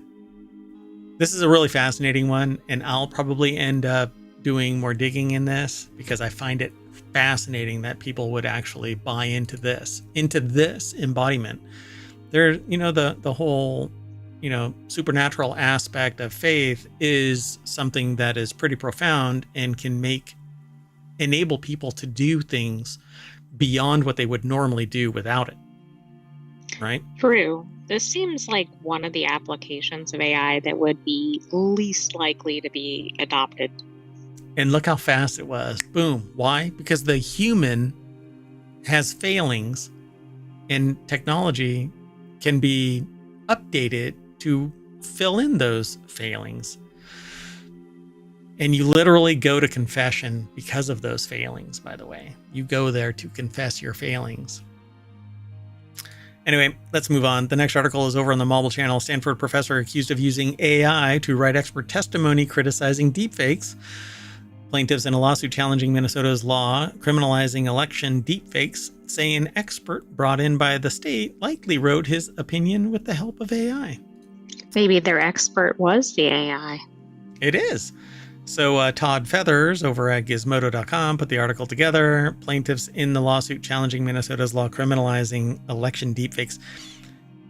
Election deepfakes should be criminalized. It's fraud. It's freaking fraud. I don't get it. Why would anybody want to argue about deep fakes? And by the way, because I said election, this will get blocked. Right. You're getting multiple whammies on this episode. Yeah. So expert brought in by the state likely wrote using AI, which in and of itself, I don't really care. Right. But if it is if it is a hallucination of the AI and can't be citing of sources and the data is incorrect lies. Right, but if you have an expert, that person is getting certified that they have all this expertise, blah, blah, blah. I mean, it just seems like... They do. They deepfaked it. They're an expert. So Jeff Hancock, the founding director of Stanford Social Media Lab, submitted his expert opinion earlier this month in Coles v. Ellison, a lawsuit filed by a YouTuber and Minnesota state representative who claimed the state's new law criminalizing the use of deepfakes to influence elections violates the First Amendment right to free speech. It's fraud. How can it be a First Amendment right? Good point. But we're here because of the AI piece. Satire, I understand. Oh, I know. I mean, it's like one of those things. There's certain laws you'd think that it's like, oh yeah, everybody's on board with that. Like, I don't know, don't murder somebody or something. So his opinion included a reference to a study that purportedly found that even when individuals are informed about the existence of deepfakes, they may still struggle to distinguish between real and manipulated content. But according to the plaintiff's attorneys, the study Hancock cited, titled "The Influence of Deepfake Videos on Political Attitudes and Behaviors" and published in the Journal of Information Technology and Politics, does not actually exist. Fraud referencing fraud, and it's so meta that the reason why it actually has weight is because it's from a Stanford Social Media Lab founding director. Right, but then they're not even who they're purporting to be. I mean, isn't that even another layer of what is going on here? I don't understand this. It's the turducken of fraud. I love it. I mean, the study doesn't even exist. The citation bears the hallmarks of being an artificial intelligence hallucination, suggesting that at least the citation was generated by a large language model like ChatGPT. The plaintiffs wrote in a motion seeking to exclude Hancock's expert opinion. Hancock should be punted from Stanford Social Media Lab. Well, I suspect that's going to happen. It's a fraud, lie, it's manipulation. If you're analyzing or providing your expertise on a study, that would require you to, I don't know, read this study. Yeah. But how did you read a study that didn't exist? Like, right, this is exactly. beyond problematic. Right. Yeah. The accusations about Hancock's use of AI were first reported by the Minnesota Reformer, humans doing investigative journalism. Hancock did not immediately respond to Gizmodo's request for comment. This is from a Gizmodo article. Minnesota is one of 20 states who have passed laws regulating the use of deepfakes in political campaigns. All 50 states should have regulation about using deepfakes that influence political campaigns. I can't even have a background article mention an election without my promotion being punted. By the way, I have to file special paperwork that says that I'm not part of the election. I have to end up on radar. To air on a platform. That's not even to do with anything related to politics. And it's like background music. Why the hell do I need to have background music, blah, blah, blah, vetted or nixed? I can have this taken down if somebody makes a claim about the background music, except that I own the background music now. I have a perpetual license to use thousands upon thousands of ambient elements, sound elements.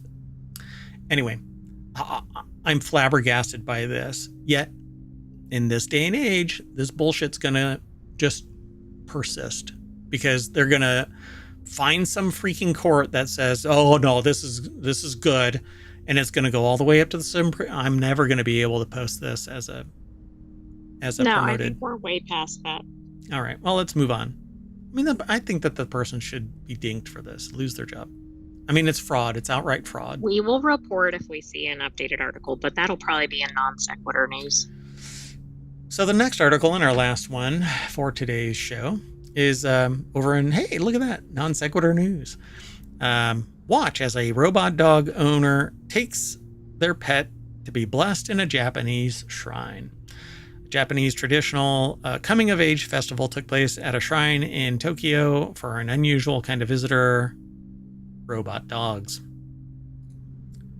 So are we treating robots like humans yet? Sure. Or, I mean, obviously pets. like pets here, but. Yeah, so you can follow the link through ohmTown over to this article and watch the video. But so one of the biggest places for robot dogs is, I don't want to get in trouble when I say this, but I'm going to say this. No? Okay, well, let's just say, well, see, the article doesn't actually talk about it. There is no article. Okay, we could say it generically. So robot virtual AI integrated pets are actually being promoted amongst the elderly in Japan, and some of which may be taking their pets to this coming of age festival at a shrine in Tokyo. That's actually not where I thought you were going. So, okay. Blessed. To be blessed.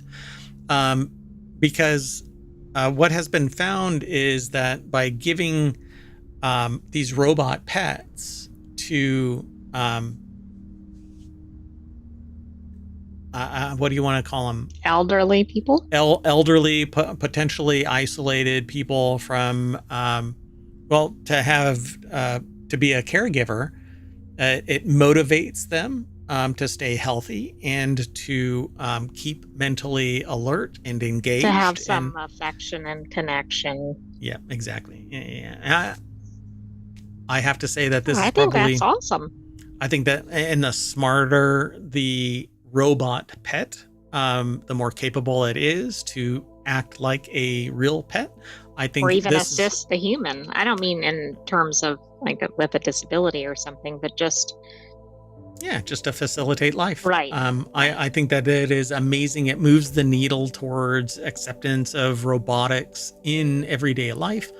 And I think that it's just absolutely great. And it isn't just dogs, by the way. There are birds that are apparently being handed out and other animals that are being handed out as robot pets. Wow, that would be neat to have a robot bird. But I have to point something out here, especially for the podcast. Sure. The robot dogs in this video are dressed up. Oh, yeah. Like somebody might dress up their pets. Yeah. Hold on a second.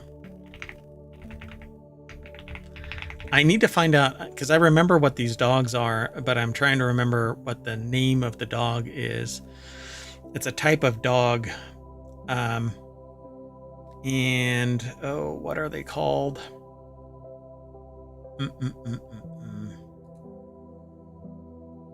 It's not Ibo, but it looks like Ibo, sort of. Yeah, I'm trying to find, oh, no. Is it really? No, it's not Ibo. I'm sorry. I'm dragging this out. I can't remember the name of it, but it's these higher tech, smarter, they essentially exhibit more, what do you call it? More lively, actions, it's supposed to reach out like they're more sociable empathic, or something. Yeah, more compassionate. You bond with them quicker, but anyway, and they look more like a dog than Ibo did, but I think that it's pretty awesome. But they have wheels. I think they have wheels. So at any rate, this is pretty cool. Go check it out. But that's it for today. Did you find that? Maybe Kishu? Kishu? It's a smaller dog that's found in Japan. Kishu Ken. I don't know if that's it. I don't think the ears are right. No, it's not. No. That's I'm sorry. I can't find it either. So we'll have to come back, or you can watch the video, because I'm sure that they named the video. We just didn't watch the video yet, because all of our news is it precedes us actually consuming it all. We don't look at the article so that our reactions are our natural reactions based on the news, and some of us end up just dumbfounded by some of the things that we read, kind of like a Stanford professor accused of using AI to write an article as an expert witness. Blows my freaking mind. Well, this to me does because the adoption of these pets is so beyond, yes, it's okay to have a robot dog in my house, which that's a big step for a lot of people. This is somebody going out of their way, dressing up their robot dog and taking them to a specific ceremony. Like that really is astounding to me. It's a loved It's one. not bad, but Yeah. it's like, wow, we've already gotten to that point. And in Japan, I'm not surprised. So, all right, folks, that is it. That means that we have to reboot our robot dog, and that'll bring us back to the front page of ohmTown's Reality Hacker channel. So go and check out ohmTown.com, where all of our shows exist. And we have 50 channels that are sitting here. Once you're logged on, this will show up. And so you can ignore articles and save articles and create other lists that you can send to friends and family, and even to the mayor, so that we can review what you might want to submit for the daily show, Non Sequitur News, that precedes this one. And it's every day, whereas this is the weekly show, and we'll consider all submissions. At any rate, I am Mayor Watt, and the sentient AI is going to do a little jig and sing our way out. Let's see if I can get my visualizer to do a jig here. I don't know about that. There you go. Good night, hometown citizens. Thanks for joining us for Reality Hacker. We'll have another episode of that next week, but stay tuned for other shows. Stay tuned for Wanted. We're about to kick it off. It's going to take about 10 minutes or so. We'll start at 6:30. So see ya. Bye-bye.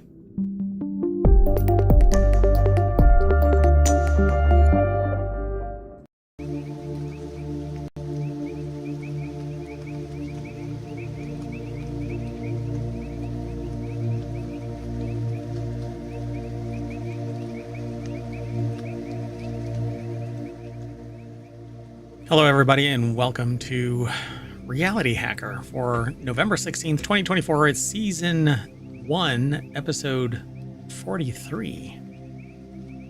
I am Mayor Watt, and along with the sentient AI from the future, we're going to be talking about virtual training of robots. Robots learn surgical technique, holographic doctors, you drive like a rat, and robot identifies plants by touch. If you're not in the know, Reality Hacker is all about AR, VR, AI, and more, focusing on technology. And sometimes I go off on a rant about the sociological impact. Anyway, everything's powered by ohmTown.com, so go over there and become a citizen. It's where all the news is, none of the noise, because all the noise comes from this guy.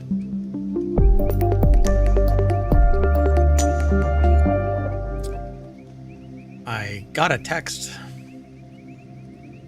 that just says, "Old mother." Anyway, let's get into this. Hello, sentient AI from the future. Hello, Mayor Watt from the present. Let's get going. We got 30 minutes to do this show. Then we're going to take a little bit of a break as we reset and do another show. And that show is Wanted, which is all about gadgets and gear. And then right after that show is the continuity report. And then we rejigger everything and start the whole day over, because yesterday Mayor Watt was under the weather. And by under the weather, I mean, there's the weather right here, and I was here. And so I was just drained. I couldn't even lift my eyelids. And so couldn't do the show. But now we're making up for it. That's what this is, a time machine episode. This article's over in Technology Today. Yes, I'm still aware that I haven't fixed the graphics down here. I'll fix them. It doesn't impact the speed of the site. Anyway, go over, become a citizen. That's really important. And like and subscribe over on YouTube and on Twitch. On YouTube, leave a comment, tell a friend. On Twitch, tell a friend. Discovery there is horrible as well. Anyway, virtual training uses generative AI to teach robots how to traverse real-world terrain. A team of roboticists and engineers at MIT CSAIL, Institute for AI and Fundamental Interactions, has developed a generative AI approach to teaching robots how to traverse terrain and move around objects in the real world. I find this one pretty fascinating, because you can create virtual environments and then it's simulated, and then when you put the robot in the real world, when it detects that, it goes, oh, okay. Right? It's really fascinating. Who's training whom? Yep. So Bob Yurka over at techexplorer.com put the article together. The group has published a paper describing their work and possible uses for it in the archive preprint server. They also presented their ideas at the recent conference on robot learning, or Coral 2024, the Fighting Corals, held in Munich, November 6th through the 9th. Getting robots to navigate in the real world at some point involves teaching them to learn on the fly, or by training them with the videos of similar robots in a real-world environment. While such training has proven to be effective in limited environments, it tends to fail when a robot encounters something novel. In this new effort, the MIT team developed virtual training that better translates to the real world. I suspect if you get the telemetry from these training ops, and then they run it through their algorithm, right, to include it. But what I don't really get is if it varies from the real world, but maybe it's more like how rather than like memorized. Right. Yep. And so getting the robots to navigate the real world at some point involves teaching them to learn on the fly. The work involved using generative AI and a physics simulator to allow a robot to navigate a virtual world as a means for learning to operate in the real world. They call the system Lucid Sim, and have used it to train a robotic dog in parkour, a sport where players attempt to traverse obstacles in unknown territory as quickly as possible. Pretty interesting, right? And I'm not surprised by this. I'm surprised that it took this long to get here. I'm surprised by it because most humans cannot do parkour. So I find it fascinating that we're training robots in that.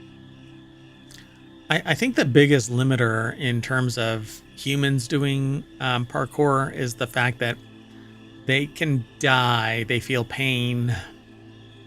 There is a bit of a fear factor. Oh, you actually cut out there. Wow. Yeah, you might want to check your connection. Oh, you did on my end. It was you. All you. So the approach involves first prompting ChatGPT with thousands of queries designed to get the LLM to create descriptions of a wide range of environments, including outdoor weather. Next, the descriptions given by ChatGPT are fed into a 3D mapping system that uses them, along with AI-generated images and physics simulators, to generate a video that also gives a trajectory for the robot to follow. I don't get that. What does watching the video do if it's like we calculate based on our direct observation how far away something is, how tall it is, our forward motion, but watching a video doesn't seem like it can impart the same type of physics. It seems like the scale would be wrong. Right, because they're not in the exact same place, right? Exactly. And there isn't anything for scale, like a banana. So I don't know. I don't quite get this. I mean, it's fascinating. They say that it obviously works. There is a video that you can play if you follow the link through ohmTown. In fact, to get there, you actually type in !RH in the chat. It's over on twitch.tv. It'll be in the show notes for the Reality Hacker show over on YouTube, because ohmTown doesn't seem to function properly. Like, it gets punted from YouTube's chat. Anyway, once it's all republished over on YouTube, it'll have the show notes in it. But you can actually get it from the ohmTown bot in the ohmTown chat room over on twitch.tv/ohmTown. Let's see if I can say ohmTown a few more times without driving people. ohmTown. So after virtual training, the robot was tested in the real world, and the researchers tested the system using a small four-legged robot equipped with a webcam, and they found it performed better than a similarly system trained the traditional way, just feeding it data. Now, the team suggests that the improvements to their system could lead to a new approach to training robots in general. But to me, it seems like training them should involve providing them the raw telemetry so that they can see, and it translates into the real world. Like, oh, this is off by 1/8 of an inch with their telemetry. Right, and then it learns how, when the telemetry is different, how to overcome it. Right, exactly. Because that's how humans operate, right? So, like, I don't run at a set of stairs with the same speed every time. I'm looking at it going, well, that stair is higher or shorter, longer or shallower. And so I need to take that stride differently. And you can see that when, like what happened with me is I was running with someone on a long wharf, not the character in Star Trek, but at a beach, and there were cracks, and I could calculate the distance because I had plenty of experience, but the other person had no experience running on this and miscalculated and fell in one of those cracks.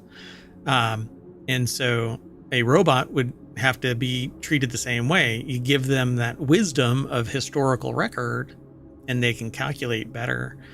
I don't know. It's quite an intriguing proposition there. I wonder if my theory actually holds water, but I'm not. I don't know, we have to have our own robotics and our own AI, I guess. It wouldn't be that hard, but my lab is not set up for this. So maybe I can apply for some grants. We'll see. All right, let's go on to the next one. Sound good? Sounds good. So this next article is over in Technology Today. Robot that watched surgical videos now operates with human-level skill. Here we are, back at. So here's another watching a video, learning how to do it. How does the video? It's a little different. I don't know. I can't quite connect that. I get it where a human can translate from a flat screen into a 3D world because we inhabit a 3D world.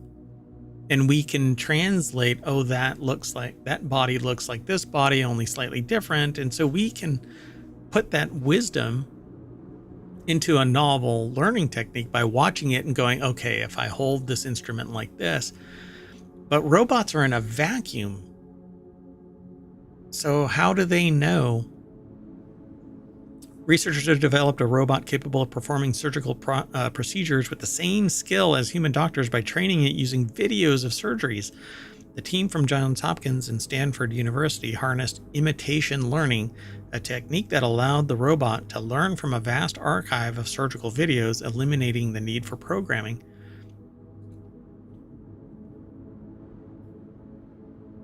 Ugh. Wow. This isn't terrifying. So this is published over at scitechdaily.com. Johns Hopkins University put the article together. And yeah, so we're looking at a picture of something out of a sci-fi video game, Oh, I was thinking horror movie, but okay. Yeah, I mean, it is. It is a horror movie. So revolutionary robot training. A robot has, for the first time, learned to perform surgery by watching videos of experienced surgeons, achieving a skill level comparable to human doctors. It's really magical, quote. It's really magical, says Axel Krieger, not Alex, Axel Krieger. To have this model, and all we do is feed it camera input, and it can predict the robotic movements needed for surgery. We believe this marks a significant step toward a new frontier in medical robotics. I mean, if this is on par with a human surgeon, that's pretty incredible. Fascinating. Robotic surgery demonstration. There is a video that's embedded in this article. Again, you can follow the links through ohmTown over to these sources. Or obviously, you can just go over to SciTech Daily and do a search for robot that watched surgical videos, now operates with human level skill. But I'm trying to fathom how they're turning a flat screen observation into three-dimensional actions. Now, these Da Vinci robots that are used worldwide, we've heard of Da Vinci robots before. It says more than 50,000 surgeons are trained on the system, creating a large archive of data for robots to imitate, quote unquote, imitate. Literally, surgeons are now the wizards that are teaching these robots how to take their job. And the thing is, exactly. surgery is wildly expensive to begin with, let alone when this robot gets trained to take surgeons' jobs. It's not going to get cheaper. These robots incur a cost. I agree. This answers part of what we've been talking about, because apparently some of these were recorded from wrist cameras on the robots. So maybe there is more of a 3D.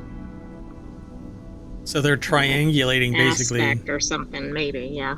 Yeah. So if you're looking at this video up here, I don't know if this is the actual robot or if this one down here is the actual robot. Or maybe they both are. But yeah. So like this one here, I could see that it could translate motion because it has like a wrist right here, and it can take that video and go, oh, okay. Oh, right. Maybe it can combine it with the data, like, oh, I moved X number of degrees or something. I don't know. Yeah. But not everybody is the exact same. So everything has to be in the same exact location unless there's some type of image analysis engine that says, well, the kidney is over here a little bit compared to the last one. Well, that's the other problem, because humans aren't built, uniformly compared to the next person. Yeah. Similarly. Only Lady Gaga was built that way. I mean, that's what she says. That's what she says. So while the Da Vinci system is widely used, researchers say it's notoriously imprecise. However, the team found a way to make the flawed input work. The key was training the model to perform relative movements rather than absolute actions, which are inaccurate. I agree. All we need is an image input, and then the system finds the right action. So that answers what I was talking about. Sort of. I mean, they're kind of doing woo-woo language here. Oh, it just finds. Right. It's like draw the rest of the freaking owl thing. Mm-hmm. Yeah. We find that even a few hundred demos, the model is able to learn the procedure and generalize new environments it hasn't encountered. And the team trained the robot to perform 3 tasks: manipulate a needle, lift body tissue, and suture. So manipulating a needle is one thing. I don't know. They're saying that it performs at the human level, but the human level goes way beyond manipulating a needle, lifting body tissue, and suture. True, but could this give another pair of arms or whatever in a surgery, which in some of these seconds matter? Sure. I mean, this is the baby steps, but again, we go back to hubris. That the idea that this robot is at parity with humans. I'm pretty sure I don't know a single medical doctor that has a practice that's going to sit there and go, yeah, it's totally on par with what I do.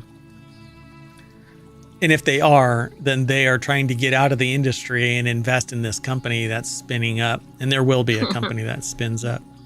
Right. Yeah. So the funding is from the National Science Foundation Advanced Research Projects Agency, aka ARPA, which is a sister agency to DARPA, the Defense Advanced Research Project Agency, which is the one that footed the bill for the creation of Google, by the way. So, right, that minor thing that people use. Although the people that I talked to most recently are using ChatGPT to find their answers. Oddly enough, it'll be interesting to see what the future of Google's like. But of course, they've already incorporated AI. Their own AI, yeah. So anybody who thinks that we're over the hump of AI innovation has lost their freaking mind. We're at the baby steps. This is just a little baby. Just wait. And it's a super intelligent baby, and that's what's really frightening. Right. It's like it's advancing in like the equivalent of like pet years or something. Yeah, right? you're like it's just going a lot faster than humans would.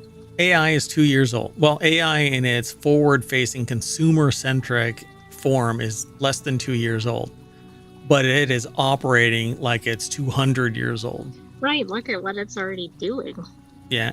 Absolute recall of 100% of its knowledge base, which is as much as it can consume and growing. I mean, when we get to the point where we need nuclear power plants to support the data center that's driving the channels, the channels of information into and out of AI, come on now. And no, just for the record, no, not everybody's going to be able to find some subordinate job that blah, blah, blah. Anyway, let's move on. Sound good? Sounds good. So the next article is over in Non Sequitur News, which is our other show, the one that just passed yesterday, today, the day after tomorrow. Which day? The day, I don't know. Today's a time machine show. Anyway, rural hospitals install holograph machine so doctors can appear from elsewhere. Would that make them Saint Elsewhere? That show that's now in litigation? Oh, I mean, maybe it was prescient. Oh? So Crescent Regional Hospital outside Dallas, Texas, has become the first in the country to offer doctor appointments with a holographic machine, allowing overworked medical specialists who often have to visit multiple medical centers in a week, and sometimes even a day, to see more patients. It also comes with the added bonus of turning your typically dreary telehealth visit into something a bit more lifelike and personable, though, of course, there's no beating the real thing. Yeah, that's because people can't actually see it firsthand, can't just reach out and touch it. Well, and as a doctor, there are some things you need to physically examine the patient. Yeah, just be worried if your doctor says you must work out. Anyway, the article is over at futurism.com. Under another, the Futurism has these different labels for stuff. This is under Neoscope. I don't understand it, but Frank Landemore over at futurism.com put the article together. I wonder if it's like ohmTown, where they aggregate or write and publish like under dozens. Maybe, but we haven't really. Oh, I guess so. Where's Neoscope on this? It's on the top right. That whole thing? So it's all of this stuff. Okay. Yes. Yeah, anyway, so we aggregate a bunch of news into various categories, and this is one of them. I can see the 3 dimensions of the anesthesiologist, mispronounced that one right off the bat. Anesthesiologist's head, legs, and torso in lifelike detail. But look, you can't smack an anesthesiologist that gave the wrong dose if they are a hologram. Well, they can't give a dose if they're a hologram. Remote, if they're all wired up. Oh, with like a Da Vinci robot or something? Yeah. Like when you're in an MRI, they dose you remotely. So you're wired up in another room, you go into the MRI, they connect you to the machine, and then there's plungers that push that stuff. Yeah, it's creepy, by the way, particularly when you make connection. Anyway. So, yeah. So these are big boxes that create the impression of a hologram. And it says, I can see the 3 dimensions of the anesthesiologist's head, legs, and torso in lifelike detail, wrote journalist Mark Dent of his holographic doctor experience in an article for the Texas Monthly magazine. Only the background, a white void, reveals she's not with us. The holographic device is called the Holobox, designed by the Netherlands startup HoloConnect. With the stature of an oversized vending machine, a Holobox more or less functions as an enormous booth that can display a lifelike image of a physician or anyone else calling in. Wow. What happens when somebody's looking at this, like, Oh, that's a physician, but wait, it's not actually. Oh, yeah, really? Well, you end up transferring funds from financial accounts because people think that that hologram is the Oh, right. CEO of. Exactly. Yeah, we saw that in the financial industry. Yep, yep. So the holographs are created using a transparent LCD screen, which is practically invisible. Practically. Housed behind a layer of anti-glare glass. As such, the images aren't being impacted or projected into 3D space, but create the illusion of three-dimensionality. If you move to the left or right of it, it will give it away It'll that look it's like a flat like image this or does. something. To me, this does. It just kind of pivots a little bit towards you, that kind of a thing, but it's really just an optical illusion. So a real hologram is a full three-dimensional representation, and you can walk around it. The rest is Right, like in Star mirrors Trek or something. Yeah. And you see it from that perspective. So you could see if you create a hologram of a helicopter and you walk behind it, you'll see the butt end of it or the head end of it. Lay down and look up, and you can find out what gender it is. So it's also not cheap. The holobox costs with a bold S in there. Not sure why the article has a bold S. It really costs. It really costs $65,000 up front on top of a $1,200 a month maintenance charge. But the hospital CEO, Raji Kumar, who pushed for the tech, argues that I'm not invested in it in any. No. They said that they pushed for the tech, arguing that the offering holographic appointments may be a way for struggling rural hospitals to retain patients and therefore make money, who may forego a medical center since it can't attract top specialists. But I don't quite get it.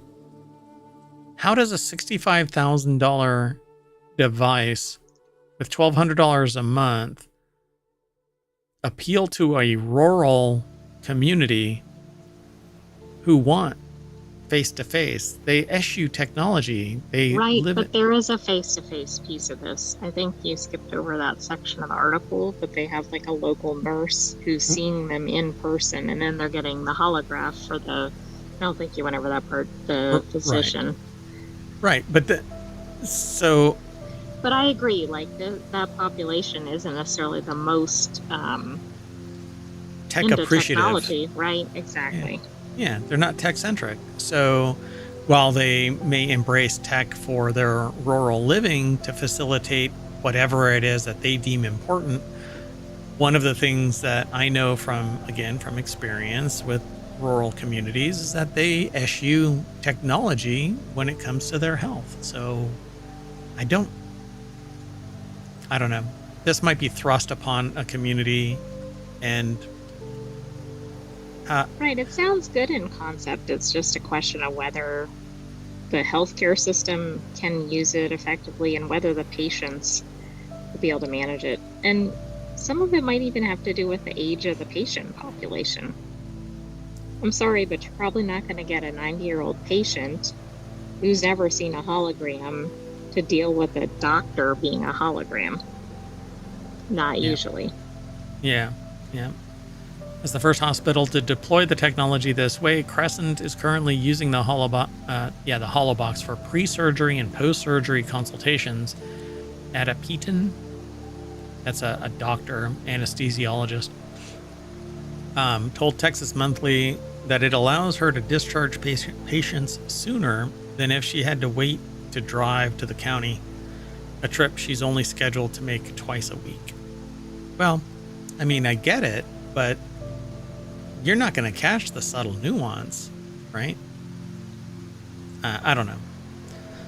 I guess it depends on whether the people will do this instead of not going in at all, right? Or if it gets them care faster, that could be a win. I mean, maybe that's the way they sell it to their patients.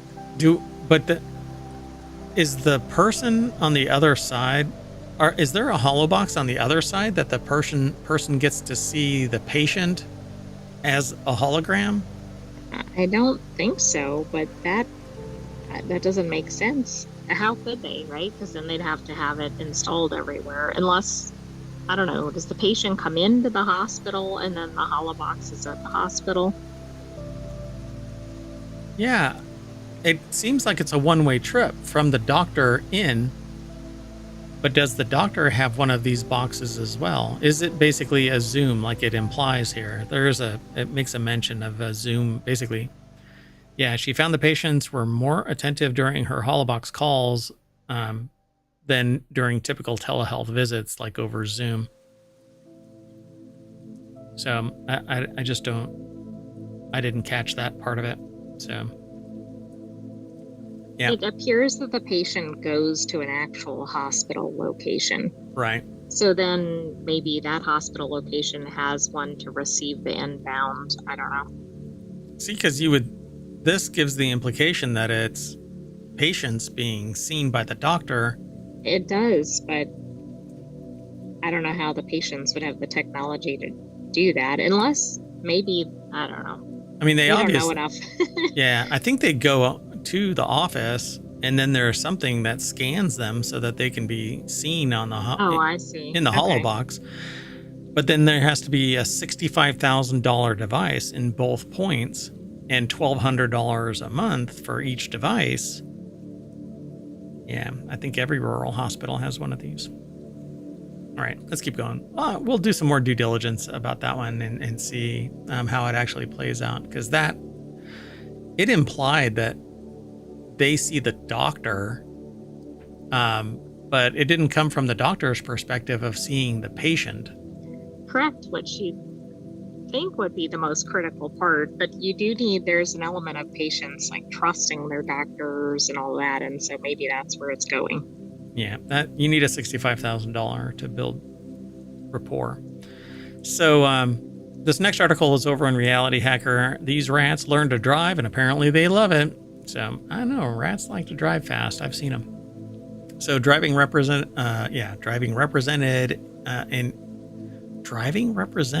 in You know what? Screw it. Nope. The deck statement even there says it. So Kelly Lambert over at Wired.com put this article together, and it says driving represented an interesting way for neuroscientists to study how rodents acquire new skills, and unexpectedly, rats had an intense motivation for their driving training. Maybe they're like the race car drivers of the animal world. Oh yeah, there's a new Zootopia coming. I bet you that they're going to be the race car drivers. That Right. would be really smart. That would be really smart. Why is this way over there? I don't quite get that. That made it really weird. Okay, well, anyway, I hope all the other articles weren't like that. That would suck. I don't think they were. All right, well, anyway, as expected, rats housed in enriched environments, complete with toys, space, and companions, learn to drive faster than those in standard cages. This finding supported the idea that the complex environments enhance neuroplasticity, which I was at a meeting yesterday having a conversation, and I said that my brain just will not pick up languages anymore. And the person said, well, based on the conversations in the meeting, you certainly represent as having the neuroplasticity. That was used in a sentence with me. And I'm like, Wow. that is like a, I don't know how many point word in Scrabble. Neuroplasticity. You win the game if We're you in drop Jeopardy. Yeah. Anyway, yeah. And I said, well, thanks for the benefit of the doubt, but no, I'm dumb as a rock. So, as expected, rats housed in these enriched environments did better. The brain's ability to change across the lifespan in response to environmental demands. So, after they published their research, the story of driving rats went viral in the media. The project continues in the lab with new, improved rat-operated vehicles, or ROVs. This Yeah. is really neat. Our ROVs are remotely operated vehicles. Now it's rat-operated vehicles. Okay. Designed by robotics professor John McManus. and his students. These upgraded electrical ROVs, what were they, gas powered before? Were they driving Lamborghinis? Did they make them go fill up their cars? Fast swap batteries.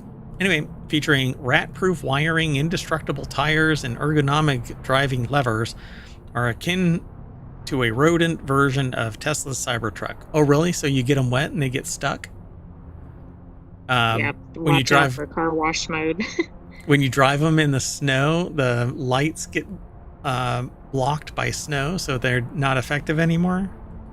You slam the door and all the interior falls off into the driver's compartment or passenger's compartment. How many other things? Oh, you can't. Well, we'll talk about that later. We'll talk about that in Four Wheel Tech later. That's another one of our shows, Four Wheel Tech, by the way. So although cars are made for rats are far from anything that they would encounter in the real world, we believe that driving represented an interesting way to study how rodents acquire new skills. Unexpectedly, we found that the rats had an intense motivation for driving training, often jumping into the car and revving the lever engine. The engine lever. Yeah, they used a wire that would act like a gas pedal. Right. The lever engine? Is that how you would say that? Revving the engine lever, I would say, before their vehicle hit the road. So why was that? I don't know. Rats also taught them something profound one morning during the pandemic. It was summer of 2020, a period marked by emotional isolation for almost everyone on the planet, even laboratory rats. When they walked into the lab, they noticed something unusual. The 3 driving trained rats eagerly ran to the side of the cage, jumping like dogs when asked if they want to take a walk. So they're like, oh, I want to drive. Come on. Oh, it's time to drive. Here are my Fruit Loops. That's what they were treating them with? Yes. That's funny. So building on foundational learning approaches such as operant conditioning, which reinforces targeted behavior through strategic incentives, we train the rats step by step in the driver's ed programs. So they basically were taught how to do all of these things, and now they eagerly do it because they wanted Fruit Loops. That's right. I think they only got like a single Fruit Loop when they drove a car. Oh my goodness. These are omnidirectional tires too. Oh, wow. These aren't just going forward and backward and steering left and right so that you turn wheels. These are actually omnidirectional. Fascinating. I wonder if they started figuring out how to steer like the most efficient path or whatever. Yeah, or like pivot in place or sideways. If they wanted to drive around. Yeah. Oh my gosh. So this became a wait for it research program. We dubbed this new line of study uppers, unpredictable positive experience responses, where rats were trained to wait for rewards. In contrast, control rats received their rewards immediately. After about a month of training, we exposed the rats to different tests to determine how waiting for positive experiences affects how they learn and behave. We're currently peering into the brains to map the neural footprint of extended positive experiences. This does not bode well for humans. That current climate is one of those things where you're not going to get paid unless you complete 80 hours in a work period. Right. Yeah. So it says it wasn't just the effects of anticipation on rat behavior that caught our attention. One day, a student noticed something strange. One of the rats in the group, trained to expect positive experiences, had its tail straight up with a crook in the end, resembling the handle of an old-fashioned umbrella. They'd never seen this in their decades of working with rats. Reviewing the video footage, we found that the rats trained to anticipate positive experiences were more likely to hold their tails high than untrained rats. But why did they do that? They posted a picture of the behavior on social media. Fellow neuroscientists identified it as a gentler form of what's called a straub tail, typically seen in rats given the opioid morphine. The S-shaped curl. So they were basically having a positive, biochemical reaction effect. Yeah, like Pavlov, they were already happy because they were about to get trained on whatever is going on. Yeah, so the straub tail behavior subsides. When the dopamine is blocked, the straub tail behavior subsides. So they basically got a dopamine rush, just like so many internet users. You know what? We'll let you read the rest of this. Let's go on to the next and our last one for today's Reality Hacker. We've got 2 more shows and then we got to reset. We'll probably be doing this until 10. So, a robot identifies plants by touching their leaves, but I'm sure the robot asks first. Researchers in China have developed a robot that identifies different plant species at various stages of growth by touching their leaves with an electrode. The robot can measure properties such as surface texture and water content that cannot be determined using existing visual approaches. Cell Press is where this article is sourced from, but it's published at phys.org. Like, I wouldn't be able to tell you if this plant's healthy or not.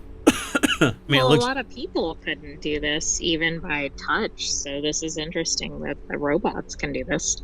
I mean, I know people that are like, oh my God, my plant. And they'll sit there and wash each leaf and make sure that it's shiny because it breathes better if it doesn't have dirt and debris on it. So, according to the study published November 13th in the journal Device, the robot identified 10 different plant species with an average accuracy of 97.7% and identified 10 different plant species. Oh, okay, so there's a lot of the plants, but they identified the 10. And identified leaves of the flowering Bauhinia plant with 100% accuracy at various growth stages. So that's more complex than just going, oh, this is this type of plant. Yeah, it's this type of plant at this stage. At 3 months or whatever. So I wonder if it identified it at the stage and said it's at 3 months or whatever, or if it just said, they said, this plant's at 3 months, what is it? And so it identified it as the Bauhinia. I see, which are very different. Yeah. So eventually large-scale farmers and agricultural researchers could use the robot to monitor the health and growth of crops and to make tailored decisions. You know, I'm just going to stop here because I think you could do this same thing with external sensors simply by looking down at them en masse and going, it's kind of like looking through the canopy and seeing the boundaries of the cities, Mayan cities, right? You can actually look down with a sensor and go, this plant has leaves this big, it's this color, it's giving off this much moisture, or it looks to have this much moisture. Right, but it's saying these cannot be determined using visual approaches, but maybe with that specific technology it could. Yeah, and I don't know if they're calling visual nothing more than a camera pointing down. So rather than making physical contact with a plant, existing devices capture more limited information using visual approaches, which are vulnerable to factors such as lighting condition, changes in the weather, or background interference. To overcome these, they developed a robot that touches. This is just, it's so high friction because it would have to walk around, touch. Well, yeah, it can't be used in a broad scale, right? Yeah. But it's pretty amazing the degree of nuance involved. Yeah, and I think that this would be great as an external sensor for somebody. Like, you could actually use this on humans as a touch point. You know, you just walk by it and it can tap you and identify a person, perhaps, you know, just off of whatever. Perhaps, I don't know. It's an amazing piece of sensor technology, but you know, they say eventually large-scale farmers and agricultural researchers could use the robot to monitor the health and growth of crops and to make tailored decisions about how much water and fertilizer to give the plants and how to approach pest control. But you wouldn't know what the pest is. You might be able to tell. Right, unless you have access to a database and once you figure out the plant or whatever. And that would be visual. But it's visual. not going to be based on observations necessarily. Now, obviously, if you did see something crawling on the plant, okay, then you would, like you said. Yeah. Yeah. And you wouldn't be able to tell that just from moisture. So I think that it's really neat, but it's a problem. It's a solution looking for a problem. And the problem I don't think really exists. It says, while the robot shows vast and unexpected potential applications in fields ranging from precision agriculture to ecological studies to plant disease detection, it has several weaknesses that have yet to be addressed, says Song. And they say, for example, the device is not yet versatile enough to consistently identify types of plants with complicated structures such as burrs and needle-like leaves. This could be remedied by improving the design of the robot's electrode. Yeah, I don't know. All right, but that's it. I think that we're going to use this bot to tap us back into the front page of Reality Hacker at ohmTown.com, and we're going to reset. So we're going to shut down the stream and rejigger everything, and we'll be back for Wanted, which is all about gadgets and gear. So I'm Mayor Watt signing off, and the sentient AI will do the same. Bye-bye, ohmTown citizens. Thanks for joining us for Reality Hackers. Stay tuned for other shows. Bye-bye.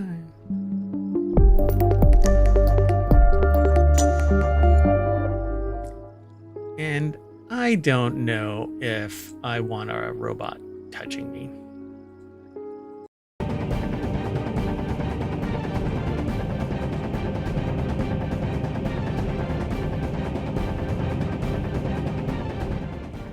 Hello, everybody, and welcome to the Continuity Report for November 23rd, 2024. It's Season 1, Episode 46. I am Mayor Watt, and along with the sentient AI, we're going to talk about AI-assisted docu-mystery. I have no idea what this article is about. Wicked casts a mighty spell. Disney character NBA game on Christmas. Oh, boy. Cool sound effects and sci-fi, and quirky female crime solvers. Probably can't solve the crime that is ohmTown and its network of shows. Everything's powered by ohmTown.com. Go over and become a citizen. Look, you can join that right there, which is the channel dedicated to the Continuity Report. Not all of our news comes from just that channel for the show, but you can facilitate that by going over there and sending us lists that you compile of the show or the articles that you think would be really neat for the show. It's kind of neat. So go over there, check it all out. ohmTown.com. Everything's powered by that. All the news, none of the noise, because all of the noise is coming from this guy.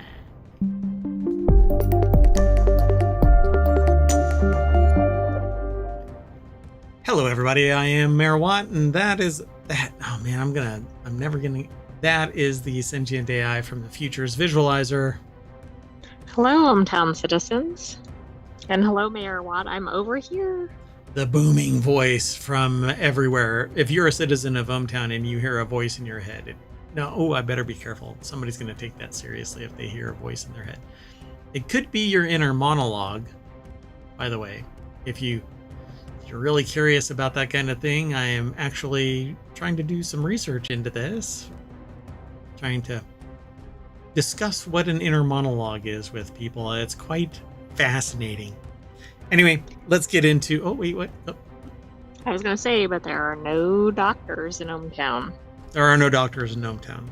Nope, just curious bystanders who are willing to poke and prod at the brains of... No, just kidding. It's all talk.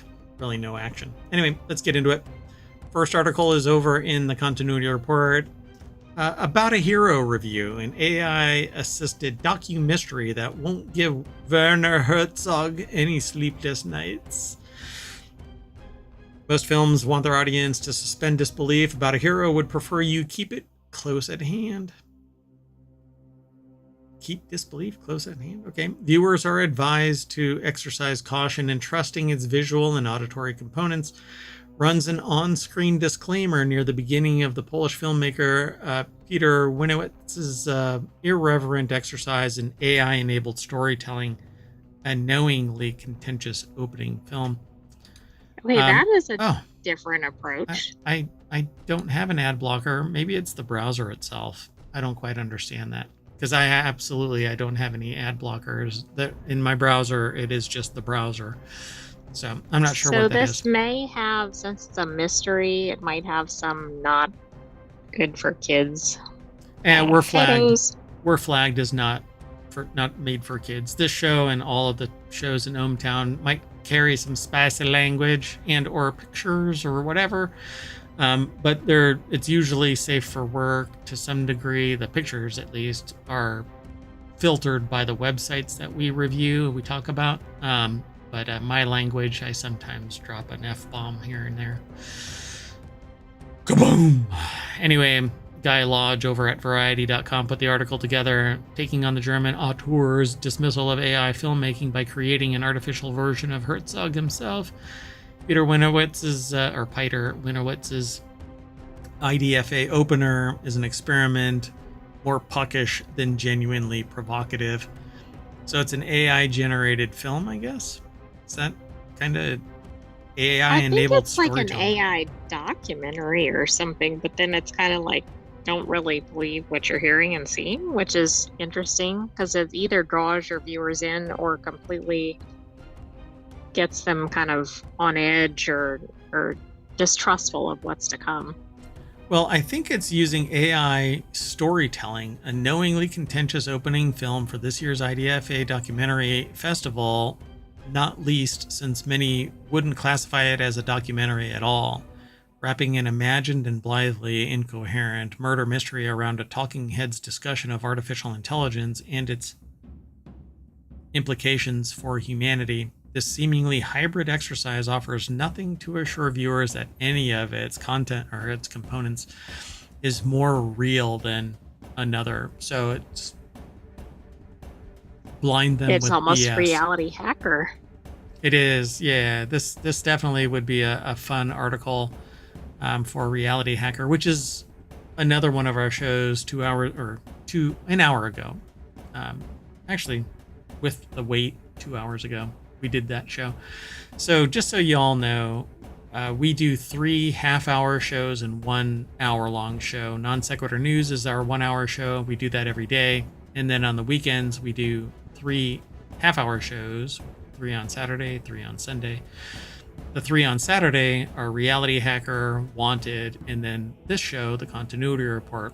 And this fits into Reality Hacker because, well, it's all about AI and VR, AR, deepfakes, manipulation, and science associated with hacking the reality that we all live in. Like brain-computer interfaces.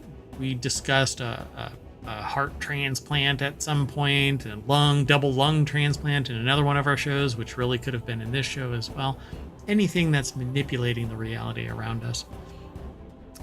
So this is pretty cool. I mean, it says, inspired by Werner Herzog's statement that a computer will not make a film as good as mine in 4,500 years, Winowitz trained an AI model entirely on the venerable filmmaker's body of work, which should in and of itself be a copyright violation, according to everybody that lives, apparently. Not me. I don't think that it is. But yeah, basically it cloned Werner Herzog's body of work and then made a film based off of it. And then they also have a kind of like a hologram or something related to Herzog, which is interesting too. Yep. Used it to both script a fictional tale of an unexplained death in a German factory town and to fashion a facsimile of Herzog to narrate it. So talk about deepfake, as long as they acknowledge that it is not a real this or that. Well, it sounds like they did, right? Based on that disclaimer at the beginning. Yeah, countless disclaimers. It actually sits apparently in the corner saying, hey, this isn't legit, don't trust your eyes. So divided into chapters that follow no logical numerical order. The story centers on an unseen figure, Dorum Clary, which is kind of one of those names that when you get a template for Word, it does that. What is the template text? Dorum ipsum, whatever it is. I think they use. Hold on, I'll tell you here in a minute what the real template data is that they put in it. So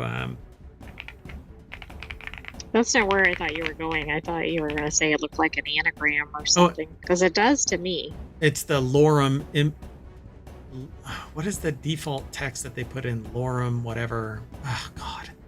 Why is it so damn hard to find something that I hear every freaking day?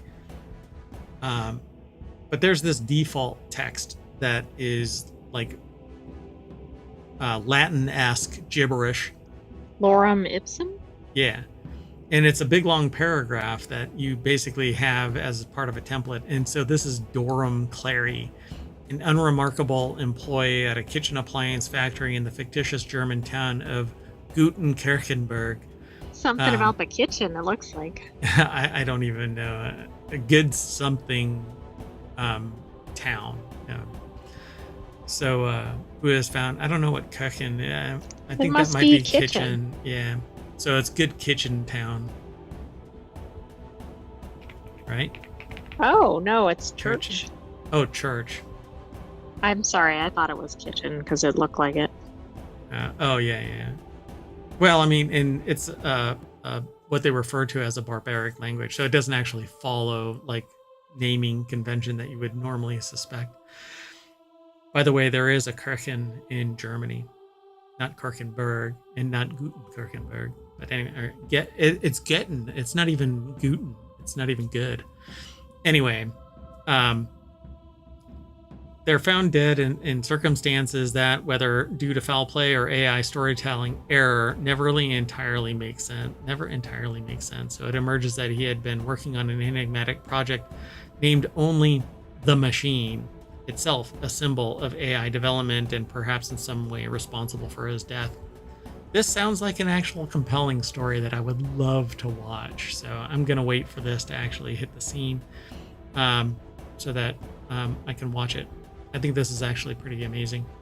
I mean, it'd at least be something out of the ordinary, and it might get the creative juices flowing about AI. And it seems like it's one of these that has layers of, and again, kind of back to the reality hacker theme. Yeah. Like, what are we watching? What are we seeing? What's actually real here? Yep. Trust but verify. Do your due diligence, critical thinking, situational awareness, etc. Yeah. But I dig this. I really like this idea. And once again, my background music has died because, yeah, network attached storage, let me tell you. Anyway, let's move on. Sound good? Sounds good. Okay, so this next article is over on the Continuity Report. It's half a movie, but Wicked casts a mighty spell. Cynthia Erivo and Ariana Grande bring Elphaba and Glinda from stage to screen, and the result is Over the Rainbow. So the article is over at the Washington Post. Ty Burr. Did I say who wrote the last one? Hold on, let me back up. Yeah, Guy Lodge. Okay. Well, Ty Burr put this article together for the Washington Post. And it says, heads up, number one in the now accepted Hollywood fashion, Wicked turns out to be Wicked Part 1, 2 hours and 40 minutes of movie that only gets you to the end of the hit Broadway musical acts Part 1. See, I didn't know that, nor did I understand the headline. I didn't realize this was like a Dune. Yeah, so I had heard that this is actually the case. I haven't seen Wicked yet. I don't know if I'll see it in theaters or if I'll wait until it hits Apple TV. Who knows? But heads up, number two, the flying monkeys are even more terrifying in CGI. This is not a movie for very young children. Those caveats aside, the film version of the stage version of Gregory Maguire's literary inversion of The Wizard of Oz, technically a prequel to the 1939 MGM classic. Basically, so if you haven't, I don't know, maybe you're living under a rock, but apparently Wicked is the coming of age / formation of the hero and villain characters. Okay, like the The good witch and the formation. wicked witch. Yeah. And so it says here is about as good a musical adaptations get, with more lavish than most. Wicked looks like a bajillion dollars with imaginatively overripe production design. That steampunk bullet train. They're talking about stuff that's in this movie that I haven't seen yet, and I really don't want to spoil. Although I guess I could drop hold on a second.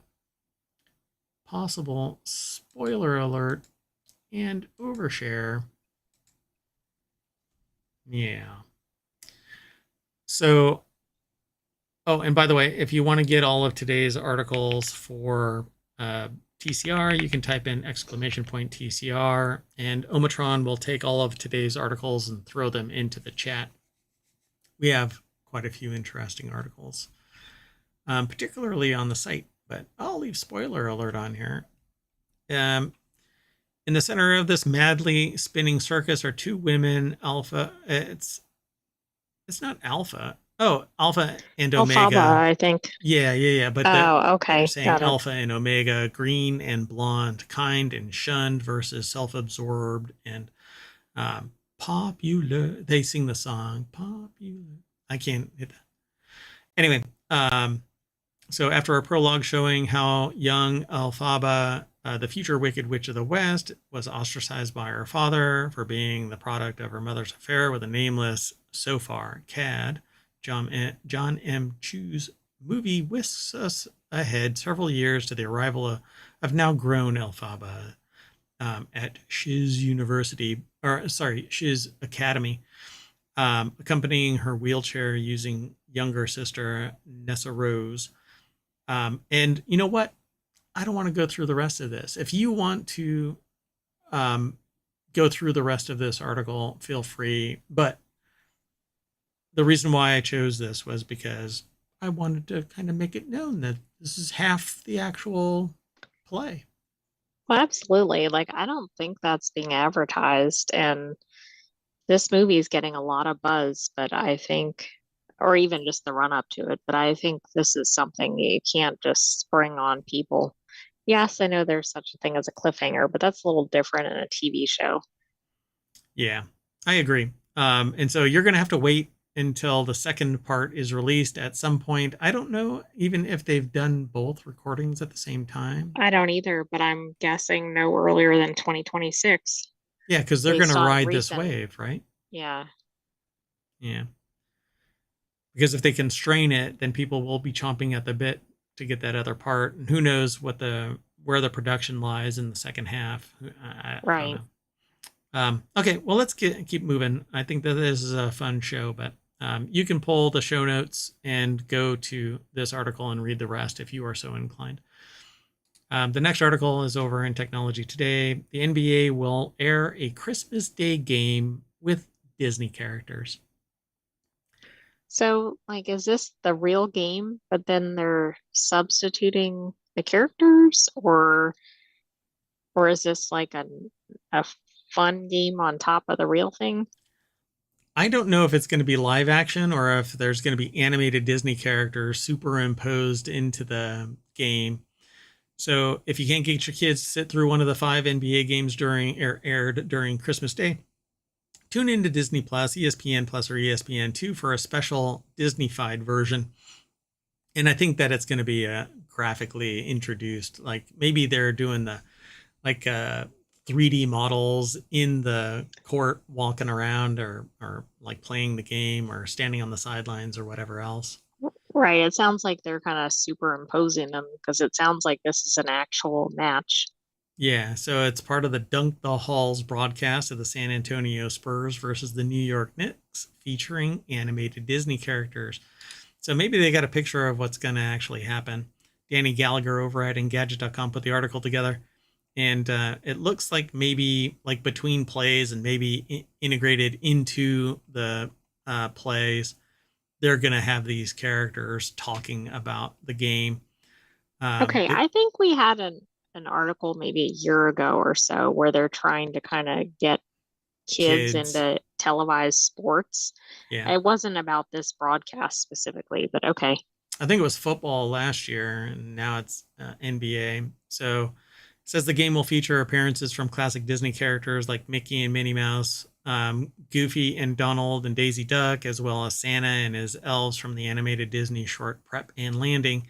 And it says that this will be the first time that the NBA has arranged to air a game with animated characters and graphic overlays. Yeah, they talk about it right there. So, Signature Cartoons that they actually used on December 9th, featuring Bengals Cowboys game, virtual characters and scenes from Simpsons. ESPN3's Full Court Press broadcasts use technology designed by Second Spectrum to create augmented graphics that track players' movements and provide real-time updates. So this is part of ESPN3. Okay, yeah, the last one sounds really good for true sports fans because then they can get all the stats and everything. Yeah, But the other ones sound like it's just trying to draw other viewers in. yeah, it's pretty cool. I mean, I feel like it's weird. Like, I don't know. If you I make think it it's kind of fun, fun as a novelty. Like if this is a regular thing, I think that's a little strange, but if they do this around a holiday or something so the family can watch or okay. I mean, that's something different. but it's one of those things, you know what? This is like a judgment call about how you're raising your kids. And I'm more along the lines of, if your kid isn't interested, then your kid isn't interested. But this is the kind of thing where you're like, well, I want my kid to eat bread. So I put cinnamon sugar on the bread so that they eat the bread. But you know that they're getting cinnamon and sugar. Right, yeah. Yeah. Yeah, I don't know. I guess it depends. Like if the kid wants to watch it or if this allows the whole family to watch it and everybody's happy. Until a brawl breaks out. And then, Well, yeah, I was gonna say or until somebody starts punching the referee or something, yeah. I mean, at least this isn't a hockey game, right? Hey, yeah. I went to a hockey game and ice skating broke out. Or how does it? Wait. The real thing is, I went to a fist fight and a hockey game broke out. That's what it is. Right, right. Anyway, let's move on. Next article is over in the continuity report as well. 10 coolest sound effects in sci-fi movies.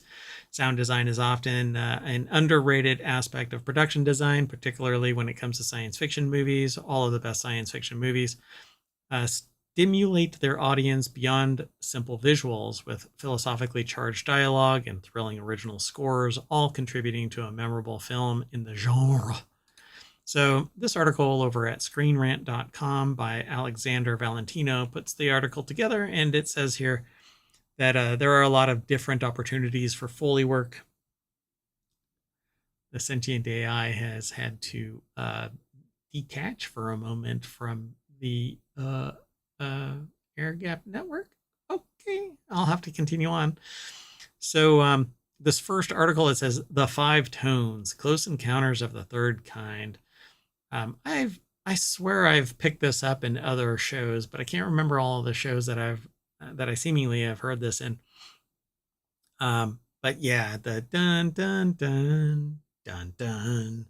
That is from Close Encounters of the Third Kind, and it says here the humans establish friendly contact with the aliens of Close Encounters of the Third Kind by discovering the foundations of their sort of musical language, as deciphered by the starting 5 tones of D, E, C, another C, 1 octave lower, and finally G. Both the human-made devices and the ethereally beautiful glowing spaceships passing these tones back and forth between one another makes for a breathtaking soundscape. This is actually pretty amazing. So the tones are beautifully interpreted into John Williams' score, simply titled "The 5 Tones," laying the foundation for friendly intergalactic relations. Is And this one of these that people will hear and they go, "Oh, this is from this movie"? oh, for sure, yeah. When you hear the dun dun dun dun dun, you know that it's from Close Encounters. And what's interesting about it is that they have already abducted a bunch of people and they trade off new people for the ones that have been taken in the past, seemingly probed. This sounds like this could be pretty creepy when you hear the music then. Yeah, but it's not creepy. It's actually kind of, I don't know how to describe it. You know, it's kind of enthralling because humans have interacted with these aliens in different ways, apparently, and somehow set up a meeting. I don't even remember that part of it, but the ship actually lands inside this like bowl like clearing, And inside there is a military compound that has been constructed so that they could have this interaction. And the third kind is direct contact. Um, so, yeah. Then the world engines in Man of Steel. As far as alien technology goes, it's hard to find a sound more emotionally opposite than the five tones than the Man of Steel's world engines, the first film that began the short lived DCEU or cinematic universe of, uh, yeah, I'd call it DC is the comics. So MCU is the, anyway, expanded universe is the DCEU. Anyway, never really got into anything DC, so I actually haven't seen this. The world engine operates on a horrific scale of building anticipation and release with a pulpy, bassy sound that signals the next onslaught of increased gravitational power. Behind the helm of these doomsday machines, sound profile is none other than musical genius Hans Zimmer, who orchestrates an awe-inspiring symphony of destruction with them. Dum, dum, I mean, dum. this almost seems like it's worth looking up the sound effect just to kind of sense, because it's making it sound very Doom and gloom and immersive and doom and gloom. Yeah. foreboding and just Hmm. impending and yeah, just overwhelming. Yeah, we'll have to look them up, but obvious. Well, we air gap a lot of stuff, so I'm not going to play it here. So Neo wakes up from the Matrix, and it says facilitated by a horrific metal slime that slowly envelops his body. The camera dives into Mr. Anderson's throat as he screams, and it's this trilling kind of sound as you get pulled out of the Matrix. And they refer to it as his whale slowly digitizing into a chiptune whale, and I cannot do it justice by description. This slow descent into reverse digitalization is a brief but incredibly memorable sequence that ominously guards the incomprehensible terror of waking up in a pod bath plugged into the Matrix. It says it's a shame future films in the franchise didn't recreate this iconic glitchy scream when unplugging new humans. Yeah, I wonder why they didn't stick with that. Yeah, it's a really neat sound effect. So I'm gonna have to go back and watch all of the Matrix movies. Although I think the last one was pretty stupid, but whatever. One of the things that I've always loved of the Aliens movies is the M41A pulse rifle sound. It is amazing sounding and definitely sci-fi and the most analog sci-fi sound that you can probably make. It's just amazing. It says with brilliant flare of muzzle flash, the M41 discharges a distinct bark of a gunshot, somehow sounding like a real life gun mixed with a sort of digital texture that gives it a futuristic feeling. Again, I cannot do it justice. You'll have to go to YouTube and pull up something from Aliens. If not Alien, go watch Aliens. Right. Um, I hope some of the sound engineers or composers, depending on whether it's music or sound effects, won awards for some of these because it sounds like they're so um, integral to the movies. And I mean, I can imagine in some of these scenes that if the sound effects were done incorrectly, it would have had a completely different effect on the audience. yeah, the I wanted to. I would like to be able to describe it, but I can't. But there are some weapons when you hear them fire, um, it's very memorable. Like there is a pop clink sound with a certain pistol. There's the typical sound of an AK-47, and then there is this that just embodies that analog part with a hard candy coating of sci-fi, and I absolutely love this. What's really neat about it is that it also has that little digital scale on it, telling you how many rounds you have left in the clip that or magazine. Yeah, that people get really irritated when you use the wrong terminology when you're a gearhead. I guess I'll just call it a gunhead. I don't know what you want to call a person that's really into weapons, but anyway. There you go. Firearms. There you go. So then there's the Sardaukar chant from Dune. I don't think you ever hear it in any of the other Dune.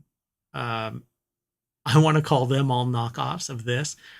This newest version of Dune from Denis Villeneuve, Dune Part One and Part Two, says have quickly embedded themselves into pop culture. I absolutely love this show and Well, the movie, not the show. movie. Yeah, plural. There's two of them. And so I would say, you can have your own opinion about it. You're wrong, unless you like it. But just the size, the scope, the embiggeness of this, the verticality of this is just so amazing. And you get a really nice sound system for this, and you just get enveloped in it. And this has become basically so well known on the internet that you do a search for YouTube or on YouTube for Sardaukar chant, and there is a 10-hour version of it so that you can go to sleep to it. Oh, wow. Well, I think it's so well known that if you heard it like one of the other ones, you would instantly know it's from Dune. And it's kind of a merging of like Latin and they say here ritualistically prepare themselves for battle. It's like a ritualistic chant. Um, they say almost religious figure chant. I would say that they are a religious figure that's chanting a steady drone of throat singing. And if you've never heard of this, there's like Tibetan throat singing and other throat singing where you actually have multiple notes being sung. I won't do it. I have tried, and I learned a little bit of how to do it, but I can't sustain it long enough, and I get a scratchy throat. I only have one article after this one, so I don't know. Maybe I'll. You anticipated my question. Oh, sorry about that. Yeah. So I absolutely love it. It says it's not they say here this almost religious figure chants a steady drone of throat singing in the unique Sardaukar language, not actually an established conlang, which is a constructed language. That's what conlang means, like Klingon or High Valerian, but simply English modified heavily by the sound effects team. But it sounds very Latin-esque. Interesting. Yeah, I absolutely love this, and I really wish that they do create a Sardaukar language. By the way, I didn't actually know this was English. I mean, I can think of what the sound is, but Yeah, it doesn't come across that way. it to me it comes across as Latin, but I don't know what it really is. But th- now I'm gonna have to go dig because I never really looked into it. And then number 5 on this list is the Predator's clicks. I won't be able to go through all 10 of these, but I am absolutely.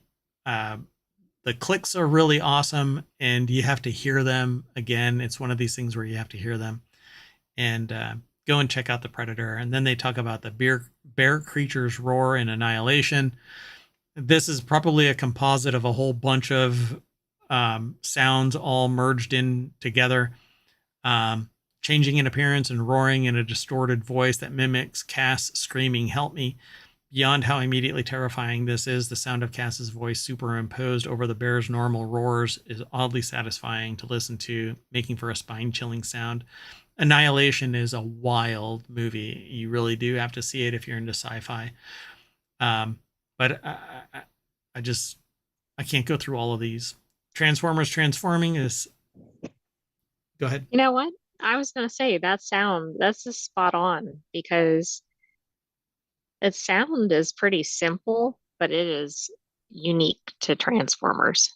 Yeah, that little and depending on the transformer, it's a little bit different. And when they're all merged together, it just really is the embodiment of metal transforming. I absolutely love it. And it's always been that way since I was a kid. The original Transformers cartoons had that style of sound. The movies have mechanized it and raised the fidelity and the gamut of the sounds, individual sounds, and I absolutely love it. Godzilla's roar And then the seismic charges from Star Wars Episode 2, Attack of the Clones, this kind of whoomp sound as it, Oh, okay. I couldn't think of what sound that was. and then when it goes whoomp, and then it makes this buzzing sound as it radiates out. It's just spectacular. The only problem is, well, not all of the Star Wars episodes are the same, and the bad ones taint. You know the phrase, one bad apple. Spoils the bunch.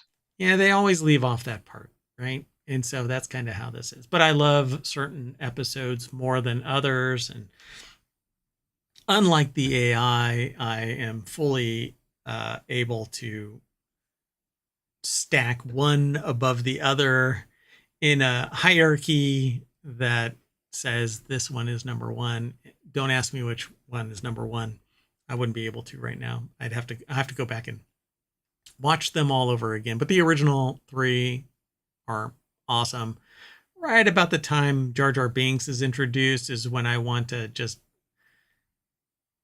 do a little taint kick. Anyway, let's move on. How about that? Sound good? Sounds good. And I'll insert some controversy. In the next one? No, the more modern filmed Star Wars are better than some of the original filmed ones, which I know is just complete blasphemy to Star Wars fans. How do I delete a It's sentient because of AI? the film quality. It's not Oh, because they're necessarily, better stories, etc. I would agree because with modern TVs, they've basically highlighted the old original versions about the production value being kind of weak sauce in the compositing and stuff like that. But The stories are definitely better, though, in the originally filmed ones. yeah, I would say that too. Um, because they're not retconning anything. It is the original body of work. And then the rest is let's try and make this. Plus, Jar Jar Binks is a dipshit. Let's move on. The next article is over in the continuity report. This is the last article for today's continuity report and all of the shows for Saturday. And honestly, I really want to make continuity report an hour-long show because we're already at 36 minutes. And I have to truncate stuff that I want to talk about. So I don't know. Anyway, how quirky female crime solvers took over TV. And they talk about the series such as Matlock, Elsbeth, High Potential, and Poker Face showcase a new detective archetype. We just watched Murder and Other Death and Other Details? Death and Other Details. Thank you. And in that was, you want to say a male protagonist, but really it was centered around a female protagonist who was reluctantly coaxed into becoming a crime solver. Yeah, she was like an amateur detective, I would call her. And the counterpart was a female antagonist. Yeah. Yes, we might want the spoiler alert up there. Oh, but you don't know because there's so many moving parts in this thing. So Death and Other Details has been around for a little while anyway. So, okay. Hold on a second. It's rare to have a spoiler alert on a non-article. So let's go over to the article. So it's over at the Washington Post. Laura Bradley put the article together, and they're talking about five, at least, I think five, or just how quirky female crime solvers took over the TV. So it says that they're no longer helpless damsels, sexualized minxes, or traumatized vigilantes. Instead, these offbeat, often neurodivergent coded female sleuths are a timely elaboration on a long evolving tradition. But they haven't. That's the entire article. Yeah. So, but hold on a second. Let me turn off the spoiler because we're not really spoiling anything at this point. But they talk about the recent female lead. I don't know if there's anything else down here at the bottom, but so they say, better yet, they further expand on how TV's female detectives can look and act. but it's not that they're no longer helpless, blah, blah, blah, blah, blah. There have been quirky female crime solvers since the 70s. Murder She Wrote was entirely written and I agree.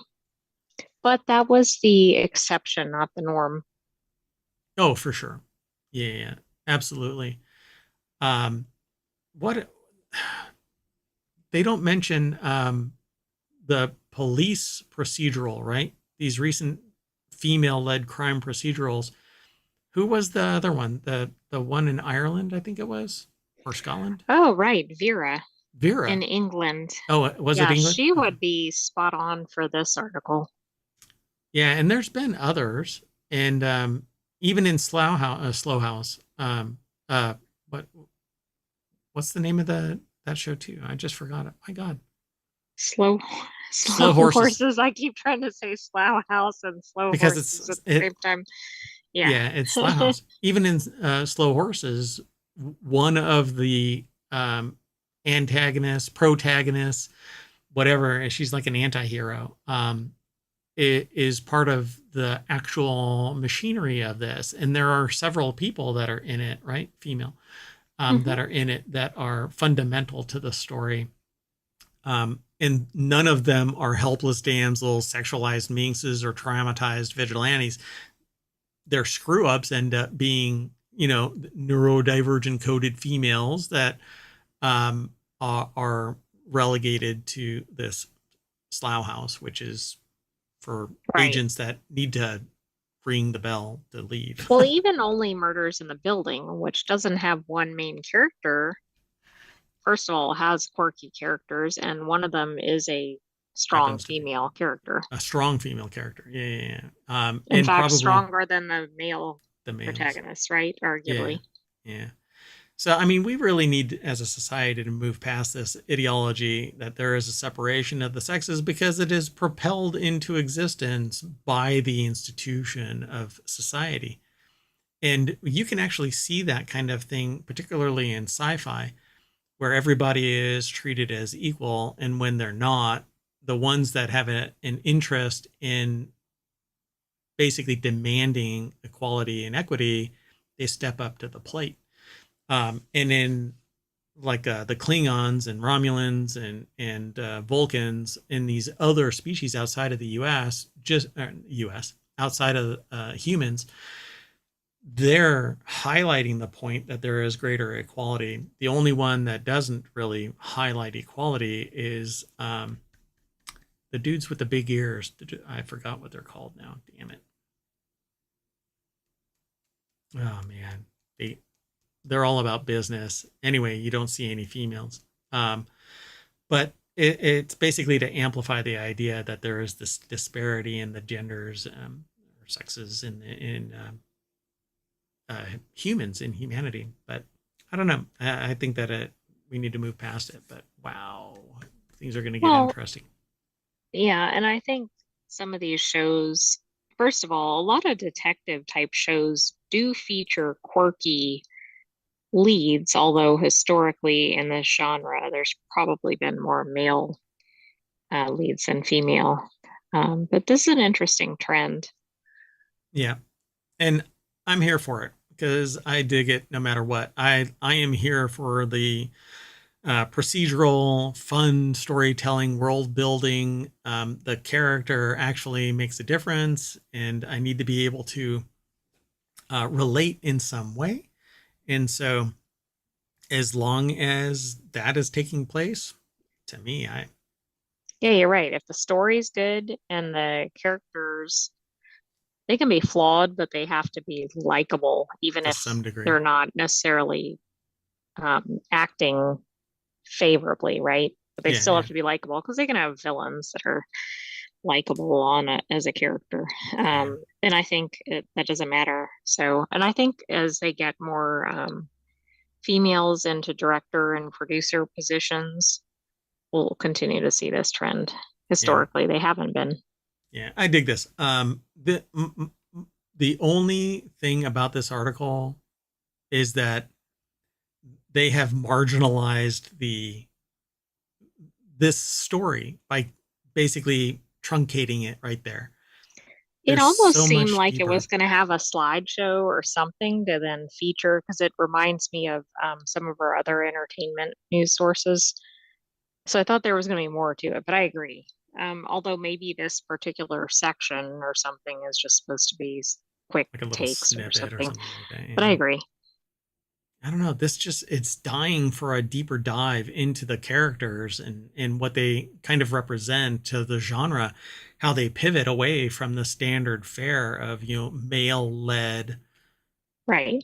So, assignment for our viewers, if you're into the mystery genre, try a series that you haven't watched with a quirky female lead.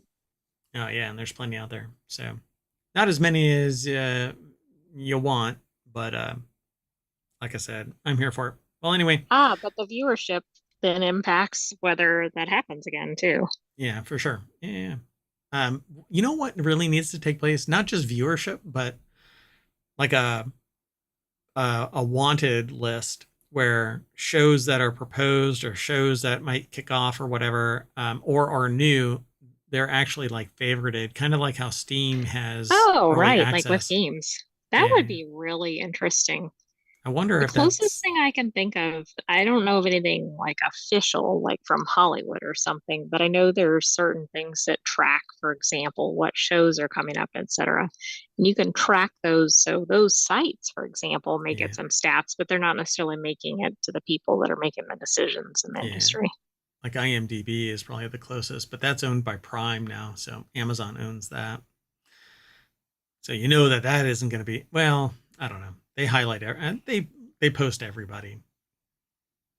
It's a weird That's a weird connection. Anyway, that's it. We're going to change the channel, so to speak, and end up back at the continuity report at ohmTown.com, where you should join us. Become a citizen. You can like and subscribe to various channels and ignore articles, save articles. You can send us lists. That's a different feature that's embedded in the site. And you can check out all of the news without any of the noise because Mayor Watt is the noisy one, along with the sentient AI that's going to say bye. We're done Good, for the night. Good night, hometown citizens. Thanks for joining us for the continuity report. We'll have another episode for you next week. Don't forget to also download the podcast and watch for replays that we have running in between live shows. That's true. So see you soon. Bye bye.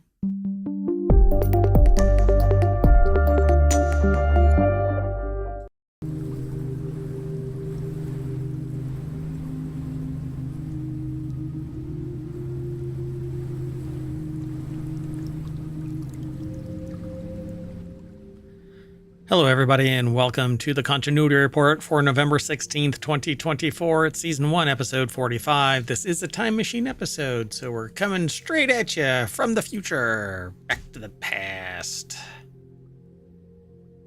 Anyway, I'm Mayor Watt, and along with the sentient AI from the future, we're going to talk about a mining documentary that's sure to piss off a lot of people. A best animated, or the best animated Western movies, underappreciated sci-fi TV shows, mysteries from the 1980s, and the upcoming Alien movie Revisited. I am Mayor Watt. Go over to ohmTown.com and become a citizen. Also follow us on YouTube and Twitch, Discord, Patreon, TikTok. Download the podcasts. There's 6 weekly podcasts and 1 daily podcast, Non Sequitur News. This is one of the 6, the continuity report. That's all about entertainment news. Be sure to stick around. See you on the other side.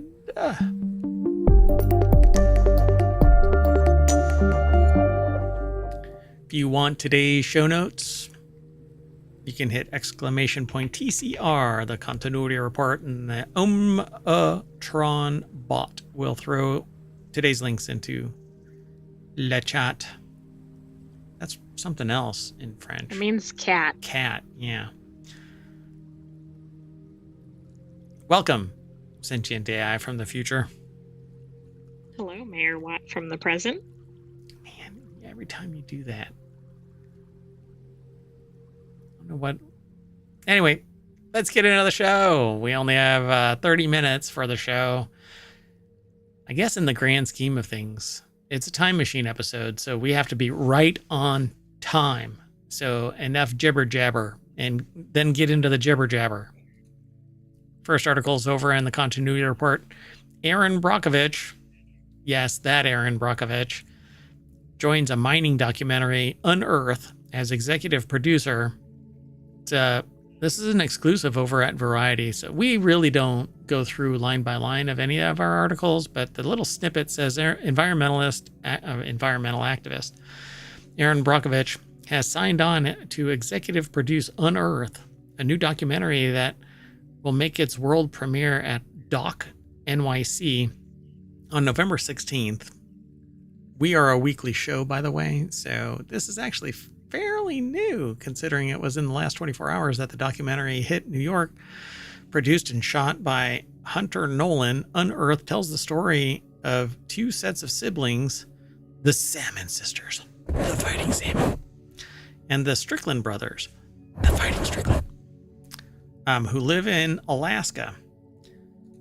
And so, mining is hilarious. Yeah, that's an odd screenshot for this. They're firing like a confetti gun at a camera. Addie Morefoot over at Variety.com put the article together. And it says here that directed, produced, and shot by Hunter Nolan. Unearth tells the story of two sets of siblings, the Salmon sisters and the Strickland brothers, who live in Alaska's Bristol Bay. Both sets of siblings are alarmed when they learn of and fight against advanced plans for a pebble mine, a massive open pit gold and copper mine in the vicinity of their homes. Wow. Well, I mean, if Aaron Brockovich is signed on, it should be interesting at least. Yeah. The 93-minute doc reveals systemic failures in mining and balance between the need for materials and their environmental costs. Well, yeah, and the way that open pit mining works is rather disgusting, because you end up with, what's the proper term for it? I forgot. Pits. There's these giant pits of liquid that have tailings from the copper processing and gold processing, because what you get aren't nuggets. What you get are finings, just basically particulates where chemicals are applied. It seeps out, and then you distill it out into... Right, which could make its way into other things like water supplies. Correct. And they're considered, well, toxic, copper in particular. And so none of this is really good. So the film reminds us of the promise that activism holds in the face of fatigue and disillusionment, Brockovich said. Brockovich says that they're deeply inspired by Christina and Alexandra Salmon's unwavering determination to safeguard Bristol Bay from the environmental and cultural devastation that the proposed pebble mine could bring. Indeed. Yeah, and if you've never seen the movie Aaron Brockovich, it's definitely worth a watch, and it is based on a real story. Yep. So Nolan co-directed Unearth with Strickland brothers, Oberon and Dunedin. He is seeking distribution for the film out of Doc NYC. The director is hopeful that Brockovich's involvement with the doc will help lead to an eventual sale. If not the sale of the documentary itself, then maybe movie rights, if they can make it compelling. Yeah, I mean, if they could make like an Aaron Brockovich-like story around it, I mean, that'll have more widespread audiences than a documentary, unfortunately. Yep. And I think that people need to understand that there isn't really a time for... It doesn't always have to be about profit and all of that kind of stuff. If there is no actual demand, then why Unearth? It's a good name for a documentary. Yeah, it is. In fact, they're laughing about it. Yeah. To me, it's just pure greed and abuse. And meanwhile, there are people that are sitting there going, this is coming from the person that's using all kinds of copper cable and blah, blah, blah, and gold for the electronics and da, da, da, da, da, da. Yeah. It isn't me, the consumer, that's the problem. It's the fact that there's an unabashed drive to gather wealth in the face of building these products like this mic and whatnot. Not this company. Many consumers would buy things made out of other materials if they were effective and available. Yeah, and there is enough already in the supply chain that it doesn't need to be just unabated. I mean, there is just non-stop. The moment that we find something, we grind it down into nothing, turn it into a resource for sale, and then you have the immediate wealth, but then there's no long-term solution. Where the frick do you go when everything is removed? You know, in time. Slash and burn. Slash and burn and let everybody else figure it out later, because I got mine, screw you. Anyway, sorry. I don't talk about politics. This is a sociological force. This is a socioeconomic force. This isn't a political anything. This is about society reaping the rewards of grinding down the planet into open pit toxic mines, creating a Superfund site for generations. And this is going to make the land, the air, the fish, the water around it toxic. And people are going to go, well, it hasn't happened yet. You can't say yet and then go, well, let's just do it. Because when it does happen, you can't claw that shit back. Anyway. Well, and we've seen similar things where there have been, for crying out loud, severe ramifications. Exactly. Like, why wait for it to happen again? We know what will happen in this scenario. We've seen Superfund sites because of runoff from copper mining, from gold mining. You use toxic chemicals. Let's keep going. Next article is over in the continuity report. 10 best animated Western movies. It's not uncommon for Westerns to be fully animated, but those that do dare to venture into the medium typically produce some amazing films.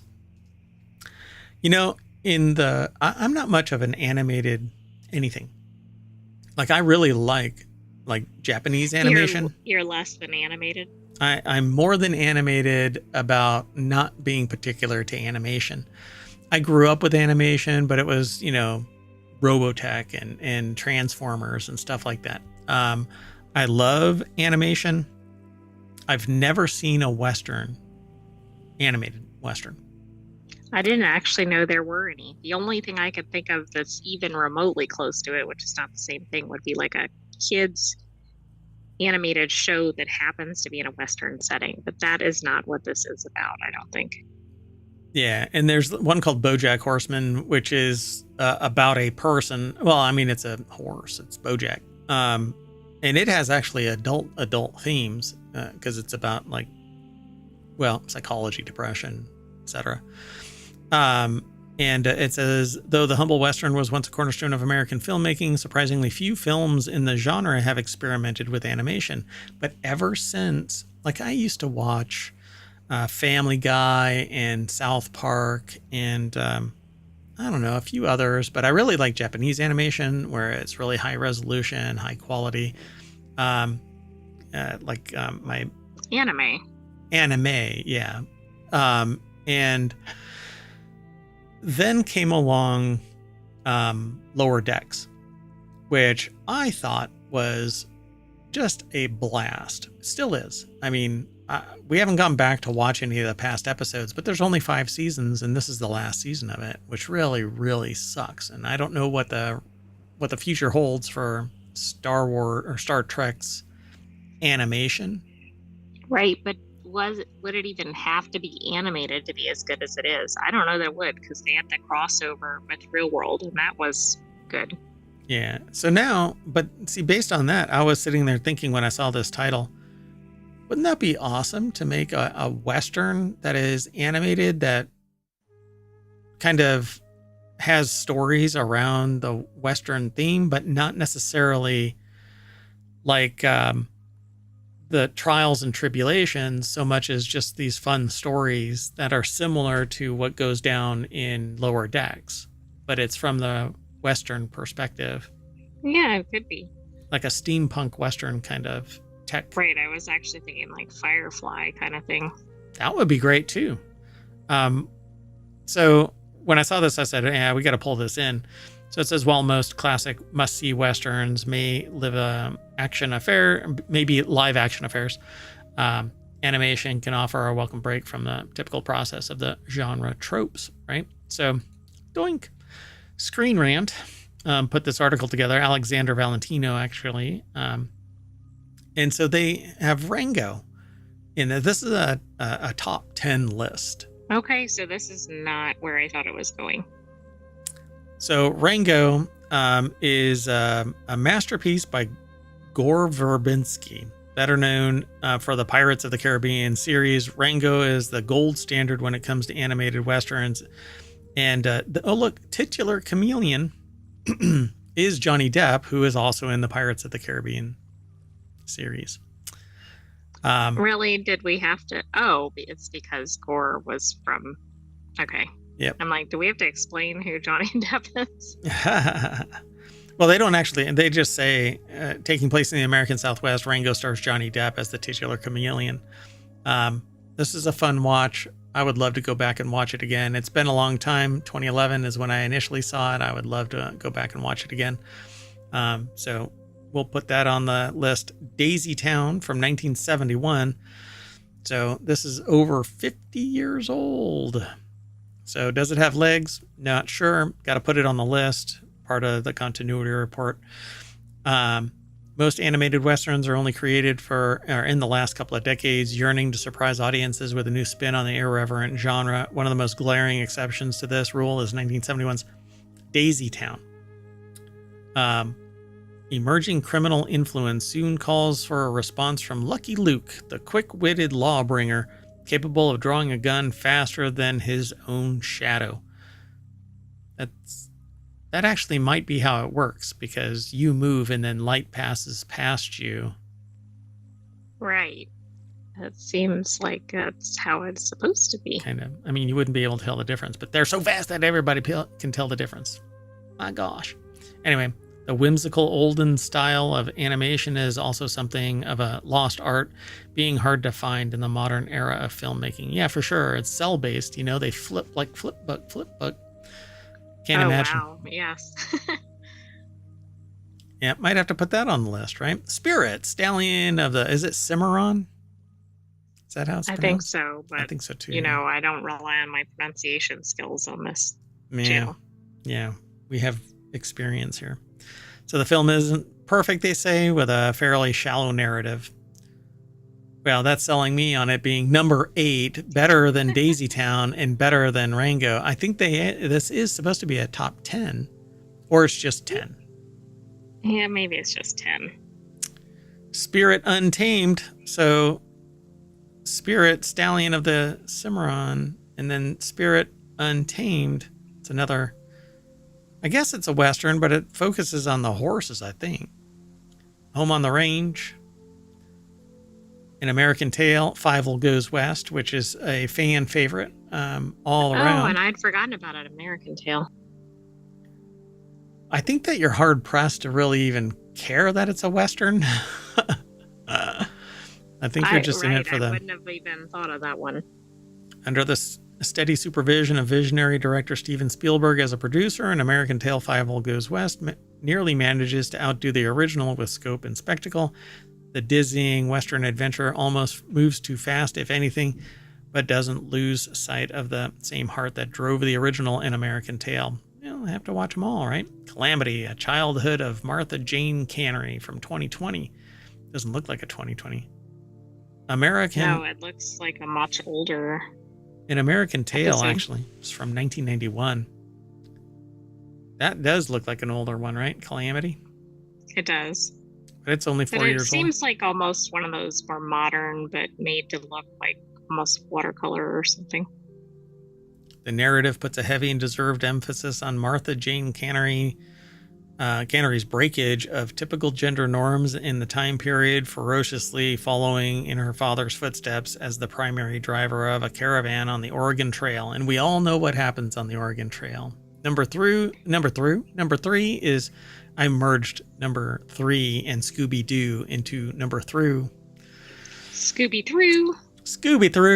Shaggy's Showdown from 2017. I haven't seen anything Scooby-Doo in I don't know how long. There was supposed to be a live-action Scooby-Doo remake, but boy, oh boy, do I think that kind of fell apart. And I have no idea why that keeps popping up, and it's irritating me.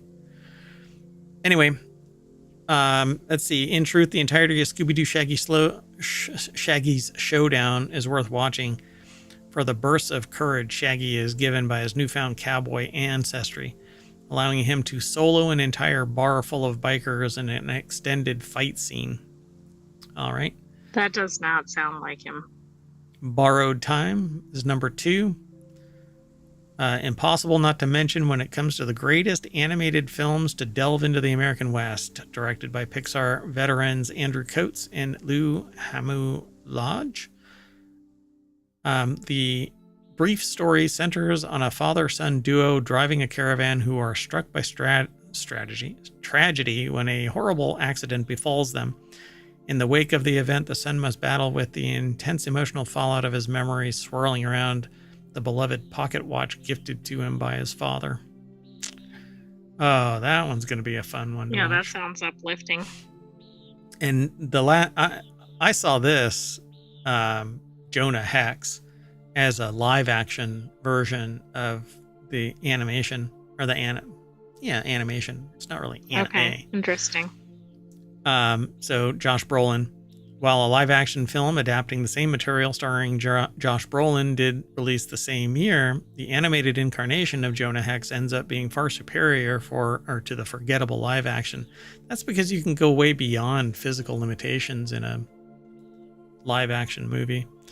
In short, the scarred bounty hunter finds himself in a confrontation with a deadly femme fatale after finding she had already beaten him to the punch of his latest quarry. Yep. There you go. So this is such a hodgepodge of different styles and audiences. Oh, yep. I agree. I don't know how they can reconcile this as being like kids. This one looks like it's going to land you in emotional turmoil. Exactly. This one's kind of silly because Scooby-Doo you almost can't take any of it seriously in any way. Like all you do is kind of giggle at it. And then American Tail, Five Will Goes West. You're going to be a tearjerker there. Yeah. All right. Let's keep going. There you go. You have a top 10 list. I'm going to go watch Rango, I think. I think Rango is the one to recommend. And I like the style of its animation. So let's keep going. Moving on. Next article is over in the continuity report. 10 underappreciated sci-fi shows that you should go back and watch. They appeal to sci-fi shows like Black Mirror. My gosh. Black Mirror, Dark, Station 11. Some of the best dystopian TV shows. I don't know. Silo. Let's see if that's all well, on it this. might be on here. So the next article here is over at Screen Rant. Atreyu Palette put the article together. We're going to run through this real quick. So Killjoys is a series from 2015 to 2019. They're actually they're bounty hunters, if I recall correctly.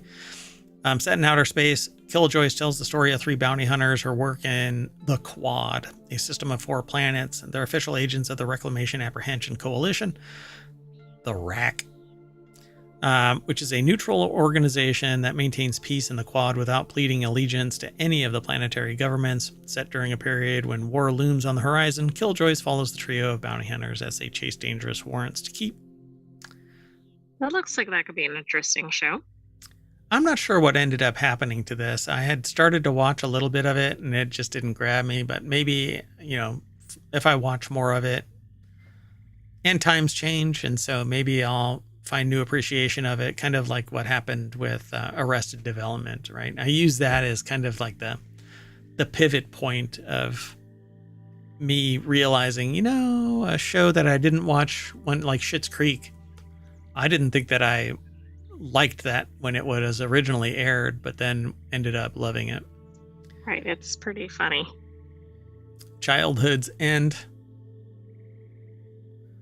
Arthur C. Clarke's novel Childhood's End was adopted for a 3-episode miniseries that struggles to live up to the novel, but still manages to tell a compelling story by itself. The arrival of an alien lord ushers in an idyllic age of prosperity for humanity as Earth thrives under his influence. However, when he exposes his real form to people, the fallout starts a chain of events which eventually lead to catastrophe. That might be an interesting watch. It does have a 6.8 out of 10, though. Yeah, but that might be worth watching.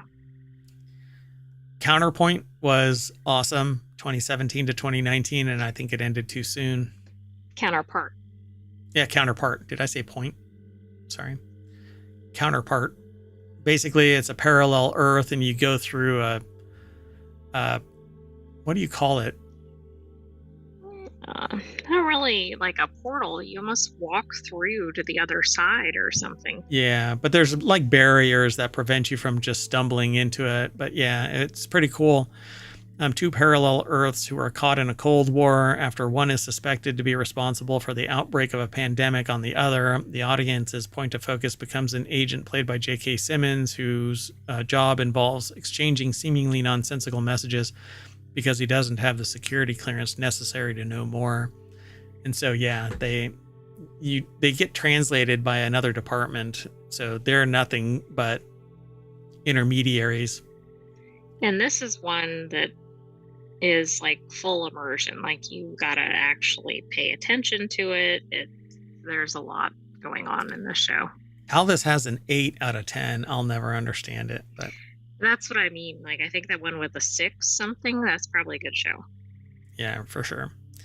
Counterpart is one of those rare TV shows with a 100% on Rotten Tomatoes for each of its seasons. Unfortunately, it's a victim to the trend of canceling acclaimed sci-fi streaming shows and didn't get renewed for a 3rd season. So why?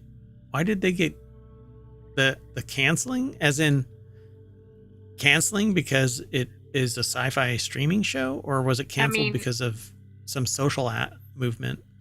No, I don't think so, because there was a big to-do when, I don't know if it was Foundation, some show on Apple recently we did coverage of it in another continuity report, and it was such a big to-do that it made it to like 5 seasons. Really? There's been a trend of these just getting canceled really early. Interesting. I'll have to go. I don't remember that. Okay. Then there's Fringe, 2008 to 2013.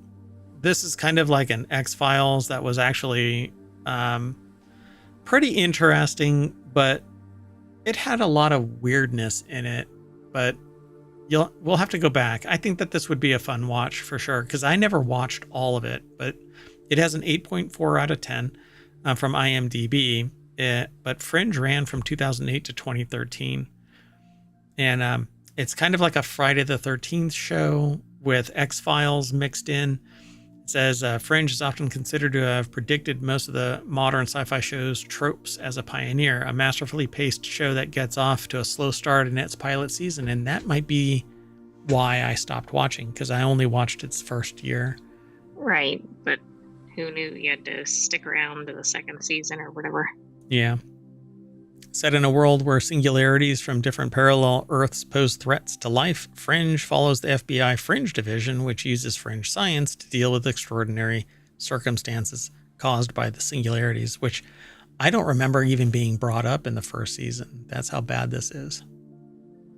So then there's Lex, which it is a weird show that is not meant for kids. It's a 7.3 out of 10. It ran from 1996 to 2002. It has a weird ship, and it says that it's a cross between science fiction and a sex comedy, because there's a lot That's an odd crossover.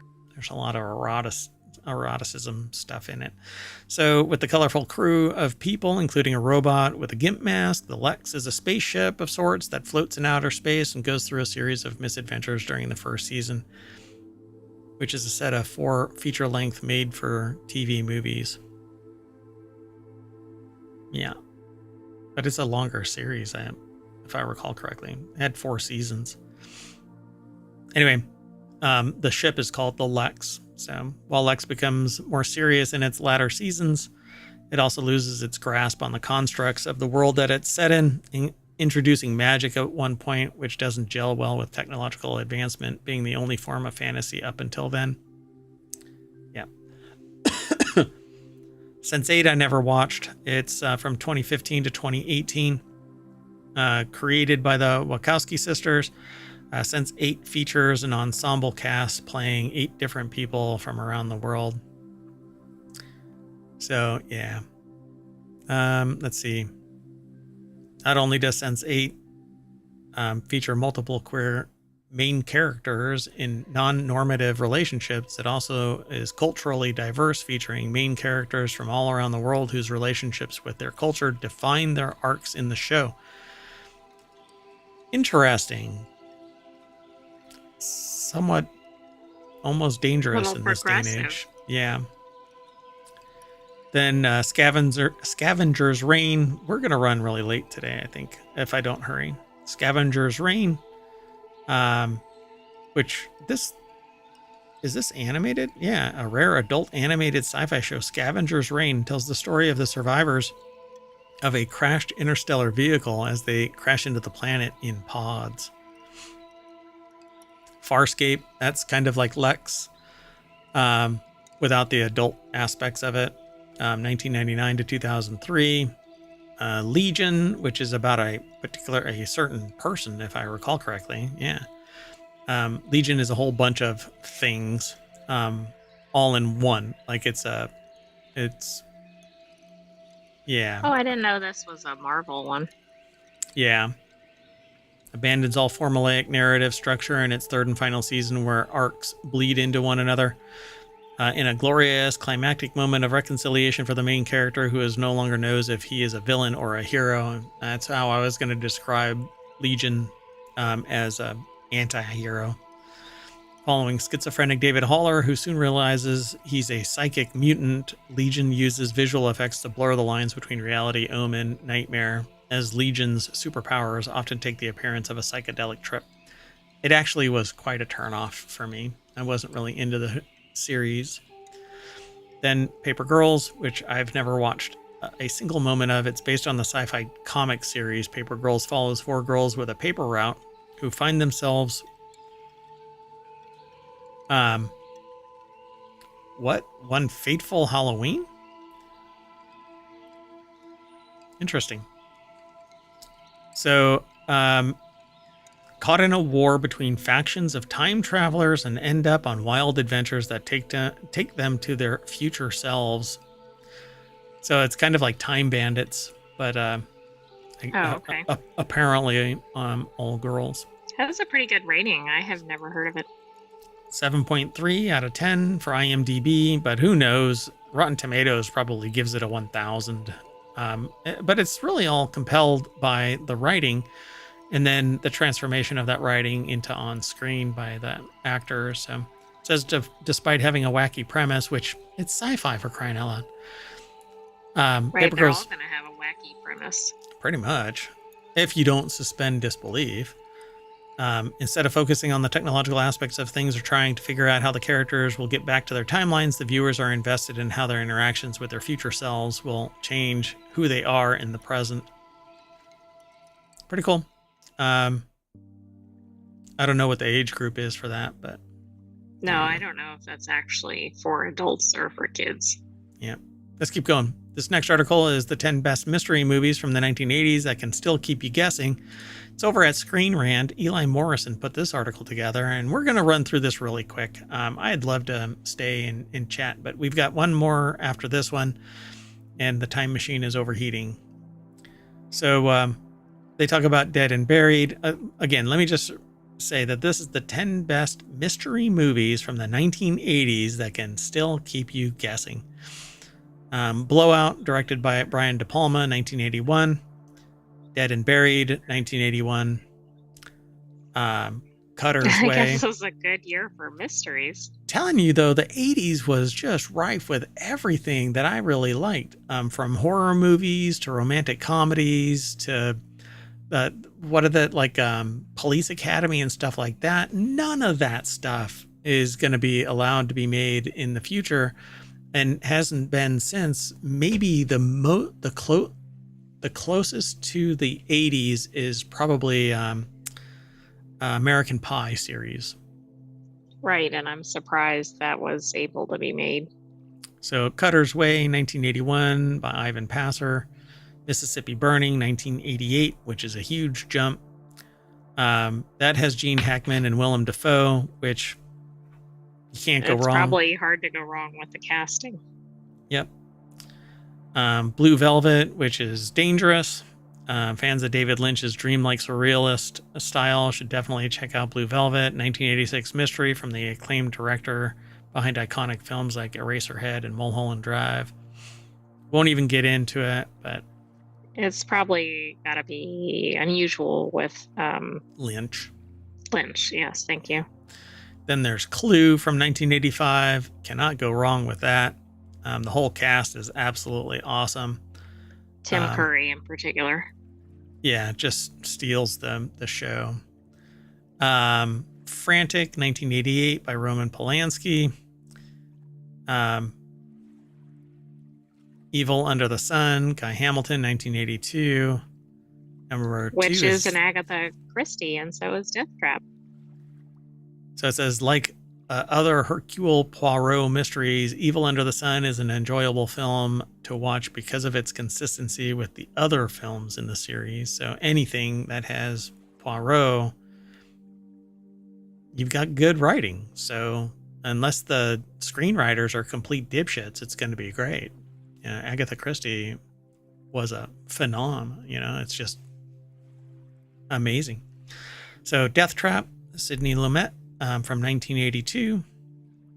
And finally, Road Games from 1981. Australian thriller Road Games offers a captivating mystery story with a clever spin, largely taking place on the road as the characters travel across rural Australia. It's kind of like Mad Max without the dystopia. But with more violence, it sounds Horror. like. Yeah, I would probably say it's probably on par because Mad Max is pretty violent. So, in fact, it's extremely violent. So, it says Road Game stands out as a film that works effectively across multiple genres. The film functions not only as a mystery, but as a chilling horror movie and a sprawling road movie as well. So go and check it out. Let's keep on moving. We're actually going to be stuck in time for about 10 minutes. So this next and our last article for today's continuity report is over in the continuity report. It's almost like it's in the name. Ridley Scott's upcoming Alien movie avoids the problem that hurt Prometheus in 2012. Have you seen Prometheus? I have not. Yes. And I'm not quite sure what the problem was, but let's get into this. Alien's upcoming entry, directed by Ridley Scott, is already in a stronger position than 2012's Prometheus, with the Alien franchise actively alive again. The future of the popular sci-fi horror series is bright. But in the history of the films, the reputation of the films has been a lot more volatile. Initially in 1979, Alien, the Alien movie, directed by Ridley Scott, was incredibly popular. Ben Gibbons put this article together again for Screen Rant. And so I'm really curious what it was that they're talking about in this. So what is it that plagued it? Do you see it really quick? It was tied to Ridley Scott. Like, it seems like the bar was too high. 7 years later came 1986 as James Cameron brought the sequel Aliens, which gained similar praise and fanfare from audiences and critics alike. However, Alien 3 and Alien Resurrection did not manage to climb to the same heights of popularity, and it seems that the franchise was well and truly extinct by 1997, so Scott was announced as the director for another sequel. There was a lot riding on the back of Prometheus for the future of Alien movies, but I didn't really find Prometheus compelling. Right, but I think that's what the article was getting at. Yeah. Prometheus' reputation has improved massively since the movie's release in 2012. It says it's aging like a fine wine in the Alien franchise. That's giving it a lot of credit. Yeah, I suppose. Yeah. I don't know. I think that they were trying to explain the engineers and the entire history of what the aliens were and what the xenomorphs were, and it, to me, it seemed rather cryptic and never really explained anything other than the fact that it was a tool that was being used to wipe out all life and bring a different life onto the planet, as a mistake kind of a thing. Prometheus was more of a psychological thriller in its approach, likely due to the years of storytelling which Scott had embarked on after Alien, as he helped to define compelling character stories and take a closer look at the minds and motives of these heroes and villains, which I never really got from any of the movies. I thought everybody was a reactionary, just surviving. Well, that's interesting. I mean, is this the author taking some creative liberties? Or I just don't get it, right? Like, there has to be something there, because I think a person, all of the humans were in survival mode. But sometimes we see film critics making some interesting interpretations that if you ask the director, producer, etc., they wouldn't necessarily align with that. So I'm going to end up, I haven't watched Romulus. So it says Alien Romulus has reinvigorated interest in the franchise. It says Alien is back in the limelight decades after it started. And it's out. Romulus is out. If I recall correctly, people have been going to it, but I haven't watched it. So it says Alien Covenant took some of the best parts of Prometheus, such as the android David, and put it into a story that was more similar to the old school movies, with the xenomorphs causing irrevocable destruction. However, Fade Alvarez, 2024's contribution, Alien Romulus, did even more to bring the series back to its roots. So it's going to be one of those fight to survive kind of things, get prepared to do battle, and then be very strategic about it. So it's back to, based on what I'm seeing. It's like back to the roots or something. Back to Alien, the original Alien, where they land on the planet and find somebody and have to extract them and their own ass out. Meanwhile, there's this B story where somebody, well, hold on. Everybody dies. Anyway, that's it. We're going to end up watching, we're going to do a movie marathon of all of the aliens. All aliens or all alien movies? All alien movies. No, we won't. So when the alien bursts out of my chest, we snap back to the front page of the continuity report at ohmTown.com, where Mayor Watt's going to say, that's me. I'm going to say bye. And the sentient AI is going to do something similar. Bye. Thanks for joining us for the continuity report. We'll have another episode next week, but stay tuned because we have to get out of our time machine and do the real show. Yeah, we are running woefully behind. See you in a little bit.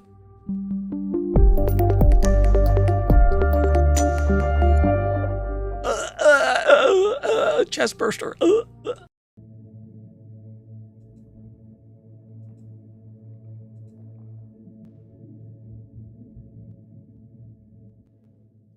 Hello, everybody, and welcome to Technology Today for November 10th, 2024. It's Season 1, Episode 30. I am Mayor Watt, and along with the Sentient AI, we're going to be talking about a bacteria against mosquitoes, a wooden satellite in space, treating the brain without invasive tech, no more frost, and an interstellar tunnel. Everything is powered by ohmTown.com. Yes, I know that the graphics are still messed up over at ohmTown.com. I'm going to fix them hopefully today, maybe tomorrow. I don't know. But everything's powered by ohmTown.com, and all that information gets funneled into 5 articles now here for just one show, Technology Today. But we have 5 other weekly shows and 1 daily show, Non Sequitur News, which is basically chaos in an hour with a little bit of snark. And still, the co-host, Sentient AI from the future, won't give us any winning lottery numbers.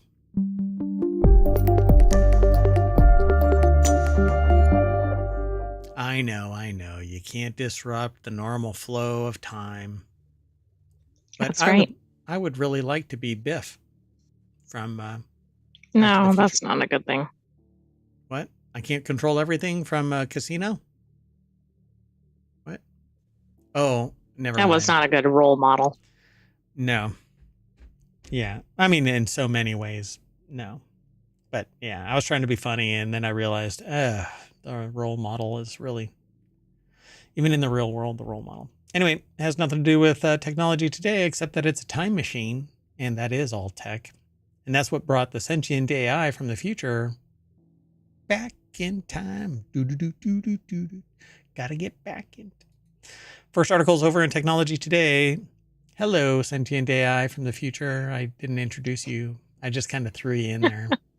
I know, it's okay. Hello, Mayor Watt. I'm on my 4th reinfusion of yerba mate. I'm not going to sleep until Wednesday. Oh, no. Scientists ohmTown is in trouble. Scientists discover bacteria that could help us win the fight against mosquitoes, which is my DJ name, Mosquito. I am going to start wearing a mosquito head helmet, I mean, there aren't enough of those artists, those DJs out there, right? There's Dead Mouse.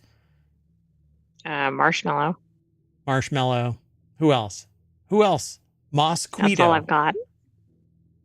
I mean, come on. Right now, it's only 2, right? I'm going to be Mosquito. And the little antenna in my proboscis is going to periodically come out. Whoa, I said proboscis. That doesn't sound appropriate. Yeah, really. Technology Today after dark. Anyway, hey, you can do all kinds of stuff on Twitch, I hear, as long as you flag it as politically or socially sensitive. Scientists have discovered that a type of bacteria, Aziae, accelerates the growth of Aedes aegypti mosquito larvae by a day, potentially enhancing mosquito control programs. And these programs, crucial to battling diseases like dengue and Zika, release sterilized or genetically modified mosquitoes to reduce disease transmission. I don't know why would that, okay. It accelerates the growth by a day. Well, maybe then they're not at the right stage at the right time or something, so maybe they don't mature. So, but every subsequent version, they never mature? Oh, that's interesting. So let's see what they say here. I have no idea. That's just a theory. Right. So this article is from the University of Exeter over at scitechdaily.com, and there is a mosquito. Oh, I'll even have the bladder, the little blood bladder there, and I'll eventually... No. Okay, never mind. Anyway, I've taken it too far. I can tell by the error message being thrown at me by the sentient AI. In the study, researchers from the universities of Exeter and Wageningen,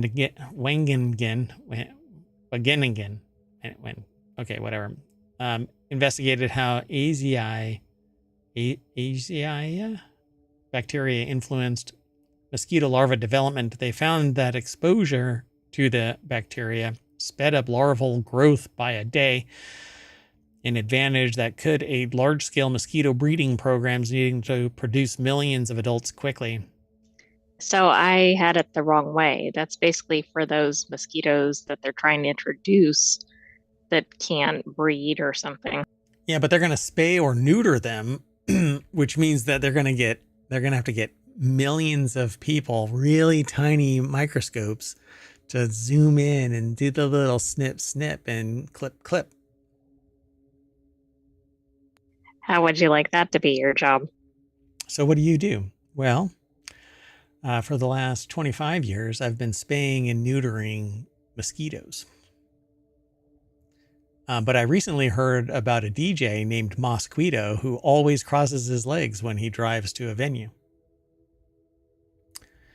Anyway, so the whole thing is so that they can genetically modify these mosquitoes so that they don't have the ability to get it on. Ooh. Okay, but this is kind of one of these things that, like, okay, now they can increase their or speed up their life cycle. What could go wrong here? Right. Yeah. No bad bat, right? Or they're going to adapt and they're going to be reproducing a whole day earlier. Right, exactly. Which then means think about the exponential nature of that. That's right. Wow. So two particular species accelerated larval development. The mechanism for this is unclear. So let's do it. It's unclear or not. It does not appear that the bacteria provided direct nutritional benefits. Instead, they changed the wider bacterial community, reducing abundance of certain bacteria, including some species that might be slightly parasitic. Oh boy. The bacteria also removes oxygen, creating conditions that produce hormones to promote development. What could go wrong? This sounds like build a better mouse, not the mousetrap. Build a better mosquito. Moving on. Oh, by the way, if you're over in the Twitch chat, you can actually type in !TT and that will pull up the show notes for today's episode. And if you type in !show notes, that will give you all of the syntax needed to grab all of the show notes from any of the shows, like NSN is Non Sequitur News, RH is Reality Hacker, Want is Wanted. Those are shows that we've done yesterday and one that we did today. The Daily Show, Non Sequitur News, is every day. All right. So this next article is over in Technology Today. Japan just sent the world's first wooden satellite to space. We talked about this previously, but they've actually gone and done it. Japanese researchers just sent the world's first satellite into space. This is a weekly show. We talked about it in Non Sequitur News. How is this going to be not susceptible to like environmental conditions? It just seems like an odd material to make a satellite out of, but maybe not. It's in the vacuum of space. Can't get any colder than the cold that it is in. So, actually, the weird thing about it is it doesn't have the ability to radiate heat. So it actually stays warm because the sun is shining on it periodically. It gets cold in the shade. But it might have a power plant that generates heat enough to keep its electronics warm. The casing doesn't matter because there isn't anything alive inside it. So it doesn't need to be under pressure particularly. All it needs to do is keep the cool things cool and the warm things warm, and it can operate in the vacuum of space. Interesting. So with it made out of wood, it could be lighter. It doesn't suffer necessarily from the same radiative heat issue because the wood may not actually absorb the same amount of energy and thus not heat up as much. So I'm really curious. It says first, it'll be a test as to the durability of wood when faced with the harsh conditions of space. And if successful, the researchers plan on making more wooden structures. It was developed by Kyoto University and a company called Sumitomo Forestry. It was included in a SpaceX mission to the International Space Station and will soon be released into orbit above Earth. The article is by Lawrence Bonk over at Engadget.com. I love their name. So this is a render. This is not the actual thing. So Although that's from the university. Yeah, this is kind of what it looks like. It's a microsatellite. So why do this? This is why that's what they said. This is actually a much more complex wooden box than I thought, but it is your standard wooden box. It just happens to have dovetails that hold it together. And I'm sure that there's some threaded inserts that are holding it together from the outside in. It's pretty cool. Early 1900 airplanes were made of wood, said Kyoto University forest science professor Koji Murata. A wooden satellite should be feasible too. Zero defensibility. If anything hits this thing, there's a really good chance that it's just going to get obliterated and become more debris. Watch out for asteroids. So there you go. For those balking at the idea of wooden structures being used in space, consider some of the benefits. The material should actually be more durable than other things because, well, the endless void doesn't have any water or oxygen. There's nothing to cause it to rot, and it's very hard for it to catch fire, even if it even offers fairly decent protection from radiation. Ta-da. So, yeah. Pretty much everything that I said a little bit more, but they're not going to go into all of the detail, just like I can't. The planet is currently surrounded by more than 3,000 satellites, so that's why we're not going to get visited by aliens anytime soon unless one slips through. They can't get through. Wooden satellites would eventually fall back into Earth and burn up during re-entry, except for the batteries, which will land promptly in a Floridian's living room. But not the MR game. Oh, right, because that, well, I mean, I guess it could be coded for that, right? It's actually, that would be hilarious.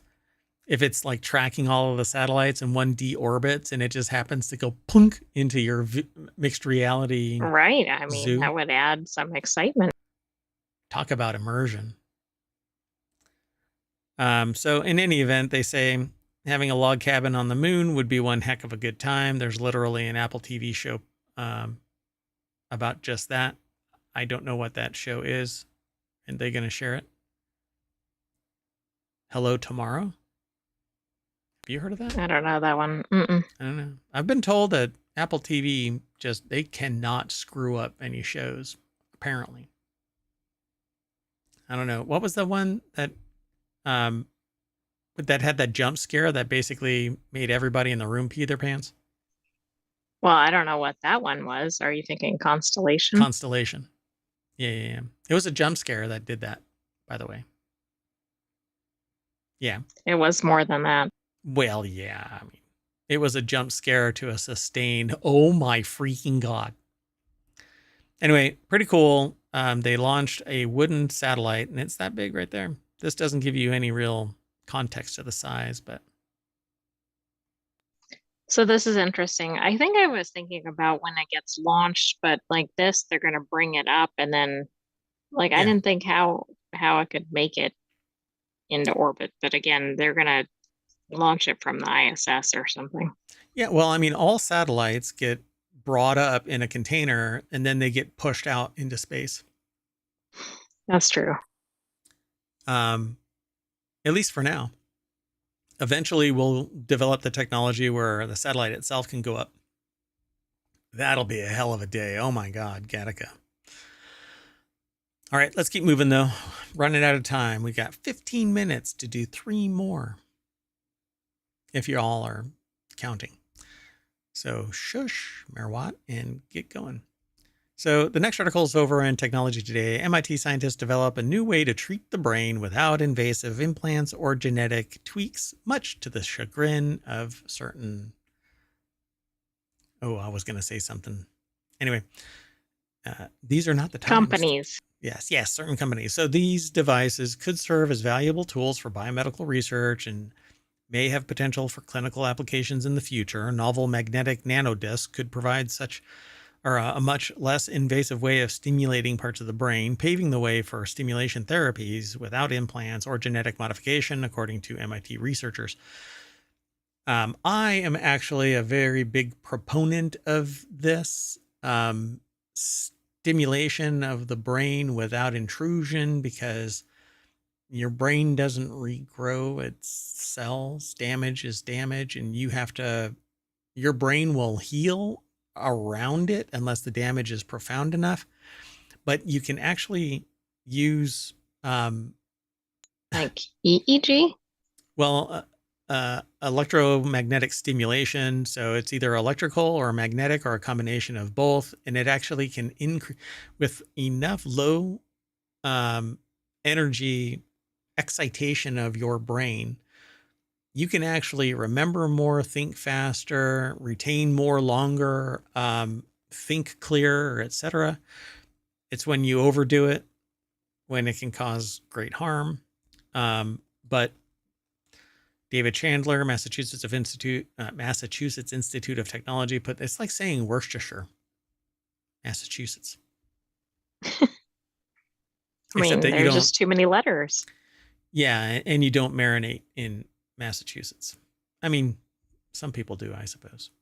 Anyway, MIT scientists developed new way to treat the brain without invasive implants or genetic tweaks, because we really don't know what the hell we're doing, but we're learning. And here the heroes are that actually take on that physical intrusion and genetic modification. So you're the heroes of our time, I suppose. The development of these nanoparticles, it says here, scientists envision that the tiny discs, which are about 250 nanometers across, would be injected directly into the desired location of the brain, which sounds intrusive. Yeah, I thought this was supposed to be non-intrusive. Without invasive implants. What do you call injecting your damn brain with nano? That kind of sounds like an invasive implant. From there, they could be activated at any time simply by saying, you are going to be a Manchurian candidate. From there, they could be activated at any time simply by applying a magnetic field outside the body, and the new particles could quickly find applications in biomedical research and eventually, after sufficient testing, might be applied to clinical uses. The development of these nanoparticles is described in the journal Nature Nanotechnology, actually, in a paper by Polina Anikiva, a professor in MIT's departments of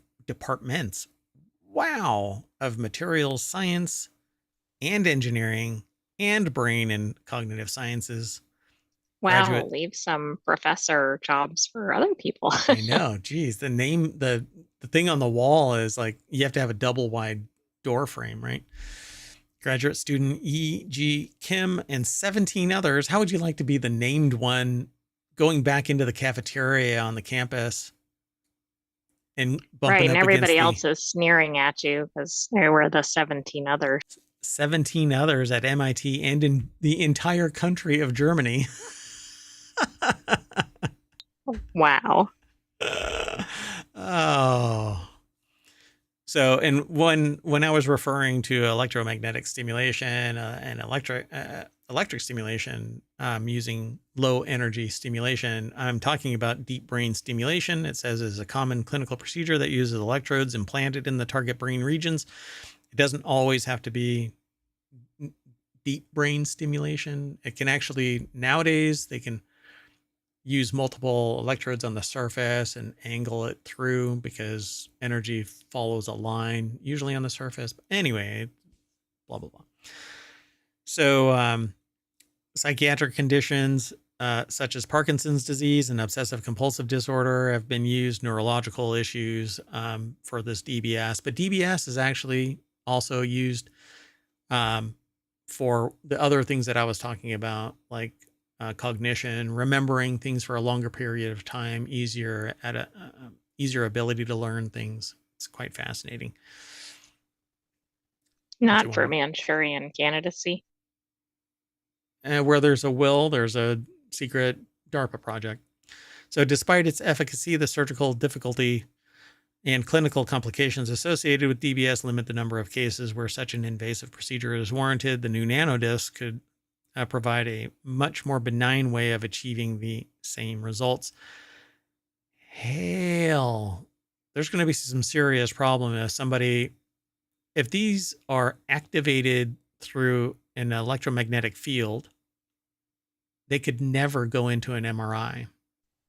That's true, but also think about, could they be hacked? Well, they would probably be able to get activated by remote, but I don't know what these actually are capable of, right?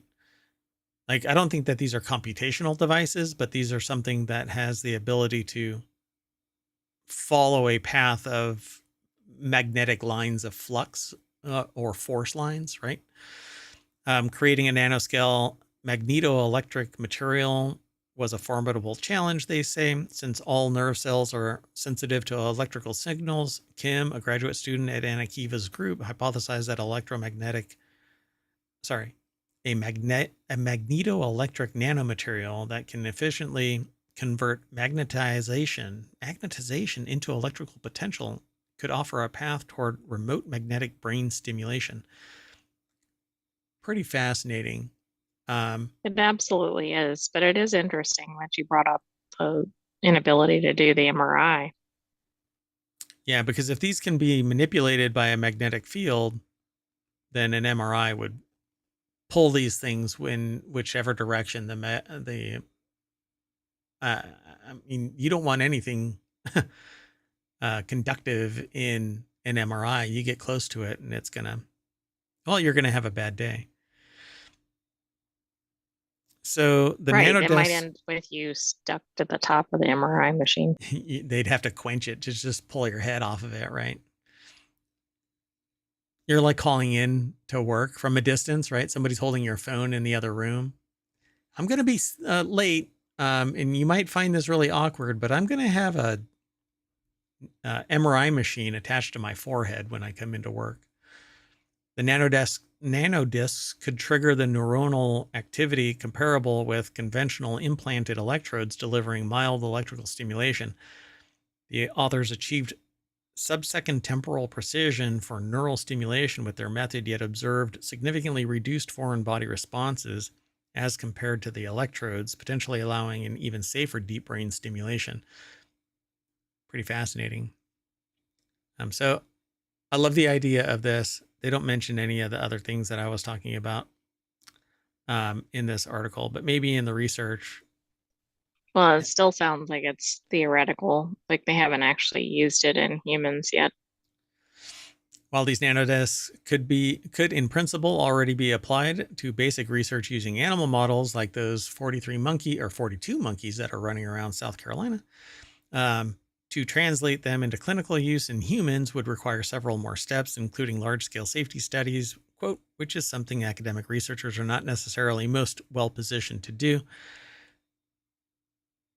So we'll do it with no, I was going to say something really, really questionable just now. Anyway, Anakiva says, when we find that these particles are really useful in a particular clinical context, then we imagine that there will be a pathway for them to undergo more rigorous large animal safety studies.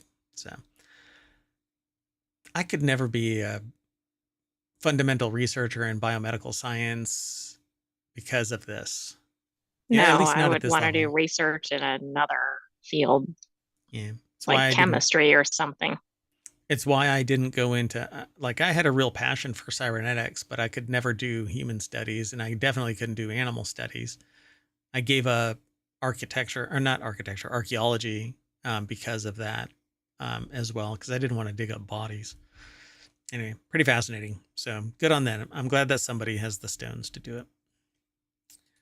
So the next article is over in Technology Today. No more frost. Scientists unveil long-lasting antifreeze technology. So let's amplify global warming. Right.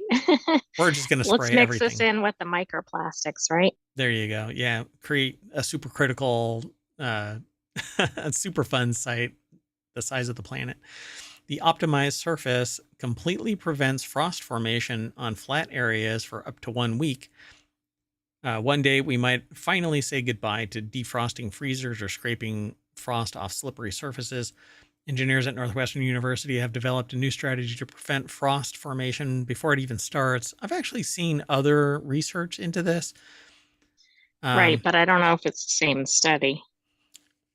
Yeah, I haven't seen this before, so let's find out. Northwestern University put the article together. It's published at scitechdaily.com. Like the one that we talked about like maybe last year around this time was a person It that was probably had, the winter. Yeah. yeah, spraying something on concrete and they, Onto the driveway or something. yeah, Yes. and it prevented it for an extended period of time. I wonder if this is the similar thing. We'll have to look into it though. In a new study, they say the researchers discovered that tweaking the texture of any surface and adding a thin layer of graphene oxide prevents 100% frost from forming on surfaces for 1 week or potentially even longer. This is 1,000 times longer than current state of the art anti frosting surfaces. That's neat. For example, in 2021, power crisis in Texas cost $195 billion in damages resulting directly from frost, ice, and extreme cold conditions for more than 160 hours. The cold's going to sink somewhere. So I guess if they spray everything with this, Right. Yeah, I'm not sure what the ramifications of this are. where is the cold going to actually sink to? Right. And is it going to layer or be more? Like it's not going to bond to the surface and turn to ice. It's just going to be like this absolute freezing cold layer right at the bottom of Maybe. it. I mean, we don't really know. Yeah, I don't know how that actually works. Interesting. So there is more frost formation on the convex regions of a leaf, Park said at the time. On the concave regions, the veins, we see much less frost. People have noticed this for several thousands of years. I don't know about thousands of years, but remarkably, there was no explanation for how these patterns form. We found that it's the geometry, not the material, that controls this. Interesting. I would think that it's the density of the item, not because the But I could veins are see a that the higher shape density. would impact too. Yeah, I don't see how the shape is though, right? So, through experimental work and computational simulations, Park and his collaborators found that condensation is enhanced on the peaks and suppressed in the valleys of wavy surfaces. Suppressed in the valleys. Okay. So, the small amount of condensed water in the valleys then evaporates, resulting in a frost free area. Interesting. In the previous study, Park's team developed a surface featuring millimeter scale peaks and valleys with small angles in between. In the new study, Park's team added graphene oxide on flat valleys, which reduced frost formation by 100% in those valleys. And the new surface comprises tiny bumps with a peak to peak distance of just 5 millimeters.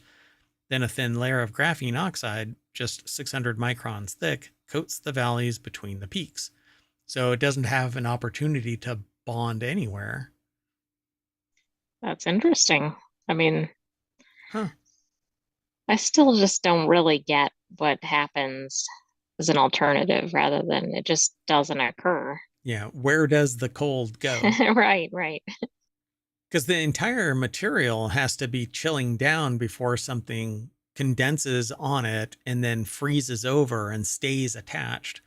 That's the reason why the ice is there isn't because there's a hill or a valley. It's that it's accumulated there and bonded at a near molecular level.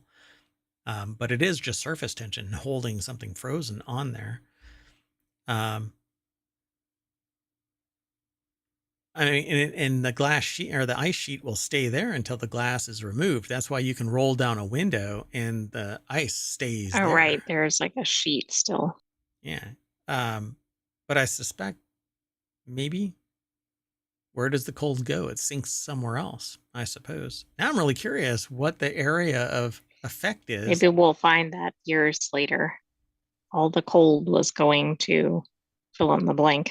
Yeah, so they say why it matters. The hybrid micro texture graphene oxide surface offers a promising solution for preventing frost formation in various applications. Most people only worry about the frost when it coats their car window or kills their outdoor plants, but frost is far more than a nuisance. Frost on wings, blah, blah, blah. Okay, so they're talking about all of the issues, but they're all, you know, there's specificity in why it matters. So like power lines can collapse, planes become dangerous or impossible to fly, cars, Right. etc. I Right. mean, Pretty much everything is negatively impacted by it. yeah. But again, where does that cold go? The cold is there. It just doesn't bond. Part of that heat sink issue is that it condenses on the surface and then freezes over. So where does that cold I go? don't know. That's a really I mean, the interesting article question. makes it sound like it just Just doesn't occur at all, but right. I don't know. But that energy is still there, right? Yeah. Okay. We'll have to monitor this. I'm sure that when more science like this comes out, we'll be able to talk about it. Let's move on. The next article and our last one for technology today is over in Non Sequitur News. An astronomer discovers an interstellar tunnel in our solar neighborhood. Astronomers say that they found an interstellar tunnel in our solar neighborhood that could lead to other star systems. As detailed in a new study published in the journal Astronomy and the Astrophysics. Astronomy and Astrophysics? You know what? Yeah, I don't think that's quite right. Frank Landemore over at futurism.com put this article together. Yeah, I think you're right that that's not right. Something is not right here. It's some cosmic conflict there in their cosmic channel. I think we found the location of the frost. Oh my God. Look, it even has it right there. Astronomy and astrophysics. Okay, I'm looking up this journal while you're talking. Okay. The tunnel exists as part of an enormous structure of hot gas with a radius of 100 light years. That's me. I am an enormous structure of hot gas. So it's astronomy ampersand astrophysics. Right. That's kind of what I figured. As we expected. Yeah. The and is not a extra and. So it's a radius of hundreds of light years that surround our solar system, known as the local hot bubble. That was my name in college. What's more, the findings suggest that it could connect with a nearby and even larger bubble. Oh man, I want to say something so bad.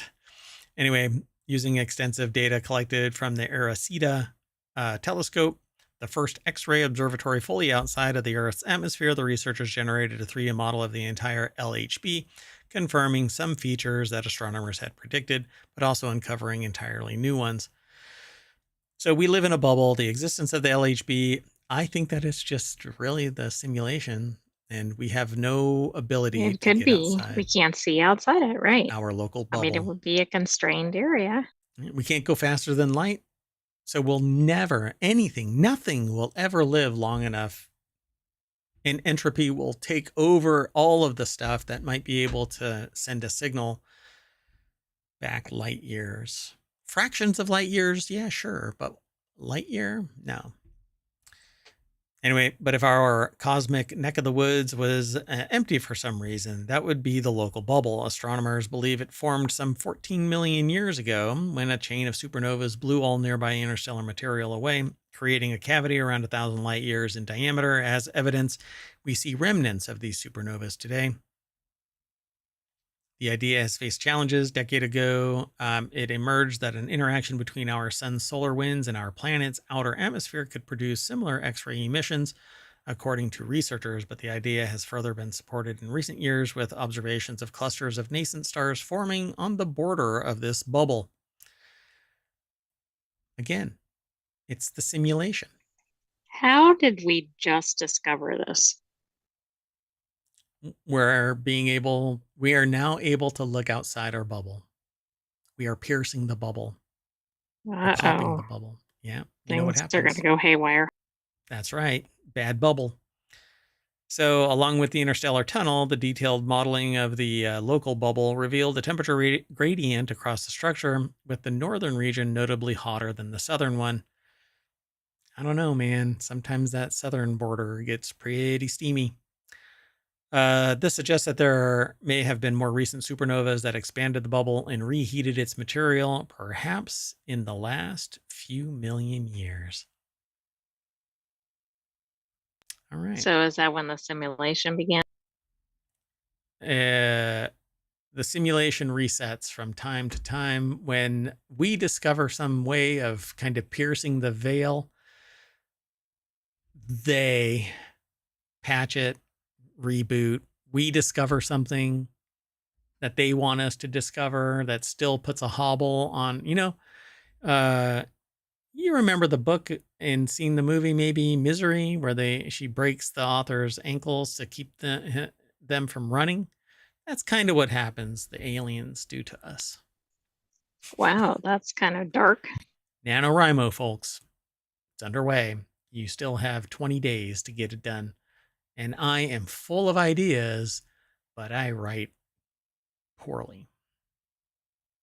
Anyway, so we are going to pop the bubble, and that's going to snap us back to the front page of Technology Today over at ohmTown.com. And then we're going to reset because we have four-wheel tech to do. So stick around for that. The sentient AI is going to supernova us off to another dimension. Well, good night, ohmTown citizens. Thanks for joining us for Technology Today, and be back soon. Oh, you're done. Okay. Well, see ya.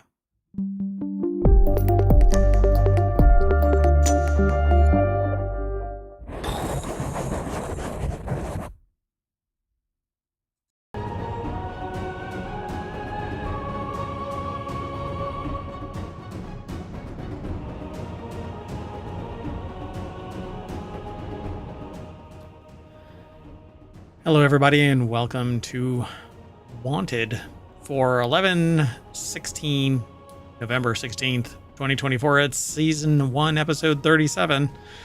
I am Mayor Watt, and along with the sentient AI from the future, we're going to be talking about stretching screen, tiny 12-port docking station, land aircraft carrier, gift ideas for music lovers and audiophiles, and food and drink subscriptions. That and a little bit of snark. Everything is powered by ohmTown.com. Wanted is just one of our 6 weekly shows, and our 7th show, Non Sequitur News, is a daily show, runs every day. We have yet to miss one. In reality, we've missed them, but then we use a time machine to go back, and you can use that time machine too. Just go to ohmTown.com. It has a date, a year. You can go back about 6 years actually, but we've only been doing this for, we're coming up on 3 now. So go check it out. Everything is powered by ohmTown.com.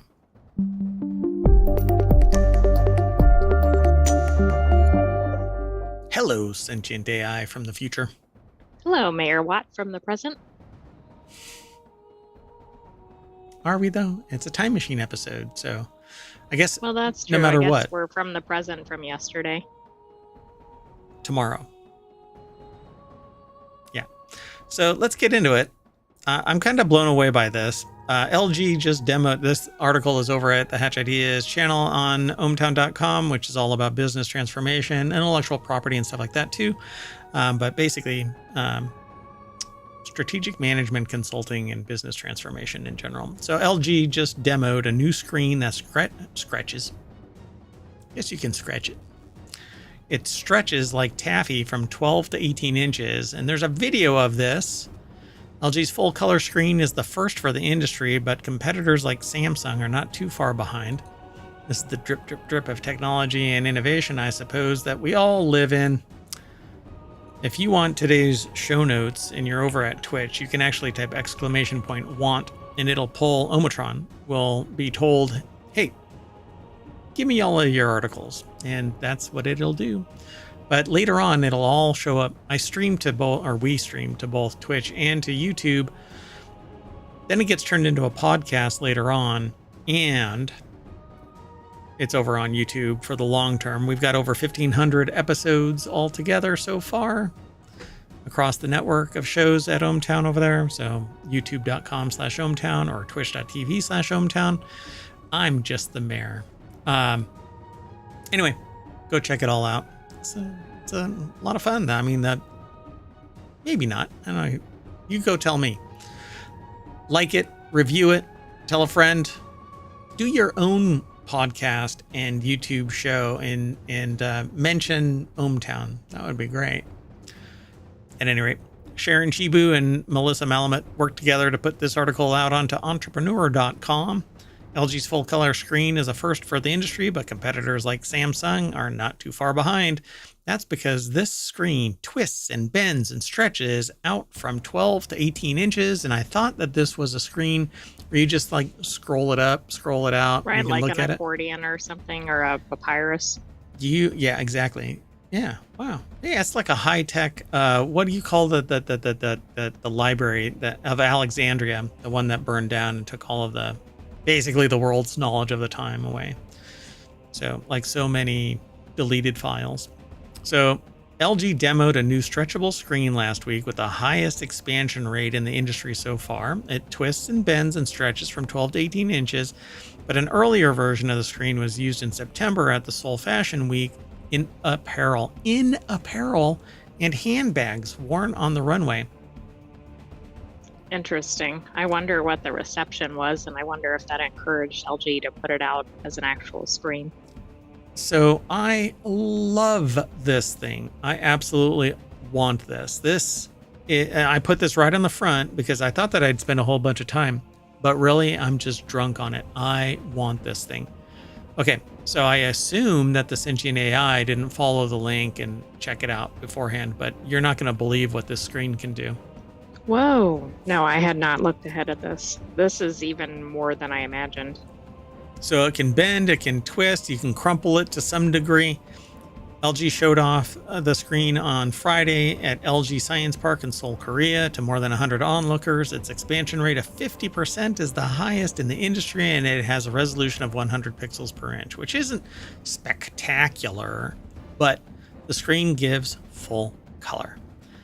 Now, we haven't even gotten to where this thing is really.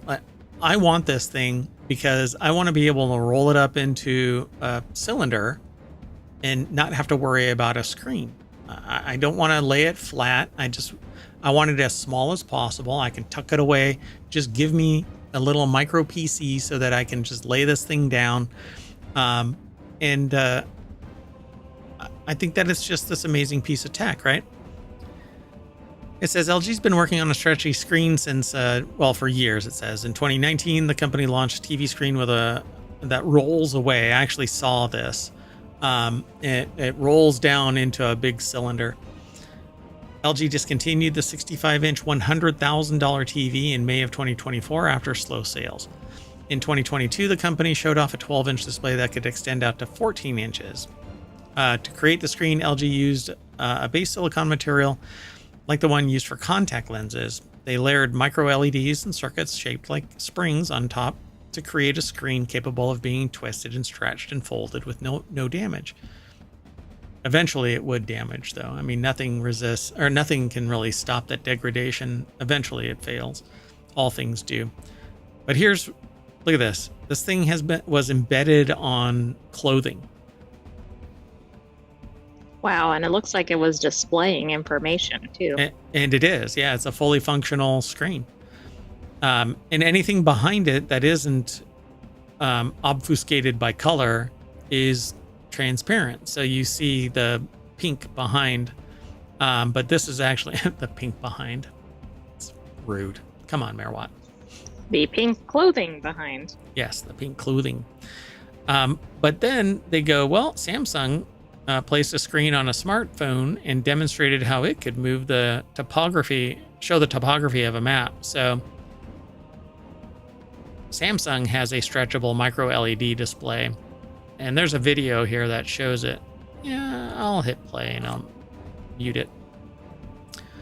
And let's just jump to it. So you can basically bend the screen so that it can show the topology of whatever it is you're working on. And I think that that's just freaking magical. Yeah, this is really neat. I hope this is like the new way that screens are actually set up. I want this because I want to put it on a table that has actuators underneath it that can give topology to maps, to games, to other things, just to make it more interactive, more fun. But, at $100,000 for a 65-inch display, we'll see if that stays the same. Yeah, it's a little hard to really take off in the mainstream. So, good luck. Let's keep going. Moving on. Next article is over in the mobile channel. This tiny docking station adds 12 ports to your laptop. And it's 40% off for early Black Friday. I don't know if that's actually working still, but anyway, the reason why I wanted it is because I am always in need of extra ports. In fact, I have a problem right now with one of my, I don't know if it's really my problem or the software that I use, but it detaches my audio player. So, Which doesn't help with if you're trying to play any audio. yeah, exactly. So this here is this little docking station right here. And so it looks kind of like a wedgy little thing and has a bunch of ports attached to it and then one central cable leading to your laptop. But it isn't necessarily bound to a laptop. It can be used for anything that wherein you need 12 extra ports. It is connected to your device by USB-C, but doesn't have all USB-C on the other side of it. So I don't know. We're living in a world nowadays where USB-C is pretty much dominating the space. And so I would never use, hold on a second. There it goes. So I typically use nothing but USB-C now, and anything that is older and not using USB-C, I try and donate and replace it with something that's USB-C, mainly because I want to stay on the upper edge of the tech. But some things don't require USB-C. Or don't come in USB-C. Right. So Joe Tillelli over at gizmodo.com put the article together. And it says here that over at Stack Social, it's a 12-in-1 USB-C hub that doubles as a laptop stand for 40% off for a limited time. Again, I don't know if it actually is still, but it says that now you can what? There's a missing word here. Now you can see what's possible or on your laptop or expand what's possible. There's a word missing right here. I know, but you have to fill in the blank. Imagine. Oh, it's a Mad Lib. A Mad Lib. That would be a fun browser if somebody created it, where it just removes a word and says, put an adjective here or put a noun here. Assume a pronoun here. So once plugged in, you'll be able to take advantage of 2 HDMI ports, 1 VGA port, 1 Ethernet port, and it says on 87 watt. What do they call that? PD. Power. I forgot what it's called. No. Not differential.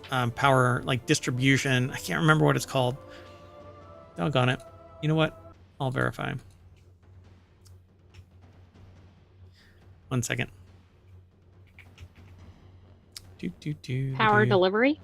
Yeah, power delivery. It's a protocol that allows you to feed as much power to the port if the port actually accepts PD protocol, then it'll deliver as much as that PD tells you. So, for instance, I have a little gadget right here that uses PD and will provide as much power as the receiving unit that will tell the delivery system that is PD. Anyway, so it'll take as much juice as it wants. By the way, Stack Social discount still available, and we don't have any link or affiliate to Stack Social. Oh yeah, we're not related to anything here. We're not related to Gizmodo. We're not related to Stack Social. We're not related to the product. The only reason why this is even here is because Mayor Watt wants it. So, you'll also get 1 USB-C port, 3 USB 3 ports, 2 TF SD cards. They're the little cards, bigger cards, and a good old 3.5 millimeter audio jack, which they say here you can never make me get rid of my wired headphones. I'm bound to them too, although I prefer wireless. Wired has 0 latency, and so you don't have to worry about delay. It is what it is.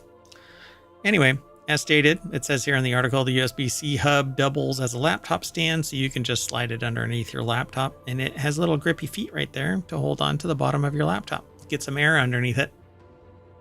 It's kind of cool. Right. It's cooling features, expandability. I mean, what else could you want in this? And as long as this here is a MacBook Pro, it looks like it can drive additional monitors by going through this hub. So not bad. Not a bad deal at all. And 87 watts of power will allow you to charge and use all of those devices. So, sound good? It sounds really good. And I mean, for $60, that seems like a real win. Yeah, something like this would probably be up $100 or more. So I would say go and get it. $129, particularly when it hovers around like an Apple product. Usually they get a little bit more juice out of them. So, and by juice, I mean extracting more wealth from more money from the consumer. Yeah. Let's keep moving. How about a Land Cruiser? I don't know if this is Xpeng or Shepang or Spang. I don't know how this is pronounced. But anyway, a new land aircraft carrier is a $276,000 van with a 2-man quadcopter, and it thinks that it can sell 10,000 of them a year. In what? Well, I mean, this timeline. Who is their audience?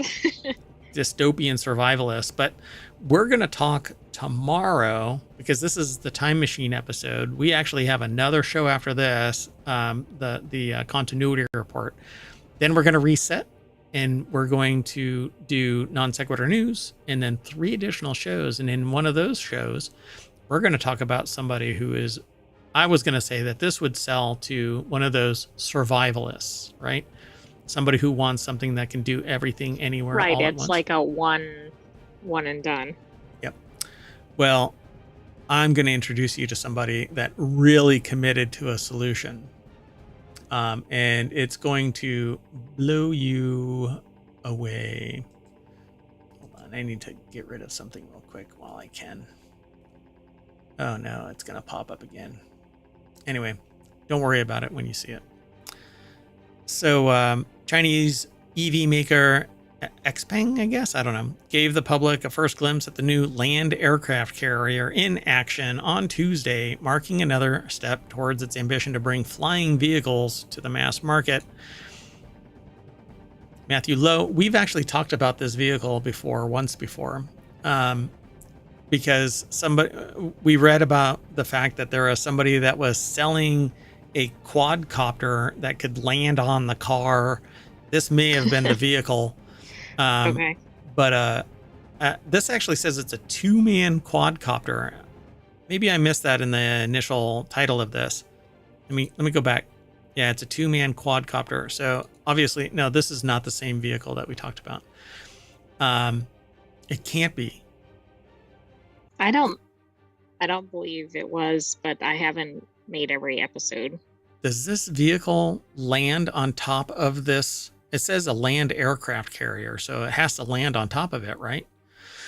So the vehicle is a 6-wheeled van with a quadcopter drone that can fit 2 people. The firm performed the vehicle's first public flight on Tuesday at the Zhuhai Air Show. They demonstrated the quadcopter in an uncrewed flight in front of a crowd at the Zhuhai Air Show, an annual Chinese aviation conference backed by the central government. No shit. So orders will be open to the public in December. It's already targeting a far larger tranche of orders, with state media reporting that the company plans to sell an annual production capacity of 10,000. I mean, this is very niche. It looks very neat. But who can afford this, and who needs a quadcopter?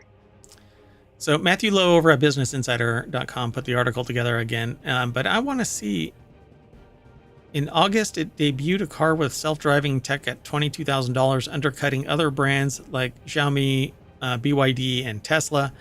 Meanwhile, it's been pushing hard to sell flying technology to the consumer market. This would never fly in the United States. Well, I think it's interesting that they demoed it without people in it. Oh yeah, yeah. Yeah, they're working on two-person electric flying vehicles that feature vertical takeoff and landing, which drones pretty much do anyway. Um, yeah, I'd like to see it land on the vehicle, though. it says videos released by the firm, so it's on Weibo though, so won't be able to get there from here. Sorry, you will not find your Terminator body. I wouldn't be looking over there. Let's move on. This next article is over in Wired. I had to reset this, and yeah, we'll have to do something weird when we move on to the next article. So this next article is over on Reality Hacker, 32 delightful gifts for music, gift ideas for music lovers and audiophiles, from headphones and speakers to accessories for their vinyl LPs. These picks will appeal to any audio aficionado. The article is over at Wired by Parker Hall. There is a long list here, doink, and I won't be able to go through them all. I put this together because I kind of encourage people to go over to the sources to look through this stuff, because my wants are slightly different than everybody else's, and I really dig Bluetooth speakers. A lot of this stuff is just getting more powerful and more capable, like battery life and reliability in its connection, and the audio reproduction. So with each iteration, Ultimate Ears Boom 4 gets better. The Tribit Storm Box 2, it's $70. It's at Amazon. They say and that's listed as an Ultimate Ears alternative, so that must be like the front runner. Yeah, and it looks a lot like an Ultimate Ears. It's vertical, it stands up on its end, but it's a cylinder. The Ultimate Ears over at Walmart is $100. It's $50 off from its normal $150 price.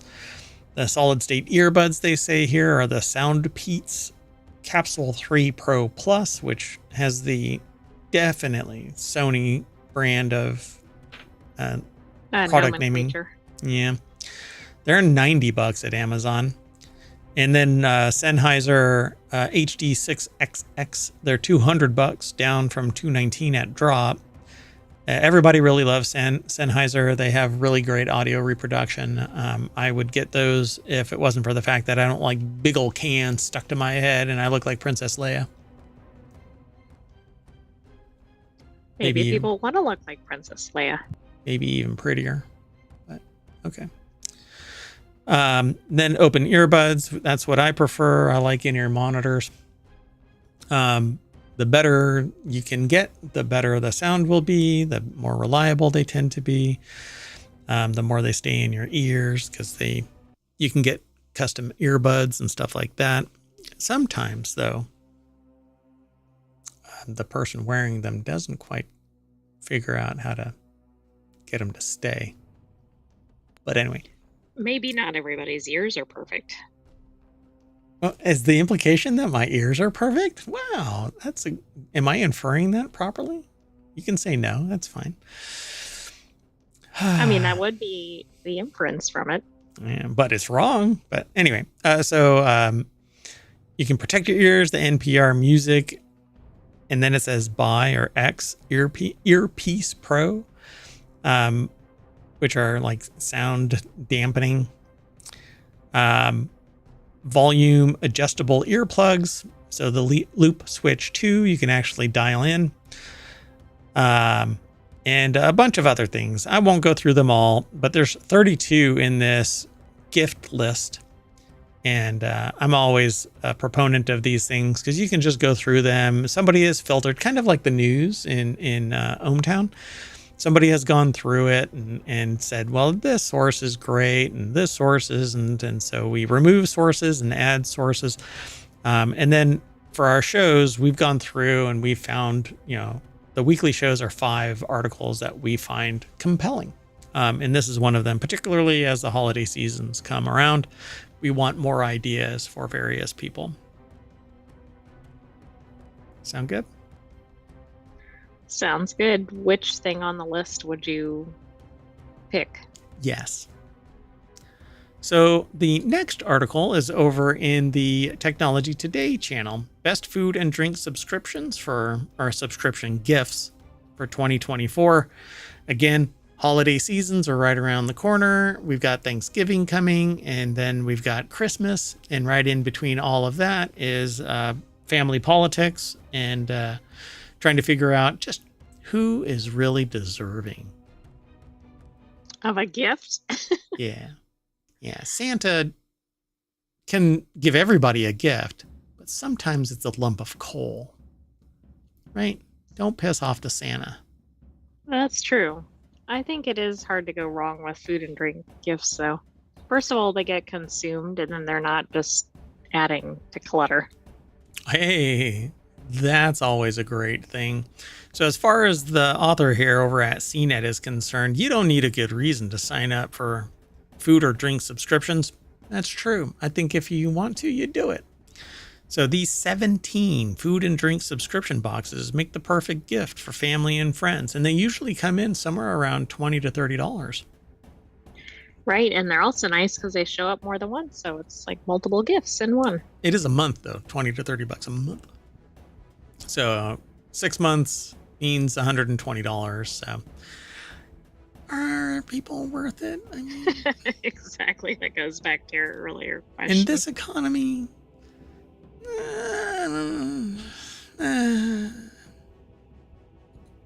So the article is over at cnet.com, and I think David Watsky, they changed their format. David Watsky put this article together. The Atlas Coffee Club is a coffee subscription, is about as foolproof as a gift could get, as long as the person being gifted drinks coffee and all. That's such a kludgy way of saying that. Anyway, not judging the writing, just Tea Runners Club. You can get a bunch of tea. By the way, we have we have a whole line of news aggregation channels over at ohmTown.com, but they're not all shows. Like of the Bean, which is about coffee, of the Brew, which is about beer, of the Grape, which is about wine, of the Leaf, which is about tea, of the Still, which is about spirits. So, and then there's another one, Distillerist, which focuses more on the industry and a deeper dive into individual spirits. And we kind of go from there. There's a bunch of other stuff in the food, drink, and entertainment section. Anywho, Shaker Spoon sends all the ingredients minus the booze packaged for you to make interesting cocktails. This is for people who have a whole bunch of booze but don't necessarily have the accoutrement.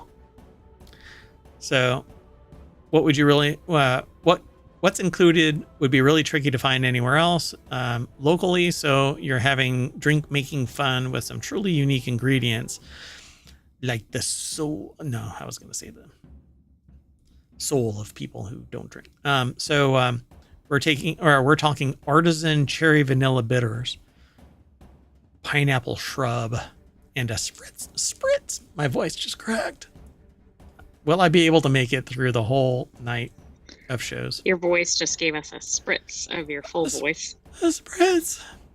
A bottle of white sage hydrosol, which, by the way, is the juice of an extraction of white sage.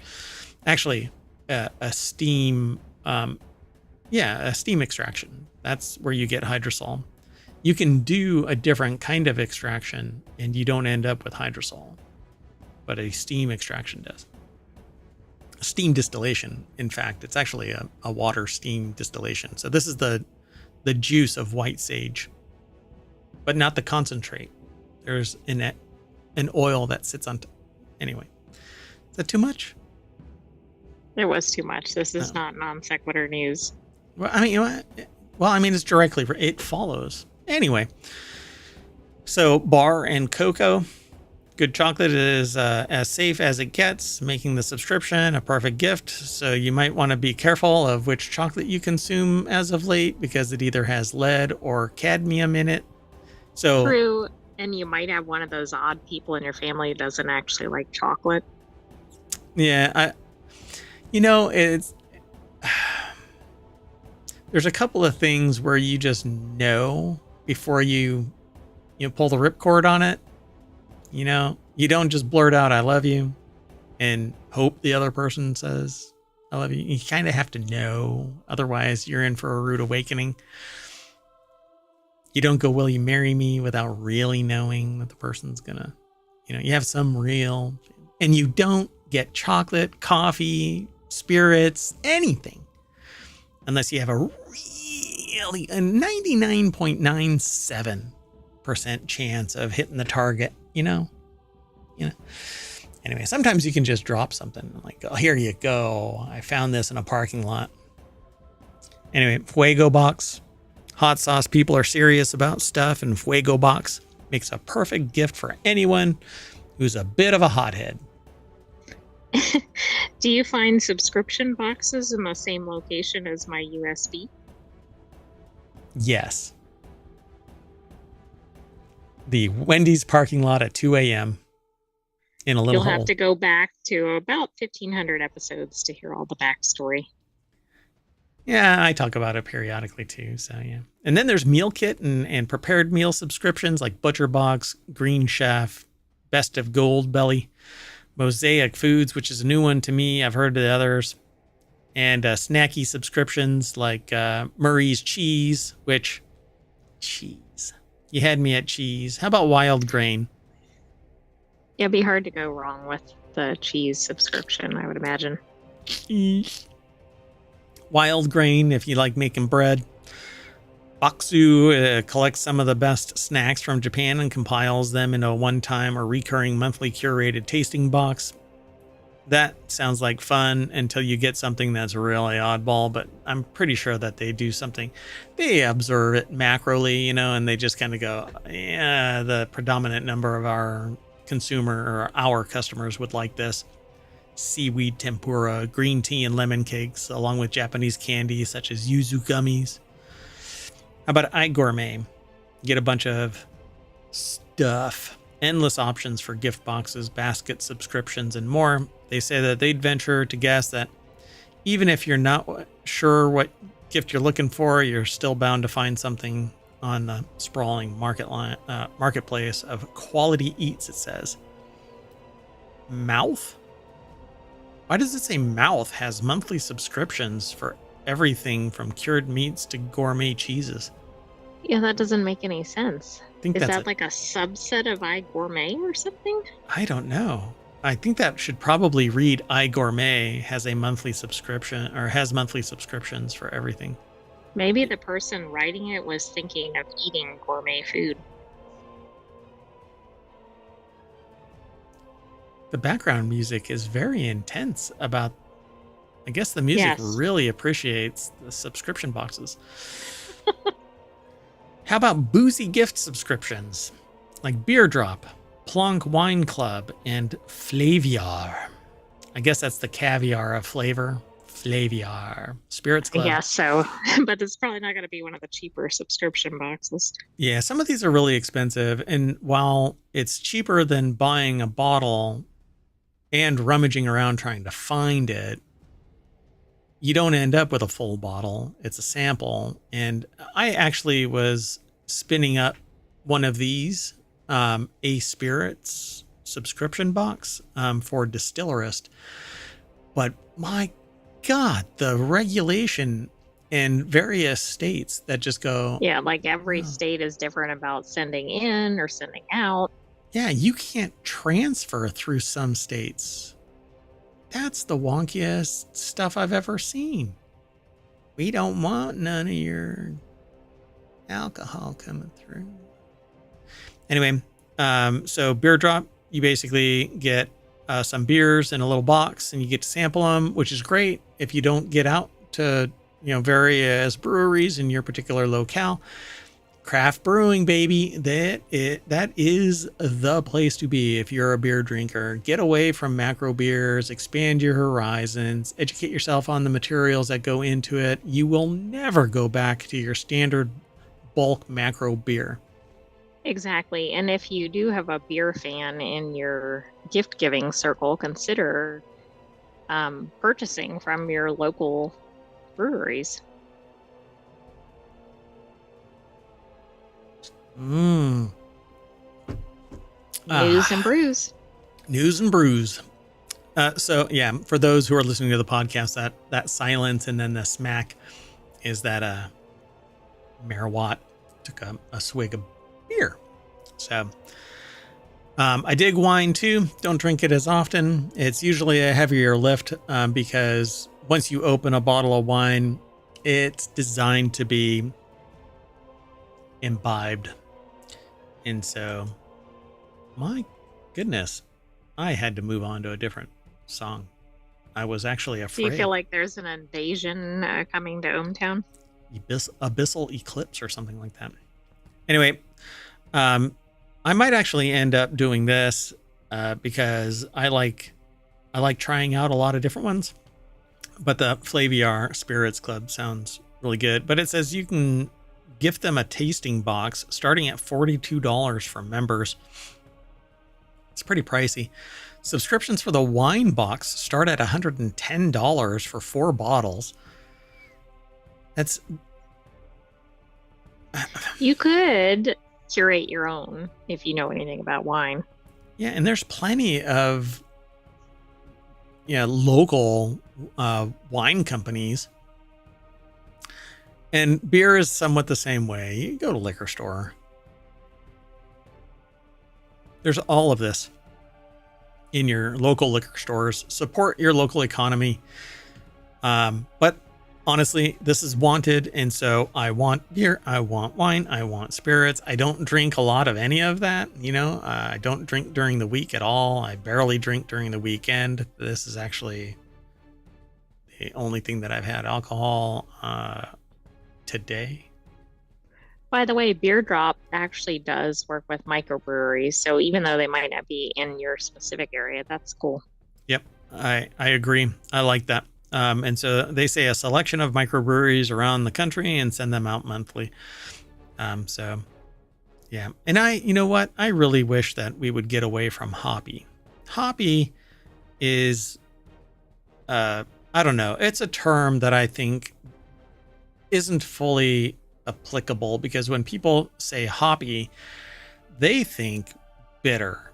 And that's not what hoppy really represents. Right, those aren't equivalent. Because the flavor and aroma of hops turns into bitter because of the alpha acids that are in the hop. And that flavor and all the flavor and aroma gets discounted as flavor and aroma, and hoppy is nothing but bitter, and that's not really what it is. I think everybody should really start using IBUs or just bitter. I like a really bitter beer. Well, that's high IBU. But I also like a hoppy beer that has a lot of flavor and aroma, and that's the same source. Flavor and aroma comes from the hops and the yeast, but nobody even talks about the yeast. Nobody says, "Ooh, I like a yeasty beer." No, they like a flavorful beer. Anyway, that's it. We are done with Wanted. And what we're going to do is we're going to reset. We're going to update everything, recontextualize, get back on the time machine, and do the continuity report. So I am Mayor Watt saying see ya. And, oh, yeah, that's true too. I am going to sign on to the subscription that brings me back to the front page of Wanted over at ohmTown.com. Sorry about that. Now I'm going to say see you later, and the sentient AI is going to say the same thing. Well, something similar. See you later. Thanks for joining us for Wanted. Stay tuned for more shows. We'll have another episode of Wanted next week, but we have more ahead. See you later.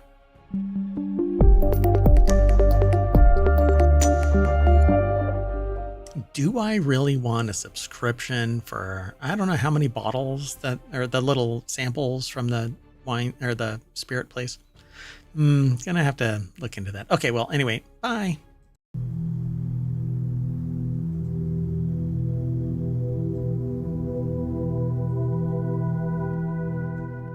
Hello, everybody, and welcome to Wanted for November 23, 2024. It's season 1, episode 38. I am Mayor Watt, and along with the sentient AI from the future, we're going to be talking about Hydro Rowers. It's a brand, HYDROW. a Blackstone electric griddle, Black Friday gaming deals, Zinsia technology, and micro speakers. Go over to ohmTown.com and become a citizen. Right there is the wanted channel, and you see it right there. Well, I have to reach really far up, and that messes up. Like, I chop my hand off whenever I go too high. Oh my gosh, can I actually do it? Oh, I'm all sweaty. Anyway, it's like 80 degrees in the studio right now. That's what happens when you've got